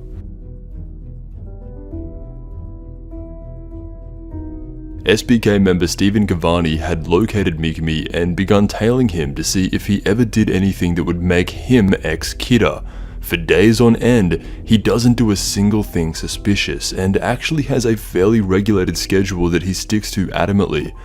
However, in a one-time event that is actually perfectly in line with Mikami's character and would even go on to confuse first-time viewers, while riding a train, he sees a defenseless woman getting assaulted by a random man. With Cavani sitting across from him, Teru Mikami uses this as an opportunity to take a picture of the man, send it over to Takeda, and subtly pull out a fake death note to make it appear as though he is the one killing this man, publicly for everyone to see, and then casually walks off. This would not become known until the end of the series, but Light had been onto Nier from the very beginning. Those meetings with Takeda were strictly made regular so that he could give Mikami more instruction on how to deal with Nier and the SPK, and one of those instructions was to make yourself overtly known to them in a display of power by using a fake death note. This would later tie into Nier's plan of tampering with the death note to gain evidence that Light had been able to foresee from the moment he began this challenge, and so as Mikami is expecting to be watched, he carries around a fake notebook to lure in the SPK to tamper with the one that he carries, while hiding away the real notebook in an undisclosed location, which is actually just in a bank somewhere. Due to it being the will of Light, the SPK catch on to Mikami and now view him as the only person to be acting as ex-Kida, while remaining completely unaware that Light wanted this to happen.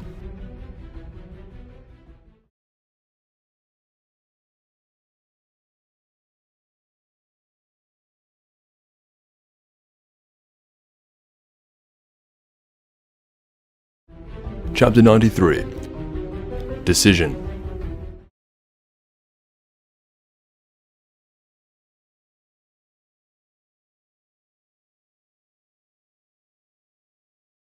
This title refers to the SPK deciding that Mikami is ex-Kida, something that only gets further confirmation based on lip readings of him saying the words, "Is that you, Shinigami?" after a gust of wind blew by him, and then going on to say, "Ever since he handed me the notebook, he hasn't appeared."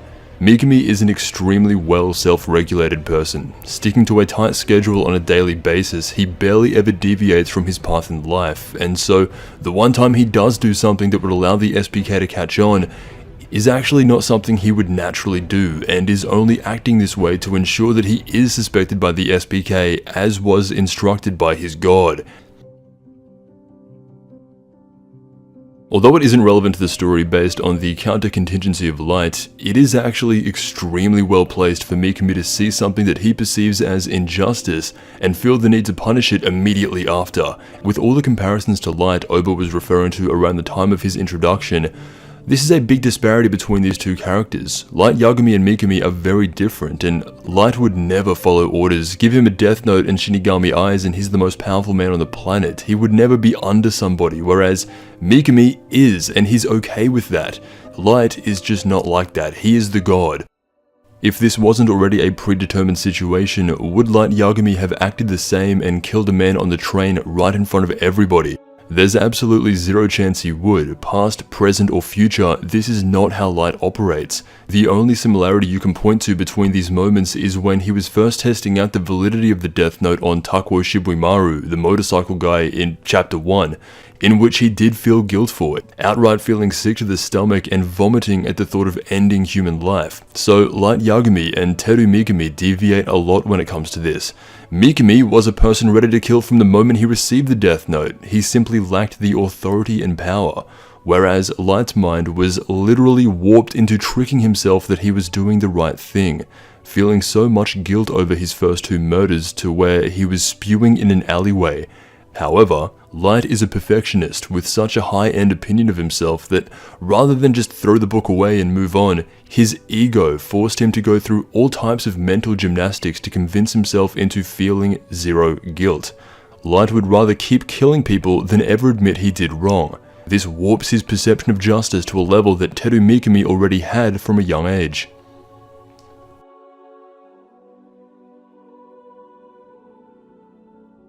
Most of this chapter returns with more interaction between Light and Takeda, this time both passing notes between each other while Light is able to speak in a way that guides the conversation towards the capture of Kira, making it look like he's doing good in the eyes of the task force when really there had been zero progress on their end since the death of L.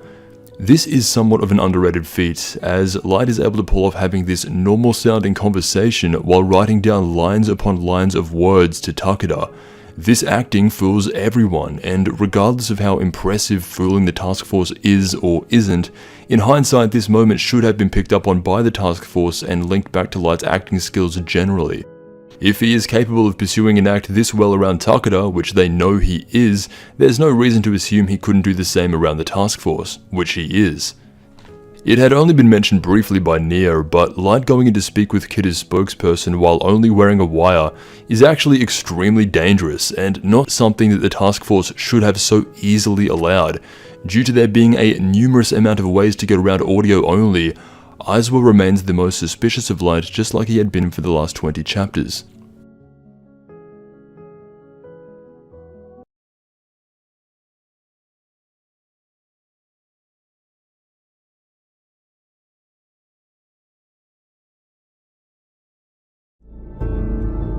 Chapter 94.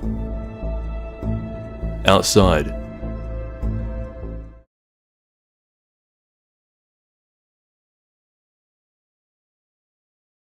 The story has gotten to a stage where the opposition knows exactly how the Death Note works and functions based on the rules written inside, and as such, Nia and the SPK are able to go much further than L ever had the chance to. Assuming that Mikami is operating alone without a Shinigami by his side, Nia has a plan that he would like to put into action as soon as possible. This will require Stephen Gavani of the SPK to find a way to actually touch Mikami's Death Note to confirm if he is being followed by a Shinigami, which would be their next big challenge and begin the creation of a fake Death Note.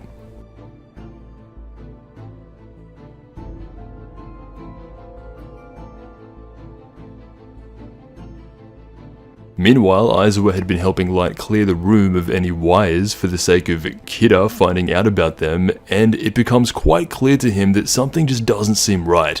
There's something about these meetings that is off to Aizawa. Being the only person in the task force who gets this feeling, he imprints his own fingernail print onto the second to last page on each of the 4 notepads in the room. probably the first real initiative shown by any task force member to do something of their own will that would actively put Light in a bad position. This mentality really would have come in handy back when Elle was alive, but here we are 5 years later and Aizawa had done something that went against what Light had accounted for. This would inevitably be too late, as to Kira, the task force are people not even worth thinking about. Even if Aizawa discovers something, Nier already knows almost everything.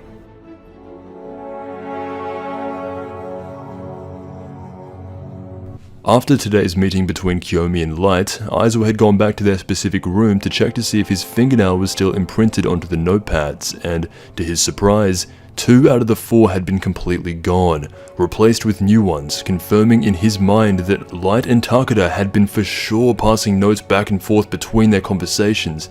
This is a big revelation for Aizawa, as it confirms what he had been thinking for a while, and as stated in an inner monologue, this proves that Light Yagami, the man he had been working for 5 years, is the deadliest person this world has ever seen. This is an overwhelming amount of information for him to process at once, and so the first thing he decides to do with this is phone up Nier and the SPK and tell them. However, it's a bit of a reality check for Aizawa to find out that, yeah, Nier had known this for quite a while. Just as Aizawa had uncovered the truth, Nier had been working on a solution to capture Light, and just like that, with something as simple as a fingernail, absolutely crumbles and destroys the last amount of faith 25% of the remaining task force had in Light. However, the title of this chapter is Outside. This is used as a metaphor to describe Aizawa's position in the endgame battle with Light and Nier. As Nier says himself, Aizawa is not a part of the battle, but instead is only looking in from outside. This revelation also hits him when he is standing outside. Originally, he wanted to form his own plan and tell the other task force members and have them hide in corners of the hotel and bust down the rooms and doors to open and catch Light in the act. But Nier has to blatantly point out to him, if he acts on his own or in coordination with the task force, that will only get in the way. Kida does not see them remotely as a threat, which is part of the reason Light was caught out by Aizawa in the first place, with leaving around these notepads. There is nothing he or anyone back at headquarters could do, except for keep an eye on Light and track his movements, working with him while still knowing the truth. With their skills as they currently are, this is the most they can be expected to do.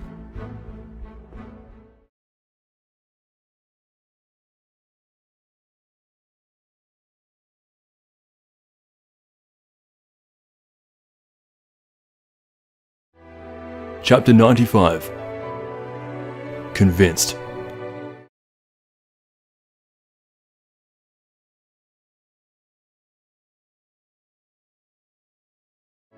Having the knowledge that Light is Kida, anytime he does anything, Aizawa looks over at him in complete disgust, and honestly, he is still in shock and has a hard time believing, despite all the evidence against him. As Light was on the phone to his mother telling her that he will not be coming home this year, it cuts to Aizawa's opinion of Light just completely changing in real time. How was he planning to tell his family that he was Kida? What was his true end goal from all of this? Did he plan on convincing his mother and sister to accept Kida so they'll see Soichiro's death as fate? Either way, Aizawa and now Mogi are completely on the side of Nier, as Mogi had been the only person Aizawa had told about the notepad situation. And so both Misa and Mogi, who have been together far more in the second half of the story than Light and Misa have, both willingly comply to be taken in by the SPK and held in confinement. This is described as to be for Nier's insurance, as Misa at one time did have the Shinigami eyes. This is used to get her out of the way of their final battle in case Light decides to use her again. Death Note has moved on to such a high-level mind game that it can only be properly interpreted by Light and Nier. No one else knows what is happening. Every time either of them say anything, everyone at the task force is just left clueless as to why the SPK is making certain moves, and simply follow Light's lead in whatever justification he gives them for why he moves the way he does. No one else knows what is happening. While Light is more experienced and overall higher rated than Nier in stats, they both shared the same line of thinking in regards to how Nier could get evidence that Light is Kida, and how Light could wipe out anyone with knowledge of the Death Note, including the SPK and the Japanese task force. They both come to the realization of a fake notebook. It would be the only way to achieve both of their goals, and set it up to whoever is able to one-up each other based on the fake notebook idea wins the game. This would only be revealed in the final chapters of the series, but is worth mentioning here ahead of time because once we get to those final chapters, it is mostly just dumped on you all at once, and it's not until you get there that you realize what's really been going on. So, for the sake of not going through all of it in a single chapter, from this moment onwards, Nier's plan is to set up ex-Kira, Mikami, with a fake notebook, and while everyone is gathered around under the same roof, he will expose the names written, and the name that isn't written is guaranteed to be Kira himself. Light expected this exact plan from Nier, and counters by having Nier and the SPK tamper with an already fake death note. That's why Mikami had been carrying around one for 2 months prior to the SPK catching on to him, and when he took that photo of that guy on the train, he sent it to Kiyomi Takeda, who had pieces of the notebook on her, and she was the one who killed him, but he wrote in the fake notebook to purposely let the SPK and Gavani catch on to him. This would allow Light to kill everyone all at once, and walk away freely, uncontested as the god of the new world.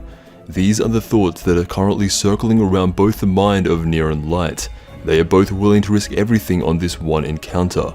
The game he played with L is being played again with Nier. However, this time, Light goes into it having already been crowned the champion, ego boosted, and already figured Nier out to be individually less than L. Oba had titled this chapter Convinced, as both members of the task force and SPK were convinced that they were morally correct.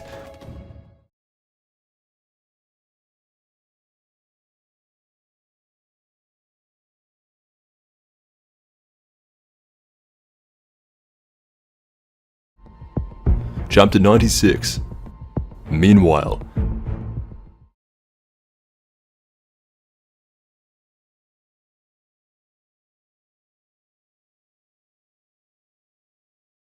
There needs to be credit given to how talented a lot of these SPK members are. Resta, Lidner, and Gavani are each talented individuals that help Nier put his plan into action. Without one of them, Light would have predicted every move Nier made on his own, and so it is with the help of Stephen Gavani, who is probably the most underrated character of all time in Death Note, that this title had been given the name of Meanwhile, referring to everything Gavani discovers whilst tracking Mikami. A point of contingency for Nier is that he must find out if Mikami is being followed by a Shinigami or not. This would lead into a lot of wasted time by Nier, waiting upwards of almost a month to execute on his plan to ensure there was no God of Death trailing Mikami, otherwise this could have potentially ruined everything for him. So, Gavani finds and picks up the fake death note inside Teru's gym locker. Nier has him take photographs of every page that has been written in so far. This allows Nier to inspect how regulated Mikami is with his killings, writing one full page per day and then stopping when that page is full with no deviations at all. Nier is feeling confident in launching the plan to capture Kira. The fact it never once occurred to any member of the SPK how easily they were able to track, uncover, and identify ex-Kira and his death note is a huge mistake on Nier's part, and why Light remains so confident all the way throughout the final parts of the story. Nier made a mistake by assuming the death note Mikami was carrying around was the real thing, and that someone of his intelligence being led around by someone of Kira's intelligence would simply leave it around in a public gym locker room, almost as if they were waiting for it to be found on purpose.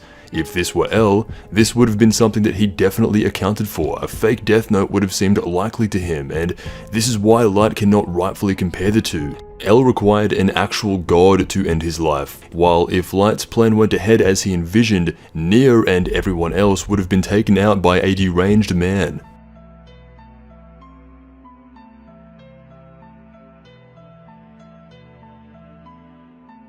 Nier had been a return to form for Death Note, the story somewhat deviating into an action gunfight with Mello and the Mafia, shooting rockets into the air, kidnapping and threatening actual physical violence onto people seemed out of place for a story like this. However, when Nier first came onto the scene, his first statement to Light was an accusation and instantly brought back the memory of L, beginning the intellectual game of cat and mouse that initially popularized the story all over again. Nier had been the most successful child to come out of Wami's house.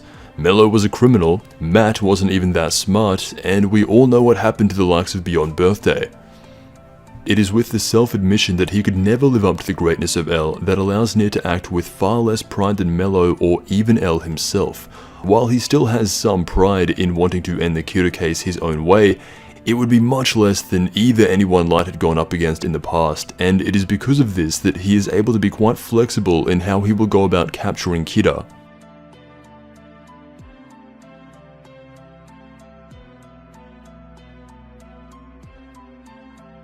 Chapter 97 Miscellaneous.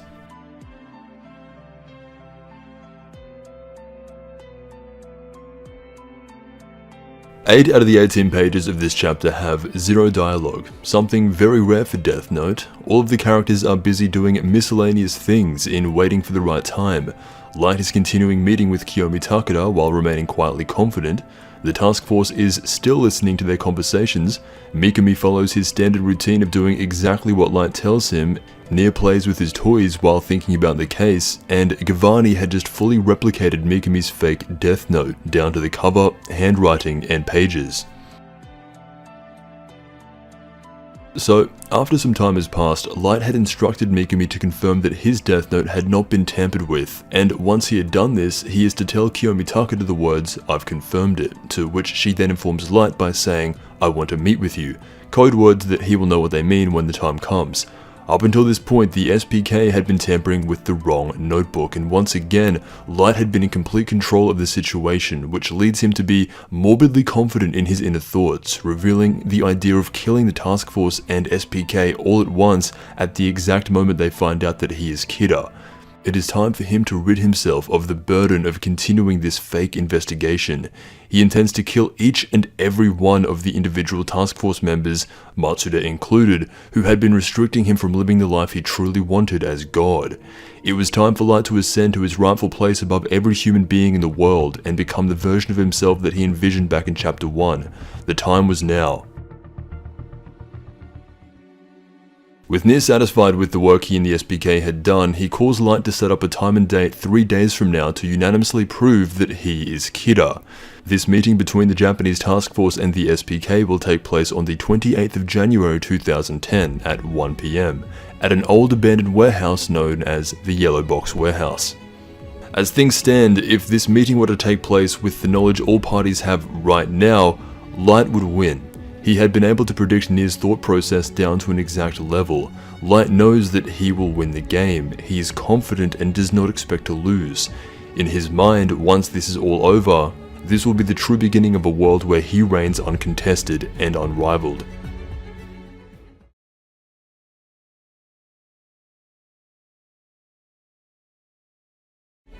Chapter 98 Everybody.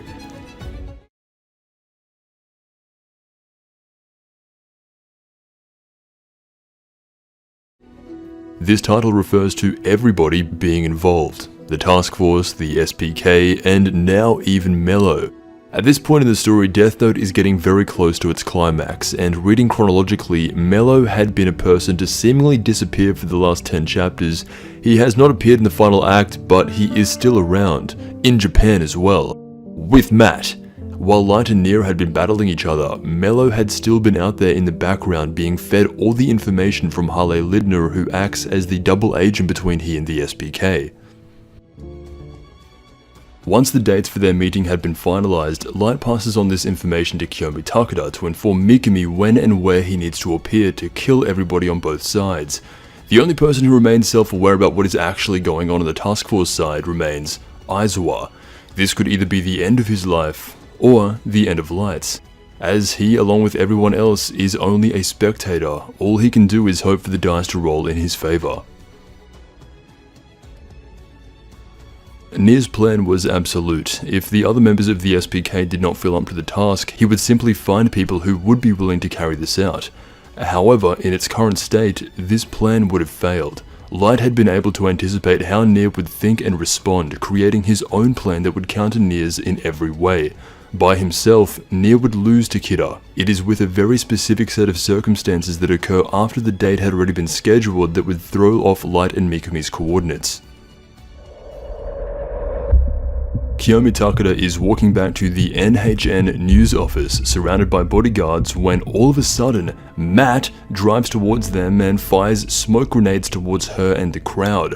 While Harley Lindner is escorting Takeda to safety, she spots a man on a motorcycle signaling to drive her away from the chaos. Lindner recognizes this man as Mello and as such believes the only way to defeat Kida is for both Near and Mello to work together. So she allows Takeda to get on the back of the motorcycle and Mello has now successfully captured Kida's spokesperson.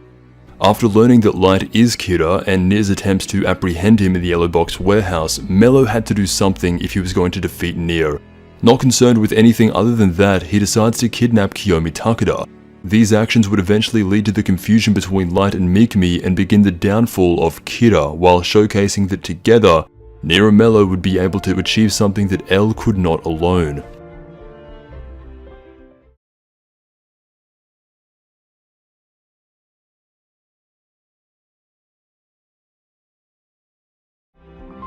Chapter 99 2.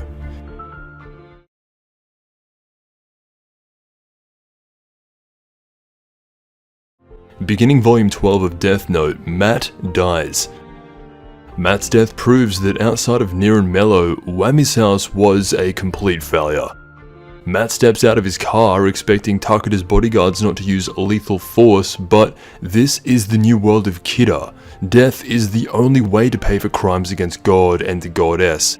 Each of them fire rounds into his body, leaving yet another child of Wami's house deceased.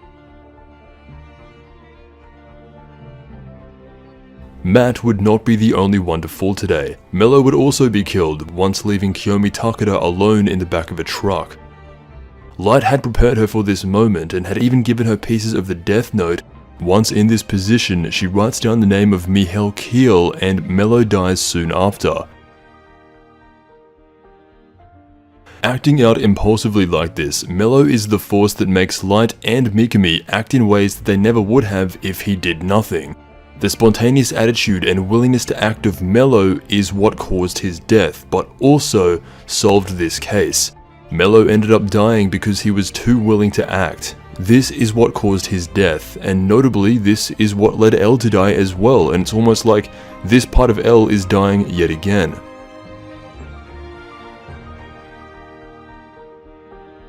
Near states that not even he accounted for this, and Light believes him. Mello acting as an element of uncertainty and madness in the case works against Light and benefits Near. L as one person having both the characteristics of emotion and pure logic conflict. It would make him incapable of solidifying an end to the case. However, as two people, Mello acting out on his own allows Near to sit back and focus purely on deduction and reasoning once everything has fallen into place. It would only be by indirectly combining these two traits through separate individuals that the Kida case would become solvable, only with the now sacrifice of the emotional side.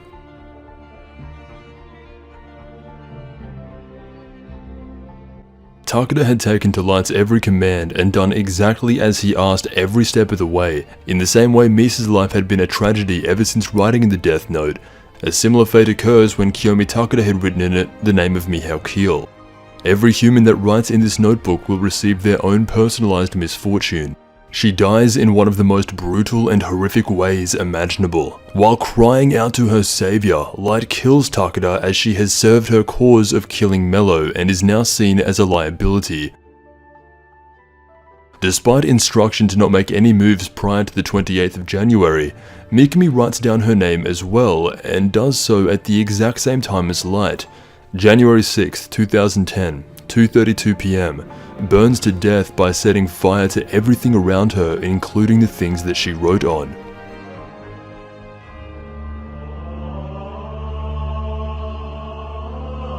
In this chapter, Light had been shown as the one to kill Takeda. However, Mikami had taken it upon himself to also go to where he keeps the real Death Note and kill Takeda as well. This would be an oversight in both Light and Mikami's coordination and allows Near and the SPK to discover the location of the real Death Note only days before the confrontation with Kida. The title of this chapter being 2 mostly relates to the death of both Mello and Takeda. However, it can also refer to the fact that Light and Mikami wrote down Takeda's name at almost the exact same time, which isn't actually something fully revealed until the final chapters in the Yellow Box warehouse. This would completely change Nier and the SPK's plan, as they would have to adapt fairly quickly and admit they were wrong with their first guess.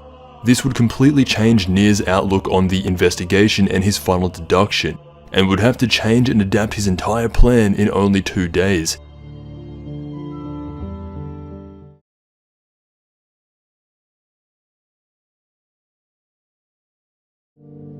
Chapter 100, Face to Face.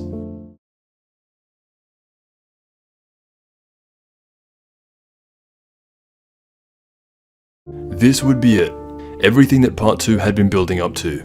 The confrontation between L's true successor Nier and the man responsible for bringing upon his death, Light Yagami. From the character we see in Chapter 1 to 100, just in facial expression alone, so much has changed. Light has fallen so far down the despair of darkness that he would never admit it to himself, but we can see. He is a completely changed person from the young man who first picked up the notebook. For over 6 years, he had been getting away with the one certainty given to all Death Note users, that they would eventually feel max pain. A misfortune that would be unique to only them. 6 years and over 100,000 people dead, Light has not felt anything close to misfortune. The only way he ever could feel it is if his plan backfired and was made to sit there and watch as everything he had built for over 6 years crumble before him as he loses the game. That would be his own misfortune. Since the death of Mello and Kiyomi Takeda, Nier had made some adjustments to his plan. Having discovered the real Death Note to be a mistake from Mikami, he now keeps it in his possession, while having the SPK under massive time constraints recreating a fake. This now puts him in the winning position. As Light is unaware of what Mikami had done, he goes through with meeting on the selected date. On the day of January 28, 2010, both the SPK and the Japanese task force arrive at the Yellow Box warehouse. Light Yagami is confident, as he had every reason to be. In his mind, this would be the beginning of the new world. When he enters the warehouse, he is met with Nier, who is wearing a mask of the true L.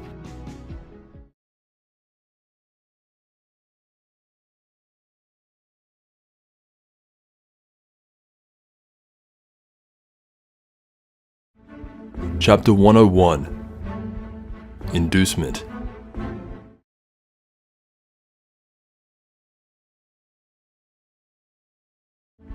A boy who is wearing the mask of L. Light spits in the face of Nier being comparable to L and states that he has no right to be wearing L's mask and that he is far inferior. Light was correct. Nier is inferior to L, but that's the point. L is better than Nier. This is narratively implied, and how most people ironically feel when comparing the two characters. The narrative purpose of this is to prove to Light Yagami that he was nothing special. All of the effort going into defeating L, all of the mind games and countless hours in a monologuing to be in the end defeated by a kid who self-admittedly is worse than L. This would throw in the face of Light the idea of him being nothing more than a glorified serial killer, and without the Death Note, he is a man with nothing. He is not special, the Death Note is. And as they stand around waiting in this warehouse for something to happen, Nier takes off the mask and waits for the inevitable. The man outside is guaranteed to be ex-Kira, and whoever's name is not written down will be proven as Kira. This is what Light had expected, and actually has to restrain himself from laughing at how easily predictable Nier's plan was.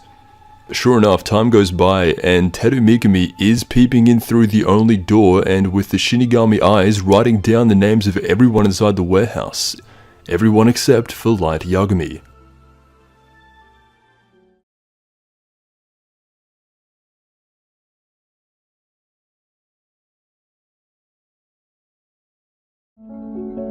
Chapter 102, Patience.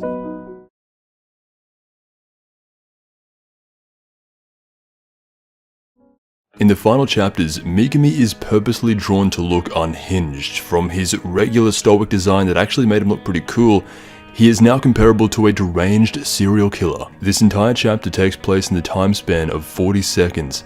Mikami had written down the names of everyone, and while Nier explains his plan to the members of the Japanese task force, Light only gains a further validation that he had been able to counter it perfectly, and similar to Mikami, it is from here on out that Light is drawn in a way that makes him look not deranged yet, but just actually evil.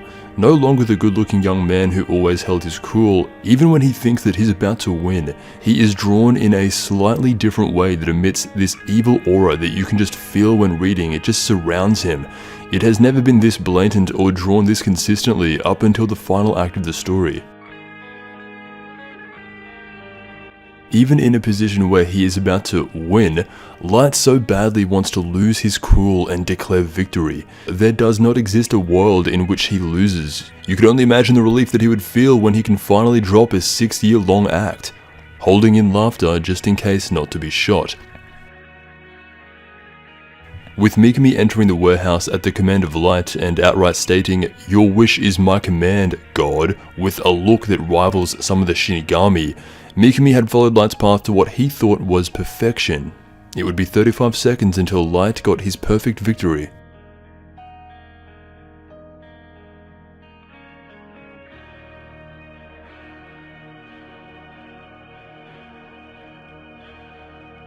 Chapter 103, Declaration.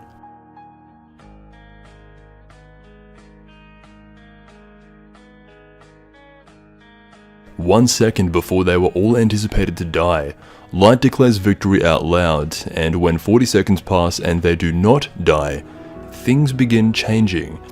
Mikami, in an instant, went from a stoic man who believes in the black and white fundamentals of justice to someone who becomes completely deranged at the thought of his god failing him.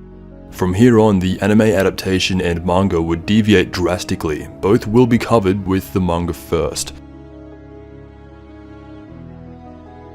Light had lost to Nier, someone who was objectively worse than L, and it is upon realization of this that Light becomes finished. All of the composure and self-belief he had throughout this 100 chapter story all comes undone in realization that he had lost the game. How he reacts to this situation is unlike how he has reacted to anything else in the past, and almost seems out of character for him to even act this way at all. However, in his mind, life was over. He lost the game. Light knew deep down what he was doing was evil, but could never justify quitting having made it this far. Denouncing Mikami and about to be handcuffed, the look on Matsuda's face, the man drops to his knees and has the most real emotional scene out of anyone currently close to Light or the investigation. Aizawa had known for a while, but when Matsuda sees the truth, Light had truly been beaten. Matsuda had always been open to the idea that Kira may be good, but if Light was Kira, that would be impossible. How could he think of Kira as good when he led his own father, who was objectively a good man, to his own death? How could he think of Kira as good when he had taken countless innocent lives along the journey to get there? Light is given time to think about how to respond and is about to make a statement.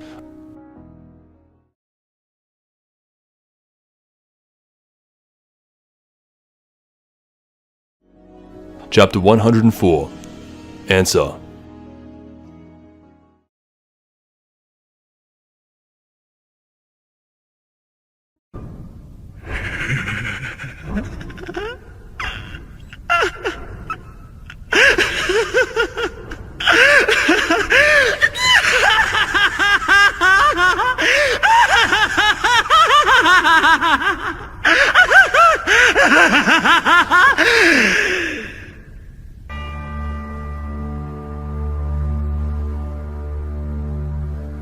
That's right.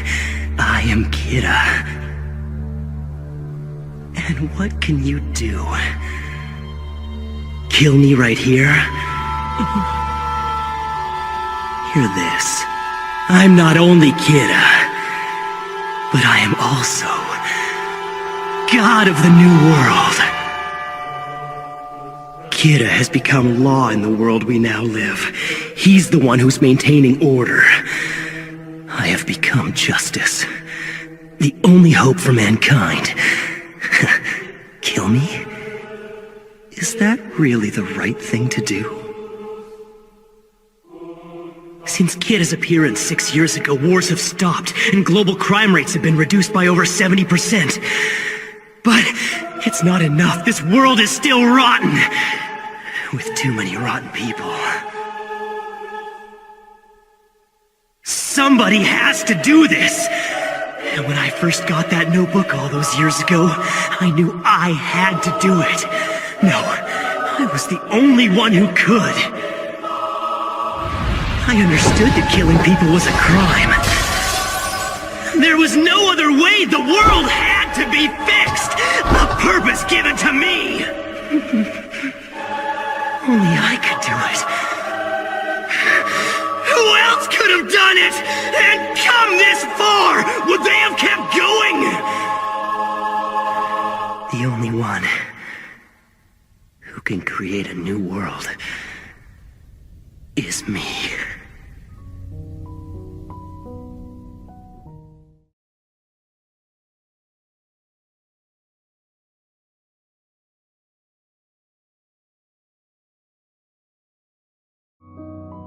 Chapter 105.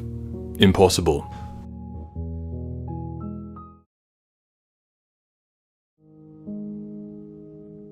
Light's laugh is powerful. There are many ways to interpret what's going through his head at this moment, the most common being that he was finally able to show his true self, cut the act. Through over 100 chapters, he had been constantly lying and hiding his true thoughts. Now that had been defeated, he can finally reveal himself to be the god he believes himself to be. No more facade. No more pretending to be someone he's not. This laugh was a coping mechanism after he had just been made a fool out of, and is his final stand for people to see who he truly is. This laugh at the end can also represent the amount of fun he's had winning and competing against the world's smartest minds throughout the years, where normally Ryu could be the one laughing and enjoying the show. Now it's finally Light's turn. The moment of initial shock and losing the game has passed, and Light had for the first time in over 100 chapters begun telling the truth. He is Kira, and what are they going to do about it? The world has fundamentally changed from the place it was prior to his actions, and has individually shifted the world into his own ideological view of justice. Global crime has dropped 70%. There are no more wars. This is huge considering World War III is stated to have happened in the Death Note universe. Light has changed strategy in relation to the game he had been playing. Clearly, he lost. He could no longer outsmart and lie his way out of this.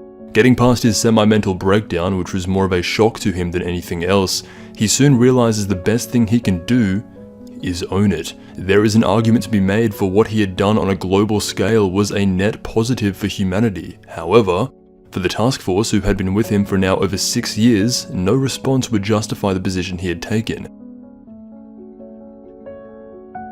Nier then goes and drops one of the most accurate statements on the ideological belief and interpretation of what justice actually is. This somewhat aligns with the creator's own thoughts on the topic, and Nier says, "Nobody can tell what is wrong, what is righteous, and what is evil. Even if there is a God and I had his teachings before me, I would think it through and decide if that was right or wrong myself. I'm no different from you.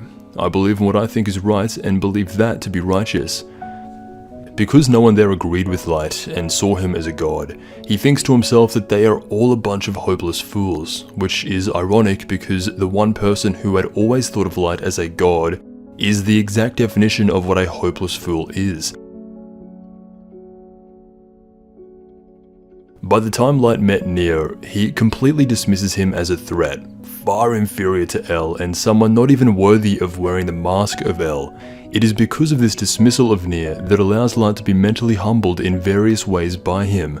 Upon hearing his speech, Nier calls Light nothing more than just a crazy serial killer. Light Yagami, a man who had to do all sorts of mental gymnastics with the world's greatest ever detective and multiple gods of death, is being simplified down to a crazy serial killer. And how could he argue? He lost the game. All he says in response is, "No, I am the icon of justice," humbled by a child who doesn't even know how to fly on an aeroplane by himself. If Light lost to L, there's a part of him that would have understood, and eventually accepted that he lost to the world's greatest ever detective, but losing to Near is something that he just couldn't comprehend. Near, by his own admission, isn't special, and so he holds up the Death Note, the spotlight being on the most dangerous weapon of mass murder in the history of mankind, not Light himself. The true evil comes not from Light, but from the Notebook.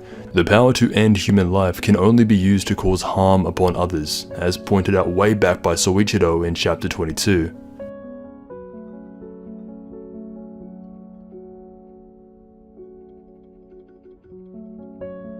If this were L's victory instead of Near's, Light would lose, sure, but he would get nowhere close to the humbling he does in this moment. Light believed himself to be a god, even more so than actual gods. It takes the most intellectual minds he's ever known to even pose a challenge to him. Near defeats Light, and without actually saying this, implies that he himself is worse than L in every aspect. He is not as experienced a detective, and still has much to learn about life. However, it was still enough to defeat Light Yagami, because Light Yagami is not special, nor a god. That is Near's viewpoint, and to be fair, Light losing wasn't entirely his fault, but in the end, it is the results, and that is the only thing that matters.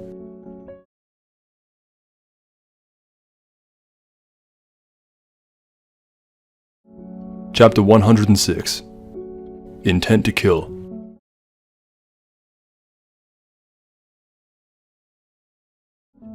It was Near's belief that, in the end, Light was nothing more than a deranged criminal. Despite all he had accomplished, he himself was not special. It was the Death Note that made him appear special. This is Near's opinion and probably the most objective outlook on the Kira case. Wami's house had always been the contingency plan for if ever a case led to the death of L, and now Near takes the deserved title of L for himself.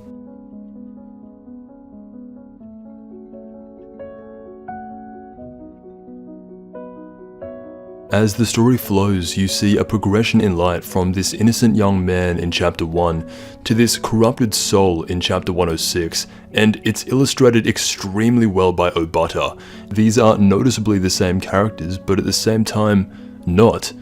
As Light is alone with nobody on his side, the panels continue showing his watch, where he would always hide a piece of the Death Note for extreme circumstances.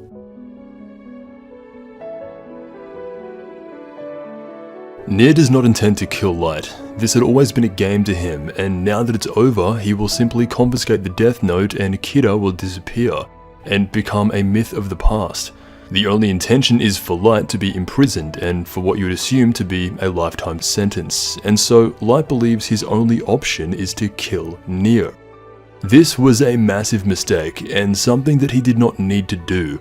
Deep down, Light had been crushed, defeated and humbled by Near, so the only thing his mind can think of to get out of the situation is more murder. Again, Light did not need to do this, and is the first time we see him make consecutive mistakes one after the other, leading to his eventual downward spiral into death.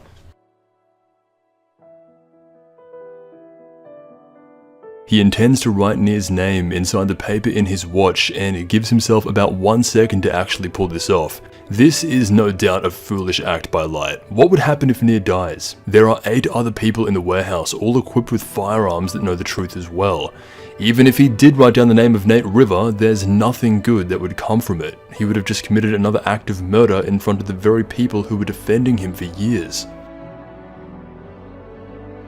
With Matsuda still in shock on the ground at this entire situation, Light makes an attempt to write Near's name, only to be shot in the hand by the person who had been loyal to him since the very beginning. Matsuda never trusted Near. He always sided with Light. Having seen how corrupt and warped by delusions of grandeur Light truly was, Matsuda shows no hesitation in protecting the leader of the SPK, signifying that now all members of the task force side with Near, and Light has no one by his side. With a look of devastation and tears in his eyes, Matsuda gives Light one last chance to answer. What was all of this for? The investigation, and your father? Light had completely detached. Dad, he questions? Are you talking about Soichiro Yagami? Light had given Matsuda the wrong answer. Not focused at all on the question itself, he gives a weak response, stating that Overly earnest people with a strong sense of justice like him always end up the loser. Even Matsuda could see that Light had directly led his own father to an early grave, and Light is not taking this question seriously at all, making yet another attempt to finish writing Nate River in the Death Note, this time with his own blood. All the moments they shared, working together on the most important case in all of human history, Matsuda unleashes fury upon Light, screaming out that he has to kill him and that, quote, "this guy has got to die." Matsuda came within seconds of truly ending the Kira case.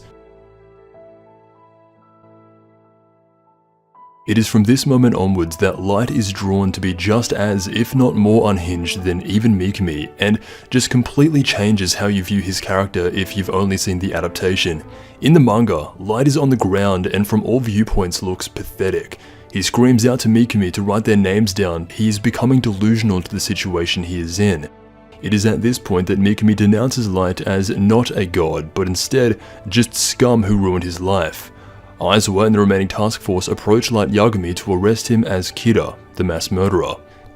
However, Light resists, rolling around on the floor calling out to all the past people he had manipulated to get him where he is today, crawling around asking for Misa to help even though she's not there, and once again, look at how Obata is drawing this man's face. Light is finished, and he's panicking in a way he had never done before. All composure is lost, and it is now evident from the way he is acting. The reign of Kira is finally over.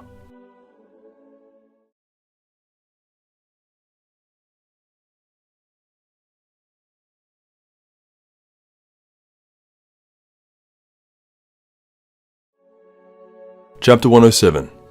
Curtain.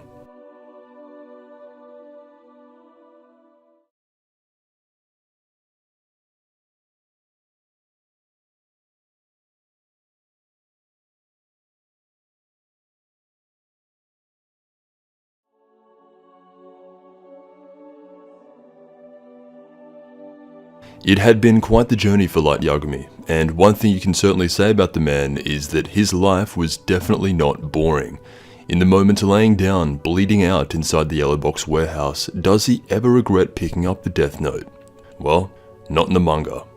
The anime and manga have two completely separate endings, and I actually like both, as there are many ways to interpret the writing of Death Note. Having two endings that evoke different emotions is fitting, but if I had to pick, the manga is my preferred ending. In the manga, Light does not stop, he does not concede, and he continues down the path of a mixture between derangement and delusion. He looks up to Ryuk, the only being in the room that could possibly save him and who's been with him longer than anyone, and requests for him to be his final lifeline. Throughout the story, Light had been shown constantly outsmarting Ryuk, showing a level of self-control and mental strength that legitimately rivaled the gods, even went beyond. All of that has disappeared once realizing defeat to Nier. People show their true selves in the moments before they believe they're about to die, and that is what is happening to Light. It is implied that Ryuk could have written the names of everyone down and it not actually extend Light's life, making it safe for Ryuk to do so without dying himself. However, he chooses not to, as Light had clearly lost, and perhaps after all these years, Ryuk was getting bored. As he is writing down the name Light Yagami in his Death Note, as he promised he would do in the beginning of the story, Light manages to get himself off the ground and charge at him in attempts to knock the notebook out of his hand. But of course, it doesn't work, and Ryuk responds by saying that he actually expected Light to get out of this one, just like he had done so many times before. By coming to him as his last resort, he must really be done for. Ryuk could see Light's remaining lifespan, and is implied by him saying he expected Light to get out of this, to still have a decent amount of time left and not die.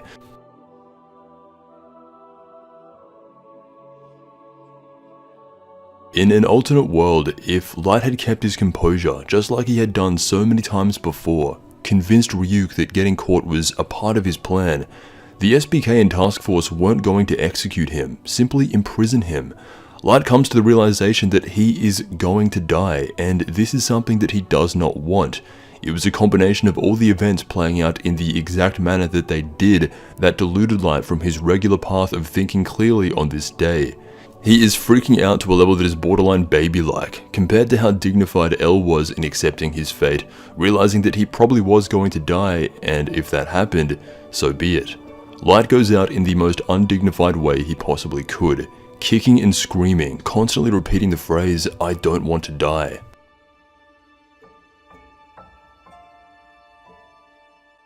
This absolutely obliterates the cool, calm, and calculated Light that had been built up for the last 100 chapters, making him seem irredeemable to some and outlines just how weak he is staring at the face of death and without a death note. No matter what you do while you're alive, everybody goes to the same place once they die. Death is equal amongst all beings. It is with those final words from Ryuk that Light collapses to the ground and dies of a heart attack.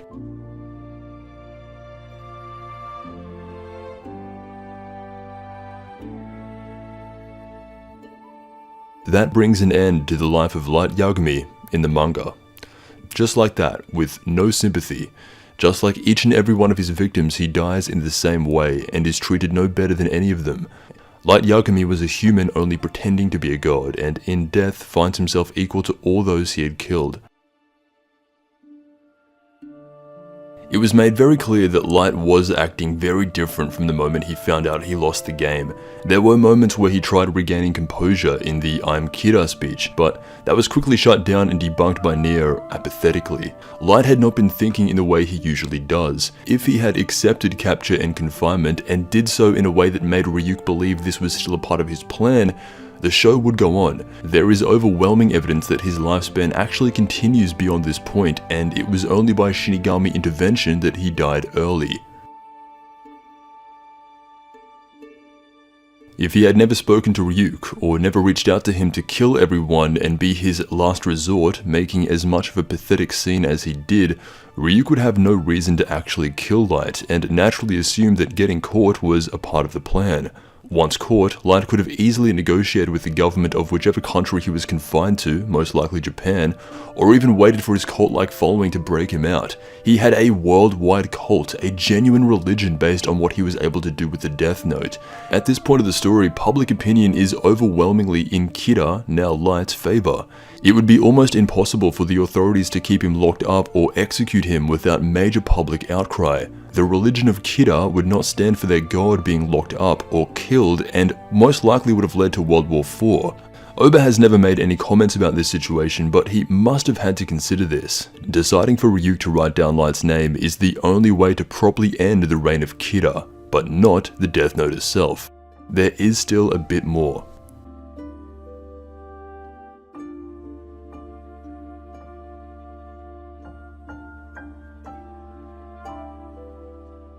In the anime, while going through the story of Death Note for the first time, I did feel sympathetic towards Light. The anime pushes that narrative heavily onto the viewer to picture Light as merely a victim of a Shinigami's Death Note. However, this is the main deviation. In the manga, Oba's vision, he does not leave any room for sympathy in regards to Light at all. His final moments are of fear for his own life, scrounging around this warehouse, acting desperate for someone to come down and save him from this misfortune. Light does not get forgiven. There is zero sympathy, and the ending does not leave it up for interpretation whether Light was right or wrong. He was a criminal who, in the end, felt no remorse for any of his actions. This is where the adaptation comes in and just completely redoes the tone and delivers an ending that would elicit sympathy for Light Yagami and portray him as the man that we saw back in Chapter 1 and who he was without the influence of a Death Note. The changes begin with Mikami. Instead of denouncing Light as a god and simply just being upset, in the adaptation he never does that, and is so distraught by what had happened that he kills himself with the pen that he had used to write down the names in the Death Note and bleeds out in front of everyone, allowing Light to escape the warehouse.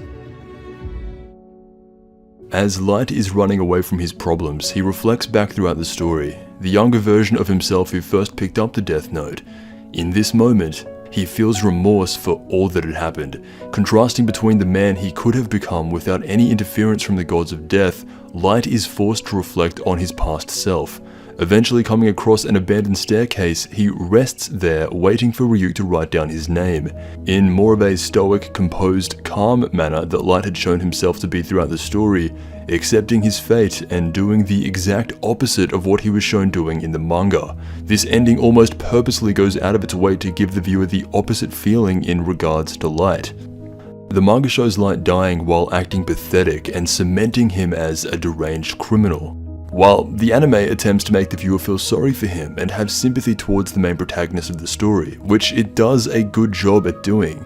As we have been following this character for quite a while at this point, both endings have their place, and depending on how you interpret the character of Light and the story of Death Note, both endings are conclusive and legitimate.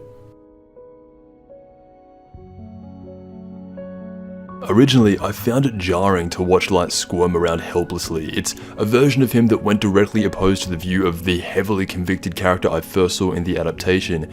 The anime tries to uplift the audience by showing Light to be aware of what is going on and in keeping his dignity that he had held so well throughout the story, whereas the manga gives you more of a gruesome and sorrow, but I find more realistic end to the character of Light and Kira, and implies more so that yes, in the end, even Light Yagami would find his misfortune upon writing in the Death Note.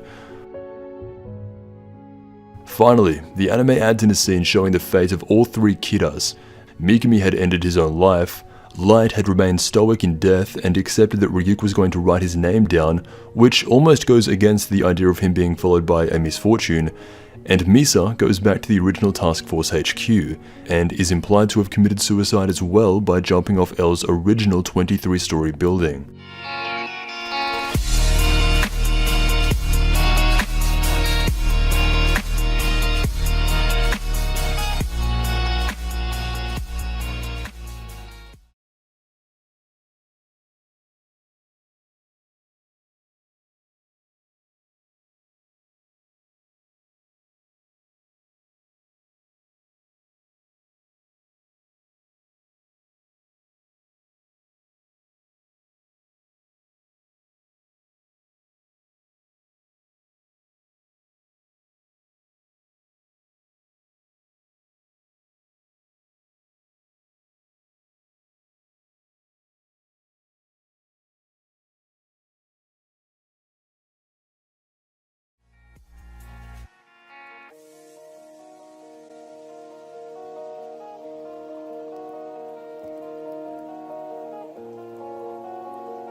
Chapter 108. Finish.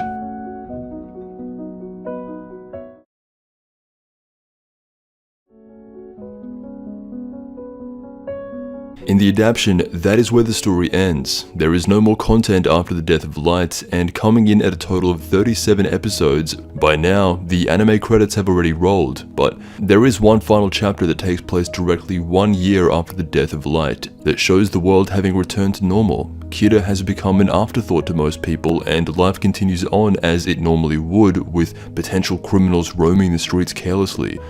There are some callbacks in the final chapter, as it begins with an unnamed Shinigami looking down upon the human world. The beginning and end have come full circle. An older version of the same kid who was shown being bullied at Light's high school in chapter 1 makes his second appearance in the series here at the end, upset that his father hadn't picked him up, along with a biker gang riding past as an homage to one of Light's first ever victims, Takuo Shibumaru. Both Matsuda and Ide are shown discussing the morality of if they made the right decision in capturing Light. From their perspective, they are alive. Something that would not be the case if they hadn't done what they did. as Nier takes on the position of the new L, the ending scene shows him working with the task force from time to time whenever a case appears that is relevant to Japan, having added in a new member called Yamamoto, who looks to be the standard new guy at any establishment and takes on the role of the one-sided relationship that Matsuda originally had with Light. Everyone who remains alive that was a part of the Kira investigation continues on with their lives, never forgetting the story of the man who once played God, Light Yagami. Meanwhile, the ideology and religion of Kira has not disappeared. In the mountains of an undisclosed location, hundreds of people, all wearing hoods, are gathered together by candlelight. Coming from all walks of life, different ages, races, genders, all come together and part for a woman dressed in all white. Walking to the edge of the mountain, she places down a candle and gives praise to Kira, our savior. The woman in white looks like Misa, but is actually another one of the many unnamed Kira worshippers. Misa was last seen canonically inside a hotel. The adaptation shows her getting onto a train and returning to where she first met Light and standing over the edge of a building. Misa would commit suicide on the 14th of February 2011, Valentine's Day, a date that resonates with her. Losing Light, Kira, and in her mind everything, this was her misfortune as consequence of using the Death Note. And despite Light being dead for over a year, the impact he had on the world would never be forgotten. His religion stands by him. In the end, nobody won. The most powerful ending to a story that constantly questions what is right and what is wrong, nobody wins. L could not defeat Light on his own and dies. Light never created a perfect world and ultimately dies. His father died believing the lie that his son wasn't Kira. The task force lost many members. Misa ended up living in a world without Light, alone with no purpose, and eventually ended her life. Nier and Mello lost the only person they respected. Mikami never got to see the creation of the new world. The Yagami family was told Light had been killed by Kira and never knew the reality, forever traumatized by the events of what had happened. Naomi Misoda's body was never found. Overall, the message is that nobody won. Nothing good comes from another human ending human life. The only real winner of Death Note is Ryuk, who got exactly what he wanted by watching the lesser beings fight it out all for his own amusement, thus concluding chapters 1 to 108 and the story of Death Note. Ending the story of Light Yagami and the Death Note, one thing you can say about his life is that it certainly was not boring. Dying at the age of 24, he had gone down one of the most interesting paths in fictional history and is now dead. The question remains, what happens to Light Yagami in death?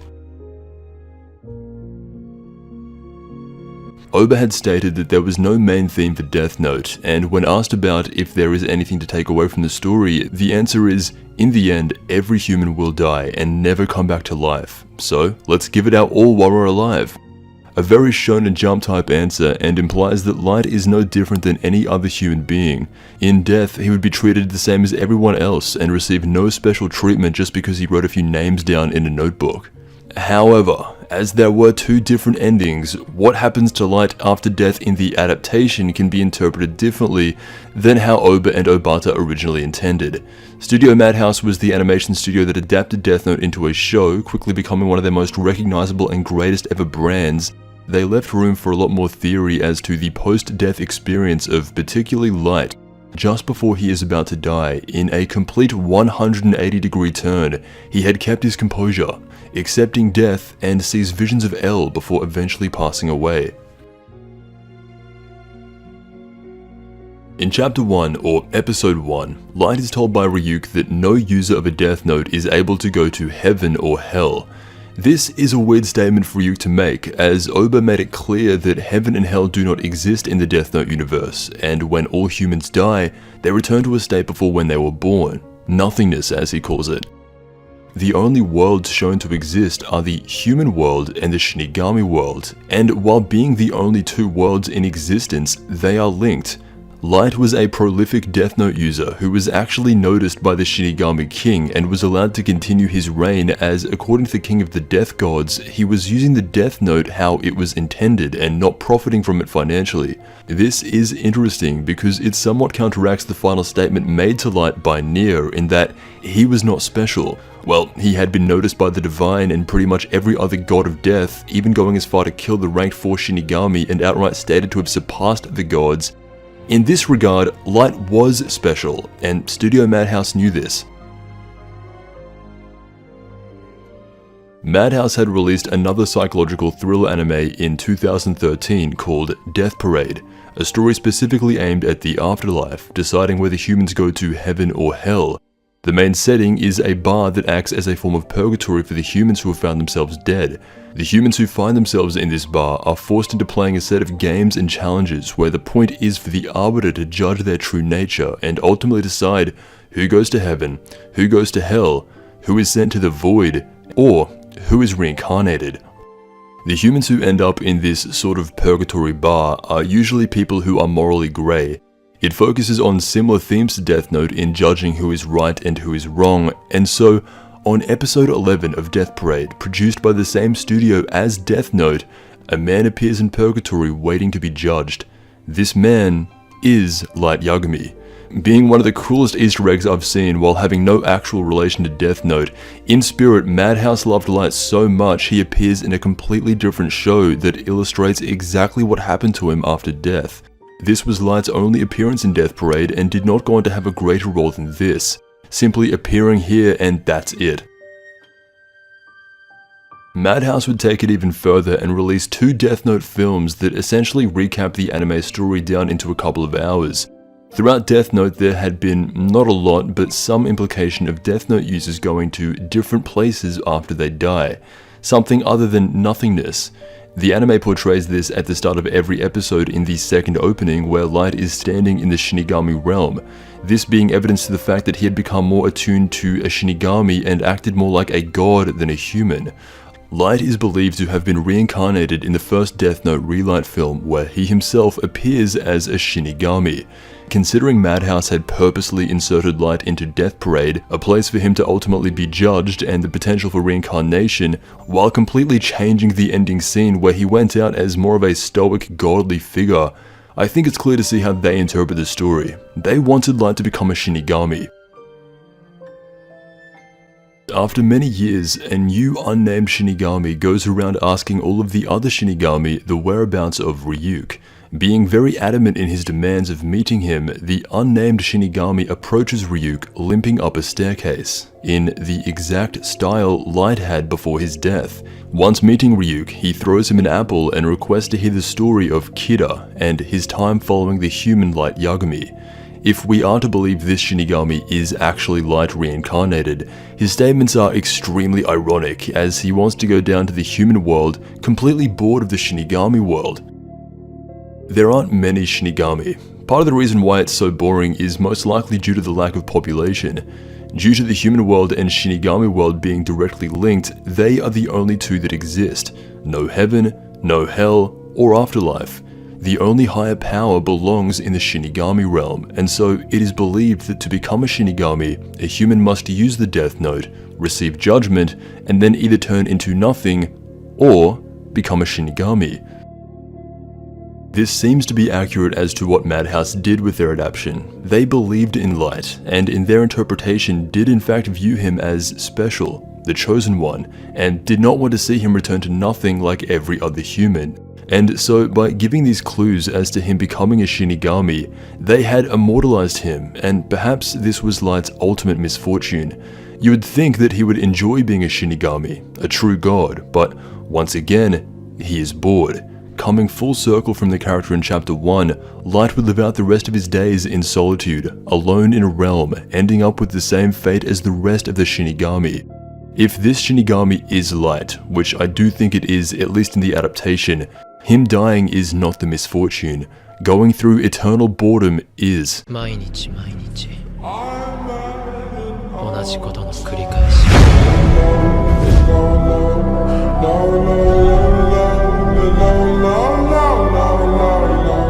いろいろ思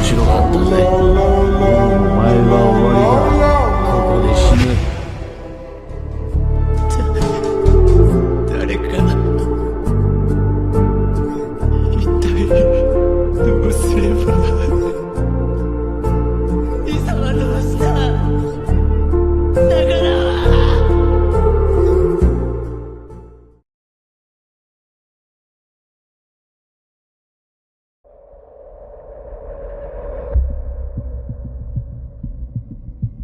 The Sea Kidder Story.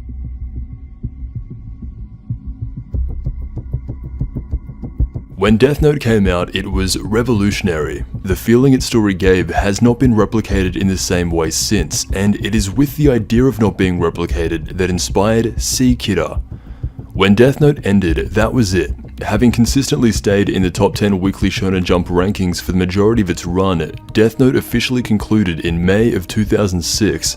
There would go on to be multiple adaptations, parodies, live-action films that feel like parodies, but a couple of years later, in 2008, Oba and Obata would return for a single bonus chapter, often referred to as Chapter 109 or The Sea Kidder Story. Taking place 9 years after the death of L, 3 years after the death of Light, and 2 years after the final page of the manga. The bonus chapter gives a few updates to how the world of Death Note has been since the reign of Kidder, and all the historical moments that had occurred only a few years prior. Both Light and L's deaths were never made public, and Nier was able to continue the legacy of L and take the name after solving the Kidder case. Speculation over Kidder continued, some believing him to be only resting while others believed him to be gone forever. However, in early February of 2013, a sudden rise in death rate of people over the age of 60 has dramatically increased, causing Japan to go from the country with the longest life expectancy in the world down to 6th place. Kidder had returned, and instead of killing criminals, he is targeting the elderly and people who wish to die peacefully as to not endure the pain of life. This is a whole new area of morality that Oba has dived into, and will lead into a lot of interesting moments that, throughout 108 chapters of the main story, were surprisingly never brought up. So, a few years after Ryuk wrote Light's name in the Death Note and returned to the Shinigami realm, other Shinigami took interest in what Ryuk had done, and decided to try and replicate it for themselves. A theme that we're going to keep coming back to in this bonus chapter is replication. This time it would be the 9th ranked Shinigami Midora who bribes the Shinigami King with 13 apples and gets her hands on a second Death Note to drop into the human world. She wanted to be like Ryuk and have just as much fun as he did, watching over her version of Light Yagami. This person remains unnamed for the entire bonus chapter and is only referred to as Sea Kidder by Nier. Sea Kidder is notably different from Light's Kidder in that he would only go on to end the lives of people who were suffering or already in pain, pretty much ending the life of anyone who wanted to die. He did this exclusively through online forums, as this is the only image shown of him, sitting in front of a laptop screen writing down names while Midora had eaten at least 500 bananas, being the equivalent of Ryuk's apples. And it is pretty much a fact that Sea Kidder is actually just an otaku. As can be seen by the 7 anime-styled figurines around his room, he had presumably known of Kidder, and while not completely agreeing with him, he instead had his own interpretation of justice, and saw an opportunity to become his own version of Kidder and do things the way he wanted to, which was ending the life of those who wished to die. So, objectively, this man was not as bad as Light, but also not as intriguing, not as complex, not as unique, and primarily, not as special. The story cuts to a shot of a slightly older Nier who had been stacking and building cards all around this room. This would be and is representative of him building up to his career as a detective and living up to the name L. When asked about his thoughts on the possibility of a new Kidder, his focus remains on these cards, as he tells the former members of the SPK that the only thing of concern to him are ensuring that all these cards will not be knocked over, not wanting to lose his primary thought in replicating L as much as possible. And now that's number 3. Midora was replicating Ryuk, Sea Kidder was replicating Kidder, and Nier was replicating L, or at least actively trying to. The reason Nier hadn't acted on this new Kidder is because, well, that's his number 1 downfall trait, is that he doesn't act on things, but he was mainly pondering on what L would do in a situation like this. As he is the new L, he has to come up with that answer, but he wants to remain as faithful to his idol as he possibly can. A flashback ensues that confirms and is incredibly revealing as to the nature of L that we went through earlier, and a lot of that introspection comes from this chapter and self-admission from L to his future successors. L had introduced himself through his natural laptop style to all the children of Whamy's house on one occasion. It is here where he confirms that he is not a detective because of justice, but because it is more interesting and fun.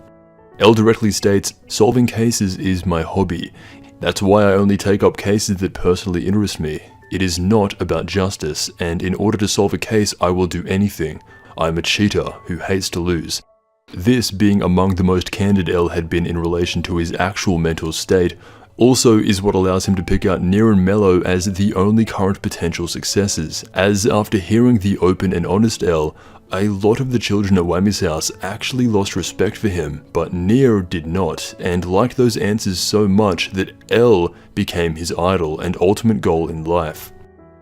This being the only interaction L had with the Whamy's house orphans, he had decided that if anyone in that room at the time were to be his successor, it would either be Near or Mello, as they had been the only kids not to ask a single question and had an unpleasant look in their eye, which was something that he could relate back to himself.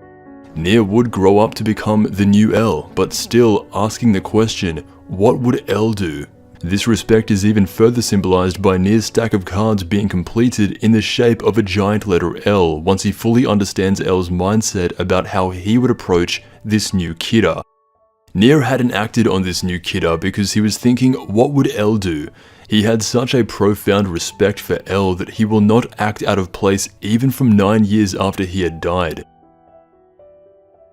At the end of Death Note, Matsuda has a theory that Near had actually cheated by using the Death Note he had in his possession to control Mikumi's actions before death, and did not actually outsmart his way to a victory in a fair way against Light.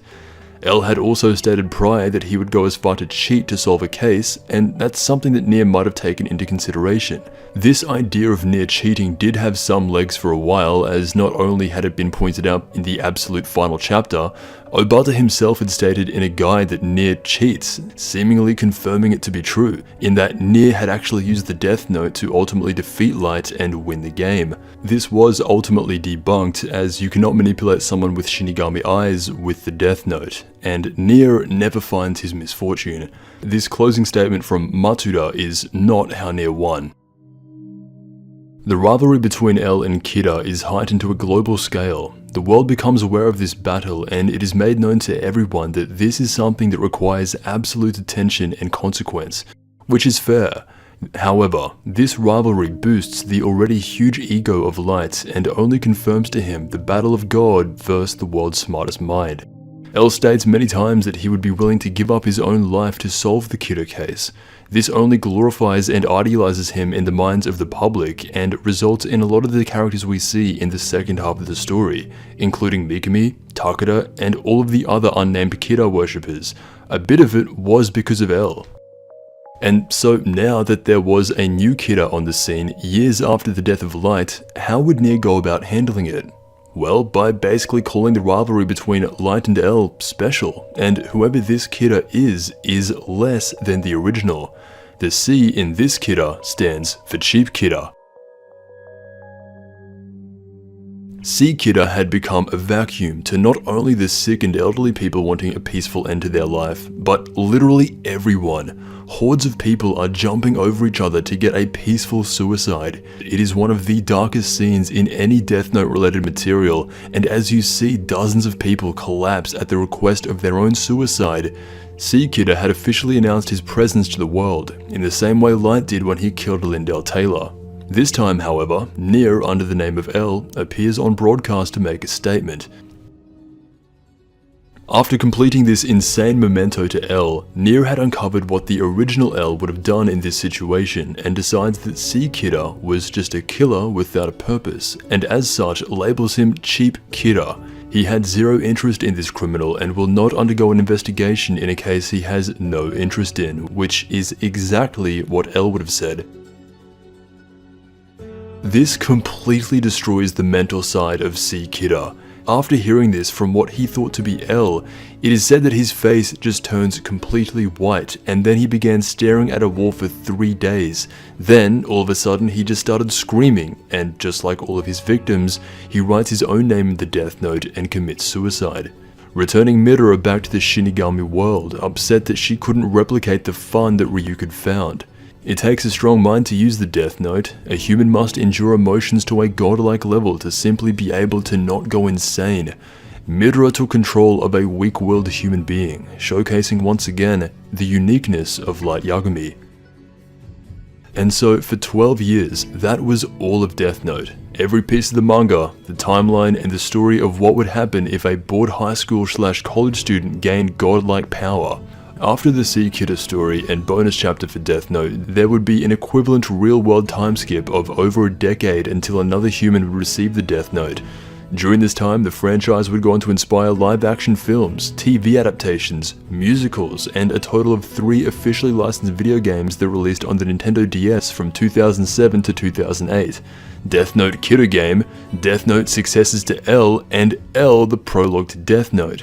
These were actually pretty fun games, where you could take on the role of L or Kidder and try to deduce for yourself who Kidder is or who L is depending on who you decide to be. It's a shame these games never saw an English release. Death Note generally would be hard to replicate in all adaptations outside the anime and manga, video games included. Light did appear in Jump Force and various other Jump titles as more of a support character. However, unofficially, in 2018, the world would receive the Death Note game that is the most Death Note-like experience to date, a spiritual successor called Among Us. Personally, I think the only way to do a Death Note game justice would be to do a narratively driven, Telltale-style choose-your-own-adventure where your actions impact the outcome of the story-type game. As for the live adaptation of Death Note in 2017, it's not even something worth talking about.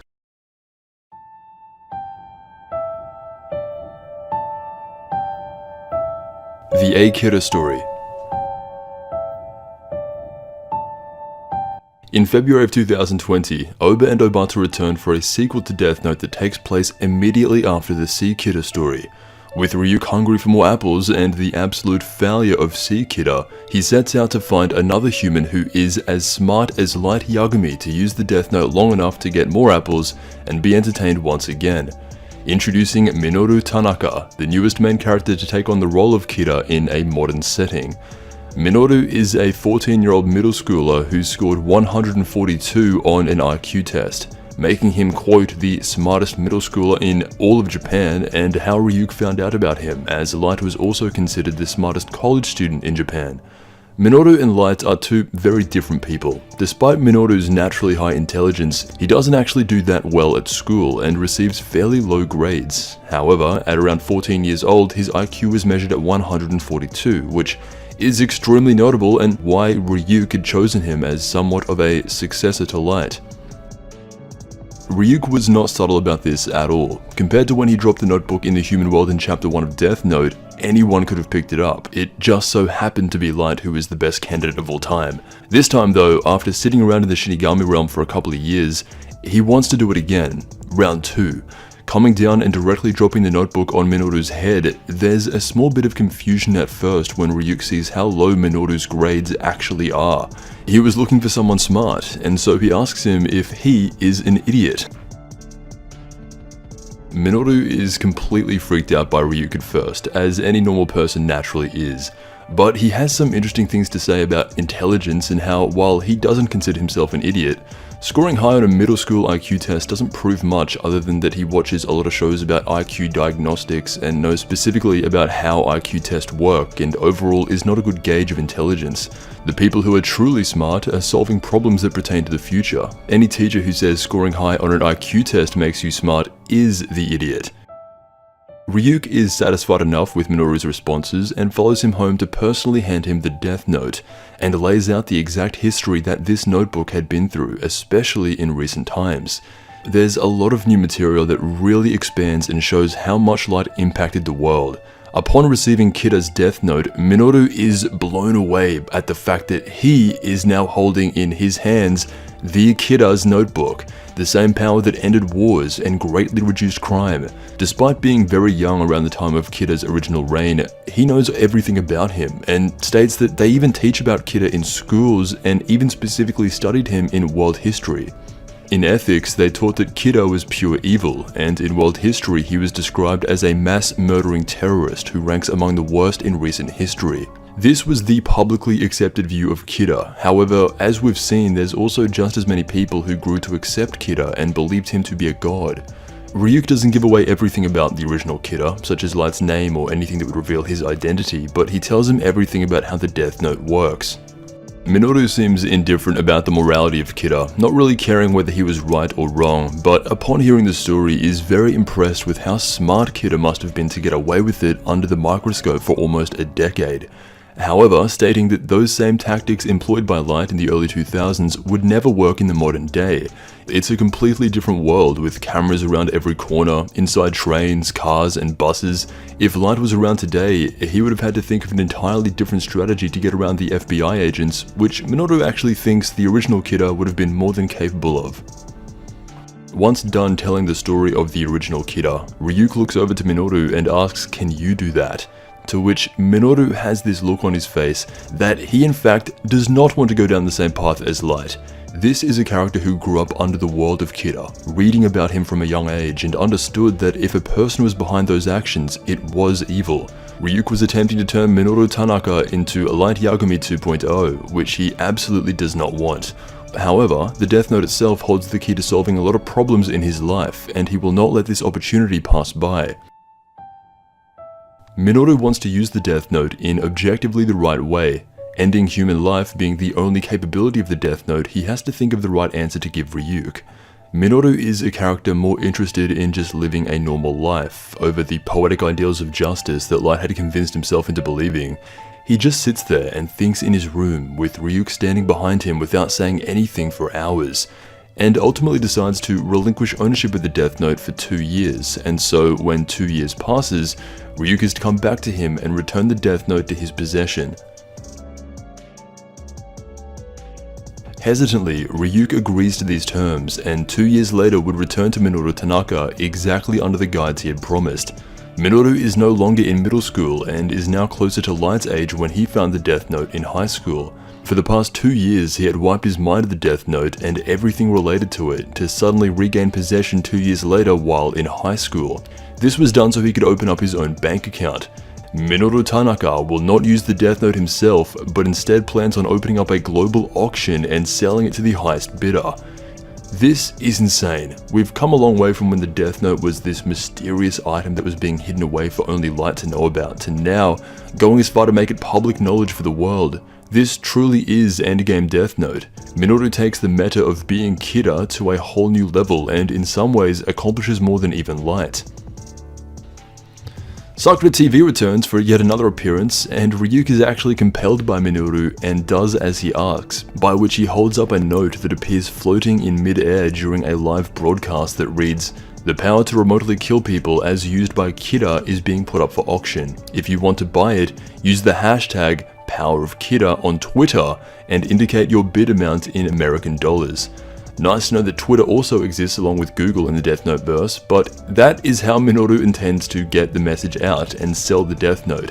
This way it cannot be traced back to him, and the only people who would be able to see Ryuk holding up this piece of paper are certain members of the Japanese task force and Nier.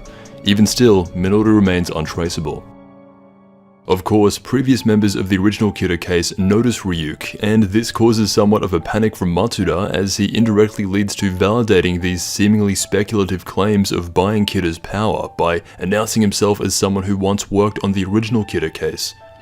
Directly after this relatively niche announcement that easily could have been faked or a scheme by the broadcasting network, people took to bidding for the power of Kida with only a few $1,000,000. This actually poses an interesting in-series question. What is the Death Note actually worth? Eventually, as this becomes a more serious auction in the minds of humanity, nation-states and governments would begin bidding in the hundreds of billions range, but to be honest, even that seems low. This is the power to control life itself, and not something that can reasonably be measured through any form of currency. It would be like saying, how much is life itself and the power to control others worth? Well, clearly to some people it's worth a couple of million, to others it's worth everything they own. As Minoru isn't actually using the Death Note to kill anyone, he isn't committing any crimes. However, he is selling the most dangerous and illegal weapon to the highest bidder. This would fall under some other category that doesn't really matter. The story shows a much older Nier and how he has progressed as the current L. He has hair down to his ankles, but he is still very much alive, and unsurprisingly has a lot to say about this situation, but will go on to do absolutely nothing about resolving it. He recognizes Minoru as intelligent, certainly more so than Seikira, but as he isn't really doing anything, Nier decides to wait and see who actually ends up buying the Death Note. After Matsuda had revealed the auction to be valid, the max bid has gone up to over $300 billion. This is a higher amount than any individual human has at the time and is now believed to be a group of people acting together. This auction is getting so much recognition globally that Minoru has to tell people not to bother with the hashtags anymore and exclusively go with government official statements on how much they would pay to buy it. But at this point, all Nier can do is sit back and watch, as he doesn't have anywhere close to as much of an interest in stopping this compared to his personal disdain for light and ambition in catching him. One of Nier's biggest traits is his inability to act, and this is what he does for the entirety of this story, sitting around pondering ideas, correct ideas, but he would never do anything about it, unlike L would have, or even Mello, who would have acted to the absolute extreme. Nier does not act. As expected, the United States declares that they are willing to buy the power of Kira for $500 billion, still kinda low in my opinion. Then China comes out and say they'll buy it for $1 trillion, still kind of low. But along with their offer, they state that they will only use it for peaceful ends, to which the United States instantly responds back with an offer of $2 trillion and state that they will never use it for world peace. This actually somewhat irritates Minoru, as he is perceptive enough to see through governments and politicians, and so instead of accepting those bids, he just leaves a message saying any world leader bidding must name a price only, no other nonsense. Pretty based. Eventually, days go by and the bid only goes higher and higher between China and the United States. Minoru has just been silently watching, trying not to think about how well his plan is coming together. The question most people have at this point, Nier especially, is how the person who set this up is going to receive the money. A simple bank account would be easily traceable, and even opening up multiple bank accounts would eventually be traced back to him with the amount being deposited. Everything was going a bit too well for Minoru. He had caught the attention of the most powerful being in the verse, and some deities had a problem with what he was doing. During the night, while he is asleep, the second-rank Shinigami, the king's right-hand man, comes down to the human world to tell Ryuk that the king is calling and that he must leave Minoru immediately. This is something that had never happened with Light, as he was actively using the Death Note the way the ideal Shinigami would have. The king let Light continue for as long as he liked. However, the events that had taken place with Minoru were just insane, putting the Death Note on showcase for the entire world to watch as the United States and China bid in the trillions of dollars for the power. This goes against what the Shinigami King believed the Death Note should be used for, and since Minoru never had any intention of writing in the notebook, a new rule is added in purely because of what is happening in this story.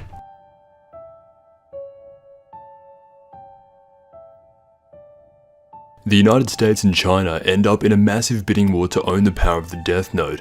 The USA eventually ends up winning with a bid of 10 trillion USD, which is a lot of money and goes way over the United States budget, but for something like the Death Note, still seems kind of cheap. So the question is, what is Minoru going to do with this money? Had he been acting completely in self-interest as Nier had expected? If so, this would present a moment to catch him in the act. However, Minoru is not a criminal, and he intends to share the wealth evenly across his country. He instructs these funds to be deposited equally into every person with a Yotsuba Bank of Japan savings account who is aged 60 or under, which is an important distinction. This ultimately injects trillions of dollars into the accounts of the average households in Japan, and suddenly every person in Japan becomes extraordinarily wealthy.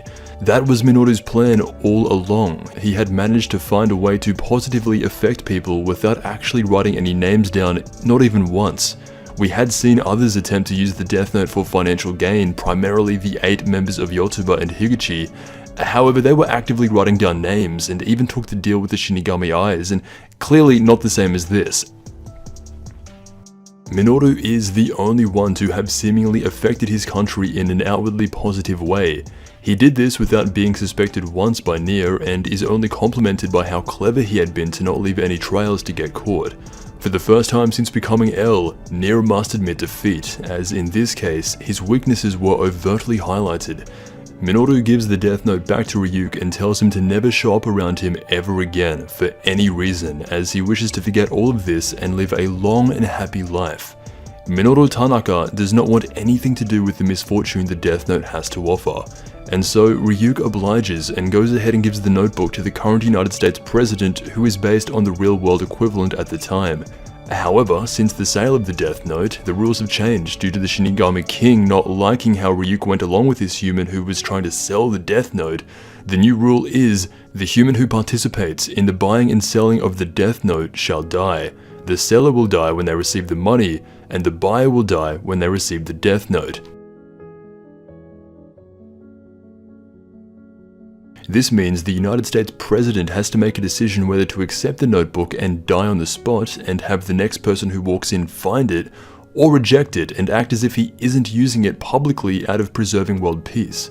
It's an easy decision for the standing president, as Ryuk has made him aware of the rules. He chose to live.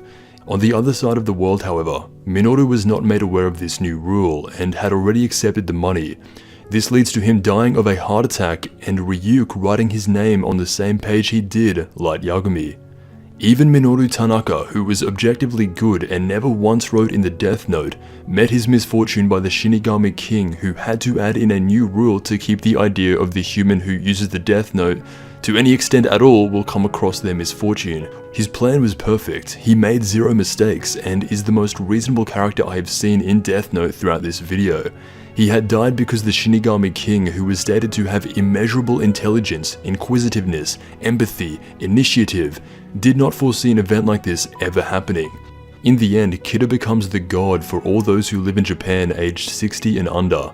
Minoru isn't around long enough to see the lasting effects his action had on a global economy. Overnight, Japan's economy was booming, while the United States was left in even more debt. Simultaneously, anyone who did not have a Yotsuba registered bank account will now live in crushing poverty along with anyone aged over 60, requiring all the elderly to re-enter the workforce and driving up the price of wages to astronomical levels. In reality, this sort of scenario would likely cause the Japanese economy to collapse into a deep depression, which would take multiple decades to fully recover from. So in reality, Minoru's plan would lead to short-term gain for millions of people across the nation of Japan, but brutal, soul-crushing, long-term pain for the United States and likely the rest of the planet.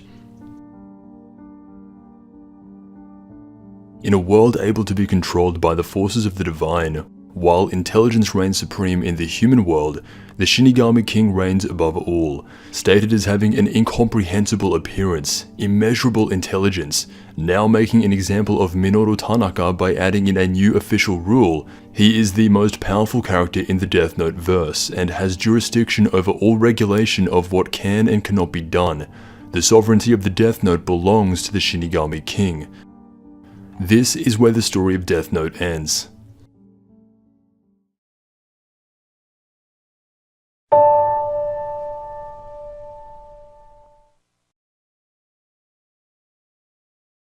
And now that really was everything.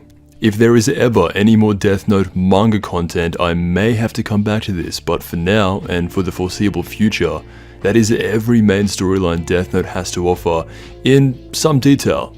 My history with Death Note was never really this in-depth. It is one of the few other animes that I have seen, but I found myself year on year just going back to it consistently because one of the biggest wants coming out of finishing Death Note is the want and desire for more Death Note. The story of Light Yagami and Death Note is finished, but as we just saw with Minoru Tanaka, there can be more people. In a lot of ways, the 2020 one-shot was even better than a majority of the main Death Note story. It was solid all the way throughout, and maybe that is just because it was an 80-page one-shot, but still, there was no Light Yagami, there was no L, there was a Ryuk, which helped, along with an older Nia, so some familiar faces, but generally, I have a hard time seeing more official Death Note manga content, especially with how they ended in 2020. Having the whole world know and bid for the Death Note, and then the Shinigami King coming in and changing rules, having been made to look like an absolute fool, it loses a bit of its mysticism that the original Death Note always had. It wouldn't be as intriguing or mystical or anything like the original series was, so bringing back a story like Death Note and having it be good would be difficult to live up to the original. Anyway, here are all the rules of the Death Note.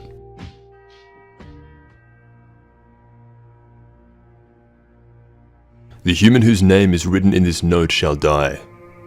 The note will not take effect unless the writer has the person's face in their mind when writing his or her name. If the cause of death is written within the next 40 seconds of writing the person's name, it will happen. If the cause of death is not specified, the person will simply die of a heart attack. After writing the cause of death, details of the death should be written in the next 6 minutes and 40 seconds. This note shall become the property of the human world once it touches the ground. The owner of the note can recognize the image and voice of the original Shinigami.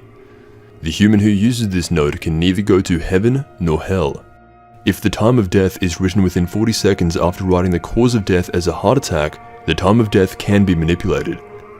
The person in possession of the Death Note is possessed by a Shinigami until they die.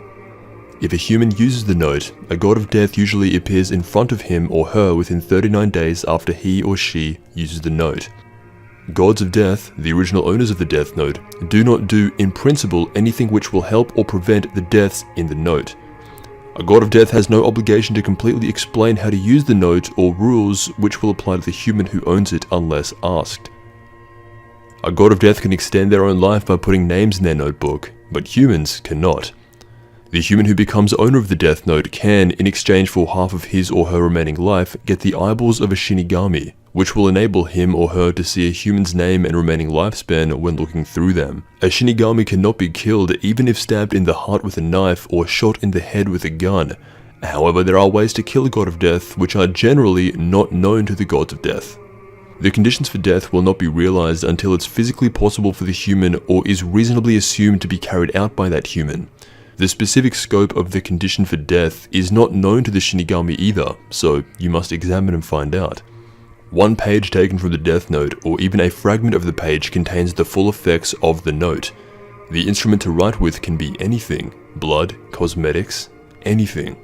Even the original owners of the Death Note, Shinigami, do not know much about the note. You may also write the cause and or details of death prior to filling out the name of the individual. Even if you do not actually possess the Death Note, you can still use it if you can recognize a name and face. The Death Note will not affect those under 780 days old, which is about 2-year-old babies. The Death Note will be rendered useless if the victim's name is misspelled 4 times. Suicide is a valid cause of death. Whether the cause of an individual's death is either suicide or an accident, if that death leads to the death of more than intended, the person will simply die on the spot of a heart attack.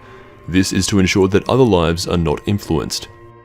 Even after the individual's name, the time of death, and the condition on the Death Note were filled out, the time and condition of death can be altered as many times as you want, as long as you change it within 6 minutes and 40 seconds from the time it was filled in. Whenever you want to change anything written on the Death Note, within 6 minutes and 40 seconds after you write it, you must first rule out the characters you want to erase with 2 straight lines. The time and condition of death can be changed, but once the victim's name has been written, the individual's death can never be avoided. If you lose the Death Note or have it stolen, you will lose its ownership unless you retrieve it within 490 days. If you have traded the eye power with the God of Death, you will lose the eye power as well as the memory of the Death Note once you lose its ownership. At the same time, the remaining half of your life will not be restored. You may lend the Death Note to another person while maintaining its ownership. Subletting it to yet another person is possible too. The borrower of the Death Note will not be followed by the God of Death. The God of Death always remains the owner of the Death Note. When the owner of the Death Note dies while the note is being lent, its ownership will be transferred to the person who is holding it at that time. If the Death Note is stolen and the owner is killed by a thief, its ownership will automatically be transferred to the thief. When the same name is written on more than 2 Death Notes, the note which was first filled in will take effect, regardless of the time of death. If writing the same name on more than 2 Death Notes is completed within 0.06 seconds, it is regarded as simultaneous. The Death Note will not take effect and the individual written will not die. The Shinigami must at least own 1 Death Note. That Death Note must never be lent to or written on by a human. Exchanging and writing on Death Notes between Gods of Death is no problem. If a Shinigami decides to use the Death Note to benefit and favor an individual's life that will extend it, the God of Death will die. The dead Shinigami will disappear, but the Death Note will remain. The ownership of this Death Note is usually carried over to the next God of Death that touches it, but it is common sense that it is returned to the Shinigami King. Only by touching each other's Death Note can human individuals who own the Death Note in the human world recognize the appearance and voice of each other's God of Death. By possessing the Death Note, an individual gains the ability to kill and stops being a victim. From this point, a person with the Death Note cannot see the lifespan of other Death Note owners, including him or herself. The God of Death must not tell humans the names and lifespans of individuals he sees. This is to avoid confusion in the human world. It is a prerequisite for the Death Note used in the human world that a living God of Death makes sure that the humans in the human world use it. It is very difficult to consider that a God of Death who has possessed a human could die, but if he should die, the Death Note that he had brought into the human world will not lose its power. In order to see the names and lifespans of humans by using the eye power of a God of Death, the owner must look at more than half of that person's face. When looking from top to bottom, he must look at least from the head to the nose. If he looks at only the eyes and under, he will not be able to see the person's name and lifespan. Also, even though some parts of the face, for example the eyes, nose, or mouth, are hidden, if he can basically see the whole face, he will be able to see the person's name and lifespan. It is still not clear how much exposure is needed to tell the name and lifespan, and this needs to be verified. If the above conditions are met, names and lifespans can be seen through photographs and pictures, no matter how old they are, but this is sometimes influenced by the individual's size. Also, names and lifespans cannot be seen by face drawings, however realistic they may be. Those with the Shinigami eyes will have the eyesight of over 3.6 in human measurements, regardless of their original eyesight. The individuals who lose ownership of the Death Note will also lose their memory of the usage of the Death Note. Whenever an individual with ownership of more than 2 Death Notes loses possession of one of the Death Notes, he will not be able to recognize that Death Note's Shinigami appearance or voice anymore. The God of Death himself will leave, but all the memories involving the Death Note will remain, as long as he maintains ownership of at least one other Death Note.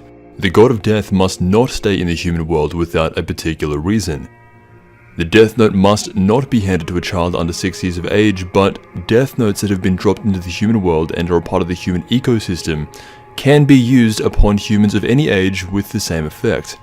If you just write "die of accident" for the cause of death, the victim will die from a natural accident after 6 minutes and 40 seconds from the time of writing it. Even though only one name is written in the Death Note, if it influences and causes other humans that are not written in it to die, the victim's cause of death will be a heart attack.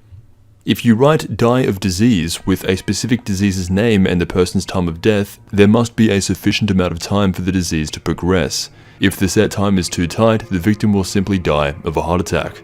If you write "die of disease" for the cause of death, but only write a specific time of death without the actual name of disease, the human will die from an adequate disease, but the Death Note can only operate within 23 days. This is called the 23-day rule.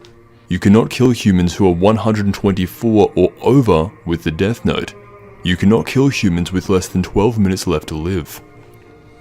The names you will see with the Shinigami eyes are the names needed to kill that person. You will be able to see the name even if that person wasn't given one. The number of pages in the Death Note will never run out. If a person loses possession of a Death Note, they will not recognize the Shinigami by sight or voice anymore.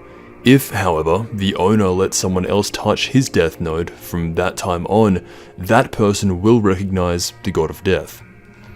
In accordance with the above, the human who touched the Death Note and began to recognize the God of Death's sight and voice will continue to recognize it until that human actually owns the Death Note and subsequently loses possession of it. The owner of the Death Note cannot be killed by a Shinigami who is living in the Shinigami world. A Shinigami who comes down to the human world in the objective to kill the owner of the Death Note will also not be able to do so. Only a God of Death that has passed on their Death Note to the human is able to kill said human. If a Death Note user accidentally misspells a name 4 times, that person will become free from being killed by the Death Note. However, if they intentionally misspell the name 4 times, the owner of the Death Note will die. The person whose name was misspelled 4 times on purpose will not be free of death by the Death Note. There are male and female gods of death, but it is neither permitted nor possible for them to have sexual relations with humans. The gods of death can also not have sex with each other. When regaining ownership of the Death Note, the memories associated with the Death Note will also return. You will lose memory of the Death Note when losing its ownership, but you can regain this memory by either obtaining the ownership once again by touching it. This can be done up to 6 times. If the 6 times are exceeded, the person's memory of the Death Note will not return and they will have to use it without any previous memory. Humans that have traded for the Shinigami Eye power will not be influenced by the Death Note. Humans that have the Shinigami Eyes cannot see the names or lifespans of humans that have already passed away by looking at their photos. Whenever a God of Death who had been in the human world dies and the Death Note is left behind and picked up by a human, that person becomes the owner. However, in this case, only the human that can recognize the God of Death and its voice is able to see and touch this Death Note. It is very unlikely, but if by any chance a Shinigami picks up the Death Note, that God of Death becomes the owner. It is useless to try and erase the names written in the Death Note with an eraser. The use of the Death Note in the human world sometimes affects other human lives or shortens their original lifespan, even though their names are not actually written in the Death Note itself. In these cases, no matter the cause, the God of Death sees only the original lifespan and not the shortened lifespan.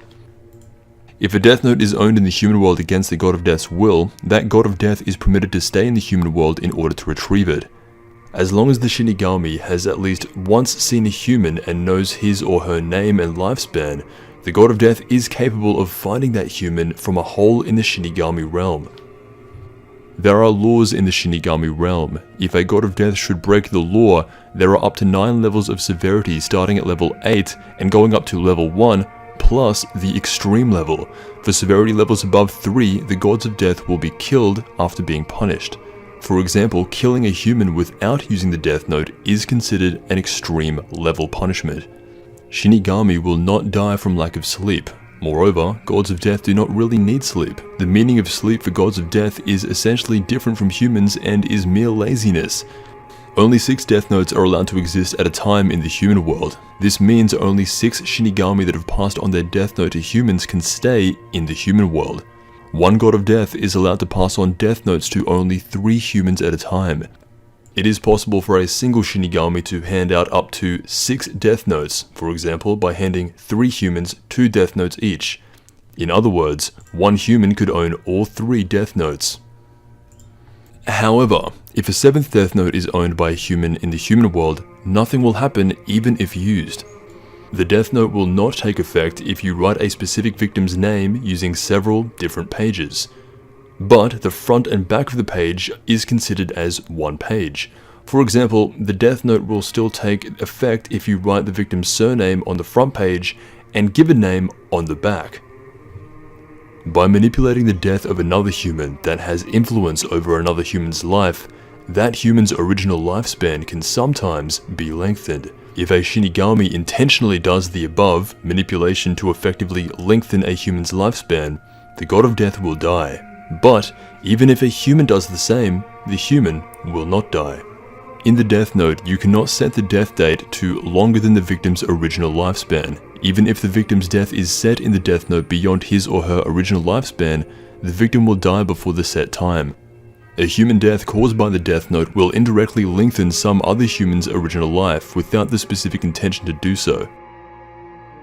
After a god of death has brought the Death Note to the human world and given its ownership to a human, that god of death has the right to kill the human using his or her own Death Note for reasons such as disliking the owner. Even if a new victim's name, cause of death, or situation of death is written on top of the original written name, cause of death, or situation of death, there will be no effect on the original victim's death. The same thing will also apply to erasing what was written with a pencil or whitening out what was written with a pen in an attempt to rewrite it. Once the victim's name, cause of death, and situation of death have been written down in the Death Note, this death will still take place even if the Death Note or part of the Death Note in which it had been written in is destroyed. If the victim's name has been written and the Death Note is then destroyed in the middle of writing the cause of death, the victim will be killed of a heart attack within 40 seconds of writing the name. If the victim's name and cause of death have been written and the Death Note is destroyed, like burned in the middle of writing the situation of death, then the victim will be killed within 6 minutes and 40 seconds via the stated cause of death, if the cause is possible within that period of time, but otherwise the victim will still just die of a heart attack. No matter what medical or scientific method may be employed, it is impossible for humans to distinguish whether or not the human has the eye of a Shinigami. Even other gods of death cannot distinguish this fact, except for the very god of death that has traded his or her power with that human. The following situations are the cases where a god of death that has brought the Death Note into the human world is allowed to return to the world of the death gods. 1. When the god of death has seen the end of the first owner of the Death Note brought into the human world and has written that human's name on his or her Death Note. 2. When the Death Note which has been brought in is destroyed. 3. If nobody claims ownership of the Death Note. 4. If for any reason the god of death possessing the Death Note has been replaced by another Shinigami. 5. When the Shinigami loses track of the Death Note which she or he possesses, cannot identify which human is owning the Death Note, or cannot locate where the owner is, and therefore needs to find such information through the hole in the world of the Shinigami. Even in situations 2, 3, and 4 above, gods of death are obliged to confirm the death of the first owner and write that human's name in his or her Death Note, even when he or she is in the world of the Shinigami. In the world of the Shinigami, there are a few copies of what humans may call a user guidebook for using the Death Note in the human world. However, the guidebook is not allowed to be delivered to humans. It is perfectly okay for gods of death to read the guidebook for him or herself and teach humans about its contents, no matter what the contents may be. Some limited number of Death Notes have white or red front covers, but they would make no difference in their effects as compared with the black cover Death Notes. All humans will, without exception, eventually die. After they die, the place they go is Mu, nothingness. Once dead, they can never come back to life.